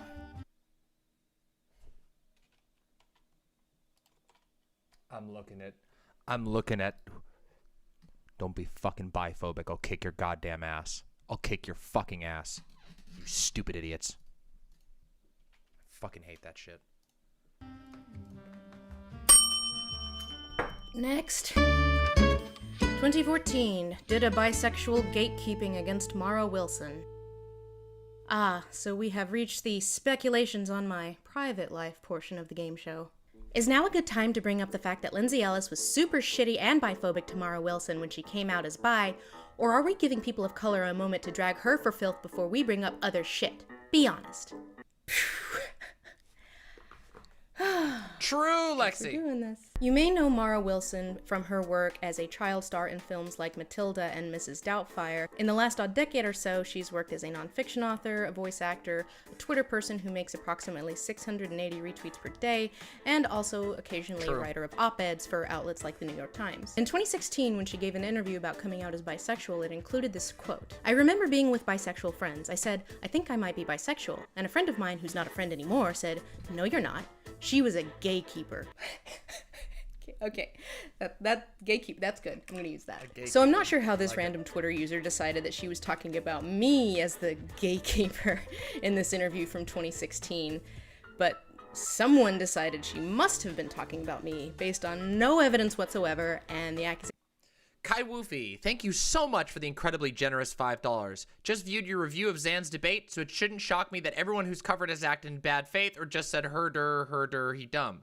But I'm glad you haven't, so keep up the good work. Well, I mean, I think there's people who probably have reasonable critiques, but I don't have many major... Wait a second. I do have reasonable critiques. I just thought he did good. Thank you, Kai Woofy. Appreciate it.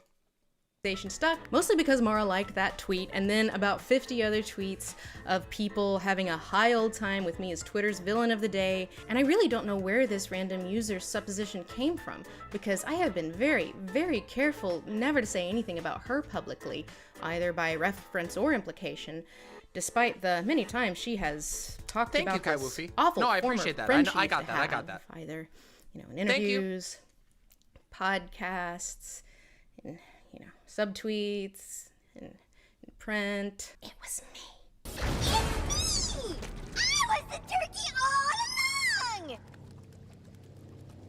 I was wondering what that turkey was doing there. And to my knowledge, she's never indicated that I was the gatekeeper until the liking of this tweet, thereby validating these suppositions.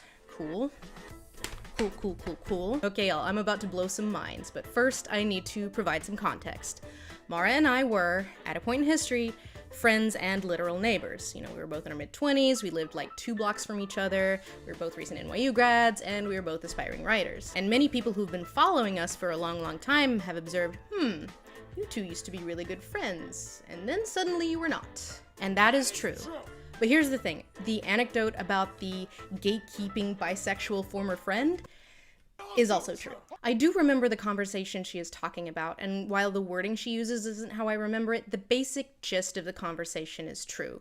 She told me she thought she might be bisexual, and I kind of casually dismissed it on the grounds of her dating style reminding me of a former roommate who prided herself on being straight. It was a fairly short conversation. It happened one time, 7 years ago? Yeah, and we never spoke of it again. So this conversation happened at least a year before we stopped speaking, which was over 5 years ago. And the reason why was a series of compounding factors. This was not one of them, at least to my knowledge. And the truth is, I don't know why I said what I said or reacted the way I did. If that had happened now, I would not have reacted in that way, but even then, I don't know why I was so dismissive offhand about something that I know from my own experience can cause a lot of pain and isolation. And it only came up the one time, was immediately dropped, and we never spoke of it again, and for that reason, I never thought much of it. I didn't consider that she wasn't just kind of saying something off the cuff, but was actually admitting something that she had been considering for a while to someone that she thought would understand, and that person dismissed her. And I didn't even begin to know that this caused any hurt until almost 2 years after that conversation even happened, because she didn't come out until a few months after. Between the two of us, and I cannot express this enough, had nothing to do with this. Like, this is something I feel like I need to press on these so-and-so is a secret bigot crusaders. Does it occur to you that you can dislike someone without some irreconcilable ideological differences? This is a personal falling out between two people that has nothing to do with the content we produce. I produce. And I just want to dispel this narrative that like someone has to be like the secret bigot or, you know, mask off, or there's always the wronged one and the abuser in one of these falling outs, when it's just like, sometimes people just don't get along, kids. I would love to know why Andrew Lloyd Webber and Tim Rice fell out, but it is, at the end of the day, none of my business, and they have made it known, and they have kept the why under wraps for almost 40 years, and honestly, good for them. Life goals. And though do trust that this bridge is well and truly forever burned, I do sincerely regret that I reacted the way I did. I think I was probably projecting my own experience with rejection and paying it forward, and I am sorry for that. And no, I shan't be airing any more dirty laundry on this topic, fascinating though it may be. Next. 2009, the rape rap. Someone made a rape joke. Oh my god. Someone call the rape joke brigade. Officer, I have an infraction I need to report to the Ministry of Rape Jokes. Look, honestly, I'm shocked that Lindsay Ellis has not been canceled forever. Content warning. This is the one. By the rape rap. The Zoomers that are canceling her haven't even discovered the old rape rap she made yet, lol. Very thoughtful that she finally released a Mandarin and Japanese version of the original rape rap. Well, this has been a long time coming, hasn't it? There is this semi-infamous video I did back in 2009, which is called Rape Rap, which is exactly what it sounds like.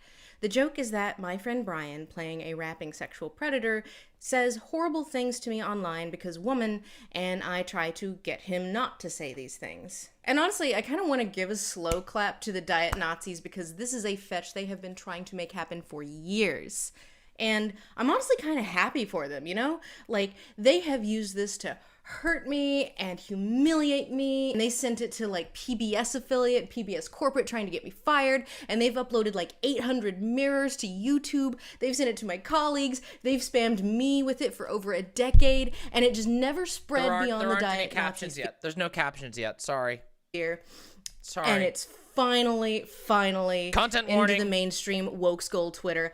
You know, I'm happy for them. They worked so hard for this. So I know the people adding this to my list of sins are very, very concerned. Kai Woofy?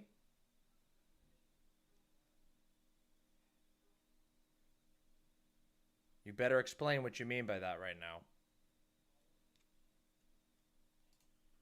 About rape victims, and that's why you're upset by this. So I know you would want to know the context for this. You aren't just thoughtlessly adding this to my ledger to help assuage people's moments of doubt that the harassment against me was, in fact, justified. You care about context. And here's your content warning, so if you don't want to hear this, skip to this time code. We're bringing out the tequila. We're going in. This one. This isn't even fake tequila.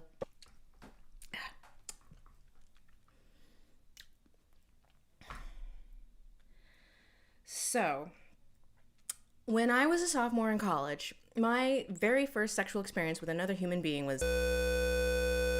Big reason why I was vulnerable to this person was... So he took me back to his studio apartment, and when I woke up and realized what had happened, I started freaking out, and... Like, I remember, like, there being this smell, and, like, so basically he just, like, pushed me out of his apartment, and he gave me a $20 bill and just, like, slammed the door in my face. And I mean, what are you gonna do? So I just, like, the $20 bill was enough money exactly to, like, for the cab ride home, and then I got a Nesquik, you know, like the chocolate milk, and a bagel. And then I go upstairs to my dorm room, and I, like, just hork it all up, and then I like just take off my clothes and I just like burn the evidence on our gas stove. Like I just like, you know, it was the clothes' fault. I just my roommate was out of town at the time, so there was nobody, so I just like burned the clothes and burned the evidence, and I didn't tell anyone that this happened. So nobody knew. So about 1 year later, I was at a Dresden Dolls concert, of all things. And you know, I think this was 2005, and I was there with my roommate, and we lived in the West Village, and the concert was at Webster Hall. And Webster Hall was about a 15-20 minute walk from our apartment in the West Village. And we got separated on the way home, you know, because, you know, concert and partying. But, you know, and normally that's like no big deal because, like, it's no big deal to get separated from your college roommate for, you know, 10 minutes. But when I get back to our apartment, I find her on the stairwell, covered in because by our neighbor. So like our literally across the hallway neighbor. So I just like see white. I just like fly into this animal rage, and I don't think it was like, it couldn't have been more than like 5 or 10 minutes before the police showed up, and I was like still in full Hulk mode, and fortunately the ambulance showed up before they could take us to jail, as they do. So we went to the hospital and she got a rape kit done, and so now I'm involved with that case. Cool. Cool. All this while, like this whole time, I had not told anybody what had happened to me. Like, I wouldn't actually tell anybody what happened to me for like another I think it was like another year or two. I think it was like 2 years later.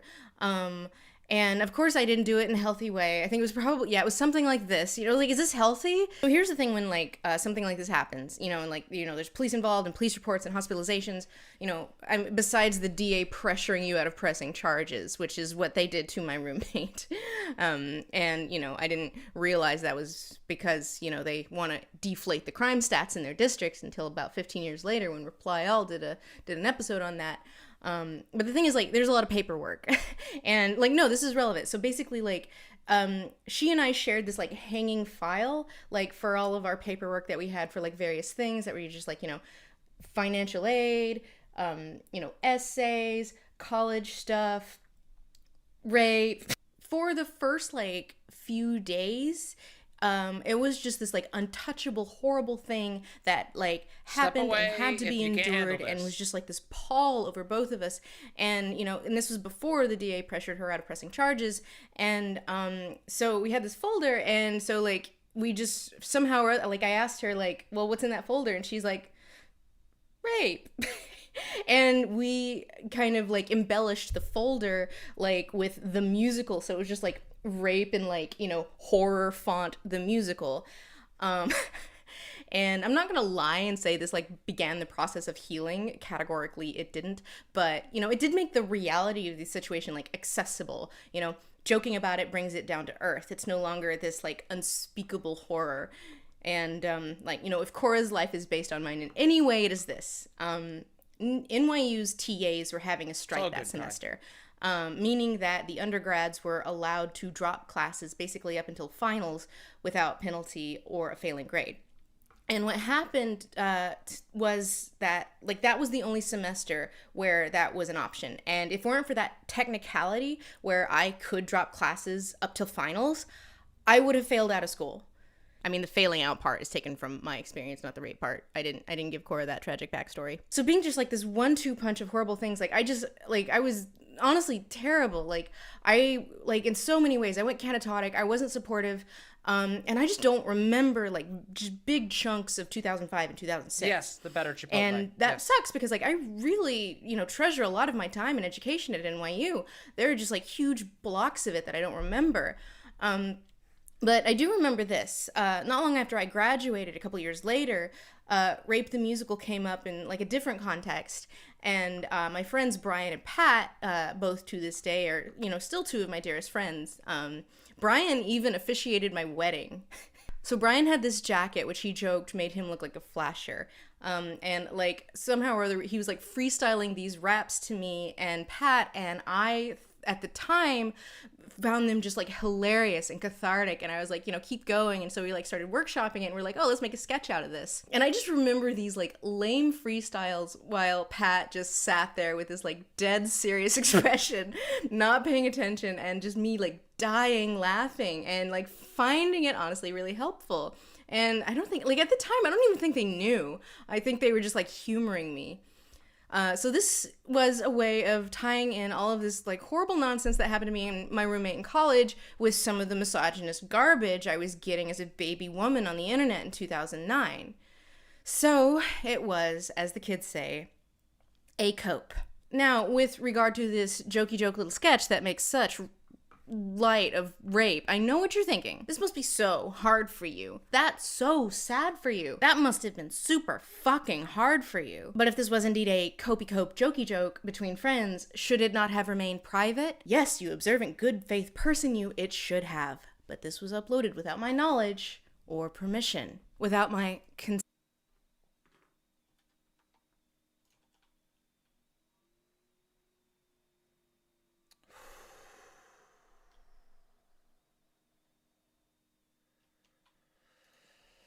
You might say. I even blogged about it because at the time I was, of course, getting calls for apologies, and I was like, absolutely not. This happened without my permission, and there's an archived link to that blog entry in the description if you vultures want proof. So the way that this happened at all was, at the time, Channel Awesome controlled all of our individual channels, and we didn't upload them ourselves. We uploaded them to an FTP and scheduled them, and then someone else uploaded it for us. So when I finished this video, I did still think it was funny, but I also realized that this should never see the light of day. This can be just like a practice run for other sketchy things that we do and should stay a private joke between friends.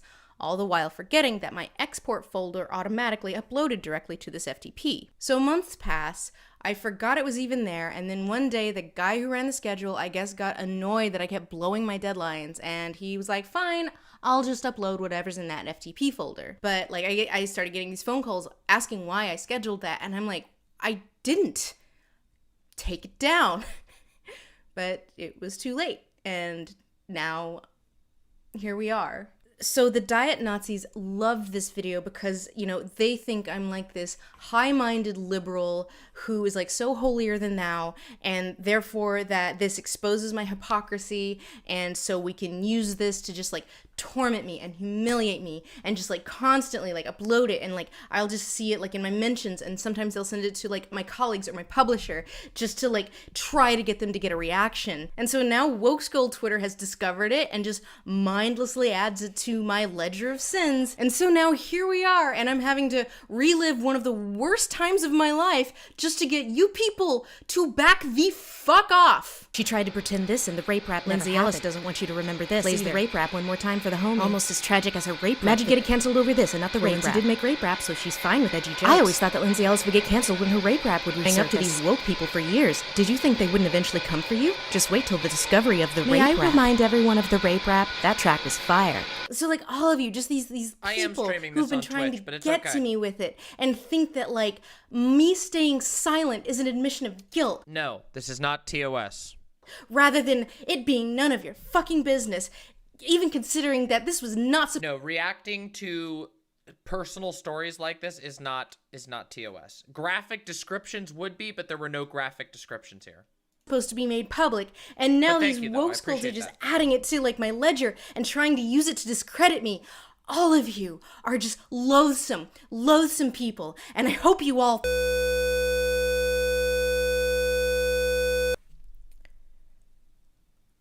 And as I mentioned earlier, this list is non-comprehensive.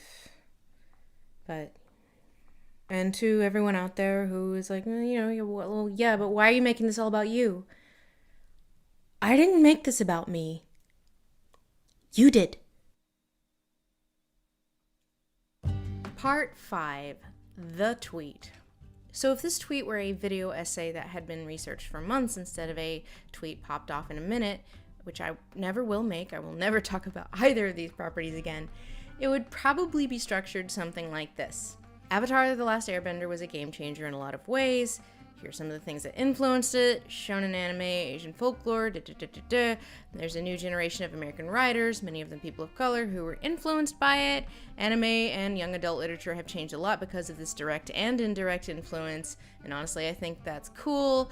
I think that shows and books are honestly much more interesting for it than that which came before. So with regard to the similarity between these two texts, two big things stuck out to me. One is the element-based co-lead being woken up by Katara after hundreds of years asleep as the last whatever, now, come on, Aang, we have to go from nation to nation, and in each nation you will acquire a skill until we face down the Ding Dang Dong Fire Nation, what started this whole mess, and heal the world. But the thing that stuck out most in my mind as a trend that I've been seeing a lot in animation and YA literature, and it's not a bad thing, Jesus, it's what I'm going to call, for lack of originality, the Zuko. The princeling of the rival nation who has a lot to prove to their family and who serves as the principal antagonist for a while our heroes bop from nation to nation and he chases them around but eventually starts to have a change of heart and a redemption arc. Now, the reason I cited like half of YA fantasy, again, I did not mean literally half, that was hyperbole. Well, basically it was because that most of the YA fantasy that I had read, because those were, the big names that, I had to read to be hep to the jive, that were released in the last few years, have Avatar as influences. The most high profile of which being Children of Blood and Bone by Tomi Adeyemi. Now, I did enjoy this book, and like Raya, it also made heavy use of the Zuko, and for that reason, it was the first thing that popped into my head as being similar to Raya. And yes, Avatar: The Last Airbender makes heavy use of Asian and anime tropes, but it was the piece of media that popularized a lot of these things in the US. You didn't really see, redemption arcs over several seasons before that, and now you see it all the time. Steven Universe does it, the new She-Ra does it, Kipo kind of does it with the frog and the monkey. Okay, I never said the Zuko had to be sexy. And now we have Raya and the Last Dragon. Now, if you did read into my tweet that I was dismissing this or saying it was a bad thing, I guess I could understand that read because it wasn't very gracefully worded and it doesn't say anything positive. But it doesn't say anything negative either. It is an inherently neutral statement. It is an observation. It's not even a critique. And so I was like, this is not a dig, you crazies. Probably, Lexi. And then the line is like, oh, you're calling POC crazy, which is so disingenuous when the vast majority of people losing their shit at me in my mentions were white people projecting their own insecurities at me. Obviously, you crazies was a joke, but as a writer and a media critic, it was just so frustrating for me to see people interpreting the comparison of these two things as a dig. I was insulting one by comparing it to the other. What is this, CinemaSins brain poisoning?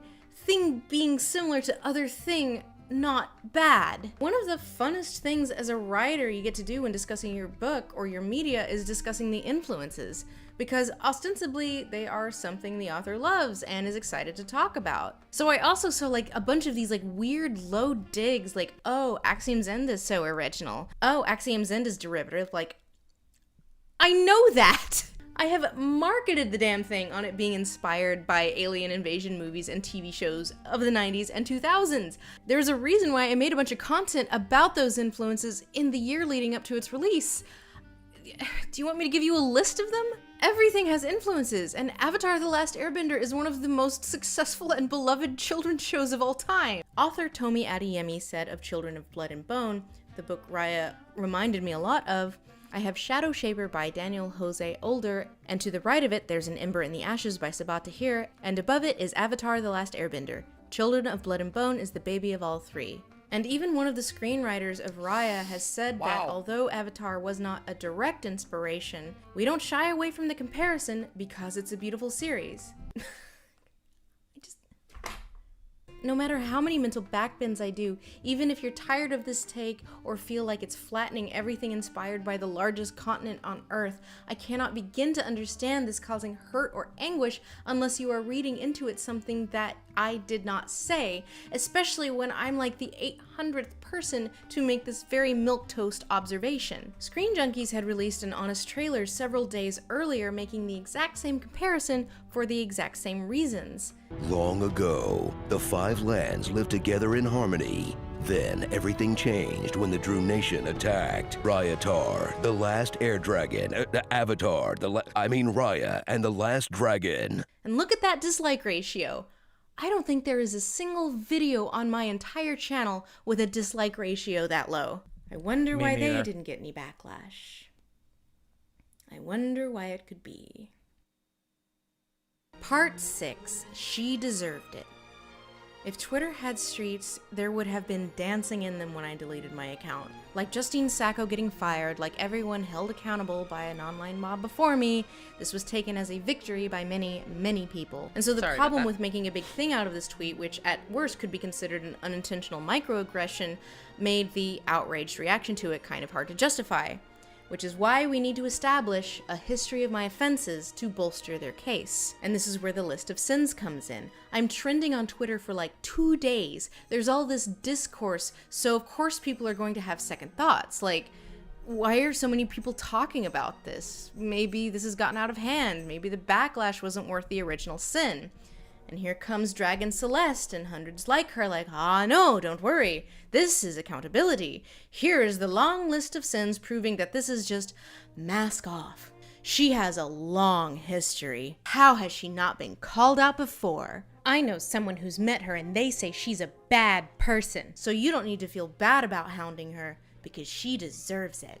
And my God, just the joy people took in this, like seeing me taken down a peg. Good fucking riddance, bitch. Good riddance. Good fucking riddance. Terrible human being. Dislikes Asians, too. Y'all getting Lindsay Ellis is beautiful. Don't know shit about her, I can just look at a white person and know they're awful. Can't stand that human being. Glad I won't have to see her tweets. Her takes were so awful and embarrassing. I wouldn't want to be anywhere near her. Fuck Lindsay Ellis and her awful racism, and for being a prominent Phantom fan when it should be me.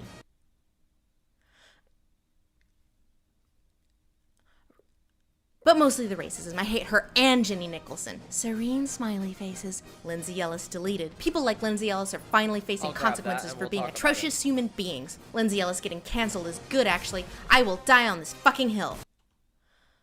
What have I done to you? Are you Rent fans? So many times I've seen people show... Hey, I was dunking on Rent the other night. High five, Lindsay. High five, the Lindsay. damning evidence to others like, see? Look at this. I hate Rent. Only have the Fuck people Rent. they're showing it to be like, I don't understand where you're getting this. Is there some context I'm missing? Here is a woman of color doing that very thing to Kat Black, demanding that she answer for sometimes collaborating with such a racist. And Kat basically responded, why the fuck are you demanding that I answer for my white colleagues? Leave her the fuck alone. And this is just the switches. Oh, the joy the diet Nazis took in this. Yeah, God, they true, love Lexi. it when the left eats their Unironically. own. And why wouldn't they? It's hilarious when your political enemies tear each other apart. I mean, to reiterate, these people have been trying to take me down for years. Keep trying, boys. And part of that joy comes with this justification of what they perceive as someone with real power and wealth and privilege being taken down a peg. It's like this bizarre delusion that I or any of my friends have any real power or influence outside of our very niche corner of the internet. I am not a real celebrity. I almost never get recognized in public. I don't have a PR team or a manager or a stylist or a team of lawyers. Just one very anxious literary agent and one YouTube agent who, honestly, he thinks this shit is hilarious. I honestly kind of miss the diet Nazis because, like, they at least knew what they were. They weren't harassing me like it was some civil rights campaign that might make the world marginally more just. They were just bullies, plain and simple, and they were proud of it. And, you know, honestly, in hindsight, I kind of respect that. At least my mentions being full of, like, pictures of razor blades and dead animals and Clorox saying, hey, drink this, you know, at least that's honest. I do appreciate that the people making good faith criticisms are not responsible for the people making bad faith criticisms or, for that matter, threats or rejoicing in my downfall. But it is beyond the scope of reasonable to expect me to take all this stimulus, thousands of people screaming at me, from reasonable to sadistic, especially considering everything I've been through in my life, and behave like the perfect victim. If you just say the right thing, we'll leave you alone. If you just behave in the way we're asking, we'll make it go away. If you just apologize, we just stop. All she had to do was, like, listen. She had a long history of problematic shit and she never listened. She should have done the work to make amends. Maybe next time don't call an entire marginalized group crazy. She's a biphobic, transphobic, racist mess who deleted her account rather than apologize for being a piece of shit. She couldn't take actual criticism from people who knew more than she did. Motherfucker, all you had to do was apologize for her white bread take and move on. Deleted her own account, then just apologize. Nuked her account instead of apologize. Totally unraveled under the slightest scrutiny. Deleted her account instead of saying, I fucked up. Sorry. Why are you so emotional? Why are you so upset? I'm not with the hundreds of people saying you're responsible for hate crimes and mass murder. I'm not one of the people trotting out the obsessive documentation of every misstep you've ever made over the last 15 years. I'm the reasonable one, and I'm calm. Why aren't you calm? Why aren't you addressing this? Why hasn't she apologized? When is she going to apologize? When are you going to apologize? Never, Becky. The answer is never. At least, not to you. Someone on my subreddit wrote a really thoughtful essay on the whole situation, and here is a quote from that. Abuse should always be a part of our analysis, and we should be aware every single second that we participate in these conversations that our actions have the potential to excuse or perpetuate abuse. We should take responsibility for that, take steps to mitigate it, and hold ourselves accountable. This is why I have such distrust for the position, why should I have to talk about abuse? I'm not personally abusing anyone. You should have distrust for that position, because that is exactly what they said to me during Gamergate. The exact same thing. Part 7. You're next. What follows in campaigns like this is the other isolation tactic, targeting your colleagues, friends, and loved ones. This comes in two flavors, demanding that the colleagues of the accused answer for their crimes, or trying to deplatform said colleagues because you're already riding high off the previous victory, so who's next? Sarah Z is next. Jenny Nicholson is next. ContraPoints is next. Jenny in particular. Jenny is next. Jenny, you're next. Jenny next. Jenny next. Jenny next. Both Jenny Nicholson and ContraPoints were trending at certain points during the weekend because of me. Faked screenshots of a racist tweet that Jenny never made spread like wildfire with the goal of getting her driven off of Twitter because of me. And a year and a half ago, the shoe was on the other foot because a lot of the same crowd was attacking Natalie. It must needs be remarked that a huge contingent Ryoma, you might be onto something. You might be onto something, Ryoma. Of the people who have it out for me right now hate me for sticking by Natalie during the Angel Buck incident about 18 months ago. And if you know who can go? You can go. Bye. Want to know more about that? Here's the thing. And it's really only now that I can make sense of it, that I got so many hate follows after that people were so eager to screen cap anything and everything I said on Twitter, no matter how no, somebody came into Twitch chat and said, seriously though, Jenny Nicholson needs to go. And so I said, nope, actually you can go. And I banned them. Yeah. Minor or petty to create this narrative of me as a secret horrible person good to see ya. Just because I stood up for my friend. And I don't regret doing it. I would do it again, but it is insane that I am paying such a high price for that now. And now my other colleagues are being targeted for no other reason than the crime of being friends with me, for not publicly denouncing me, for not validating their anger.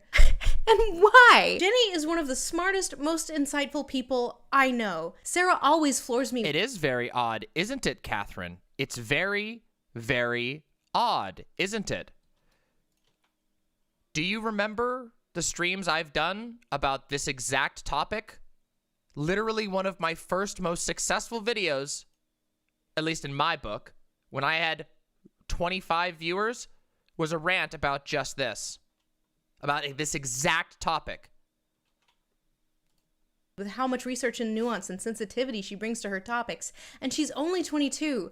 Natalie is, well, she's a whore, but she's my whore. These obsessive campaigns to try to push these narratives of my friends as bad people and secret TERFs and secret racists are just baffling to me. Global fascism is on the rise on a level we haven't seen in more than a generation. Are there not enough out and proud racists that you feel you need to unmask the My Little Pony YouTuber? Jenny next, Jenny next, Jenny next. So do not give me this horseshit about accountability. This is obviously just entertainment to you. Just fucking own it. Obsessively chronicling every perceived misstep we've ever made that could be interpreted badly, all while completely ignoring the rest of our entire bodies of work. Why are you wasting so much energy on this? Because you can't impact people who are actually doing your community harm. You can't shame the shameless. Trump will never face justice. Brett Kavanaugh's on the Supreme Court for life. Ben Shapiro gets off on your outrage. So you shame those who can be shamed. And if you call one of us bigoted enough times, people will start to believe it, and then you can feel like you solved racism by spreading lies about a person you have never met and never will, and was doing you and your community no harm. Well done. Shabash. Good job. Fuck every single one of you. You do not deserve grace. You do not deserve sympathy. Part 8. The Beast. So obviously in my case, the easy thing to do would be eat crow and move on. I never would have gotten trending if I hadn't deleted my Twitter account, but I'm not here to say a bunch of shit I don't mean because PR. Fuck PR. You want your precious authenticity? Here it is. There's a danger to normalizing the insincere apology, and if we normalize acting like PR bots and dole out disingenuous apologies whenever they are demanded for any reason, valid or invalid, any harm, real or imagined, then this isn't discourse. This is performance. The reason campaigns like this gain traction is because they prey on communities that try to operate in good faith. They take advantage of people's goodwill, and they condition cynicism. So inevitably, people harden over. They default to skepticism. Even this fucking woman of color who harangued Cat Black demanding that she answer for collaborating with such a racist, well, guess what? That person eventually fessed up to being a white man before deleting his account because, you know, listen to POC. People are...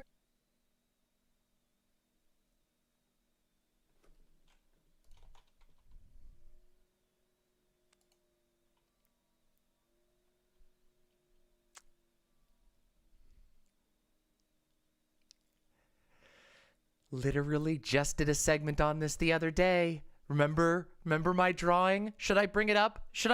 Is this stealing from it? No, I have to show you. I have to show you my drawing that I did fucking months ago. Let me show you, because you know what? I just feel like this just validates it just a little more, okay? Let me just show you real quick. Here we go. Ready? Are you ready? Are you fucking ready for this? Watch this. I drew this fucking months ago, and I've gone back to this drawing again and again and again, and I'm gonna go back to it now, and you all can know just how fucking right I was, and just how we all knew exactly what fucking Lindsay is saying here. Remember this goddamn image? The cancel cycle on Twitter? Here's random person. This was originally drawn to represent Merrick.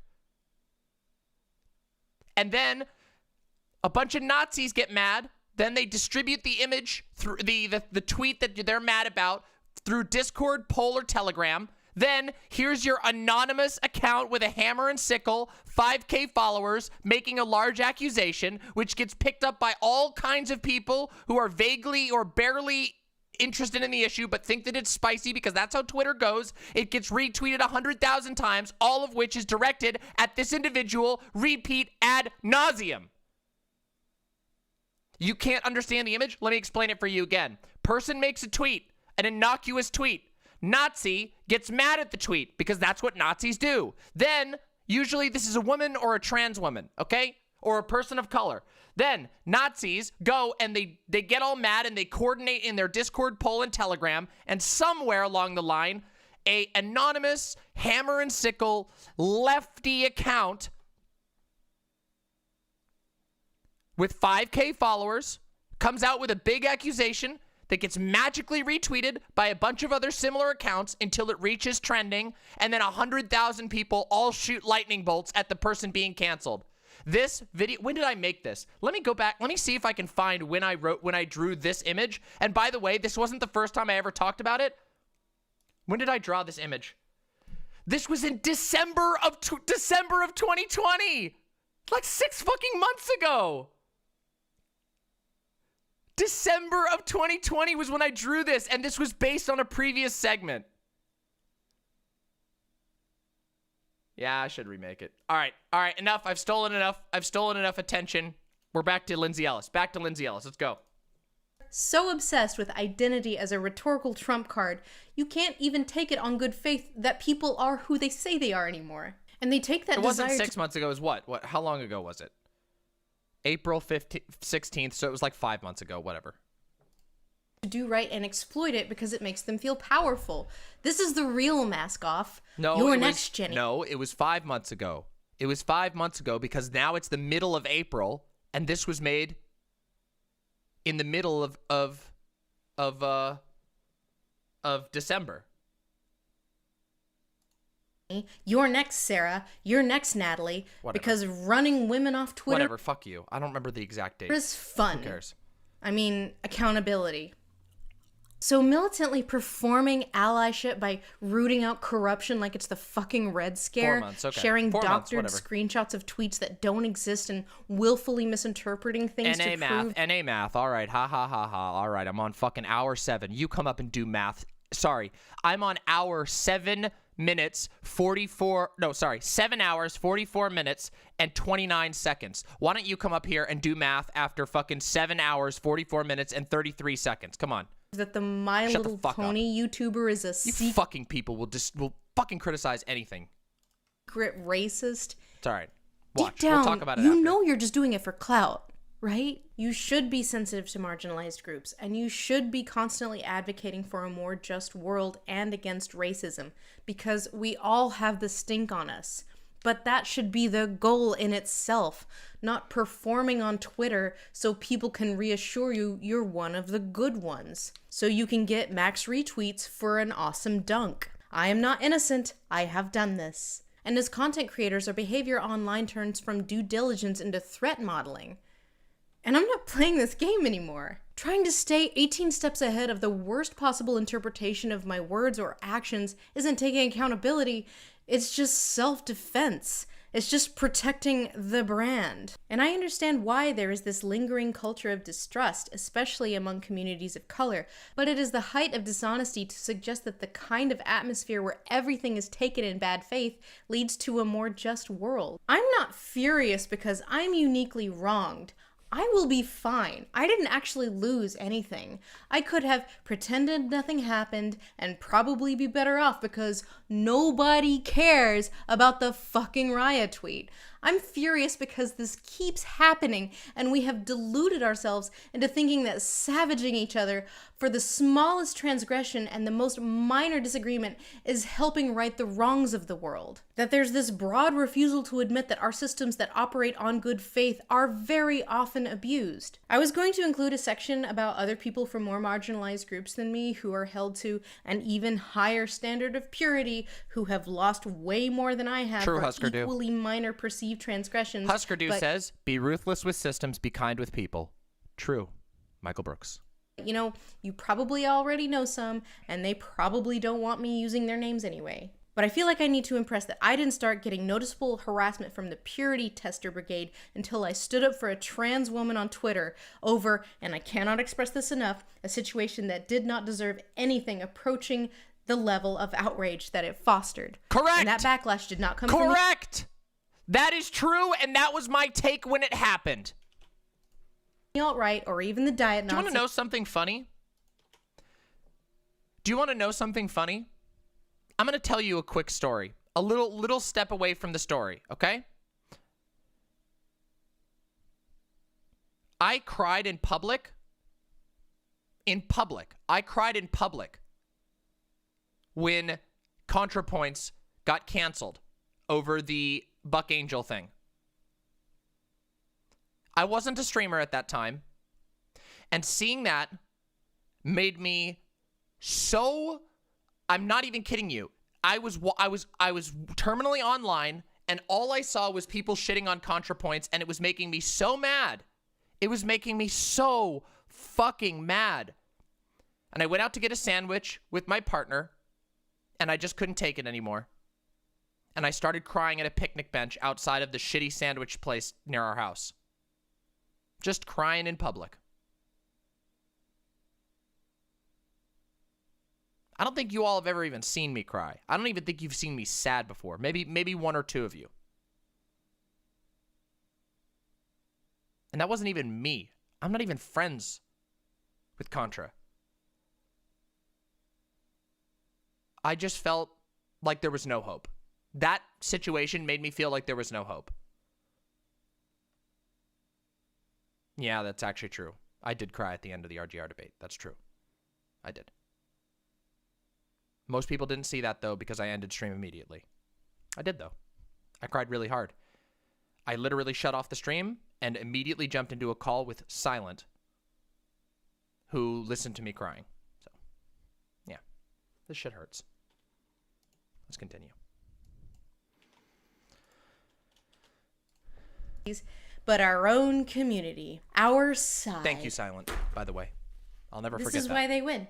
A friend of mine named it the Beast, the name for this fear that we all live under but don't acknowledge. And over the last few years, I have had so many of my colleagues, all of them women, people of color, 100% silent. trans people, queer people, or some combination of the above, voice to me the constant anxiety that they live with about maybe saying something wrong that will get them on the bad side of their own communities. Every thought is a hostage situation. Is this the tweet that's going to sink me? So what do we call it? What is the name for this unspoken, unacknowledged culture of fear where we all know that one misstep can ruin our lives? This social media culture where we participate in the public shaming one day and become chained to the pillory the next. We can't even talk about it because the beast does not have a name. If we admit that this is a problem, then the right will just take it and run with it and use it to increase their own power. Same as they did with cancel. Same as they did with woke. Same as they did with fake news. If it has a name, then it has power. So it is a discussion that cannot be had. And so we do not have it. We say cancel culture doesn't exist and ignore this disease. Pretend it isn't doing real harm. True. Not Sounds just to true. individuals who are targeted, but to the state of discourse in general, and especially to individuals in marginalized groups, because they are always held to the highest standard of purity and they always have the most to lose. It isn't even about... I literally, oh my God. Wait, hold on a second. Can I just show you something? Can I just show you something? I just want to show you something real quick. All right? I'm going to show you something real quick, okay? We're having a moment, okay? Hold on. I need to show you something. Hold on. Let me just show you something real quick.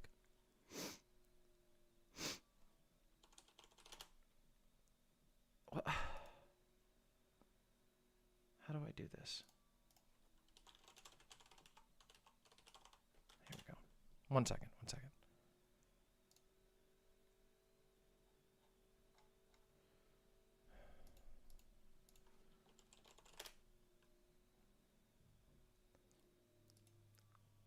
Okay, ready? You ready? Let me see if I can find this thing. So, I look horrible here.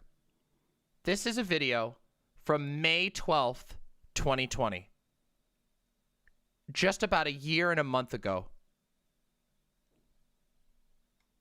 This is called Twitter is a Nightmare, but we don't have to be, featuring Malding Mama.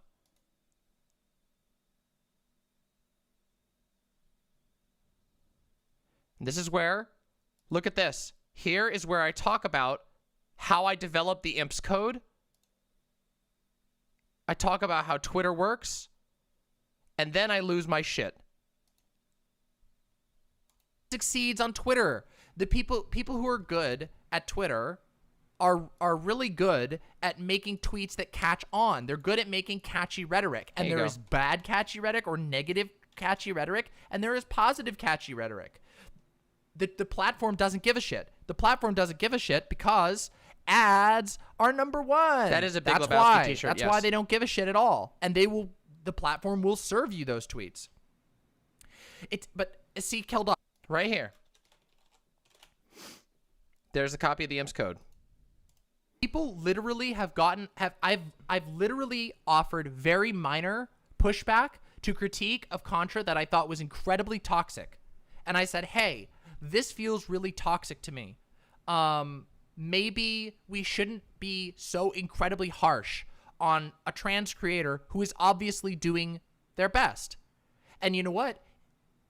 People compare her to Blair White, which is like Blair White advocates for right-wing shit every single day. What are you fucking talking about? Do you see where I'm talking about where it's like it's maddening uncharitability? Where I'm like, where is the rationality here? Where is the ability to say, hey, this is really fucked?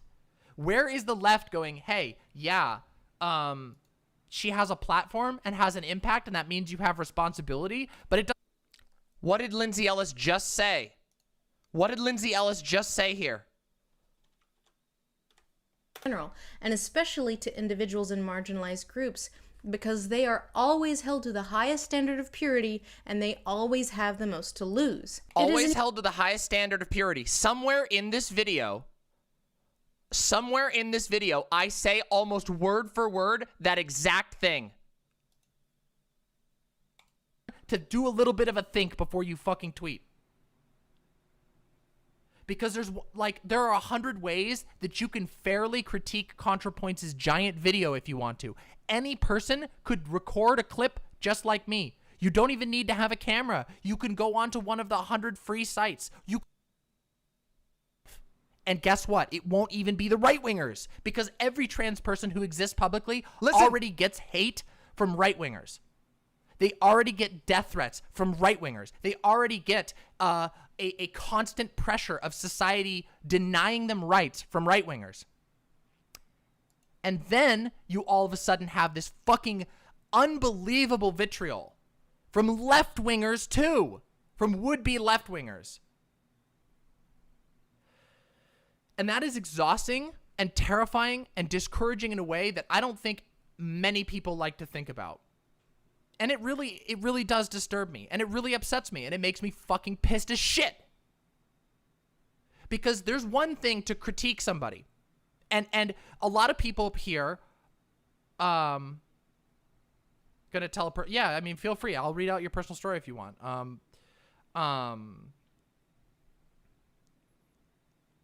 Yeah, I'll be addressing comments in chat. I'm kind of on a tear right now. Well, where was I? I don't even fucking remember. How do I find the transcript here? The problem is, oh yeah, there are inevitably people literally have gotten I've literally offered very minor pushback to critique. I want to find where I say this exact line. Like Steven Crowder has like fucking houses and cars and shit. He makes like somewhere here. I want to find this moment. I just want to find it just because I feel, listen, I'm fangirling a little bit because I fucking love Lindsay Ellis, and the fact that Lindsay Ellis has made a video a year after I made this video and says almost the exact same thing. So let me tell you, so from here, I want to hammer this point home a little bit. So I want to illustrate something to you about ContraPoints, because I'm going to come out straight up.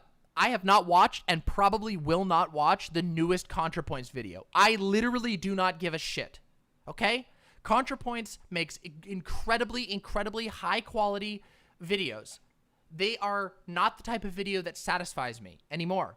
At one point in my life, they were one of my favorite videos. I would watch every single one of her videos religiously at one point in my life, because I was at a point where the way that she structures her content to introduce people to new concepts in a very deep but entertaining manner was like super helpful to me. But now I'm delving into more complicated stuff. I need to go, like, I need really, really deep analyses to learn something new. That is how learning works. You learn something simple, it's awesome. If you're still interested, you pursue further, and so on and so forth. The way that people treat ContraPoints on Twitter is actually sickening to me. It actually makes me fucking sick. And there's a reason for that. And there's actually, I mean, there's multiple reasons for this. But the first thing is that, like, the only time I've ever actually, like, gotten off Twitter completely, where I was like, I am deleting the app. I'm not coming back to Twitter for, like, fucking as long as I need to detox from this shit, was over ContraPoints drama. And the stupid thing about it was that I actually agreed with the core critique of the people who were fueling the drama. But as time went on, and I was watching this, and I wasn't really commenting on it because I don't really believe that the way that you engage with Twitter is to just instantly react to anything that you see. So I saw people getting mad about I believe it was ContraPoints' opulence video, where there was a 12-second chunk of video that had the voice of Buck. Hold on a second. Let me see if I can find this moment.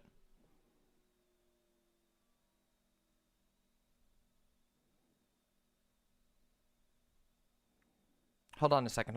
I really want to find this. I'm sorry. I know.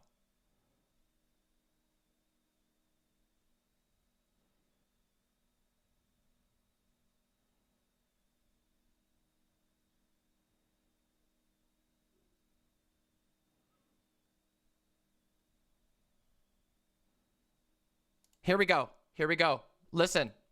Listen. You have one trans creator who happens to like break in and make it. Keep in mind, Good night, Mother Merced. make it is really, really, really a stretch because ContraPoints rents an apartment. Are you fucking kidding me? Like, we're talking like Steven Crowder has like fucking houses and cars and shit. He makes like a fuck ton of money. That's like actually making it. Steven Crowder has fucking wealth. Natalie is doing better than the average leftist. Absolutely. Undeniably. Financially. But she still fucking rents a home. This is not like she's been like become a billionaire overnight or anything. She's just made it a little bit. And the vitriol that she receives is so disgusting and dehumanizing and sickening. And it's mostly on Twitter, which then feeds from the vitriol generated in Twitter, feeds out to Reddit, to Twitch, to YouTube, and it fills all these comments. And honestly, it's really disgusting and disheartening and terrifying. Because what that implication means is that no matter what you do, no matter how much good you do as a trans person, no matter what, you will always be 1 inch away from people threatening your life. And guess what? It won't. 1 year ago! 1 year ago!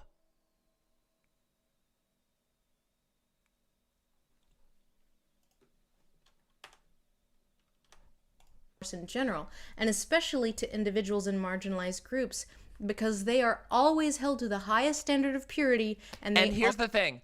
I say, that's a funny always phrase. Have the most. But I say almost this. I feel like I could keep looking a little more and find the exact quote I'm thinking of. But this is what I'm talking about.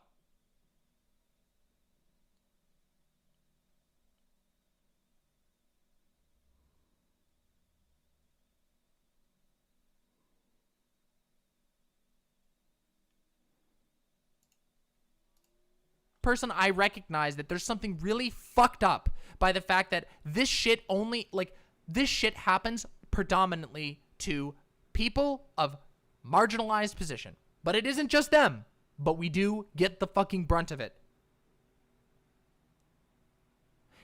And it almost sometimes feels like a lot of people, and this includes my fellow trans people, they project all of their hopes and dreams. This is it. This is the spot. This is the spot. Because this society has limited us to that.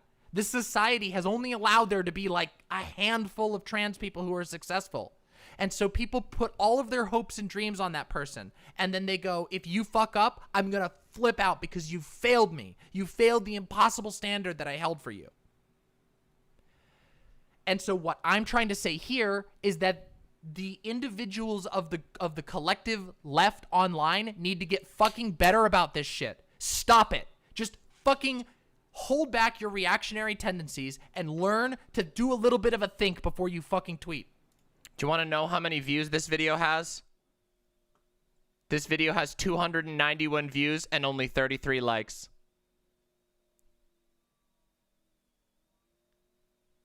Just gonna say. Long time ago. Sure, here's the link. If you want this link, here you go. Here you go. Y'all could watch this one in the future and see if you like my old content. I've been doing this shit for a while, everybody.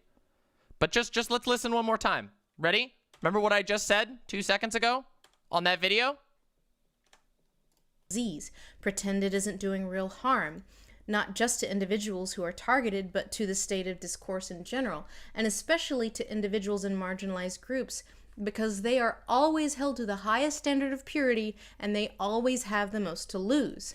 Because everybody in that group puts all of their hopes and dreams on the 1 or 2 trans people that manage to make it out, and it's self-defeating. It isn't even about saying something tone-deaf or insensitive. A mere difference in opinion might get you fired from your job if enough people raise a stink about it. And just so we're clear, I'm not really even talking about me. I will be fine. But living under the shadow of the beast makes it hard to just create at all. A big factor in why it takes us so long to do a single video is threat modeling. Because God forbid you say something mildly positive about one of the bad ones that you did not know were bad. So much of the work we do is getting ahead of any potential misstep by adding like 1,800 caveats and acknowledgements, and it's never enough. Angelina and I were collaborating with fellow author and essayist Jeanette Ng on a video about the live-action Mulan that Jeanette was co-writing and was going to co-host, and we'd been working on it for months, and right after this happened, I was like, we have to scrap this video. But then after a few days, I was like, for what? Because a bunch of Twitter teens are gonna call me a racist for criticizing a movie nobody likes? Y'all were gonna do that either way. Believe me, I know that this video is not going to change any minds. It's going to make a lot of people very angry, and I hope they get lots of engagement. I hope they seethe. I wish you all of the retweets, but I can't stay ahead of it anymore. I'm not going to do the performance of avoiding offense, of staying 500 steps ahead of everything that might be misread or misinterpreted. Here, I'll talk about this not after. because it's the right thing to do, but just to protect my brand. Fuck my brand. I will do the due diligence, but I'm done with threat modeling. I just don't care anymore. If you want to read bigoted dog whistles into everything I say, go with God. If you want to pass my list of sins to everyone who so much as mentions me in a positive way, I hope it brings you peace. If you want to speculate on my private life, I hope it brings you much profit. I hope you accrue much social capital. I personally choose to take a page from the book of my political enemies. You can't shame the shameless, so I'm going to use the term cancel in its original vernacular meaning. I am canceling shame, and I will fuck with shame no more forever. So if anything, thank you for liberating me from giving a fuck. Part 9. What now? What? I want to acknowledge that I got dozens, if not hundreds, of messages of support in private through Patreon, Instagram, and email. And while not all of them were 100% you did nothing wrong, I would be remiss not to acknowledge that. Some of them genuinely made me cry with how kind they were. Even some of the ones who were critical of what I said were done with a sense of empathy. And I'm sorry I didn't respond to most of you, but just know I read all of your messages. And friendly reminder, I will be fine.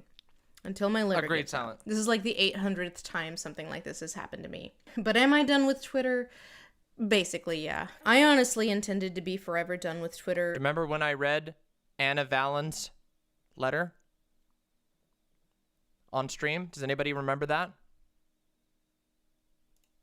But I was then reminded that I am contractually obligated to promote my books From what, through like 4 or 5 social. months ago? Contractually obligated pre-order link for my second book in the description. So I'll still use it for that sort of thing, and I will continue using it to, I love Anna too. Promote smaller creators and The authors exact when same I thing, find yep. something Just that bigger. I think deserve attention. Yep.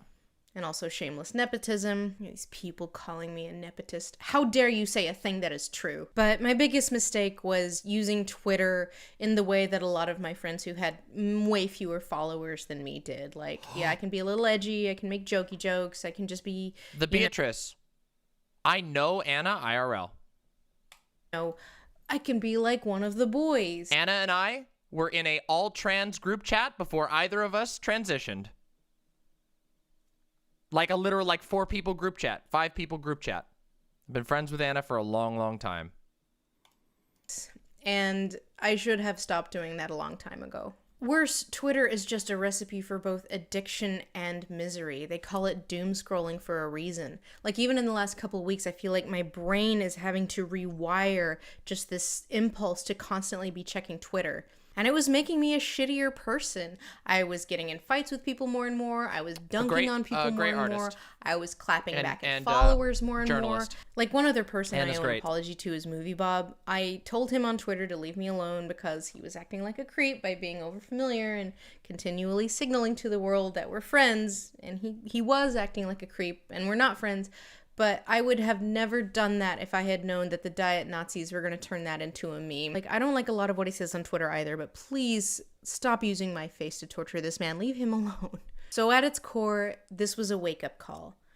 And that is why I deleted my account. Part end. It can happen to you. I want to reaffirm that the roots of this do stem from a rise in anti-Asian racism, and that racism is very real. As I was writing this video, a friend of mine on Facebook posted a screen cap of this truly heinous thing that Mike Huckabee said, which not only regurgitates this inane conservative garbage about identity politics, it completely dismisses the very real wave of hate that is happening in America right now. And he posted it with this comment: "White people, please pay attention.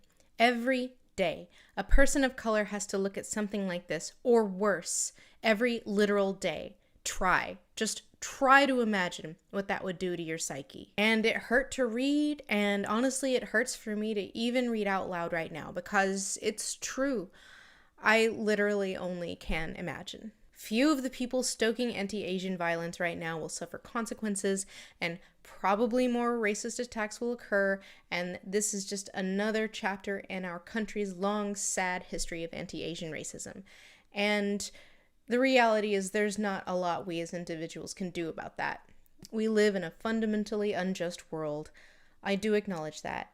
And at the beginning anyway, a lot of the frustration at the original tweet did stem from that. And I don't want to dismiss all public feedback as inevitably harassment. I think it's important to retain this nuance, lest we always frame the issue of harassment as a blanket condemnation of the public and public feedback. But I also cannot stress enough how quickly this whole situation went from valid criticism rooted in real hurt to straight up abuse, and not just of me, of my friends, my colleagues, this disease that is Twitter enacting the same passion play again and again and again. Even people who were sympathetic to me, they still wanted to attribute the hate to one thing, one slip of the tongue, one bad take, one wrong affiliation, one wrong tone I took. I've seen so many people try to rationalize it, even when they think I did nothing wrong. But the reality is, what gets you on the radar of the mob is nothing. A picture, a joke, a comment, just existing as a woman, a person of color, a woman of color, a queer person, doing your job, one unpopular opinion, a poorly aged take, being online for too long, being associated with the wrong person, saying something nice about the wrong person. Sometimes all it takes is being successful. People want to rationalize your mistakes and list them and label them, not because it has anything ultimately to do with you. It doesn't. But because they want to reassure themselves that it will never happen to them, that it will never be them on the pillory. So even if you don't think I did anything wrong, if you can still pin this on a specific error, then you can distance yourself and sleep well that you would know better than to make the same mistake. And it would never happen to you. And that's just not how it works. Part of what makes Twitter so toxic is the sense of hopelessness it engenders. You're exposed to this never-ending stream of bad news and constant examples of how fucked the world is, and reminders that you have the power to effect very little change. That compounded with the fact that platforms like Twitter rely mostly on shorthand and are constantly encouraging you to produce and encourage knee-jerk reactions with very little context means that hopelessness and powerlessness and aggression, it's gotta go somewhere. And on March 26, 2021, it got funneled to me. And I cannot in good faith say I have not done the same, mindlessly joined in on a dogpile on someone who said something stupid or insensitive because it felt good. And for a brief moment, it gave me a sense of power. But then that moment is gone, and the world is still shitty, and that person's life, whatever their infraction was, deserved or undeserved, is marginally worse for my involvement in it. And that is why I'm stepping away. So for all of the people who used me as their outlet for their pain and aggression on that crisp spring morn, I understand that you feel hopeless and powerless in an increasingly shitty world. And I understand that there is a reason to assume bad faith when so many other people have let you down. And the only thing I can do for you is extend the same grace and compassion that you extended to me.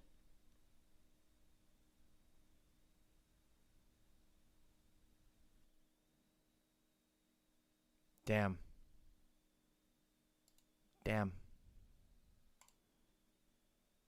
I'm just going to make a comment here real quick.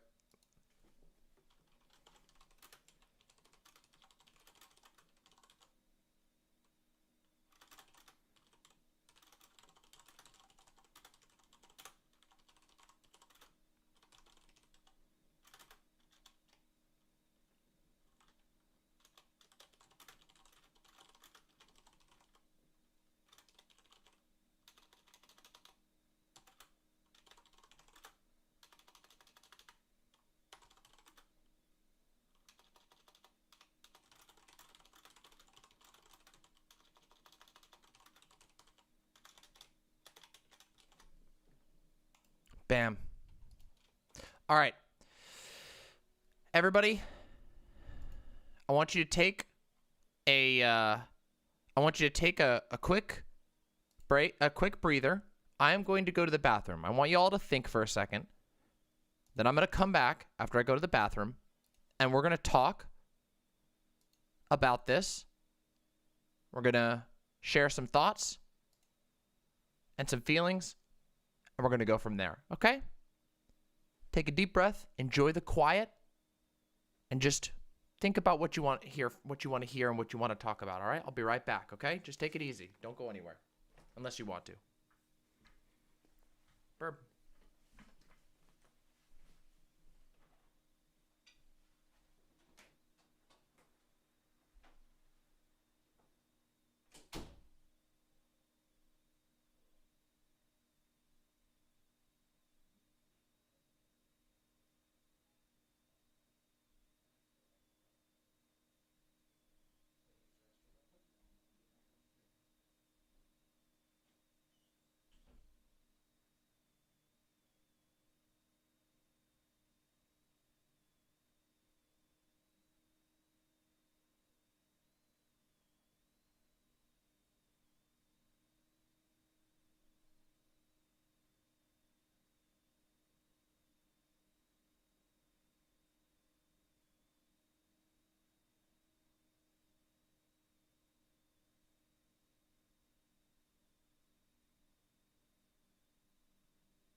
Hello, everyone. Hello. Hello, hello, hello.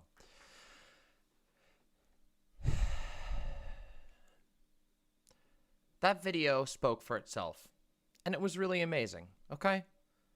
The video was amazing. I don't think I need to say much more. That was one of my favorite videos Lindsay Ellis has ever done. And I just think it's incredible. It's frankly amazing. And I'm going to put it in my best politics video for sure.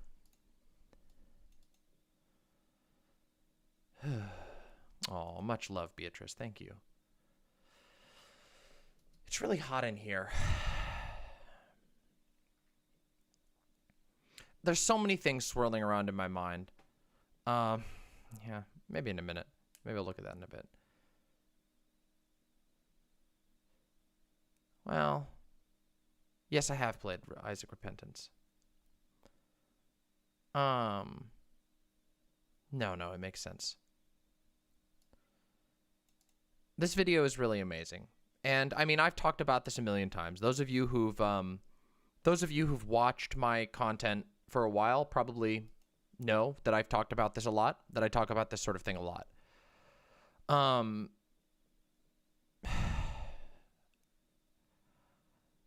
I don't know if y'all like, can I just talk about something real quick? Like, with you all? Cause like, you know, so today I was supposed to do my spiritual deconstruction. In fact, you know what? I'm going to take my glasses off for this one. I'm gonna take my glasses off for this one. Hello, everybody. No glasses, mama. I know I look weird with no glasses, but yeah.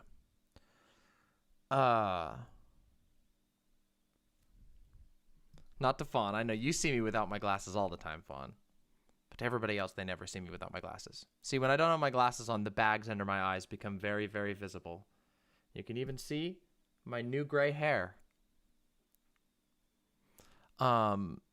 Which I have gained like 5 of since a couple months ago. Yeah, I think that's true. So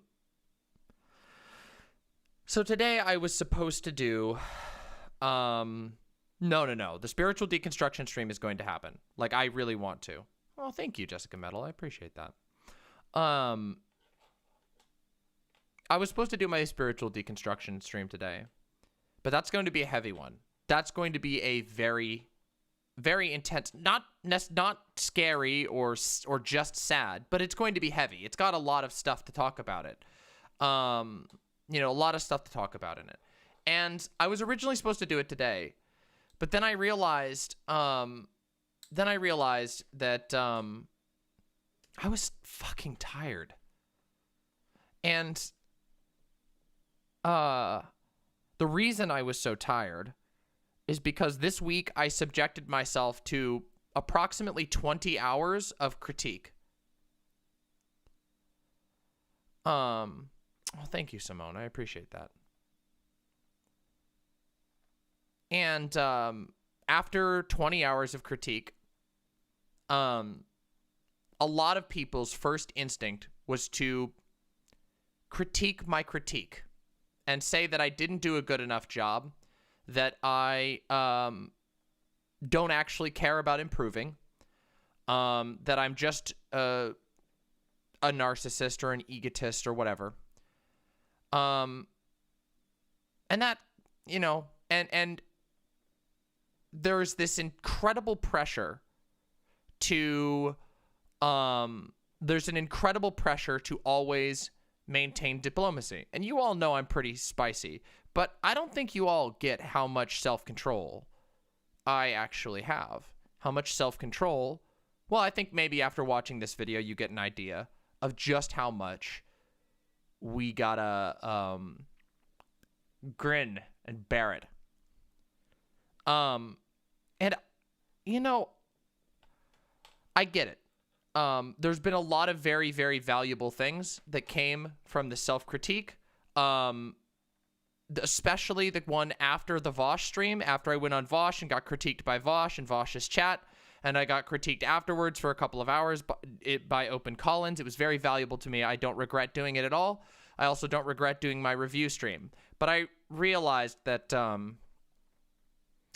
I don't want to, and I'm not going to do these things as frequently as I have. And I don't even, and I have done them relatively frequently. And the reason is not because I don't want critique. It's not because I don't want to get better. It's because the process of opening yourself to that much critique inevitably involves opening floodgates of a lot. People have a lot to say about you. And it's when I talk out, I am giving thousands of you, well, not thousands, but hundreds of you, potentially thousands if you consider the YouTube views. I am giving lots of stuff out to thousands of people.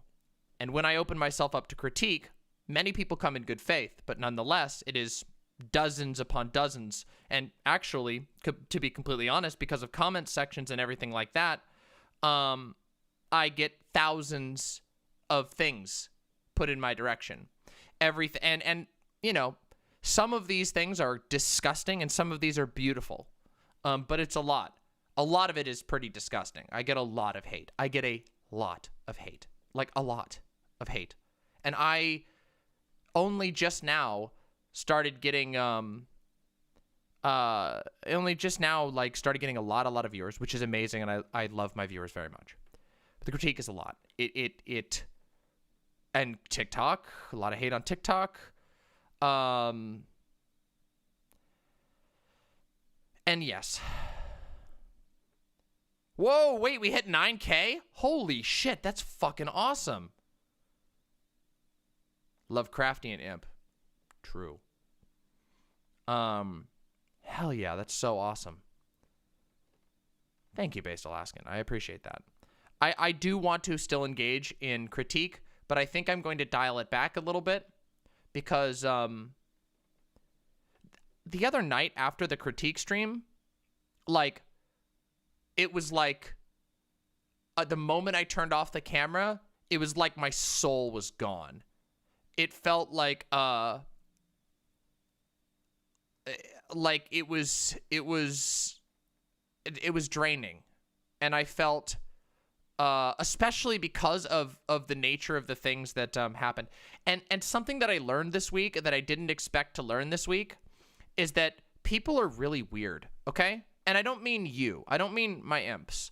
But there are a lot of very weird people out there, and the internet puts you in contact with a lot of them. And there's a lot of wonderful people out there. I fucking love. I was marveling just this morning at how many talented people there are in just my audience. But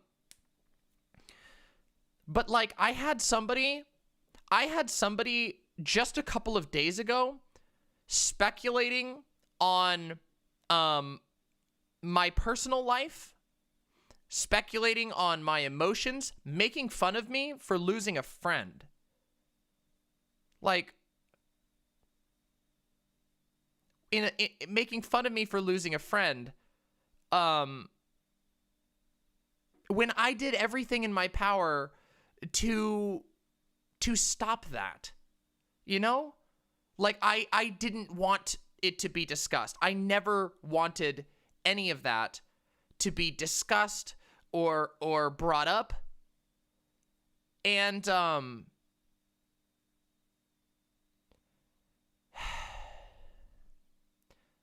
I have had, in this last few months, I have had people speculate about whether I thought about gender enough to transition. And like publicly to hundreds of thousands of people. And I don't think unless any of you have had that happen, I don't know if anybody else can really understand what that feels like. It doesn't feel good. It, in fact, feels really, really bad. And looking back at that video that I just showed, you know, this video that had 291 views. And then I think my most viewed video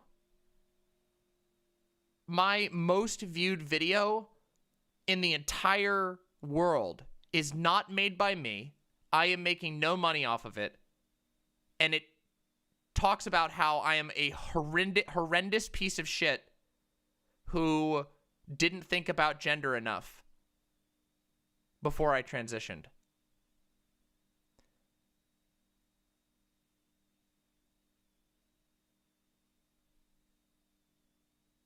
And as you will all find out in my spiritual deconstruction stream,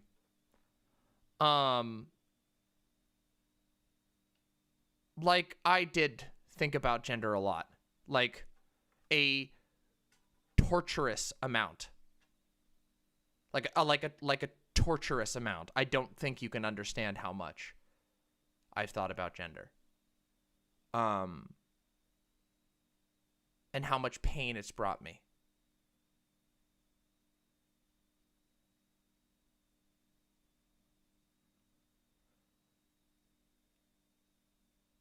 And it's just kind of fucked the way that some people engage, you know?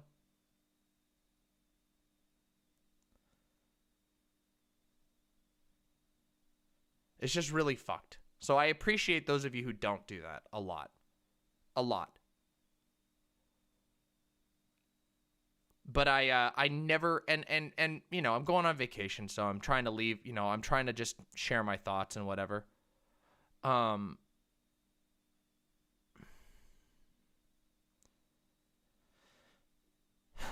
year ago, I had like 5 people who, like, I don't know how many people in my entire life knew who I was. Like 20 people? I don't know. Like 20 people who actually know who I am. Like, I don't know, maybe more, because if you consider it like acquaintances and stuff.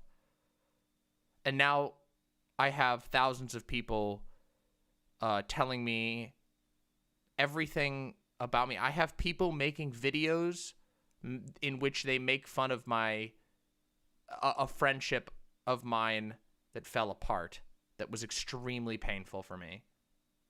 And no Collins. No.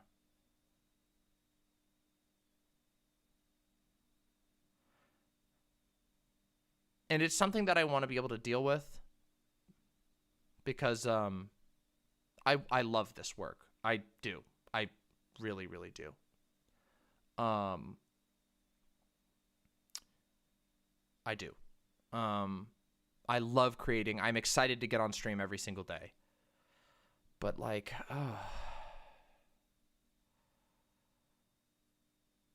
I never knew that I would engage with this. I could have never imagined that this sort of thing would happen. And some of these things I could have never, like, I don't know, I just never put it together, you know? And I just want to, like, I don't know. I think it's important we talk about this sometimes. And I think this Lindsay Ellis video did a really good job sort of pointing out how fucked it is.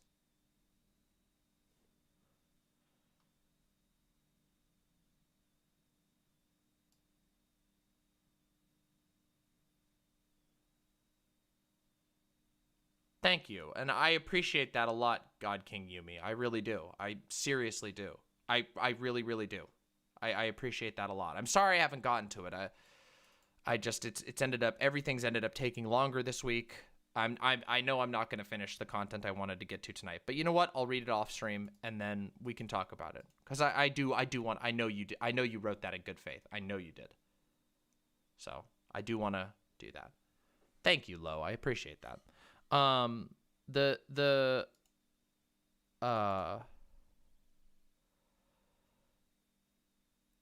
don't even know what I was going to say now.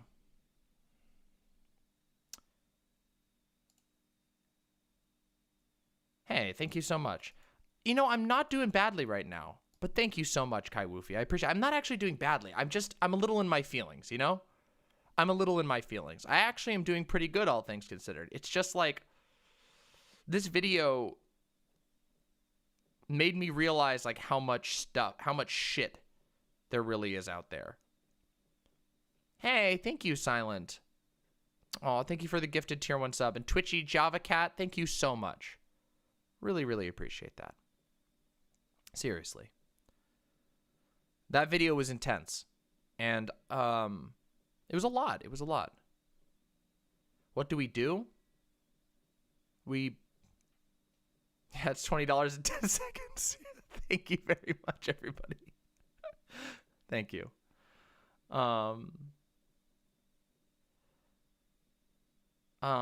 We carry on and we get better. And guess what? I'm going to improve the IMPS code. One of the things I'm thinking on is the improved season 2 IMPS code, because I realized that it's imperfect. Thanks to some friends who gave me some good advice, and I'm going to make it better. Still going to be the IMPS code, but it's going to be more clear, it's going to be easier, it's going to be catchier. Because I unironically think the IMPS code could be a meme, and an infectious meme that could help Twitter actually get better.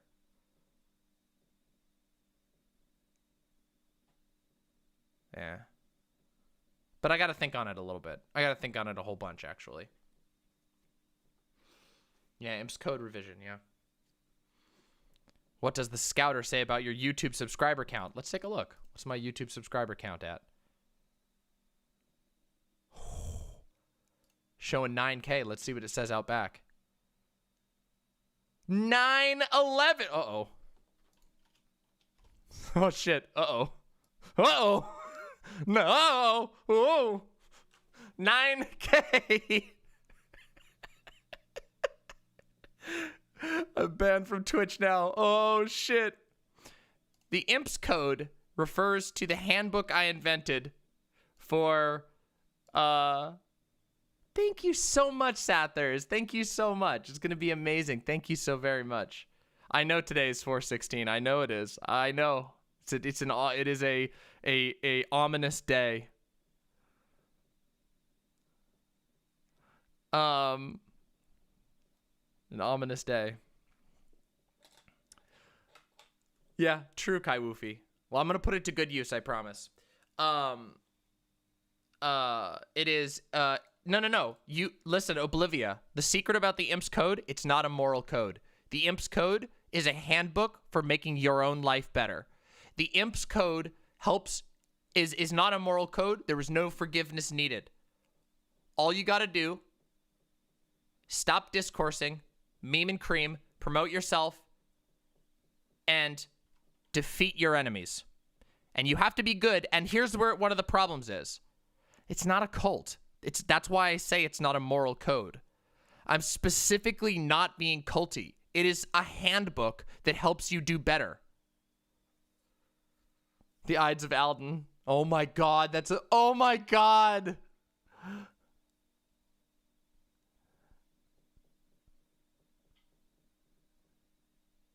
That's true, that's imped. I meant to say slaughter your genuine opponents. It's never been a cult. Oh my God, y'all. Y'all are gonna drive me nuts.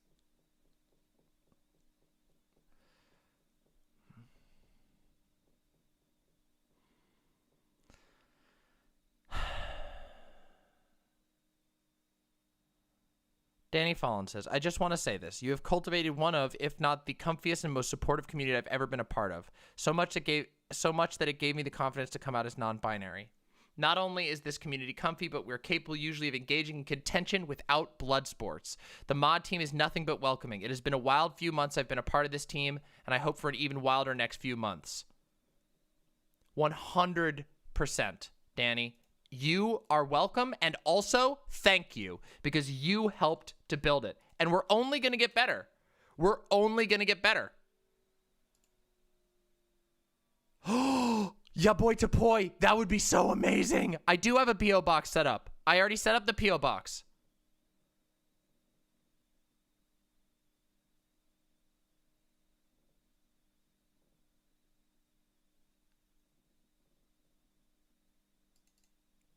Non-binary rights and non-binary thriving. I agree, Hawk, and that's one of the things we're going to do. I don't know all the answers off the top of my head, but I'm going to try and improve it. Go get some sleep, Beatrice. Thanks for coming by. I'll give you the P.O. box. Yeah. If anybody wants the P.O. box, just DM me on Discord asking for it, and I'll send it to you. I don't want to list it publicly for obvious reasons.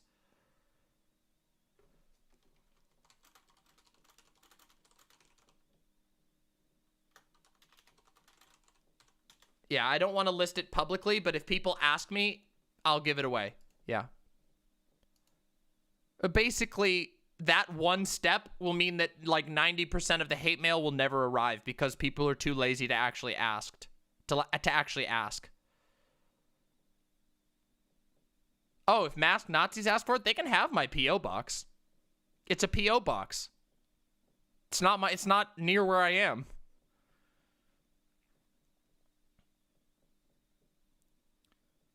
Hell yeah, Dead World. You stay, you be you.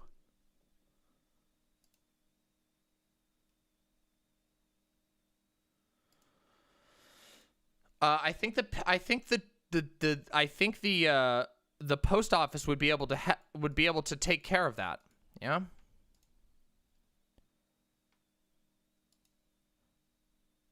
There you go. Yep. Not a cult.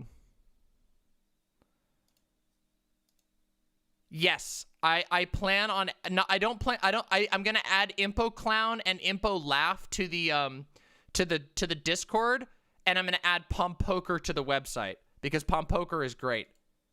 That's gonna be so amazing, yeah boy. Oh my god, that'll be so incredible. Today's been a good day, hasn't it?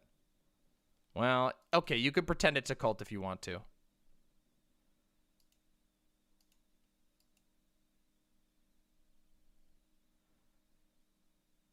Pump Poker, I barely knew her. Oh, you want to know what was cool? This is random and totally unrelated.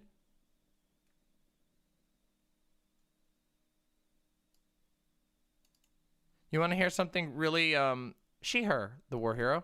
Thanks for asking. Do you want to hear a really cool thing that I did last night? This is totally random. Last night, I got to experience, like 7 people did. Last night, I got to experience watching The Godfather with someone for the first time. I've seen The Godfather many times, but my partner, Fawn, had never seen The Godfather. And I watched The Godfather with her last night, and it was fucking awesome. It's such a cool experience to get for somebody to see how amazing The Godfather is as a movie. Oh, it's so fucking good. It's such a masterpiece. I'm sorry, it's such a goddamn masterpiece. I know that's the most stereotypical thing to say ever, be like, oh, The Godfather is such a good movie. No, but it's so fucking good. It's seriously amazing. The Godfather is so fucking good.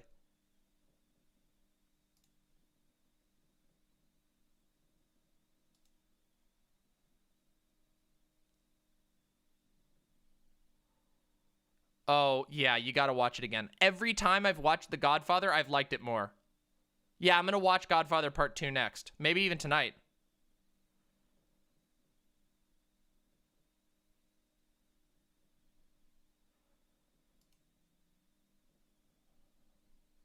Goodfellas is also good, but I don't like it as much as The Godfather. Sorry. I just love The Godfather. Part of the reason, oh, yeah, no, let me look at that, Blablato. I hadn't looked at it yet. I'll take a look in a second. The Godfather, part of the reason why I love The Godfather so much is because it's so incredible. It's like beautiful in every single fucking way.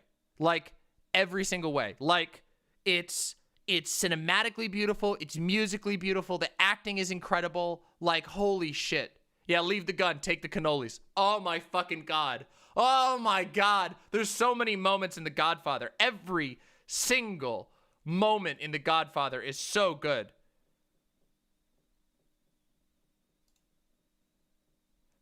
When Vaush mentioned you in one of his streams and I visited your debate with Redneck, I never thought I wouldn't be a fan of yours, and I'm glad I'm a fan of yours. No parasocial, even that you're the best content creator, you even made me understand about trans issues as well as meet a lot of great friends. Mr. Krabs, you are very welcome, and I'm so happy that you're an imp. Seriously. Thank you. That means a lot to me. Oh, I got a Twitch dono? Thank you so much! Square symbols, thank you so much! Thank you! Thank you for the $10. I got a lot of DMs. Listen, I've been getting a lot of, yeah, that Redneck is the one who got really weird about my literally went onto a stream to talk about my penis. That's another thing. I feel like I don't bring that up enough. I gotta talk about that more frankly. Like, literally, Redneck went onto another person's stream in front of hundreds of viewers to talk about my penis. That is an experience I never thought would happen. If you went back in time, listen, if you went back in time and told me at like age 20 that that 10 years from now, some weird redneck would be speculating about my girl dick online, my head would have exploded. Like, my head would have unironically exploded. Like, I would have just been like, and it would have been blood on the, you know, like just like that. What the fuck? Yeah, Redneck is banned from Hippy Dippy because he's a mess of a person. Yeah. Yeah. All right, let's look at this tweet real quick. I might check this out. Looks pretty good. I think Twitter is pretty good. A few annoying folks here and there, but a fun time for the most part. I wonder what Shaun thinks of Lindsay Ellis's recent video. Personally, if someone who had just been harassed made a video detailing her abuse and trauma, I wouldn't signal support for the harassers, but I'm built different.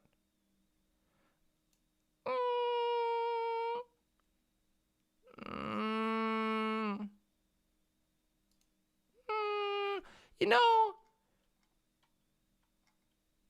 I mean, I think Vaush, but that might be a little bit of speculation. That might be a little bit of speculation. Wait, you really think that's 100% what he's doing? Wait, for really? April 15th? April 15th? What? I don't know. Maybe.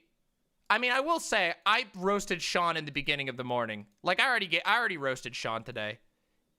Oh, it was made when the video hit? Ooh. Ooh. Ooh.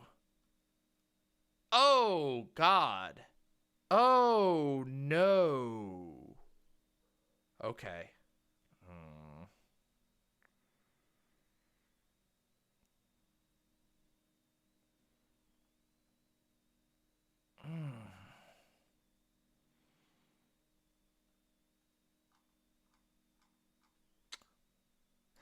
Da da da da da da da da da da da. Wait, do they? They have beef?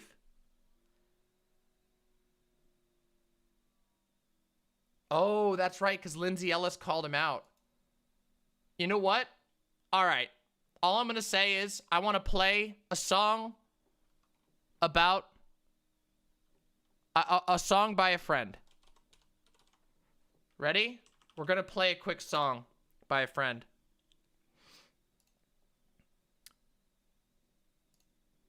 Have you all heard this? This song is great. I own this. Hold on. Let me get it. Let me get it. Oh, I always have to do this. How do I Here we go. Hold on. I just have to do the download. I have to actually do the download. Save file. Desktop. Wait.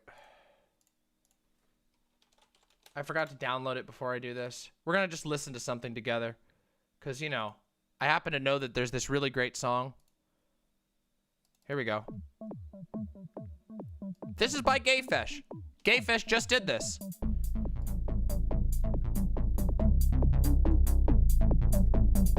And it's not about me or Gayfesh, but Gayfesh has been here for a long time, so we're going to listen to it. Vipers in chat, sitting behind windows of light, causing the left to rise.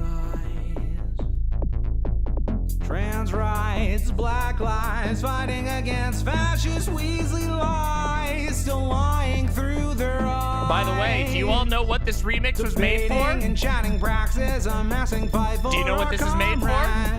Oh wait a minute. Holic Master, you wrote this? Wait, what? Wait, that Holic Master? Yes, I will, Lonnie.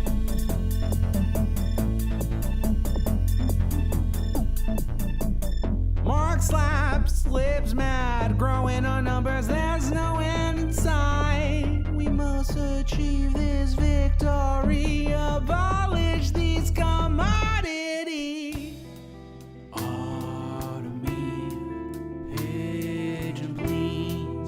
Enjoy your new name, Holic Master. Oh, no! Debating and chatting praxis, amassing fight for our comrades. Remember, Why did it's chat right to blow bring up the hype. We all know that Vaush Rad. We all know that Vaush Rad. Oh no! Why did chat explode? Did the website explode? Uh-oh. Did the website blow up, though?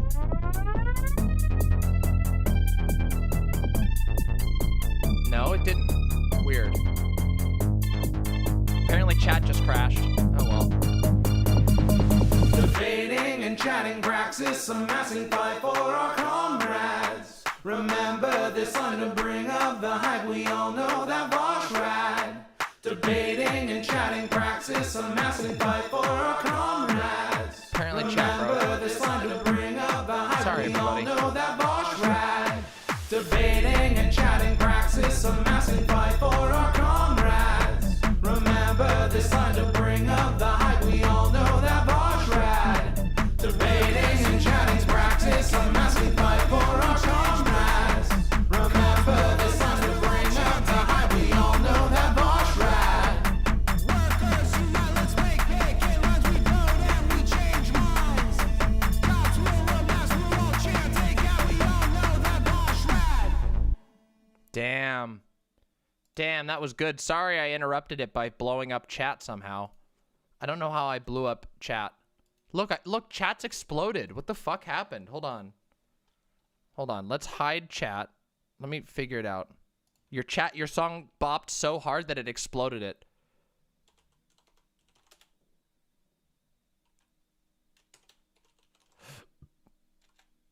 Why is it not working?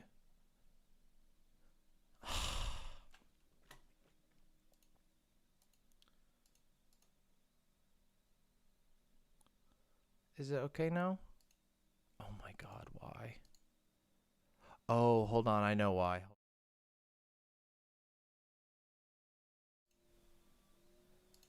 Okay, hold on. Now I should be able to do it.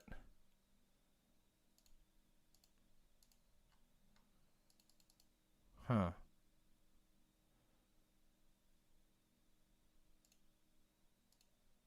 Okay.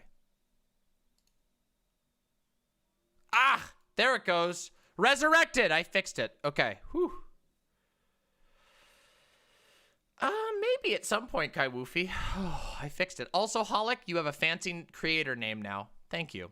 All right, we got one more thing to do before I end stream for today, okay? Rise. Rise. Rise. I have one last thing I want to show, which is Lonnie has sent me a video that Lonnie's band made a video. Wait, Lonnie, can you DM it to me? Wait, did you send me the link already? Oh my God, I can't remember if you sent me the link already. Hold on, let me double check. Okay, where did you send it to me again? Hold on. Oh yeah, here it is, I found it. I got it. Here we go. All right, it's time. This is called Bombay Beach Bunny by Jesika Von Rabbit. Oh no, there we go. What? Why has...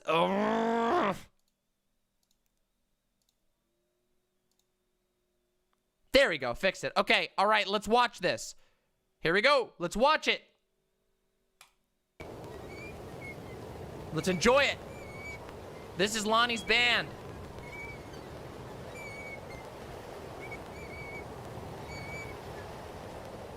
This looks awesome so far.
The gift broke. The gifts are broken. It's perfect. I love it. The broken gifts is perfect for this.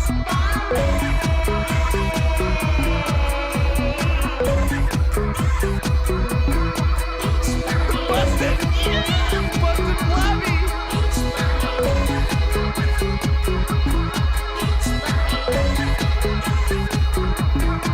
This is so fucking cool. I love this so much.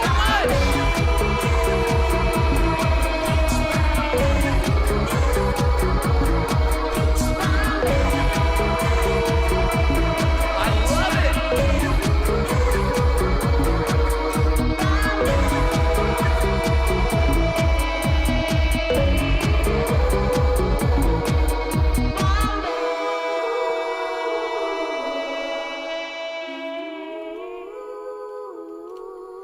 No, no! Everybody's getting muted. Okay, the bot is still broken.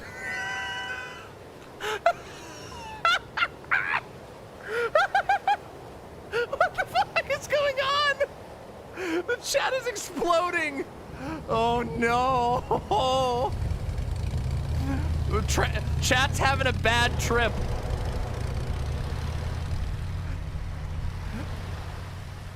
The rest of us are all fucking rolling like shit, and chat's just like, "Arr!" Holy shit, that was so good. Oh my god, that's so fucking catchy. I love it. How am I not subscribed here? I gotta subscribe. I'm gonna add this to my music playlist. My secret music playlist that's called public music, but it isn't public because I'm too scared of getting judged.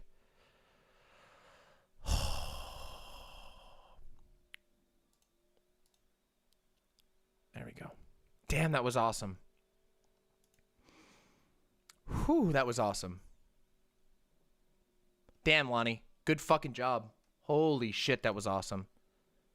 Yeah, sure, Zan. Oh boy, here we go. All right. No, I wasn't talking to you, Zan. But when I said, oh boy, here we go, I meant about something else. That sounded bad. I'm calling you. Hello, Zan. Hey, what's up? Really quickly, I want to show you something cool. Please do. Okay. So, the music video was filmed at and is about a place here. This is educational segment, okay? Educational. Educational. About a place here called Bombay Beach. All right. Okay. I'm gonna show it on. I'm gonna share my screen so people can see what I'm showing on. Oh, okay. On here. Yeah, I Google can do Maps. that. Okay. There we go. All right. I'm gonna show it. Here we go. Here goes. People can see. This is the location. Okay. This is the place. It is on this giant thing. Okay. This is the Salton Sea. Oh, I It know is the an Salton ecological Sea. disaster. I know about the Salton Yeah. Sea. This is where the Colorado River is. They tried to make a canal that would come out to around here, and I think they were gonna build like a city on the canal or something like that. But it didn't work out because there was a lot of rain that year, and this place flooded, and it was very low laying, so it filled up with water. And for a while, it was like, it was nice, right? It was a nice, people. It was an ocean in the middle of the desert, so people built this little town on the edge. And it was a resort town called Bombay Beach. Really, really nice, right? How could it possibly go wrong? How could it possibly go wrong? Oh boy. This is the place. They probably filmed around here. I wasn't there whenever it was filmed, but there's a ruin over there, and this is the water. And to give you an idea of, so if you look at this place from the air, do you notice anything about the area? It's very deserty. It is deserty, but do you see what's around it? Grass. Well, those are farms, not just grass. And you know what farms have a lot of? Poop. There's a lot of poop on them. Whole lot of poop. So we need, of all the times to not have the poop emote from your chat. Yep. So there became a problem. So all of the pollution and shit like that, all the poop ran off into this thing, and it now is, red tide. Yeah. It's algae bloom. Basically, it's constantly red tide in that thing, basically. So all the fish and stuff in there are always dying and floating up to the surface, and just smells really, really bad. Here's some pictures of what it looks like on a bad day. God! It is not pretty, to say the least. But it is cool. It's like 2B2T, where it's just a toxic cesspool.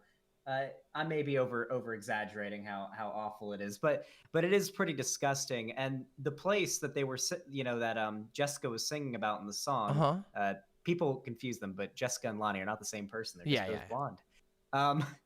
This is what it looks like. This used to be sort of like nice resort town, but now it's like a ruin. There are people that still live here, but like trailer parks and stuff. Yeah, but it's very small. It's only a few blocks, and it's very surreal. I want to see if I can find some better pictures. So let me see if I can find an old picture of it before it was all fucked up. A lot of the stuff that you're going to see popping up here is from a place called Slab City, which is also cool, but I guess here's like a good imagery of what it's like there. It's actually pretty interesting. Wow. That's super. The graffiti's amazing. Yeah, it's crazy. Desert people come out here and they draw all over the place. So cool. Since this is where the Salton Sea is and Palm Springs is here. I've been to Joshua Tree National Park. Somewhere, see right here, everybody, on this right here, this Joshua Tree National Park. I stepped on a cactus in Joshua Tree National Park many, many years ago when I was but a wee child, and it really, really hurt. And my dad had to use pliers to pull all the spikes out of my foot. It wasn't nice. It was very uncomfortable. But it happened somewhere in this park right here. Oh, yeah, it's a big place. It's really pretty. I can show you the road that leads from... So I live here in Palm Springs. Very nice place. I love Palm Springs is beautiful. It is, yeah. But if you go north and you want to go up to Joshua Tree, the way that we usually go when we drive through is this cool-ass valley. Just like... It's very cool. Breaking Bad-esque, Yeah. It's really neat. Even this, like, the road leading out of town. Like, if I... Yeah, here's a good one. Drop right down here in a road leading out of Palm Springs, out of town. Look at that. It's a bunch of windmills everywhere. Look, I think windmills look awesome, personally. I do, too. I think they look cool. They blink at night, so it's just like fields of blinking red lights. So cool. But yeah, this is the area. Oh, that's awesome, Jesika Metal. But yeah, I just wanted to give a bit of background behind the meaning of the song because I think Bombay Beach is cool. As That's much super of a cool. disaster as the Salton Sea's existence is, it's still pretty cool. That is Especially awesome. if you love urban exploration. Which I think is awesome.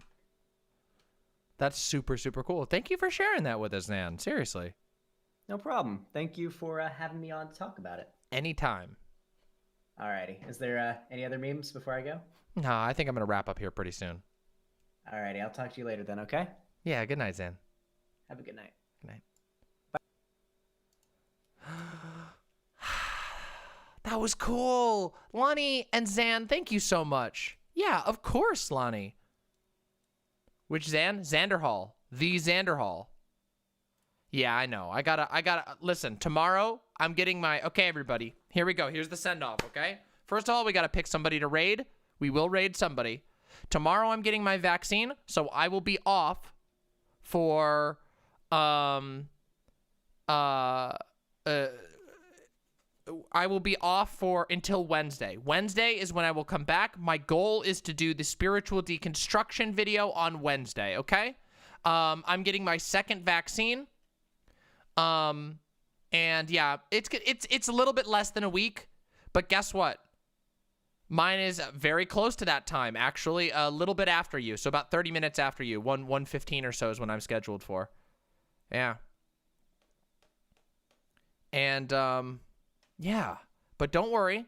We're going to keep posting videos, so there'll be some videos going up. And also, for those of you who didn't know, my old videos are actually still really pog, even though the background looks like crap. So if you want to go watch some of my old videos, you'll have lots to watch while I'm on vacation.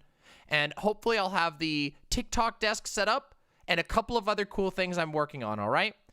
We're going up, up, and up. This channel, Season 2, is growth season. It's going to be awesome.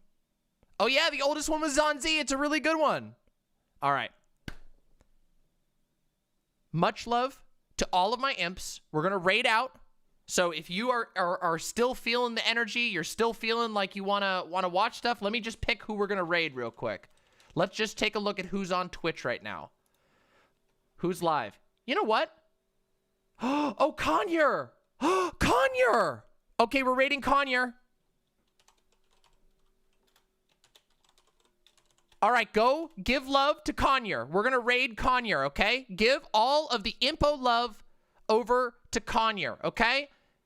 And I'm going to host Conyer on the website as well. So please make sure that you click through to go hang out with Conyer from the website, because I am going to host Conyer on the website. The raid, I'm sending out the Twitch viewers now. Bye, everybody. Much love. Thank you all very, very much, okay? Mwah. Mwah. Mwah. Much communal love, and I'll see you all very soon.